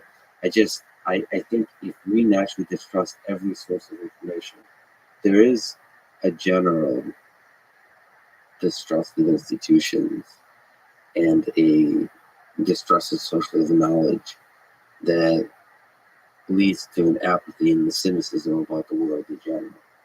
If you believe a lot of conspiracy theories, you basically tune out from this collective journey that we're on towards the truth, and that's that. Like, if it's not even just Wikipedia. I just think Wikipedia was, at least for a time, and maybe I tuned out. Maybe because I am too focused on computer science and engineering and mathematics. But to me, Wikipedia for a long time was a source of calm escape from the political battles of ideology. And as you're quite eloquently describing, it is not. It has become part of the battleground political ideology. I just would love to know where the boundaries of that are. You know, Glenn Greenwald has observed this. Lots of other folks, you know, for example, I'm definitely not the only person who's observed that Wikipedia. A lot of, let me just state, because I'm sensing this, and because of your eloquence and clear brilliance here, that a lot of people are going to immediately agree with you. Okay. And this is what I am also troubled by. This is not you, Sure. but I often see that people will detect cynicism, especially when it is phrased as eloquent as yours, and will look at a natural dumbass like me and think that Lex is just being naive. Look at him trusting Wikipedia. Let me argue your side. Let me argue your side. Okay. Can you please do that, because you can do that? No, Alexa, I enjoy talking. And I'm doing devil's advocate because I do really want to be. I am afraid about the forces that are basically editors of authority talking down to people and it's censoring information. Yeah. So let me first argue your side, and let me say something, okay? Which is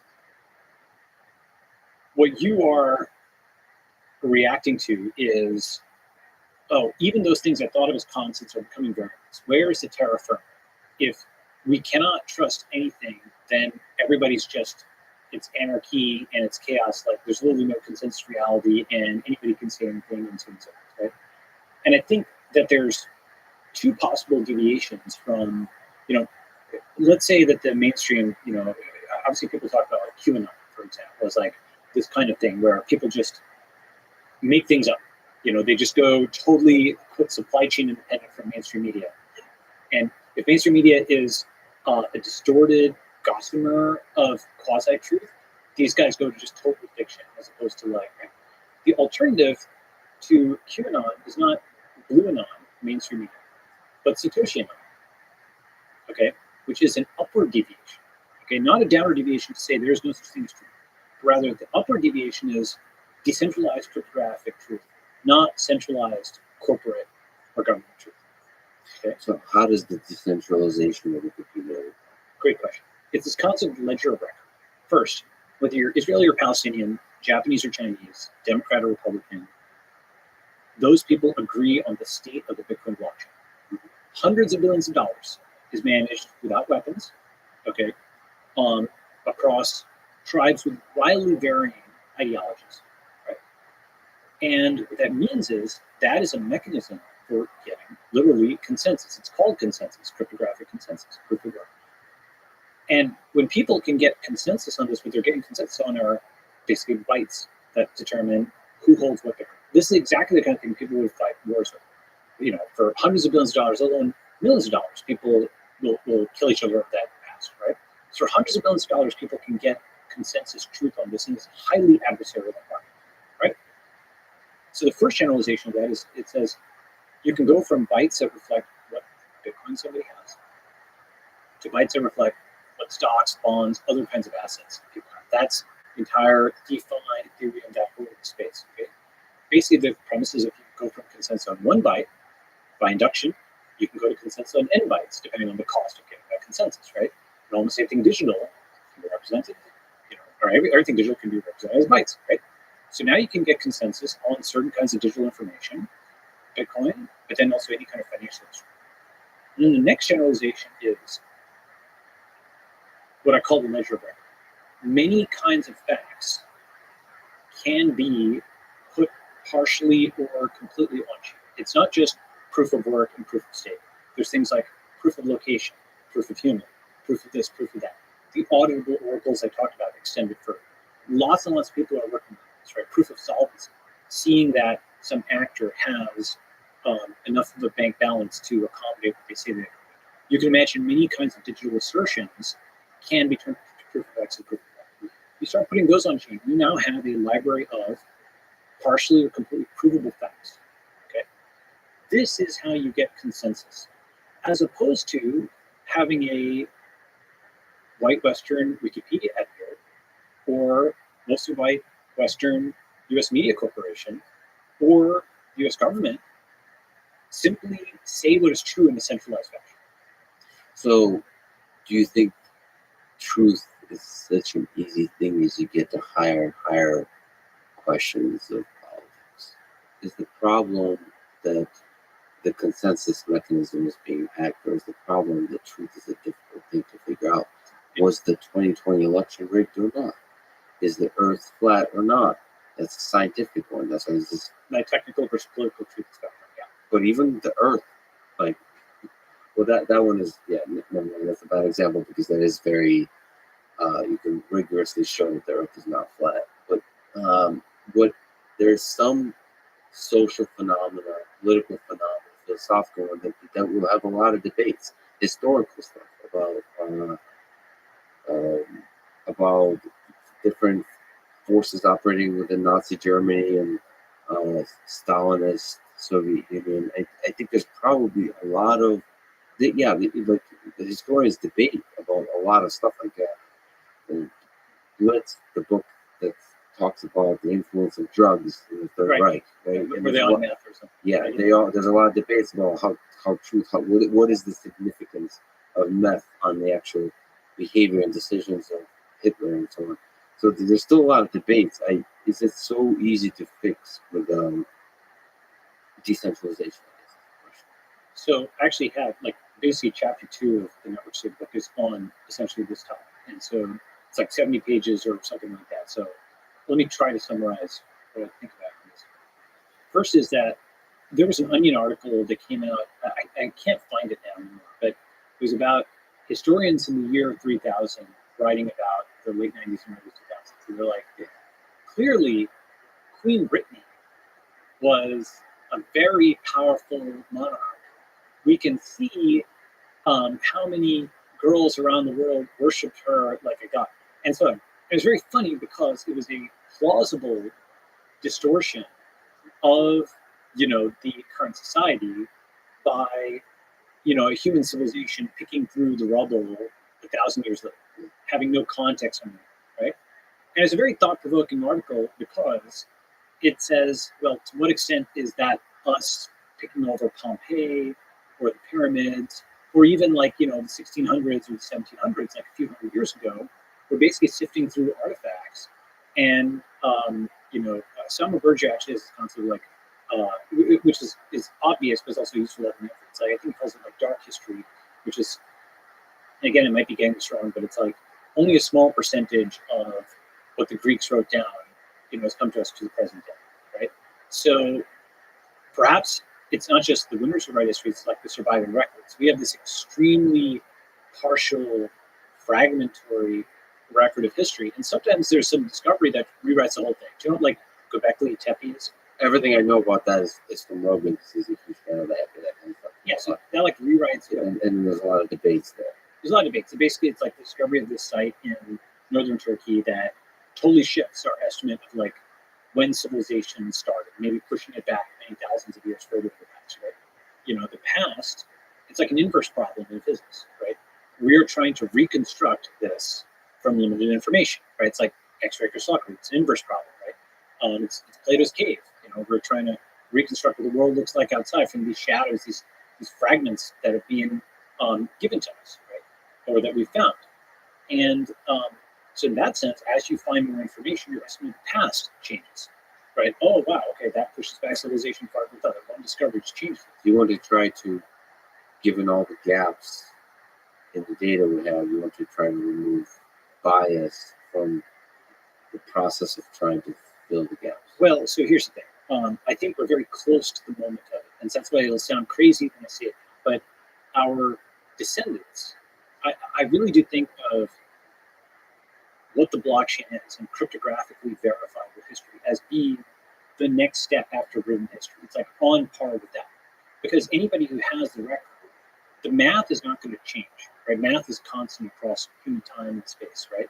So, the value of pi is constant. That's one of the few constants across all these different human civilizations. Okay? So somebody in the future, assuming, of course, the digital record is actually intact to that point, because, in theory, digital stuff will persist. In practice, you have lost data and floppy drives and stuff like that. In a sense, in some ways, digital is more persistent. In some ways, physical is more persistent. Okay? Assuming we can figure out the archival problem somehow, then this future record, at least it's internally consistent, right? You can run a bunch of equivalence of checksums, right? The Bitcoin verification process, just sum it all up and see that, okay, it's f of g of h of x, and boom, that at least is internally consistent, okay? Again, it doesn't say that all the people who reported it were, they could have put something on chain that's false, but at least the metadata is likely to be very difficult to falsify. And this is a new tool. It's a new tool in terms of a robust history that is expensive and technically challenging to edit and alter. And that is the alternative to the Stalin-esque rewriting of history by centralized power. Yeah, I'm gonna have to do a lot of actually reading and thinking about. I'm actually, as you're talking, I'm also thinking about the fact that I think 99% of my access to Wikipedia is on technical topics, because I basically use it very similar to Stack Overflow. And even there, it doesn't have unit tests. For example, one thing I remember, again, I might be wrong on this, but I recall that the Kelly criterion, it's actually quite a useful thing to know. It's like how to optimally size your bets, okay? And you can have, given your kind of probability that some investment pays off, or assumed probability, you can have bets that are too large, bets that are too small. Sometimes the Kelly criterion, it goes negative, and actually it says you should actually take leverage. You're so sure this is a good outcome that you should actually spend more than your current bankroll because you're going to get a good result, right? So it's a very sophisticated thing. And as I recall, many sites on the internet have the wrong equation. And I believe that was reprinted on Wikipedia. The wrong equation was put on Wikipedia as a Kelly criterion for a while. Okay? And so without unit tests, see, math is actually the kind of thing that you could unit test, right? You could literally have the assert on the right-hand side today, right? In the modern version, we've got Jupyter, we've got Replit, we've got all these things. The modern version of Wikipedia, there's sites like golden.com, for example, like, there's a bunch of things. I'm funding lots of stuff across the board, on this. And, I'm not capitalizing these companies or capitalizing independently, but I'm trying to see if, not just talk about a better version. It's hard to build something better, so actually build it. And where you want assertions that are actually reproduced, you don't just have the equation there. You have a written down code, you can hit enter, you can download the page, you can rerun it, it's reproducible. So the problem with that kind of reproducibility is that it has friction. It's hard to put together articles that do that kind of stuff, unless you do an incredible job with UX and so on. The thing that I think is interesting about Wikipedia on the technical side is that without the unit tests, without the assertions, it still often does an incredible job. Because the reason it's the people that write those articles, and I've seen this also in Stack Overflow, are the people that care about this most. And there's a pride to getting it right. Okay, so let me agree and disagree, right? So absolutely, there's some good there. Again, I think Wikipedia is a huge step up from what preceded it in some ways on the technical topics, yes. However, you're talking about the editing part, right? Like the markup for Wikipedia is very, mid-2000s, right? It is not crazy. Yeah, exactly. If at a minimum, for example, it's not easy, right? So, like Medium or something like that, Ghost, you can just go in and type, and it looks exactly like it looks like. Here, you have to go to a markup language where there can be editor conflicts, and you hit enter, and someone has overwritten your edit or something like that, and you don't know how it looks on the page. You might have to do a few, previews or whatever. That's number one. So editing, you talk about bearish editing. That's number two is, given that it might be read 1,000 times for one time it's written, it is important to actually have the mathematical things unit tested if they can be, given that we've got modern technology. And that's something that's hard to retrofit into this because it's so kind of classified. Right, there's the interface on every side for the editor, even just for the editor to check that say the editor wants to get it right, we want to make it really not really easy, but easier to check their work. That's like right. debugging, like a nice ID for the that's exactly right. The editing experience. That's right. And the thing about this is, as I said, because the truth is a global constant, but like incorrectness, right? Go ahead. Every happy family. No, I love to think that like truth will have a nice there. Well, so here's right. So the thing is that what you can do is, let's say you did have like a unit tested page for everything that's on. First of all, it makes the page more useful because you can download it, you can run it, you can import it, and so on. Second is it leads into one of the things that we can talk about. I've sort of like a roadmap for building alternatives to not just existing companies, but to many existing U.S. institutions, from media and tech companies to courts and government and academia and nonprofits. The Wikipedia discussion actually relates to how you improve on academia, right? And so academia right now, one of the big problems, this is kind of related to the, oh boy, okay, the current institutions, we don't have trust in them. Is that the answer is that the answer to trust no one, right? And I think the alternative is decentralized cryptographic trust or verification. How does that apply to academia?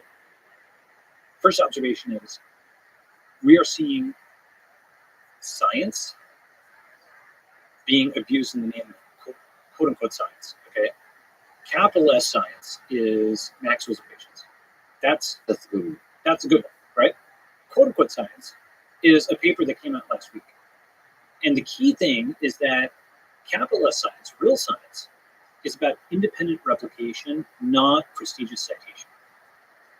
That's the definition. Like all the journal stuff, the professors, all that stuff is just a superstructure that was set on top to make experiments more reproducible. And that superstructure is now like dominating the underlying thing because people are just fixating on the prestige in the citation and not the replication, right? So how does that apply here?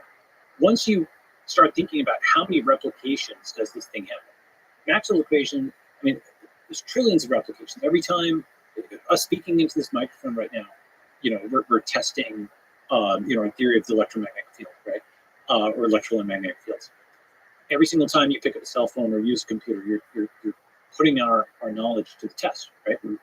Whereas some paper that came out last week in Science or Nature, we have 0 independent replications. Yet it is being cited publicly as prestigious scientists from Stanford and Harvard and MIT all came up with X, right? And so the prestige is a substitute for the actual replication. So there's a concept called Goddard's law. Okay, I'm just going to quote it. When a measure becomes a target, it ceases to be a good measure. Okay, so for example, backlinks on the web were a good signal for Google to use when people didn't know they were being used as a signal. Yeah, you talked about quantity versus quality, and PageRank was a pretty good approximation for quality. Yes, it's just fascinating. It's a fascinating thing. We can talk about that. But basically, once people know that you're using this as a measure, they will start to game it. And so then you have this cycle where, sometimes you have a fixed point. Like Satoshi with proof of work was miraculously able to come up with a game where the gaming of it was difficult without just buying more compute, right? So it's a rare kind of game where knowledge of the game's rules can unlock people's game. Yeah. But really cool. Which is one of the reasons is that you can describe the game and you can't. Exactly. It's very hard to come up with something that's stable in space. Actually, on the meta point, there's a game where the rule of the game is to change the rules. Okay. It is. You mean human civilization or what? Yeah. It is called something. Nomic. Okay. N-O-M-I-C. Nomic is a game where the rule of the game is to change the rules of the game. At first, that seems insane. Then you realize that's Congress.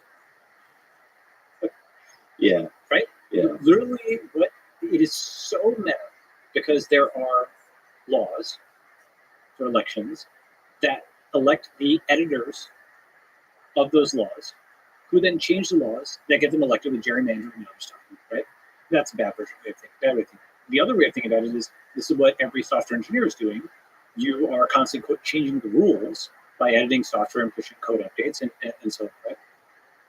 So, many games devolve into the metagame of who writes the rules of the game, right? Become essentially games of nomic. Proof of work is so amazing because it didn't devolve in such a way, right? Or it became very hard to rewrite the rules once they got set up, very financially different. pretty expensive. That's not to say it will always be like that, but it's very hard to change. If we could take a small tangent, we'll return to academia. I'd love to ask you about how to fix the media as well after you fix academia. Yeah, these are all actually related. Related. Yeah, Wikipedia, media, and academia are all related to the question of independent replication versus prestigious citation. Sure. So that the problem is authority and prestige, as you see it from academia and the media and Wikipedia with the editors. We have to have a mechanism where sort of, the data and the reproducibility is what dominates the discourse. That's right. And so one way to think about this is, it says in, I think I tweeted this, Western civilization actually has a break classification emergency button. It's called decentralization, right? Martin Luther hit it when the Catholic Church was too ossified and decentralized with the Protestant Reformation. Okay, he said, at the time, people were able to pay for indulgences, like that is to say they could sin. They could say, okay, I sinned 5 times yesterday. Here's the equivalent of $50. Okay, I'm done with my sin. I'm done sinning. Okay, they should really buy their way out. Okay, and people debate as to how frequent those indulgences were. These are one of the things he inveighed against in the 95 Theses. So decentralization, boom, break away from this ossified church, start something new, right? And in theory, the quote religious wars of the 1600s that ensued were about things like where the wafer was the body of Christ or what have you, but in part they were also about power and whether the centralized entity would write all the rules, with the decentralized one would. And so what happened was obviously Catholicism still exists, but Protestantism also exists. Okay, and similarly here you've got this ossified central institution where forget about. I mean, there's complicated studies; they're difficult to summarize, but when you have the science saying masks don't work and then they do, okay, which everybody saw. And this is not like, everybody knew that there was not like some massive study that came out that changed our perspective on mask wearing.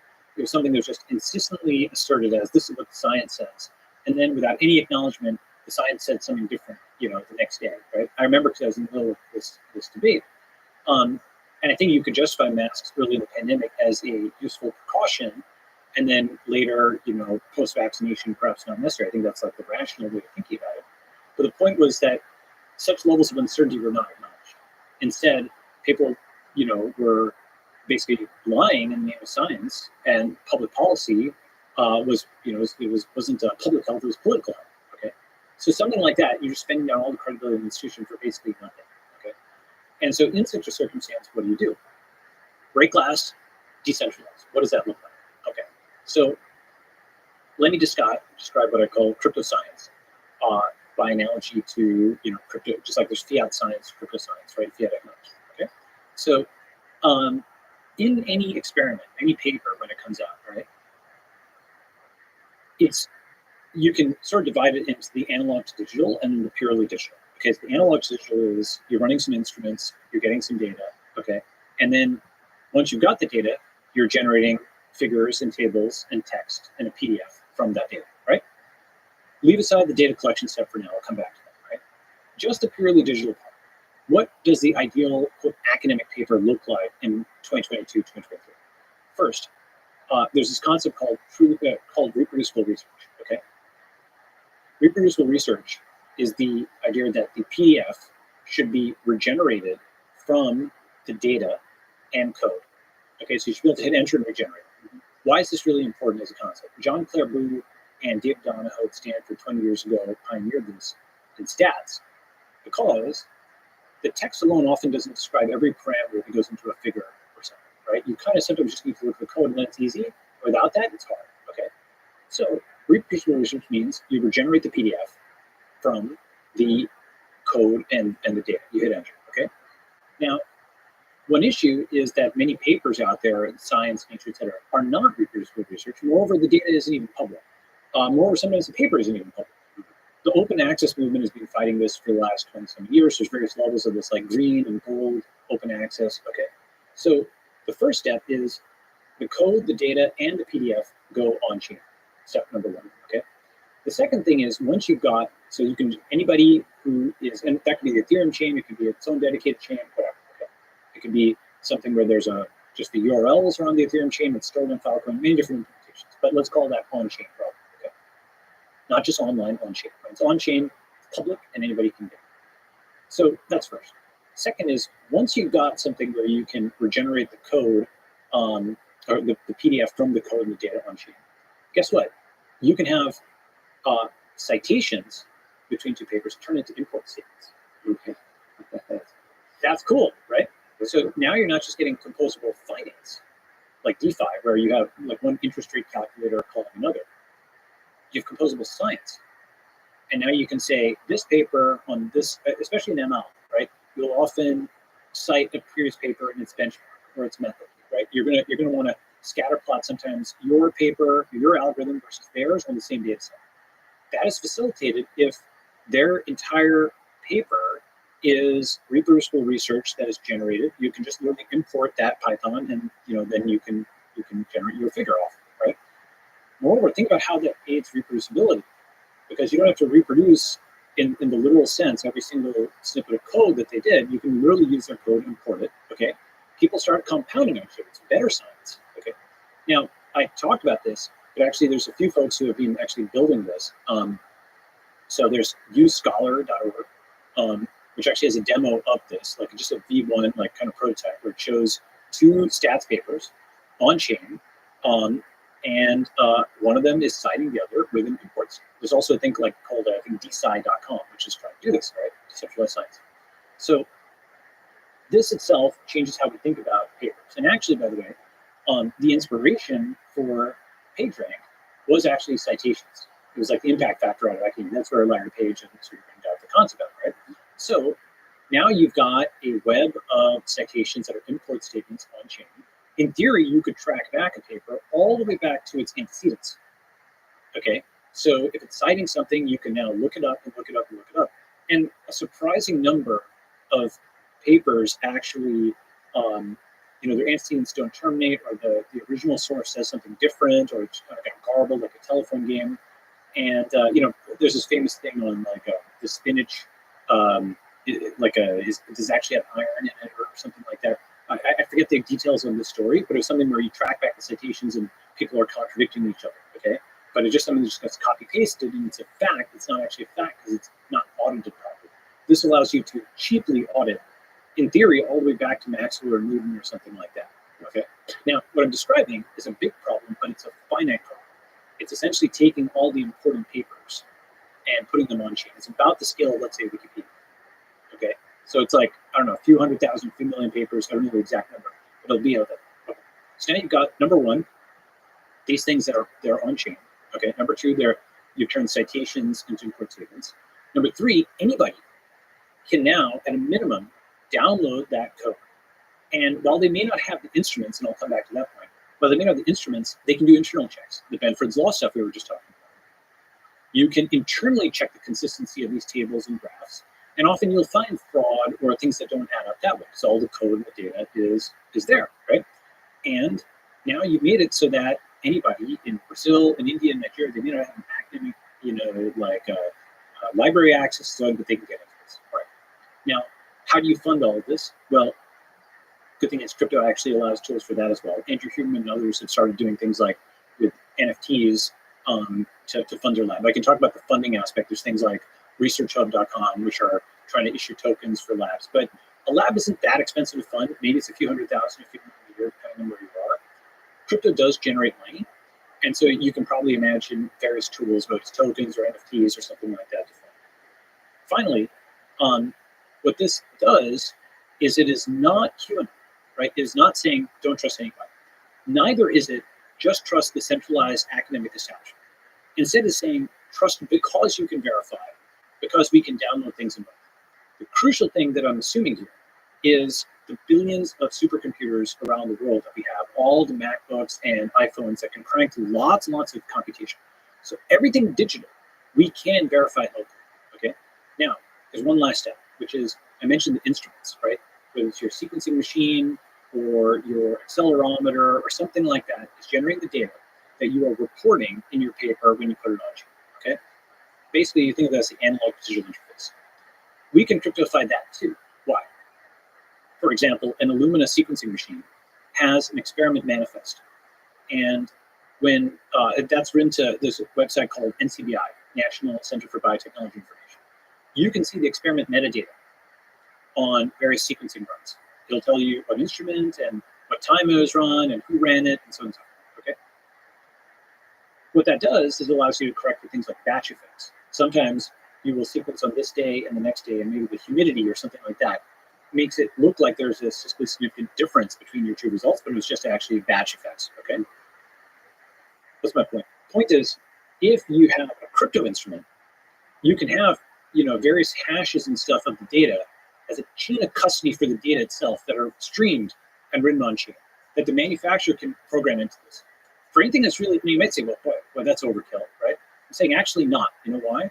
If you're doing a study whose results are going to be used to influence a policy that's going to control the lives of millions of people, every single step has to be totally auditable. You need the glass box model. You need to be able to go back to the raw data. You need to be able to interrogate that. And again, this is, anybody who's a good scientist will embrace this, right? So first of all, that was a brilliant exposition of the future of science that we'd love to see. The pushback I'll provide, which is not really a pushback, is like what you described is so much better than what we currently have, that I think a lot of people would say any of the sub-steps you suggest are already going to be a huge improvement. So even just sharing the code. Yes. Or sharing the data.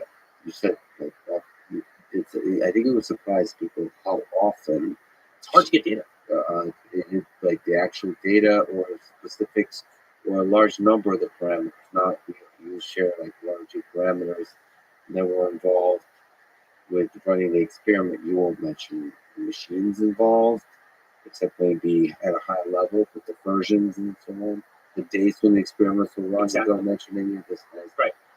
So there's several ways to fix this, and one of them, I think, implied in what you're describing is a culture that says it's not okay. Exactly. To like, so first of all, there should be, even if it's not perfectly unchained to where you can automatically import all the way to Unity, just even the act of sharing the code, sharing the data, maybe in a way that's not perfectly integrated into a larger structure, is already a very big positive step. Yes. Saying, like, if you don't do this, then this doesn't count. And because in general, I think my worry, as somebody who's a programmer, who's OCD, I love the picture you paint that you can just import everything and it all automatically checks everything. My problem is that it makes incremental science easier and revolutionary science harder. Oh, I actually very much disagree with that. I would love to hear about it. Let me just kind of elaborate. Sure. Why sometimes you have to think in this gray area of fuzziness when you're thinking in totally novel ideas, and when you have to concretize the data. Like some of the greatest papers that are written don't have data; they're in the space of ideas. Almost. Like you're kind of sketching stuff, and there could be errors. But like Einstein himself, in the famous 5 papers, and they're really strong, but they're fuzzy. They're a little bit fuzzy, and so I think even like the GAN paper, you're often thinking of like new data sets, new ideas, and I think maybe as a step after the paper is written, you can probably concretize it, integrate it into the rest of science. Sure. Like you shouldn't feel that pressure, I guess, early on. Right? Well, I mean, there's different. Each of the steps that I'm talking about, right? There's like the data being public and everything. Just having the paper being public, that's like D1, right? Then you have the thing being regenerated from code and data, like the PDF being regenerated from code. Then you have the citations as import statements. Then you have the full citation graph as import statement. So you just follow it all the way back, right? And now you have that gives you auditability. Then you have the off-chain, the analog digital crypto custody, right? Like where you're hashing things and streaming things. So you have the chain of custody. Each of those is kind of like a level up and adds to complexity, but it also adds to the auditability and the verifiability and reproducibility. But one thing I'd say I wanted to respond to that you said was that you think this would be good for incremental but not innovative. I actually think it's quite the opposite. I think academia is institutional and it's not innovative. For example, NIH has this graph, which is like, I think it's age of recipients of R01 grants. Okay. And what it shows is basically it's like a hump that moves over time, roughly plus 1 year forward for the average age as the year moves on. Okay. I'll see if I can find the GIF. Why is this? Let me see if I can find it. Look at this movie. It's a ridiculously powerful movie in 30 seconds. Yeah. I just mentioned what's up. The name of the video is Age Distribution by NIH Principal Investigators and Medical School Faculty. And it starts out on the x-axis is age of the distribution and percent of PIs. And from early 1980s, moving 1 year at a time. And the mean of the distribution is moving slowly, approximately, as Elijah said, about 1 year Per year. Per year. And this is 10 years ago. But, 1 year in age per year of time. and notice how, first of all, the average age is moving way upward before you become an NHPI. Second is, it's a cohort of guys, people, who are just awarding grants to each other. Yeah. That's clearly what's happening. That's underlying dynamic. They're not awarding grants to folks who are much younger, okay? Because those folks haven't proven themselves, right? So it is this is what happens when you get prestigious citation rather than an application. The age just keeps creeping up. And this was 10 years ago, and it's gotten even worse. It's become even more gerontocratic, even more hidebound, right? And so the thing is that the structures that Vannevar Bush and others set up, the entire post-war science establishment, one thing I'll often find is people will say, Balaji, the government hath granted us the internet and self-driving cars and space flight and so on. How can you possibly be against the U.S. government? Kneel and repent for its bounty, And really, the reason they don't say it quite in that way, but that's really the underpinning kind of thing, because they've replaced God with GOV. They really think of the U.S. government as God. The conservative will think of the U.S. government as like the all-powerful military abroad, and the progressive will think of it as the benign, all-powerful, like nurturing parent at home. Okay, but in this context, they're like, how can you, as some tech bro, could possibly think you could ever do basic science without the funding of the U.S. government? Has it not developed all basic science, right? And the answer to this is actually to say, well, what if we go further back than 1950? Did science happen before 1950? Well, I think it did. Bernoulli and Maxwell and Newton, were they funded by NSF? No, they weren't, right? What aviation, railroads, automobiles, gigantic, industries that arose and both were stimulated by and stimulated development of pure science. Were they funded by NSF? No, they were not, right? Therefore, NSF is not a necessary condition for the presence of science. Neither is even the United States. Obviously, a lot of these discoveries, it was before, I believe it's before the American, it's probably exact. It's actually less old than people think. Okay, so Newton died 1727, right? So I knew that, it was like in the 1700s. So Newton was before the American Revolution, right? Obviously, that meant huge innovations could happen before the U.S. government, before NIH, before NSF, right? Which means they are not a necessary condition. Number one, that itself is crucial, because a lot of people say the government is necessary for basic science. It is not necessary for basic science. It is one possible catalyst. And I would argue that mid-century it was okay, because mid-century was the time when the middle of the centralized century. 1933, 1945, 1969, you have Hoover Dam, you have the Manhattan Project, you have Apollo. That generation was acclimatized to a centralized U.S. government that could accomplish great things, probably because technology favored centralization going into 1950 and then started favoring decentralization right after. I've talked about this in the book. Sovereign Individuals talked about this, but very roughly, you go up into 1950 and you have mass media and mass production, and centralization of all kinds of giant nation states slugging it out on the world stage. You go out of 1950 and you get cable news and personal computers and the internet and mobile phones and cryptocurrency. You have the decentralization. And so this entire centralized scientific establishment was set up at the peak of the centralized century. And it might have been the right thing to do at that time, but is now showing its age. It is no longer actually geared up for what we have. Where are the huge innovations coming out? Well, Satoshi Nakamoto was not, to our knowledge, a professor, right? That's this revolutionary thing that came outside of it. Early in the pandemic, there was something called project-evidence.github.io, which accumulated all of the evidence for the coronavirus possibly having been a lab leak, when that was a very controversial thing to discuss, right? Alina Chan, to her credit, Matt Ridley and Alina Chan have written this book, on whether the coronavirus was a lab leak or not. I think it's plausible that it was. I can't say I'm 100% sure, but I think at least certainly it is a hypothesis worthy of discussion. Okay, though of course it's got political overtones. Point being that the pseudonymous online publication of project-evidence.github.io happened when it was taboo to do so. So we're back to the age of pseudonymous publication, where only the arguments can be argued with. The person can't be attacked. Okay, this is actually something that used to happen in the past, like someone. There's a famous story where Newton solved the problem. Someone said, "I know the lion by his claw," or something like that, right? People used to do pseudonymous publication in the past so that they'd be judged on part by their scientific ideas and not the person themselves, right?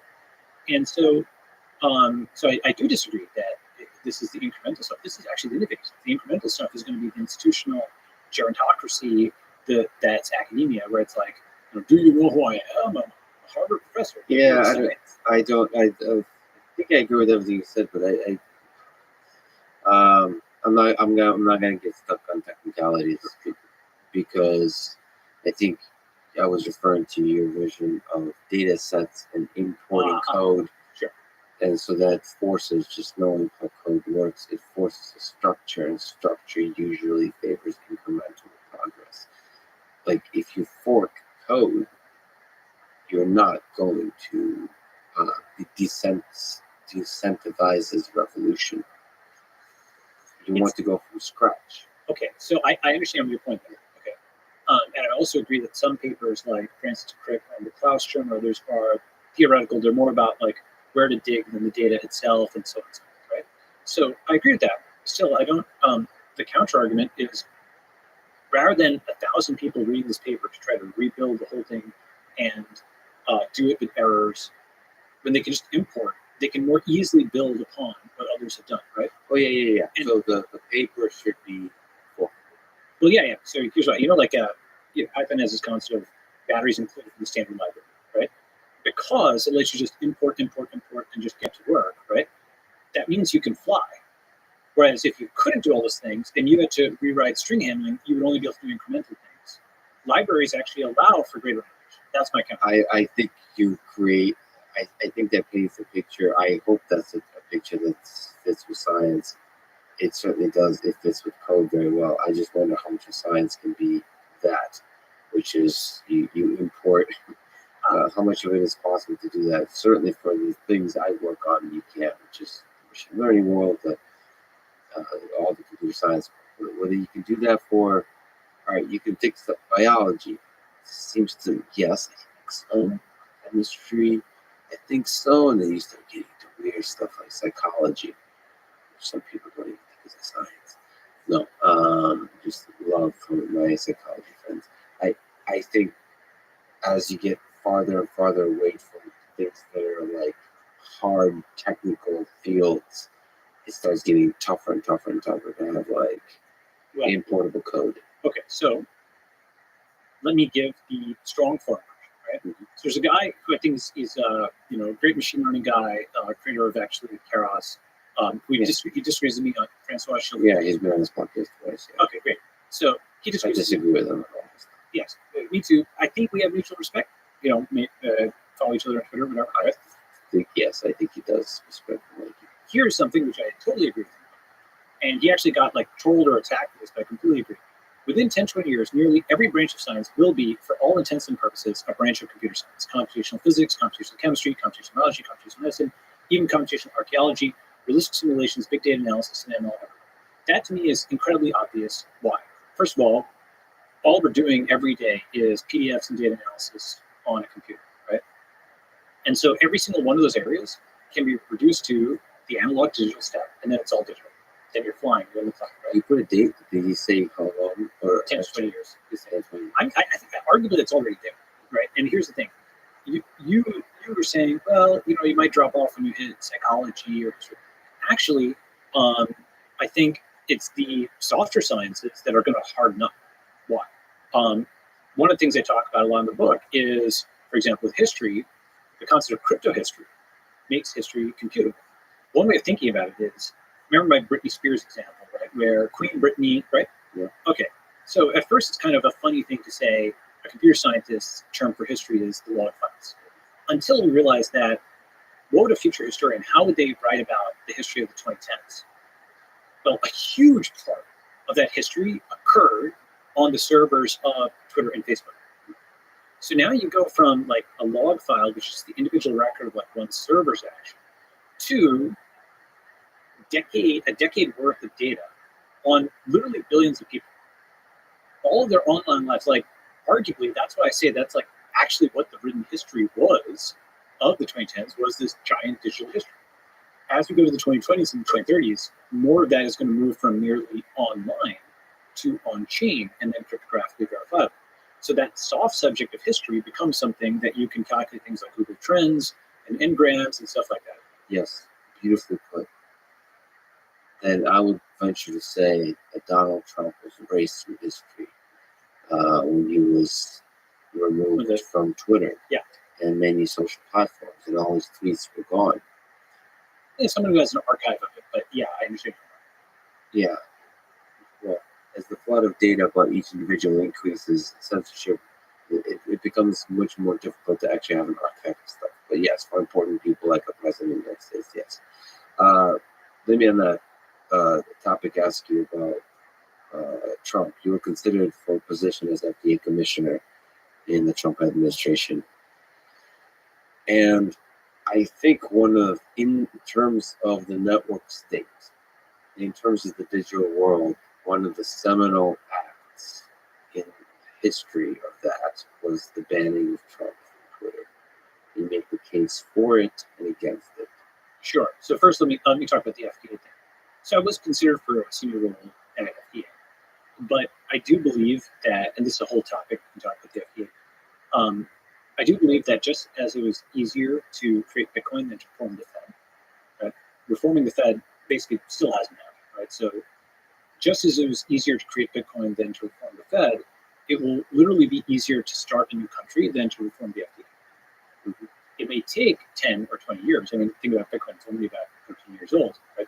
It may take 10 or 20 years to start a new network state with a different biomedical policy.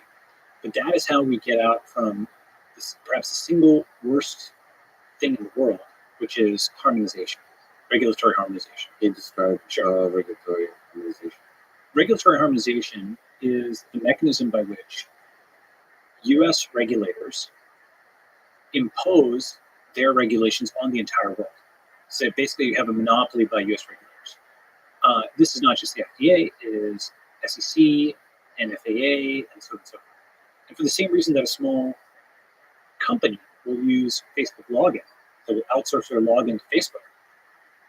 A small country will outsource their regulation to the USA.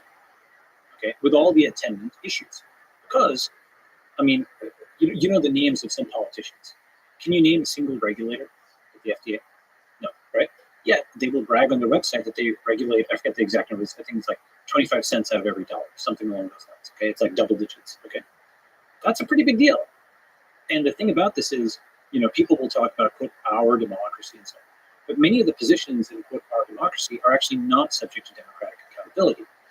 You have tenured professors, and you have tax-exempt colleges. You have the Sulzbergers, the New York Times, who have dual-class stock. You have, a bunch of positions that are out of the reach of the electorate, and that includes regulators who have career tenure after just a few years of not necessarily even continuous service. So they're not accountable to the electorate. They're not named by the press. And they also aren't accountable to the market because you've got essentially uniform global regulations. Now, the thing about this is it's not just a government thing. It's a regulatory capture thing. Big pharma companies like this as well. Why? Because they can just get their approval in the US and then they can export to the rest of the world, right? I understand where that comes from as a corporate executive. It's such a pain to get access in one place. So there's a team up, though, between the giant company and the giant government to box out all the small startups and all the small countries and lots of small innovation, right? There are cracks in the town, right? The FDA did not acquit itself well during the pandemic. For example, it denied, there's so many issues But one of the things that even actually New York Times reported, the reason that people thought there were no COVID cases in the U.S. early in the pandemic was because the FDA was denying people the ability to run COVID tests, and the emergency use authorization was, emergency should be like right now, right? But it was not. It was taking forever. And so some labs did civil disobedience, and they just disobeyed the FDA and just went and tested academic labs with threat of federal penalties, because that's what they are. They're like police, okay? And so they were sort of retroactively granted immunity because NYT went and ran a positive story. So NYT's authority is usually greater than that of FDA. If they come into a conflict, NYT runs stories, then FDA kind of gets spanked, right? And it's not, probably neither party would normally think of themselves that way. But if you look at it, when NYT goes and runs stories on a company, it names all the executives, and they get all hit. When it runs stories on a regulator, it just treats the regulator usually as if it was just some abstract entity. It's Zuckerberg's Facebook. You can't name, the people who are bureaucrats at FDA. Interesting, right? It's very interesting. It's a very important point. Like, that person who's like named and their face is known. Like, you, just as an example, Zuckerberg's face and name. Most people don't know Arthur G. Sulzberger. They couldn't recognize him, right? That he's a guy who's inherited the New York Times company from his father's father. That is unaccountable power. It's not that they get great coverage; they get no coverage. You don't even think about them, right? And so it's invisibility, right? There's some aspect why Fauci is very interesting. In my recent memory, there's not been many faces of scientific policy, of science policy. Yeah. And he became the face of that. And, as there's some of his meme, which is, basically saying that he is science, or to some people represent science. But in the quote-unquote science. The positive aspect of that is that there is accountability. Right, but you can also see the Fauci example shows you why a lot of these folks do not want to be public, because they enter a political, and media minefield. I'm actually sympathetic to that aspect of it. What I'm not sympathetic to is the concept that in 2022, that the unelected, unfireable, anonymous American regulator should be able to impose regulatory policy for the entire world. We are not the world of 1945. It is not something where these other countries are even consciously consenting to that.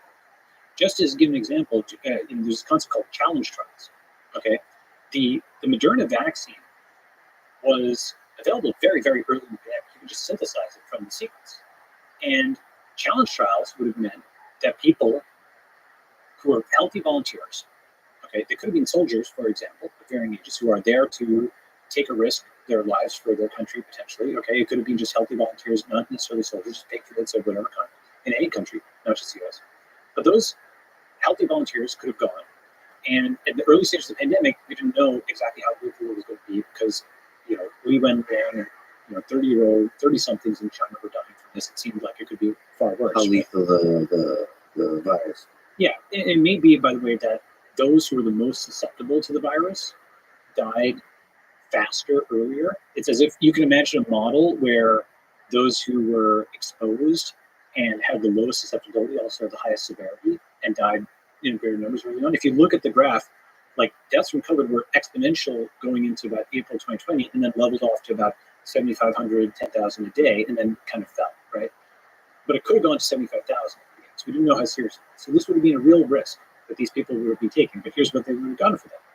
Basically, in a challenge trial, somebody would have been given the vaccine and then exposed to the virus and then put under observation. And then that would have given you all the data, because ultimately the synthesis of the thing, I mean, yes, you're doing to scale up synthesis and manufacturing and whatever, but the information of whether it worked or not, and was safe and effective, like, that could be gathered expeditiously with volunteers for challenge trials. You think there would be a large number of volunteers? Absolutely. What's the concern there? Is there enough of concern of taking on volunteers? Well, so let me put it like this. Had we done that, we could have had vaccines early enough to save the lives of like 1 million Americans, especially seniors and so on, okay? Soldiers, and we're generally first responders and others, I do believe there's folks who would have stepped up, to take that risk. The heroes walk among us. Yes. Yeah, that's right. Like, if military service is something which is a ritualized thing, people are paid for it, but they're not paid that much. They're really paid in honor, and in duty and patriotism. That is actually the kind of thing where I do believe some fraction of those folks would have raised their hand for this important task. I don't know how many of them, but I do think that the volunteers would have been there. There's probably some empirical test of that, which is there's a challenge trials website. There's a Harvard prof who put out this proposal early in the pandemic, and he could tell you how many volunteers he got.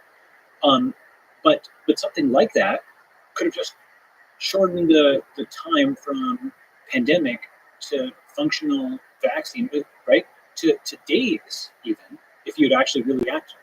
The fact that didn't happen, and that the Chinese solution of lockdown, that actually, at the beginning, people thought the state could, potentially stop the virus, stop people in place. It turned out to be more contagious than that. Basically, no NPI, no non-pharmaceutical intervention really turned out to work that much, right? Actually, at the very beginning of the pandemic, I said something like, look, it was actually February 3rd, about a month before people, I was just watching what was going on in China. And I saw that they were doing digital quarantine, like using WeChat codes to block people off and so on. I didn't know what was going to happen, but I said, look, if the coronavirus goes pandemic, and it seems it may, the extreme edge case becomes the new normal. It's every debate we've had on surveillance, deplatforming, and centralization accelerating. Pandemic means emergency powers for the state, even more than terrorism or crime. And sometimes a solution creates the next problem. A rough forecast of the future, the coronavirus results in quarantines, nationalism, centralization. And this may actually work to stop the spread, but once under control, states will not see their powers solely decentralized. And I didn't know whether it was going to stop the spread, but I knew that they were going to try to do it, right? And, look, it's hard to call every single thing right, and I'm sure there's some find some errors, but in general, I think that was actually pretty good for early February 2020, right? So that's my point, though. The point is, rather than copying Chinese lockdown, what we should have had were different regimes around the world. To some extent, Sweden defected, from this, right? They had no lockdowns or whatever. But really, the axis that people were talking about was lockdown versus no lockdown. The real axis should have been challenge trials versus no challenge trials. We could have had that in days. Okay, and those are two examples of both vaccines and testing. There's so many more that I can point to. So those are kind of decentralized innovations, and that's what FDA should stand for. FDA can stand for. Or something like FDA, right? So let's talk about that, right? Something like FDA. So this is very important. In general, the way I try to think about things is V1, V2, V3, as we've talked about a few times. So FDA, V. Well, right. So what was before FDA, right? So there was both good and bad before FDA, because people don't necessarily have the right model of the past. Okay. So, if you ask people what was there before the FDA, they'll say, and by the FDA itself omits the, right? Their pronouns are just FDA, FDA. Okay. But basically, why is that important? It's just something where. Why is that even humorous or interesting to you? They have a sort of in-group lingo where when you are kind of talking about them the way that they talk about themselves, it is something that kind of piques interest. It's kind of like in LA people say the 101 or the right, whereas in Northern California they'll say 101, or people from Nevada will say Nevada, right? It just instantly marks you as insider or outsider, okay, in terms of how the language works, right? And that's good.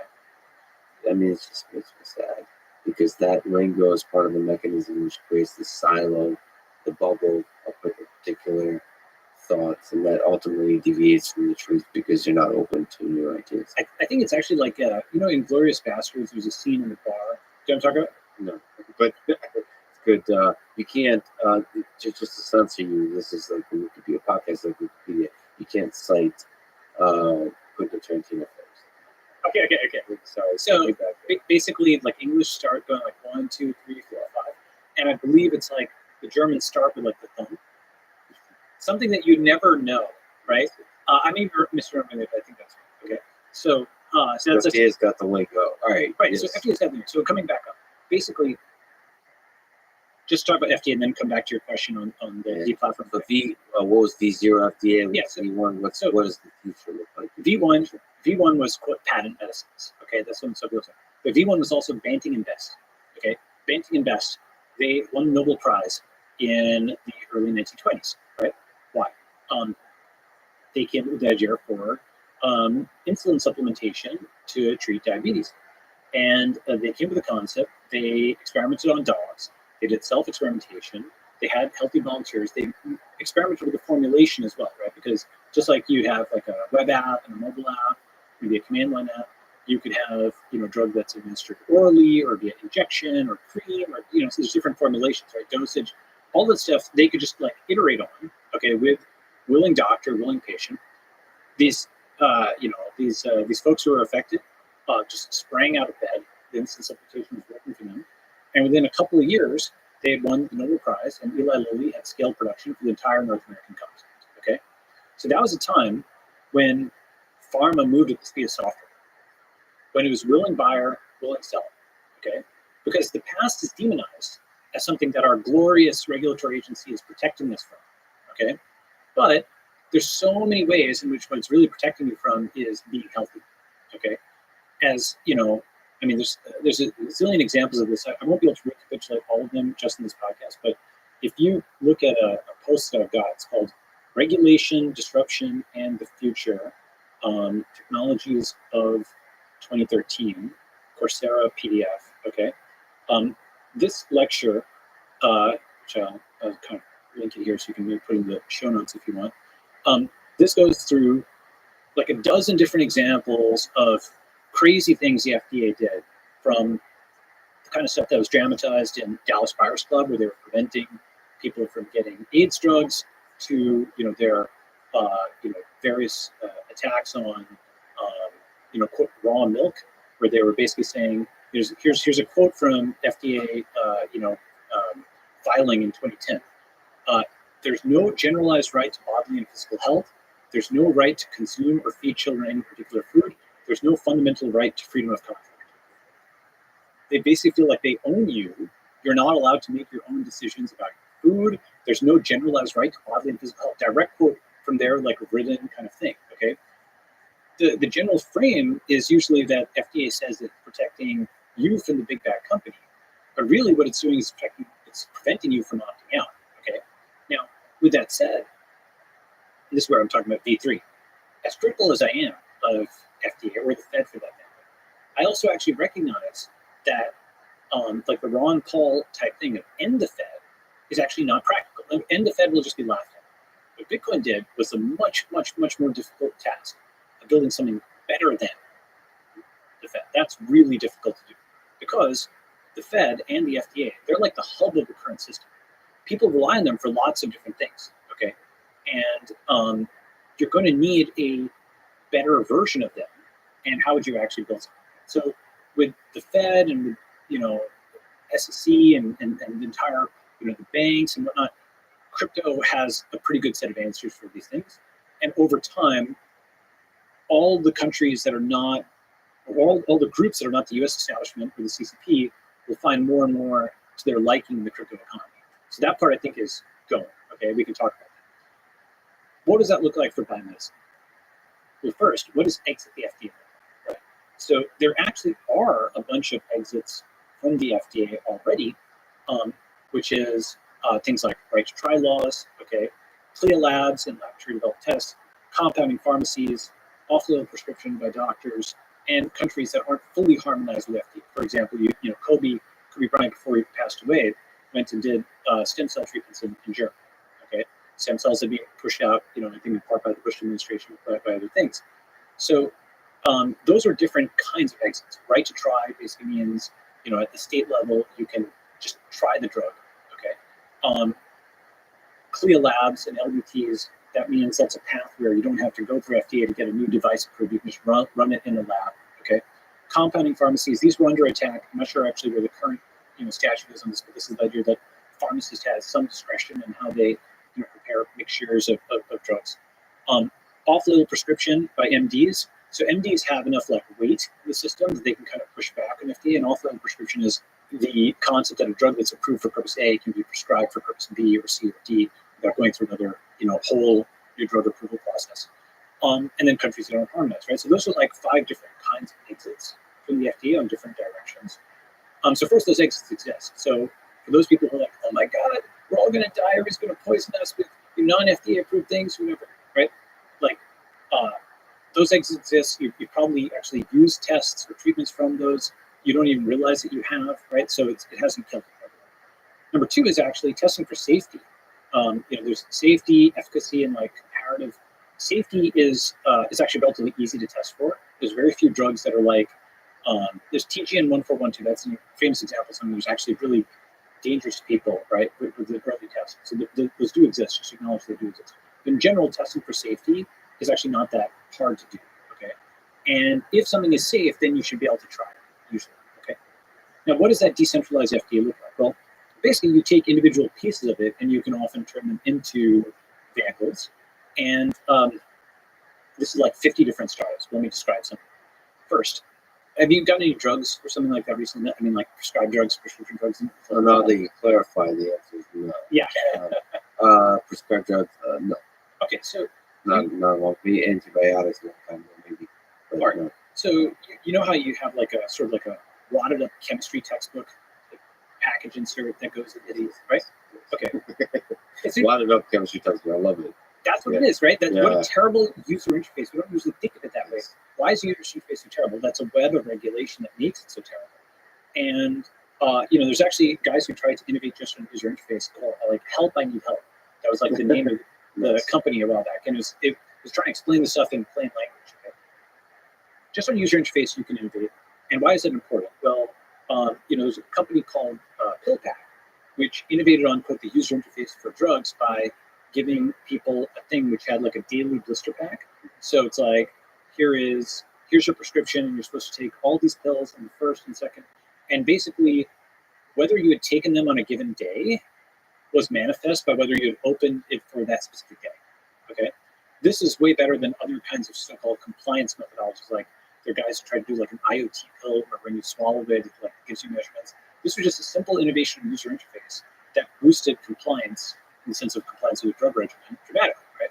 And I think they got acquired or what have you for a lot of money. And hopefully utilized effectively.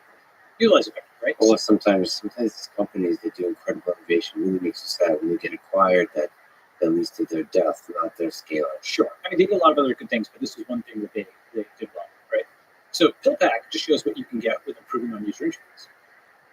We get reviews for everything, right? One thing that, like people sort of, in my view, somewhat put out of context, are like, oh, Balance thinks you should replace the FDA with healthcare drugs. Actually, there's something called Phase 4, okay, the FDA, which is so-called post-market surveillance. Do you know that that's actually something where, in theory, you could go and fill out a form on the FDA website, which basically says, I've had, a bad experience with a drug. Like VAERS, but for drugs. Yeah, so it's called MedWatch, right? And so you can do like voluntary reporting, and you can get like a PDF and just like upload it, right? Is this a government? Is this the .gov? Yeah, it's Form 3500B. I love it. It's HTML. It's going to be like in the 90s. It's going to have an interface designed by somebody who's a COBOL/Fortran programmer.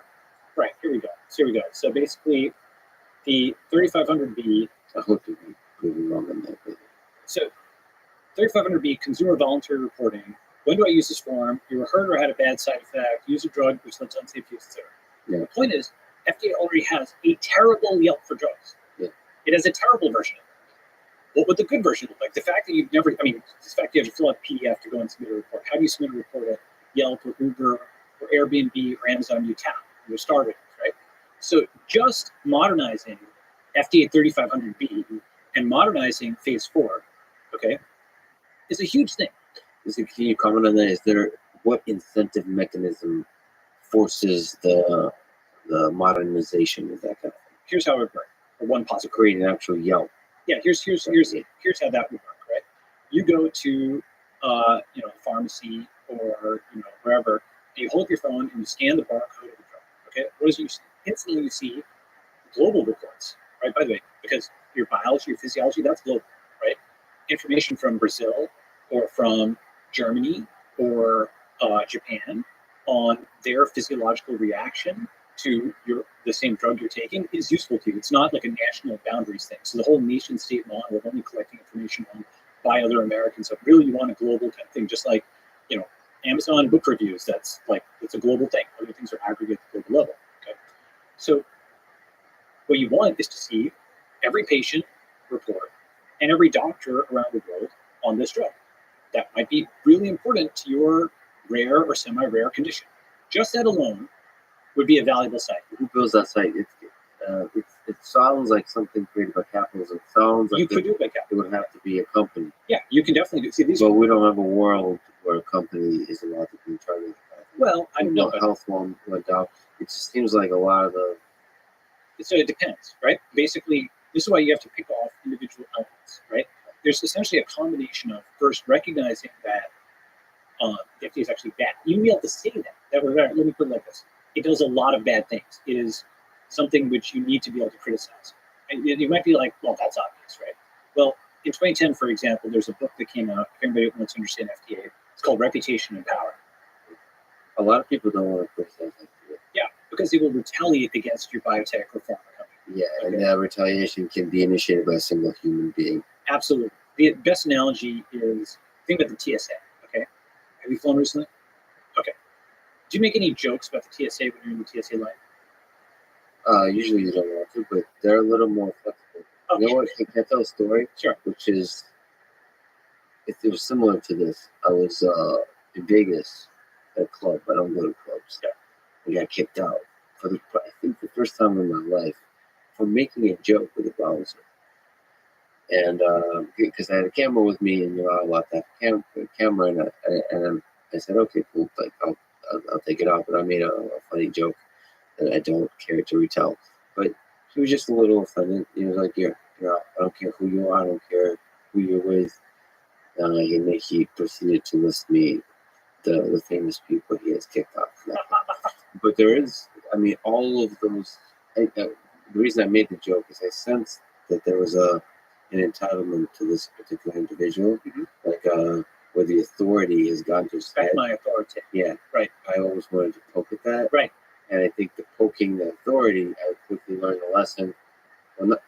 I have now been rewarded with the pride I feel for having poked authority, but now I'm kicked out of the club that would have resulted in fun night with friends and so on. Instead, I'm standing alone crying and things, which is not a unique Vegas experience. Sure. It's actually a fundamental Vegas experience. But that, I'm sure, that basic human nature happens in the FDA. That's exactly right. So just like with the TSA, just to extend the analogy, when you're in line at the TSA, right, you don't want to miss your flight. That could cost you hundreds of dollars.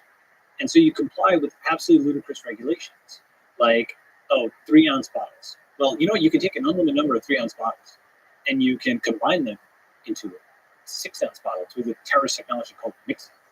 Okay? Advanced, right? And the thing about this is everybody in line, actually some fairly high, let's say, call it influence or net worth, or whatever, people fly, right? Millions and millions and millions of people are subject to these absolutely moronic regulations. It's all what, I think security theater is Schreier's term. A lot of people know this term. So millions of people are subject to it. It costs untold billions of dollars in terms of delays and what have you, just for right? It irradiates people. And this is another FDA thing, by the way. This is an FDA TSA team up, okay? In 2010, the TSA body scanners, there were concerns expressed, but when it's a government-to-government thing, see, a .com is treated with extreme scrutiny by FDA. When it's another .gov, well, they're not trying to make a profit, so they kind of just wave along through, okay? So these body scanners were basically applied to millions and millions of people, and this huge kind of opt-in experiment. It's almost, I think it's quite likely, by the way, that if there was even a slightly increased cancer risk, that the net, morbidity and mortality from those would have outweighed the deaths from terrorism or whatever that were prevented, right? And you can work out the numbers, but you can just get the math under reasonable assumptions. It's probably true. If it had any increased morbidity and mortality, I've not seen the recent things, but I've seen that concern expressed, 12 years ago. Point being that despite the cost, despite how many people are exposed to it, despite how obviously patently ludicrous it is, you don't make any trouble, nor do people organize protests or whatever about this, because it's something where the security theater of the whole thing is part of it. Oh, well, if we took them away, there'd be more terrorism or something like that. People think, right? But it is fascinating to see that the populace puts up with it. Because it doesn't. One of my favorite things to listen to Jordan Peterson, who I think offline, but I think also on the podcast, is somebody who resists authority in every way, and even he goes to TSA with a kind of suppressed like all the instructions, everything down to whenever you have like the yellow thing for your feet, they force you to adjust it if you're off. Just even, I mean, it's like it's a Kafka novel. We're living like TSA. It makes me smile. It brings joy to my heart because I imagine Franz Kafka and I just walking through there because it really is just deeply absurd. But and then the whole motivation of the mechanism becomes distorted by the individuals involved. The initial one was to reduce the number of terrorist attacks. Right, now it's guns and drugs. So basically, it's like essentially what they've done is they've repealed the Fourth Amendment. Right, search and seizure they can do without probable cause. Everybody is being searched. Everybody's a potential terrorist, so they've got probable cause for everybody in theory. And so what they do, they'll post on their website the guns and drugs or whatever that they see is in these scams. Well, of course, if you search everybody, you're gonna find some criminals or whatever. But the cost of doing that is dramatic. Moreover, the fact that people are sort of being trained to have, compliance. It's like the Soviet Union, right? Where, just grudgingly, all right, go along with this extremely stupid thing. What's my point? The point is, this is a really stupid regulation that has existed in plain sight of everybody for 20 years. We're still taking off our shoes, okay, because some shoe bomb or whatever number of years ago, okay? All of this stuff is there, as opposed to there's a zillion other things you could potentially do, different paradigms for airport security, but now apply that to FDA. Just like a lot of what TSA does is security theater, arguably all of it. A lot of what FDA does is safety theater. The difference is there's far fewer people who go through the aperture. They're the biotech and pharma CEOs. Okay, so you don't have an understanding of what it is to deal with that. Number two is the penalty is not a few $100s of missing your flight. It is a few $1 million or tens or hundreds of millions of dollars for getting your company subject to the equivalent of a retaliatory wait time. Just like that bouncer threw you out, just like the TSA officer, if you make a joke or they can just sit you down and make you lose your flight, right? So too can the FDA just silently impede the approval of something and choke you out financially because you don't have enough runway to get funded, right? So just impose more wait time. Guess what? We want another 6 months. Data is going to take another 6 months. Your company doesn't have the time, you die, right? If you live, you have to raise a round at some diluted valuation, and now the price gets jacked up on the other side. That's the one thing that can give, by the way, in this whole process. When you push out timelines from days to get a vaccine approved or a vaccine evaluated rather via challenge trials to months or years, the cost during that time it just increases nonlinear, right? Because you can't iterate on the product. All the normal observations, if it takes you 10 years to launch a product versus 10 days, what's the difference in terms of speed of duration, cost, et cetera, right? So this is part of it's not the only thing. There's other things. There's AMA and CPT, there's other things. But this is one of the things that jacks up prices in the US medical system, okay? So now you have something where these CEOs, they're going through this aperture. They can't tell anybody about it because if you read Reputation and Power, okay, I'm going to just quote this because it's an amazing, amazing book, right? It's written by a guy, Daniel Carpenter, a smart guy, but he's an FDA sympathizer. He fundamentally thinks it's like a good thing or whatever. Nevertheless, I respect Carpenter's intellectual honesty because he quotes the CEOs in the book, verbatim, and he gives some paragraphs. And essentially, from their descriptions, it's like think about like a Vietnam War thing where you've got a POW, and they're like blinking through their eyes, I'm being tortured. Okay, that is the style. When you read Carpenter's book, you read the quotes from these CEOs. Do you recommend the book? It's a good book. Yeah, or it's now a little bit outdated. Okay, because it's like almost 10 years old. Still, as a history of the FDA, it is well worth reading. And by the way, the reason I say the FDA is so insanely important. It's so much more important than many other things that people talk about, but they don't talk about, right? I just want to read his little blurb for it, right? This is 2010.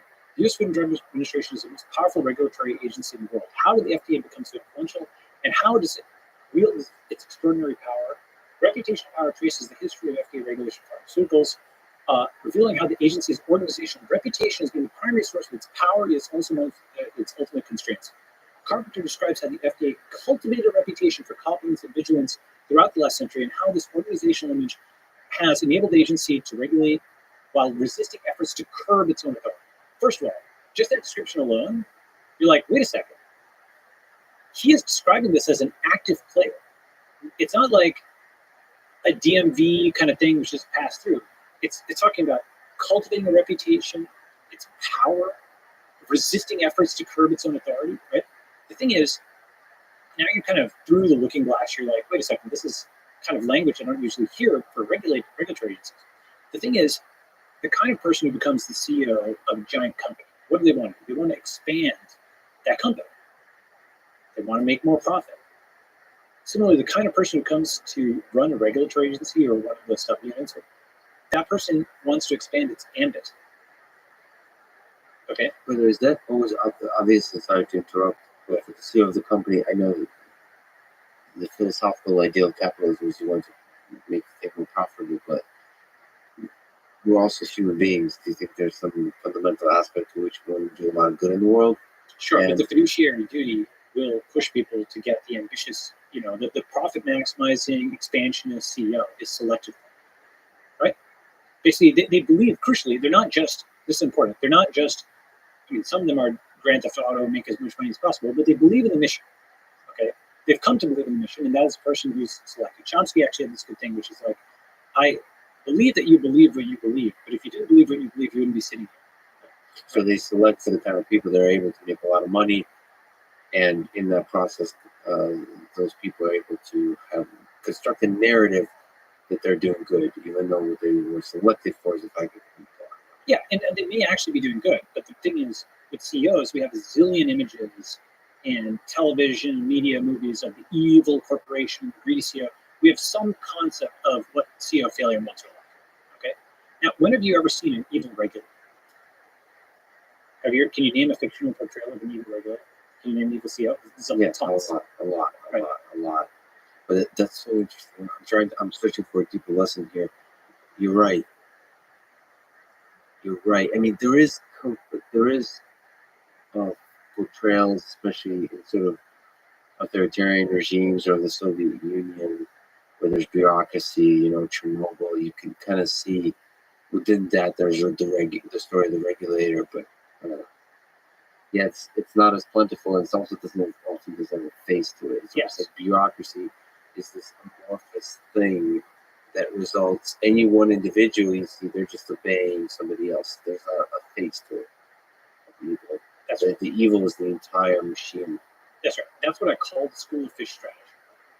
It's something where you are an individual and you can be singled out, but there's more accountability for one person's bad tweets than all the wars and news, right? Because it's a school of fish. Yeah. Right? So if the establishment is wrong, if the bureaucracy is wrong, they're all wrong at the same time. Who could have known? Whereas if you deviate, then you are a deviation who can be hammered down. Okay. Now the school of fish strategy is unfortunately very successful because truth is whatever. If you just always ride with the school of fish and turn when they turn and so on, unless there's a bigger school of fish that comes in, you basically can never be proven wrong, right? And this is actually, of course, someone who believes in truth and believes in, innovation and so on, just physiologically can't ride with the school of fish. You just have to say what is true or do what is true, right? Still, you described correctly, how it's basics, right? So I will give two examples of fictional portrayals of evil regulators. One is actually the original Ghostbusters. Okay. Not as I know, but yes. Yeah, so the EPA is actually the villain of that, where they flip a switch that lets out all the ghosts in the city. And essentially the guy is coming in with a head of steam as this evil regulator that just totally arrogant, doesn't actually understand the private sector or the consequences of their actions. And they force and crucially, they bring a cop with them with a gun. So it shows that a regulator is not simply, some piece of paper, but it is the police, right? And that cop with a gun forces the Ghostbusters to lose him in the Hoping Springs. The second example is Dallas Buyers Club, which is more recent. And that actually shows the FDA blocking a guy who had a life-threatening illness, with AIDS, from getting the drugs to treat his condition and from getting it to other people, right? Those are just two portrayals, but in general, what you find is when you talk about FDA people, one thing I'll often hear from folks is why would they do that? Right? They have no mental model of this. They kind of think of it as, why would this thing which they think of as sort of the DMV, they don't think of the DMV as this active thing, okay? Why would the FDA do that? Well, it is because it's filled with some ambitious people that want to keep increasing the power of the agency, just like the CEO wants to increase the profit of the company, right? I use that word ambit, right? Why ambit? Because these folks are, we know the term greedy, right? These folks are power hungry. They want to have the maximum scope. And sometimes regulatory agencies collide with each other, right? Even though FDA is under HHS, sometimes it collides with HHS. They've got regulations that conflict. For example, HHS says everybody's supposed to have access to their own medical record. FDA didn't want people to have access to their own personal genomes. That conflicts, okay? And both of those are kind of anti-corporate statutes that were put out, with HHS's thing being targeted at the hospitals and FDA being targeted at the personal genomics companies. But those conflict, right? It's a little bit like CFTC and SEC have a door jam with who will regulate currency, right? Sometimes regulators fight each other, but they fight each other. They fight companies. They're active players. This reputation and power book, the reason I mention it is, let me see if I can find this. Reputation and power, organizational image, and pharmaceutical regulation at the FDA. So, Genentech's executive G. Kirk Robb, right? Robb would describe regulatory approval for his products as a fundamental challenge facing his company, and he would depict the administration in a particularly vivid metaphor. I've told the story hundreds of times to help people understand the FDA. When I was in Brazil, I worked on the Amazon River for many months selling terramycin for Pfizer. I hadn't seen my family for 8 or 9 months. They were flying into Sao Paulo, and I was flying down from some rural village in the Amazon to Manaus and then to Sao Paulo. I was a young guy in his 20s. I couldn't wait to see the kids. One of them was a year-old baby, the other was 3. I missed my wife. There was a Quonset hut in front of just a little dirt strip with a single-inch pin of flying wings. I roll up, and there's a Brazilian soldier there. The military revolution happened literally the week before. So this soldier is standing there with his machine gun, and he said to me, "You can't come in." I speak in pretty good Portuguese by that time. I said, "My God, my plane, my family, I gotta come in." He said again, "You can't come in." I said, "I gotta come in." And he took his machine gun, took the safety off, and pointed at me and said, "You can't come in." I said, "Oh, now I got it. I can't go in there." And that's the way I always describe the FDA. The FDA is standing there with a machine gun against the pharmaceutical industry, so you better be their friend rather than their enemy. They're the boss. If you're a pharmaceutical firm, they own you body and soul. Okay, that's the CEO of a successful company, Genentech. He said he's told the story hundreds of times, and regulatory approval is a fundamental challenge facing his company because if you are regulated by FDA, they are your primary customer. If they cut the cord on you, you have no other customers. And in fact, until very recently with the advent of social media, no one would even tell your story. It was assumed that you were some sort of, corporate criminal, that they were protecting the public from, that you were going to put poison in milk, like the melamine scandal in China. I'm not saying those things don't exist, but they do exist. That's why people are like, they can immediately summon to mind all the examples of corporate criminals, right? That's why I mentioned those fiction stories, those templates. Even if Star Wars doesn't exist, how many times have you heard a Star Wars metaphor or whatever for something, right? Breaking Bad, go ahead. Yeah, but the pharmaceutical company has stuck between a rock and a hard place because the reputation, if they go to Twitter or they go to social media, they have horrible reputation. So it's like they don't. Yes, but why is that? Because reputation and power. FDA beat down the reputation of pharma companies just like EPA helped beat down the reputation of oil companies. And as it says over here, right? In practice, dealing with the fact of FDA power meant a fundamental change in corporate structure and culture. At Abbott and at Genentech, Robb's most central transformation was in creating a culture of acquiescence towards a government agency. As was done at other drug companies in the late 20th century, Robb essentially fired officials at Abbott who were insufficiently compliant with the FDA. What that means is de facto nationalization of the industry via regulation. Just to hover on that. That's a really big deal. Because if their primary customer is this government agency, then it has nationalized it just indirectly, right? This is partially what's just happened with Microsoft, Apple, Google, Amazon, the other MAGA, okay? They have been, that's money. Yeah, I didn't even think about that. Right, so it's like I have this tweet, like MAGA Republicans and MAGA Democrats, right? Okay? Oh, damn it. So many things you said today will just get stuck in my head. They change the way you think. Catchy, something about catchy phrasing of ideas makes me even more powerful.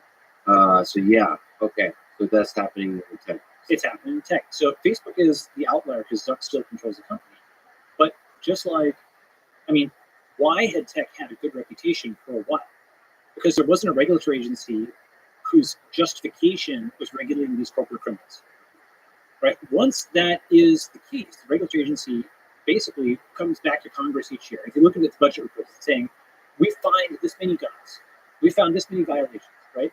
They have an incentive to exaggerate the threat in the same way that a prosecutor or policeman has a quota, right? Like, these are the police. One way I describe it also is like, like a step-down transformers. You have high voltage electricity is generated at the power plant. It comes over the wires, and then there's step-down transformers that turn it into a lower voltage that you can just deal with out of your appliances, right? Similarly, you have something where the high voltage of like the U.S. military or the police, and that is transmitted down into a little letter that comes to your mailbox saying, pay your $50 parking ticket. Where it's a piece of paper, so you don't see the gun attached to it.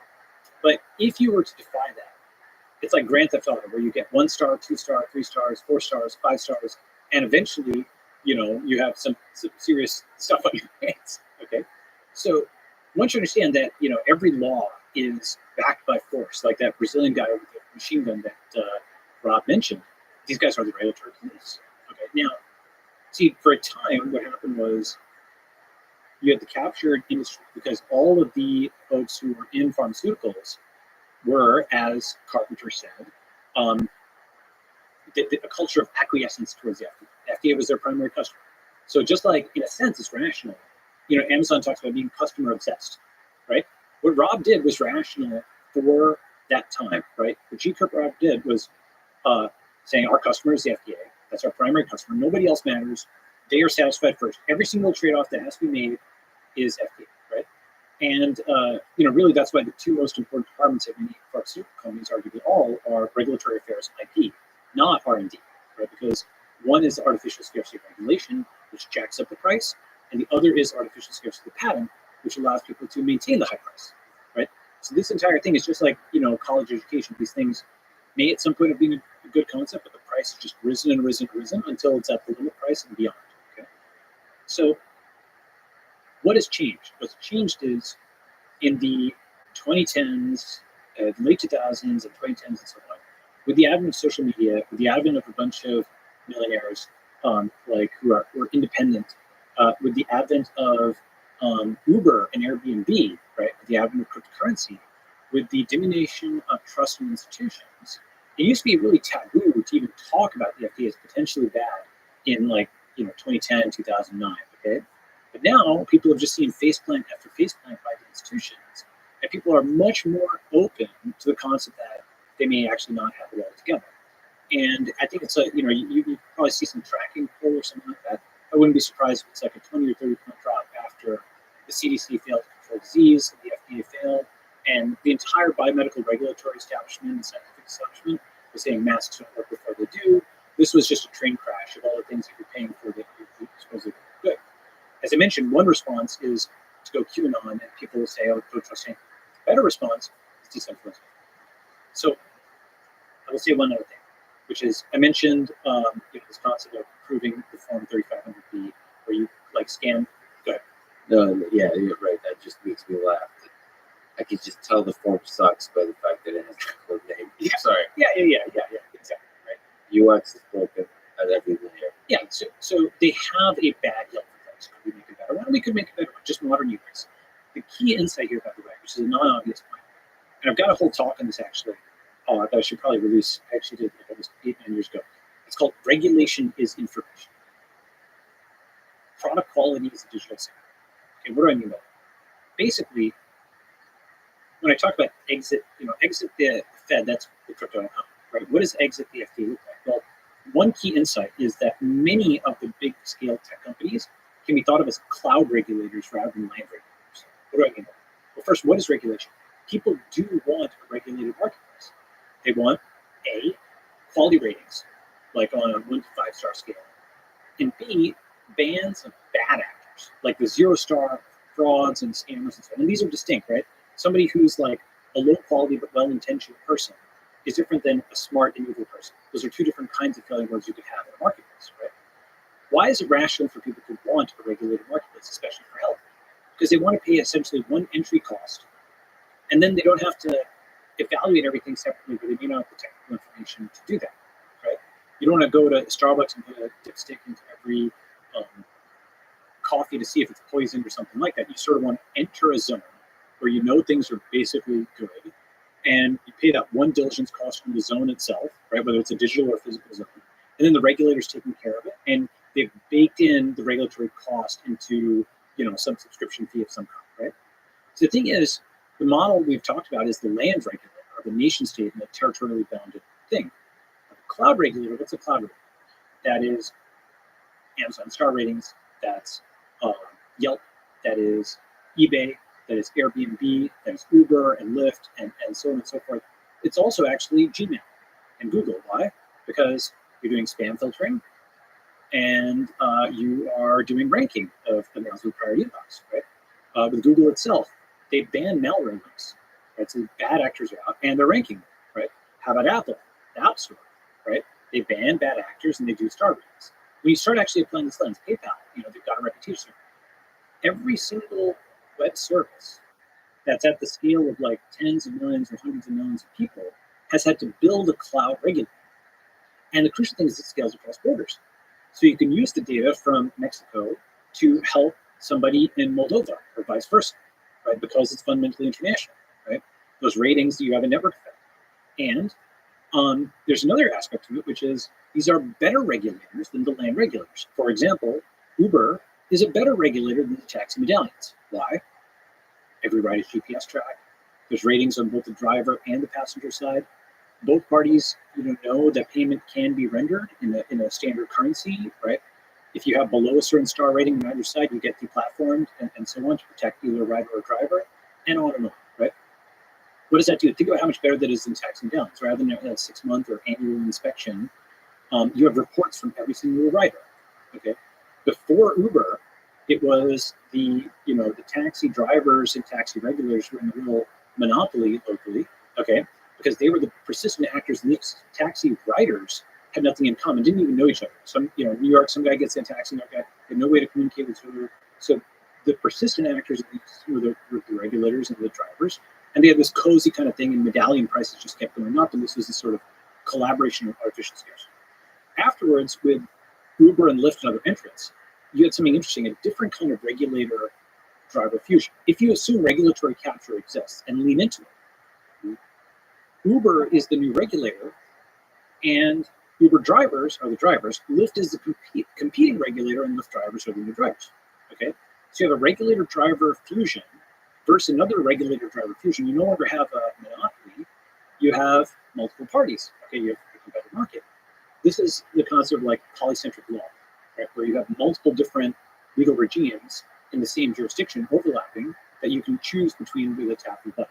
Right? All these concepts from libertarian theory, like polycentric law or catalytic, all these things are becoming more possible now that the internet has increased microeconomic leverage, and because that exit is now possible. Now, you may argue, oh, well, Lyft and Uber, they're not profitable anymore. And there's two different criticisms of them. One is, oh, they're not profitable, or oh, they're charging too much. And I think part of this is because of certain kinds of, the regulatory state is caught up to try to make them uncompetitive. For example, they don't allow people in some states to identify themselves as independent contractors, even if they are part-time, okay? There's various other kinds of rules and regulations. In Austin for a while, it was even banned, what have you, right? Net, though, like Uber, Grab, Gojek, Lyft, Didi, like ride sharing as a concept is now out there. And whatever the next version is, where it's self-driving, like while it's like a very hard-fought battle and the regulatory state keeps trying to push things back into the garage, this is a fundamentally better way of just doing regulation taxes. Similarly, Airbnb for hotels. It's basically the same thing, okay? And Airbnb could use competition. I think that it would be good to have, like competition for them, and there are other kinds of sites opening up. But the fundamental concept of cloud regulator now is applied here. Once you realize regulation is information, the way you'd set up a competitor to FDA or SEC or FAA or something like that is you just do better reviews. You just start with that. That's pure information. You're on your free speech. That's like still, the most defended thing. literally just publishing reviews. And not just reviews by any old person. It turns out that FDA typically will use expert panels. Or panels, it's like professors from Harvard or things like that. So that is this concept of a reputational bridge. What you want to do is you want to have folks who are, let's say, biotech entrepreneurs, or they're profs like Sinclair or what have you. You do want to have the reviews of the crowd. Okay. You also want to have, especially in medicine, around this, you want to have the reviews of experts of some kind. So there's going to be defectors from the current establishment. Okay, just like there were profs who defected from computer science academia to become Larry and Sergey and whatever. They weren't profs, they were grad students, right? The same way you'll have defectors who have the credentials from the old world, but can build up the new. Just like there's folks from Wall Street who have come into cryptocurrency and helped legitimate it, right? Just like there's folks who left Sulzberger to come to Substack. Okay, we have these folks who, by defecting, they help. And then they're also supplemented by all this new talent coming in, right? That combination of things is how you build a new system. It's not completely by itself, nor is it trying to reform the old, it's on fusion, okay? So in this new system, what do you have? You have like the most entrepreneurial and innovative MDs, you have the most entrepreneurial and innovative professors, and you have the founders of actual new products and stuff. And they're giving open source reviews of these products. And they're also building a community that will say, look, we want this new drug, or we want this new treatment, or we want this new device, and we're willing to crowdfund 10,000 units. So please give us the thing, and we'll write a very fair review of it, and we'll also all evaluate it as a community and stuff. So you turn these people from just passive patients into active participants in their health. That's the community part, and they've got the kind of biomedical technical leadership there. Now, what is the kind of prototype of something like this? Something like VitaDAO is very interesting. Things like molecule DAO are very interesting. You'll start with things like longevity, right? And why is that? Because the entire model of FDA, this 20th century model, is wait for somebody to have a disease and then try to cure it, okay? Versus, saying an ounce of prevention is worth a pound of cure, right? Why are we not actually tracking folks and getting a constant dashboard of yourself so you can see whether things are breaking, and then you deal with it just like you've got server uptime. So you don't wait necessarily for the site to go down. You start seeing, response rates are spiking, we need to add more servers, right? You have some warning. Okay. Even 10 years ago, there's this article called The Measured Man in the Atlantic, where this guy, Larry Smart, okay? What he was doing is he was essentially doing a bunch of measurements on himself. And he was finding that there were predictors of inflammation that were spiking. He went to the doctor, showed the charts, and the doctor was like, I can't do anything with this. Then it turned out to be an early warning of like a serious condition, and he had to, I think, go for surgery or something. And he was trying to think, well, look, the way that we're doing medicine right now is it's not quite like pre-germ theory of disease, but it is pre-continuous diagnostics. Okay.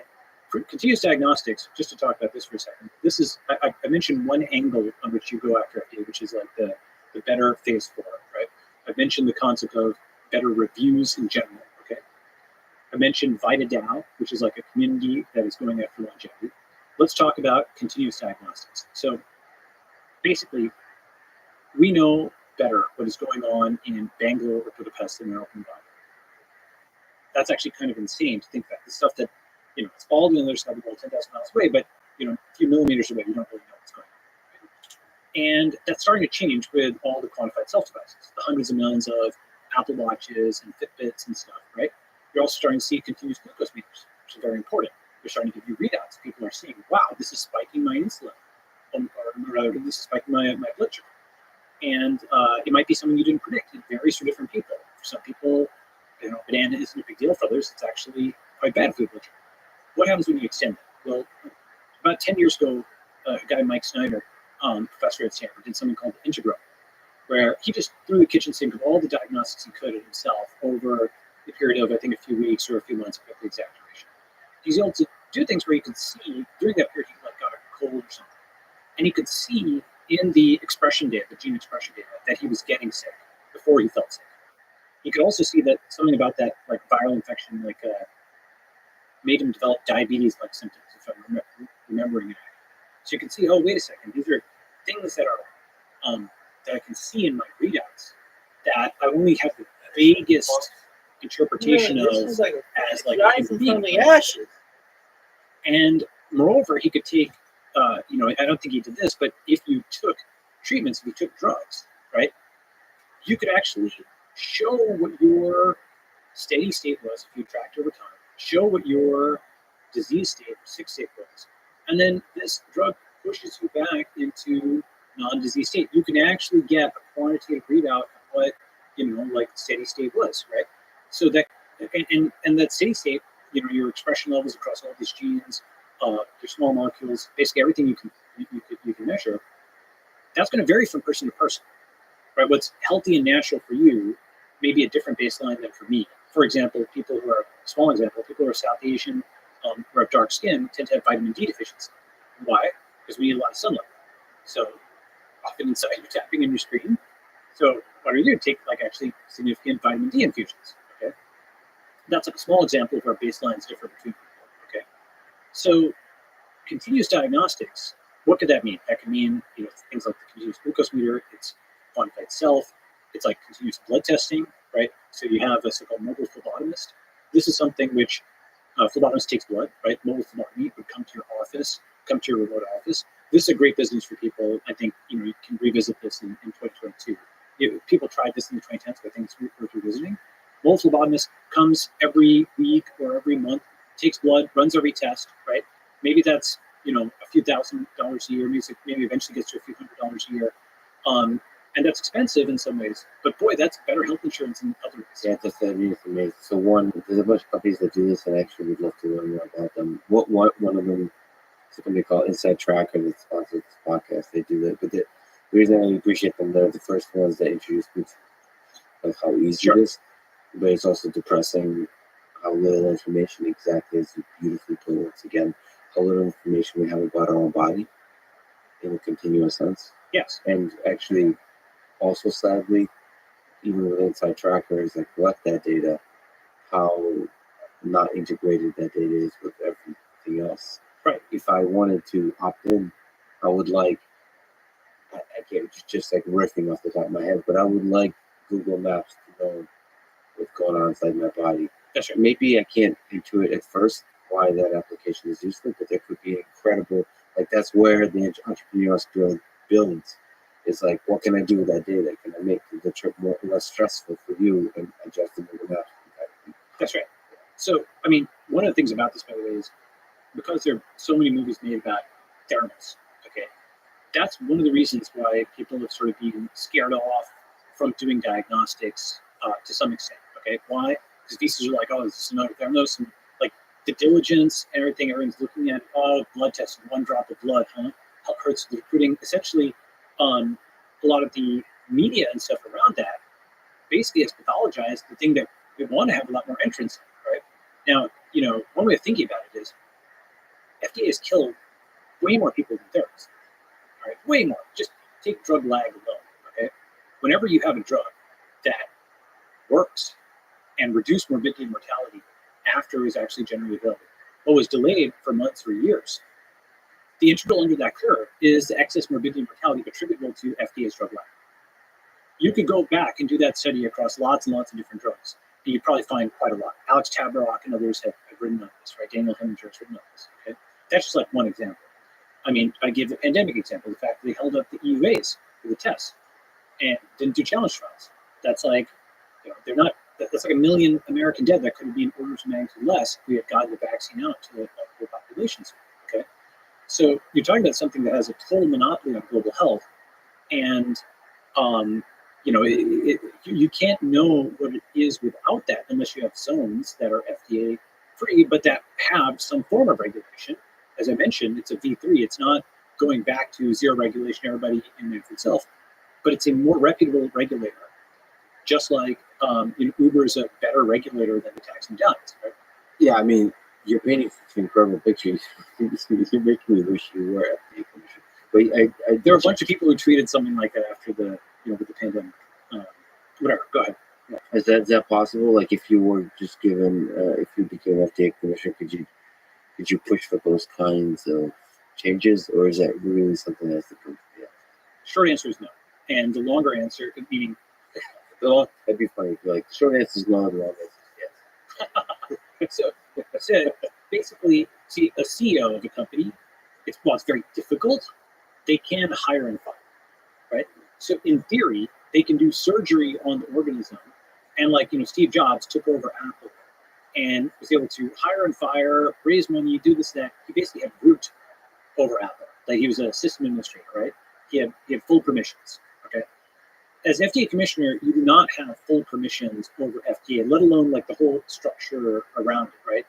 If you're FDA commissioner, you are not the CEO of the agency. Okay. Lots of these folks there have career tenure. They can't be fired. They can't even really be disciplined. There's something called the Douglas factors. Have you ever heard of the Douglas factors? It's like the Miranda rights for federal employees. Okay, the Reichman says it. So basically, if you've heard that federal employees can't be fired, the Douglas factors are how that's actually operationalized. When you try to fire somebody, it's this whole process where they get to appeal it and so on. And they're sitting in the office while you're trying to fire them. And they're complaining to everybody around them that this guy's trying to fire me, he's such a bad guy, blah, blah, right? And everybody around, even if, they may think that guy is doing a bad job, they're like, wait a second, he's trying to fire you, he might try to fire me too. And so anybody who tries to fire somebody at FDA just gets a face full of lead for their troubles. What they instead will do is sometimes just transfer somebody to the basement or something so they don't have to deal with them if they're truly bad, okay? But the thing about this is there is only one caveat. The notoriety of the offense or its impact upon the reputation of the agency. There's that word again, reputation impact. So the one way you can truly screw up within a regulatory bureaucracy is if you sort of endanger the annual budget rule. Think of it as like this mini Death Star that's coming to dock against the max Death Star for its annual refueling.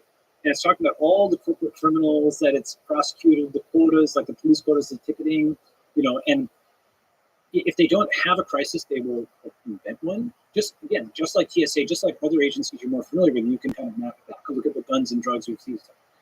And a state of incentive for, creating these crises or manufacturing or exaggerating them.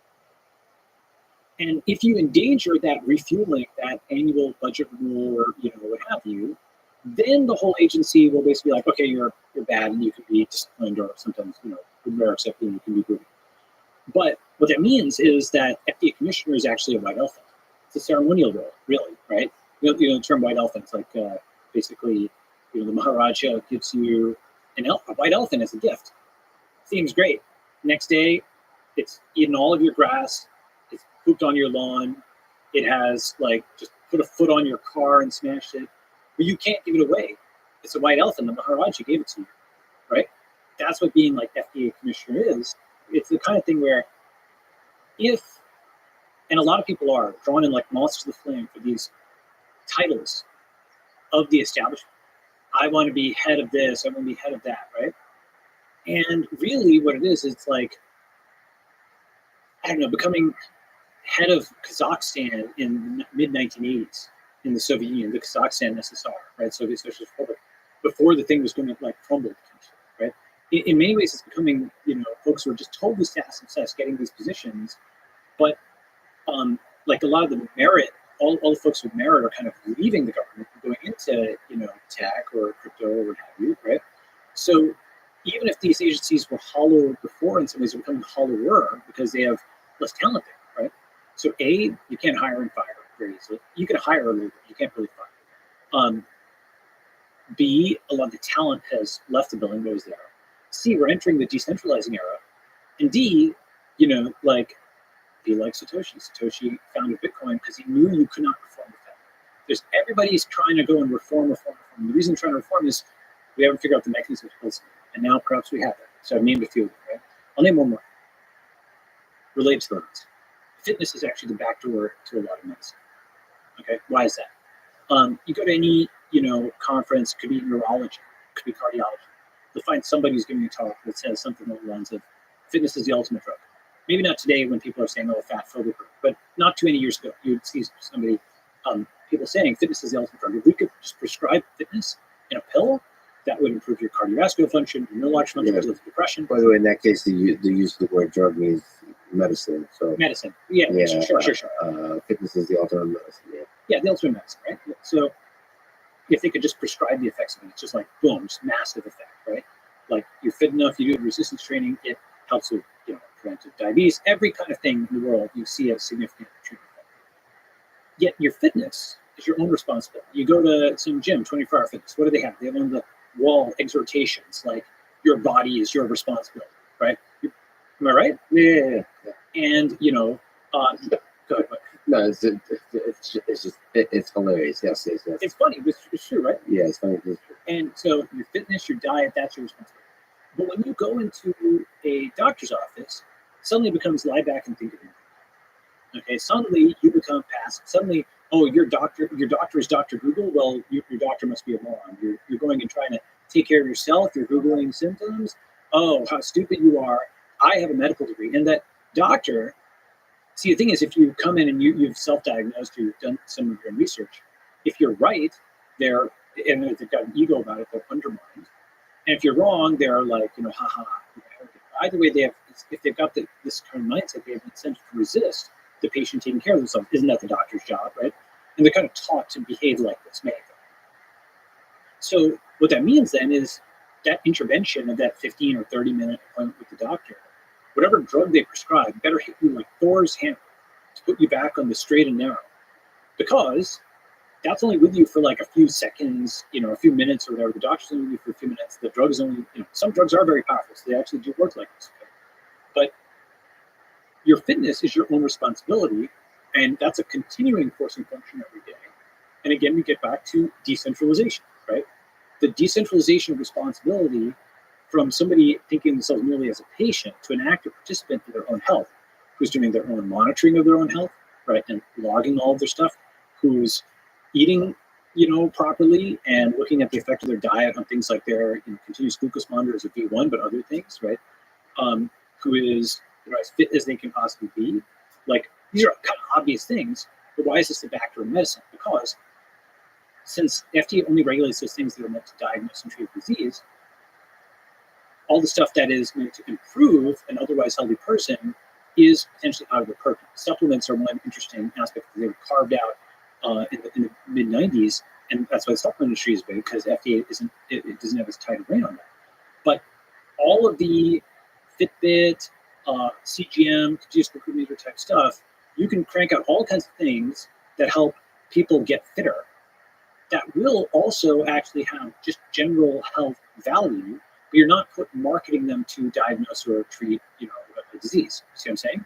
You're marketing them for the purpose of fitness. This is a market. Why? Because psychologically, people they don't like paying to get back to normal, but they will absolutely pay tons of money to get better. They'll pay for fitness, they'll pay for makeup, they'll pay for hair, they'll pay for this and that, right? So that's actually the back door, and you can do tons of things there where obviously being healthy is also protective. You can actually show the studies on this. So this way you build out all the tooling to get healthier, and that actually helps on this axis. A few other things which touch the U.S. medicine. You got me on this topic. Okay. So this is the most eloquent exploration of the U.S. medical system and how to improve it, how to fix it, and what the future looks like. Yeah. So basically, part of it is decentralizing control back to the individual, right? Now, I have talked about FDA at length, but let me talk about some of the other broken parts of the U.S. system, right? There's like AMA, there's CPT, there's CPOM, there's this, like all these regulations, which, see, normally in capitalism, you have a buyer and a seller, right? Duh. In medicine, you have third-party regulation, fourth-party pricing, and fifth-party payment. Okay, so third-party regulation, FDA is regulating it. Fourth-party pricing, it is the CPT codes, right? Fifth-party payment, it's the insurance companies, right? And just to discuss these bits of the system, first, why are some people against capitalism medicine? I actually understand why. It's because they are visualizing themselves on a gurney when they're being wheeled in, and now somebody at their moment of vulnerability is charging this insane price for their care. And many people in the US have had this horrible experience where they're bankrupted or scared of being bankrupted when it's this. Therefore, the concept of adding more capitalism to medicine scares them, and they think it's horrible, and you're some like awful, greedy, tech bro kind of thing, right? Let me say I understand that concern. Let me, tease that apart a little, right? Basically, the most capitalistic areas of medicine are the most functional areas of medicine. So that's it, places where you can walk in and walk out, okay? Whether that's dentistry, dermatology, plastic surgery, even veterinary medicine, which is not human, okay? Where you can make a conscious decision, say, okay, I want this care or I don't want this. I see a price list. I can pay cash, right? If I don't like it, I go to another dermatologist. There's few dermatological emergencies, but dermatologists have a great quality of life, okay? By contrast, when you're being wheeled in on a gurney, you need it right now, okay? And you're unconscious or what have you, or you're not in the capacity to deal with it, right? And so these are the two extremes. It's like ambulatory medicine, you can walk around and pay, and like ambulance medicine, okay? And what that means is the more ambulatory the medicine, the more legitimate capitalism is in that situation. People are okay with a dermatologist basically turning you down because you don't have enough money and you go to a dermatologist because you can comparison shop there. It's not usually an emergency, right? Whereas if you're coming in with an ambulance, then people don't want to be turned down, and I understand why, okay? What this suggests, by the way, is that you should only have insurance for the edge cases. Insurance should only cover the ambulance, not the ambulatory. I mean, most people are losing money on insurance, right? Because most people are paying more in premiums than they are getting out. It's just that this huge flight of dollars through the air that no one can make heads or tails out of. Oh, the other aspect that's obviously broken, is employer-provided health insurance, which is after World War II. So, auto insurance is in a much more competitive market. You don't whip out your auto insurance card at the gas station to pay for your gas, right? You only whip it out when there's a crash, right? That's what health insurance should be. And the Singapore model is actually a pretty good one for this, where they have sort of a mandatory HSA. You have to put some money in that, and that pays for your healthcare bills, but then it's cash out of that. It's like a separate pocket, sort of forced saving for Health savings account. Health savings account, right? The thing about this is, once you realize, well, first, ambulatory medicine is capitalist medicine, ambulance medicine is socialist medicine, okay? You want to shift people more towards ambulatory. Guess what? That's in their interest as well. Now that brings us back to the monitoring, right? The continuous monitoring, where whether eventually it's Mike Snyder's that's growing. The V1 is the quantified self and the Apple Watch and the continuous glucose meters, and the VN is the Mike Snyder integral. Just the site called Q.bio, which is doing this also, right? Eventually this stuff will hopefully just be in a device, just measures tons and tons of variables on it, right? There's ways of measuring some of these metabolites, without breaking the skin. So it's like, it's not, you have to keep breaking the skin over and over. There's various ways of doing that. So now you've got something where you've got the monitoring, you've got the dashboards, you've got the alerts, and just like this Larry Smarr guy that I mentioned, the measurement, you might be able to shift more and more things to ambulatory. And one of the things about this also is medical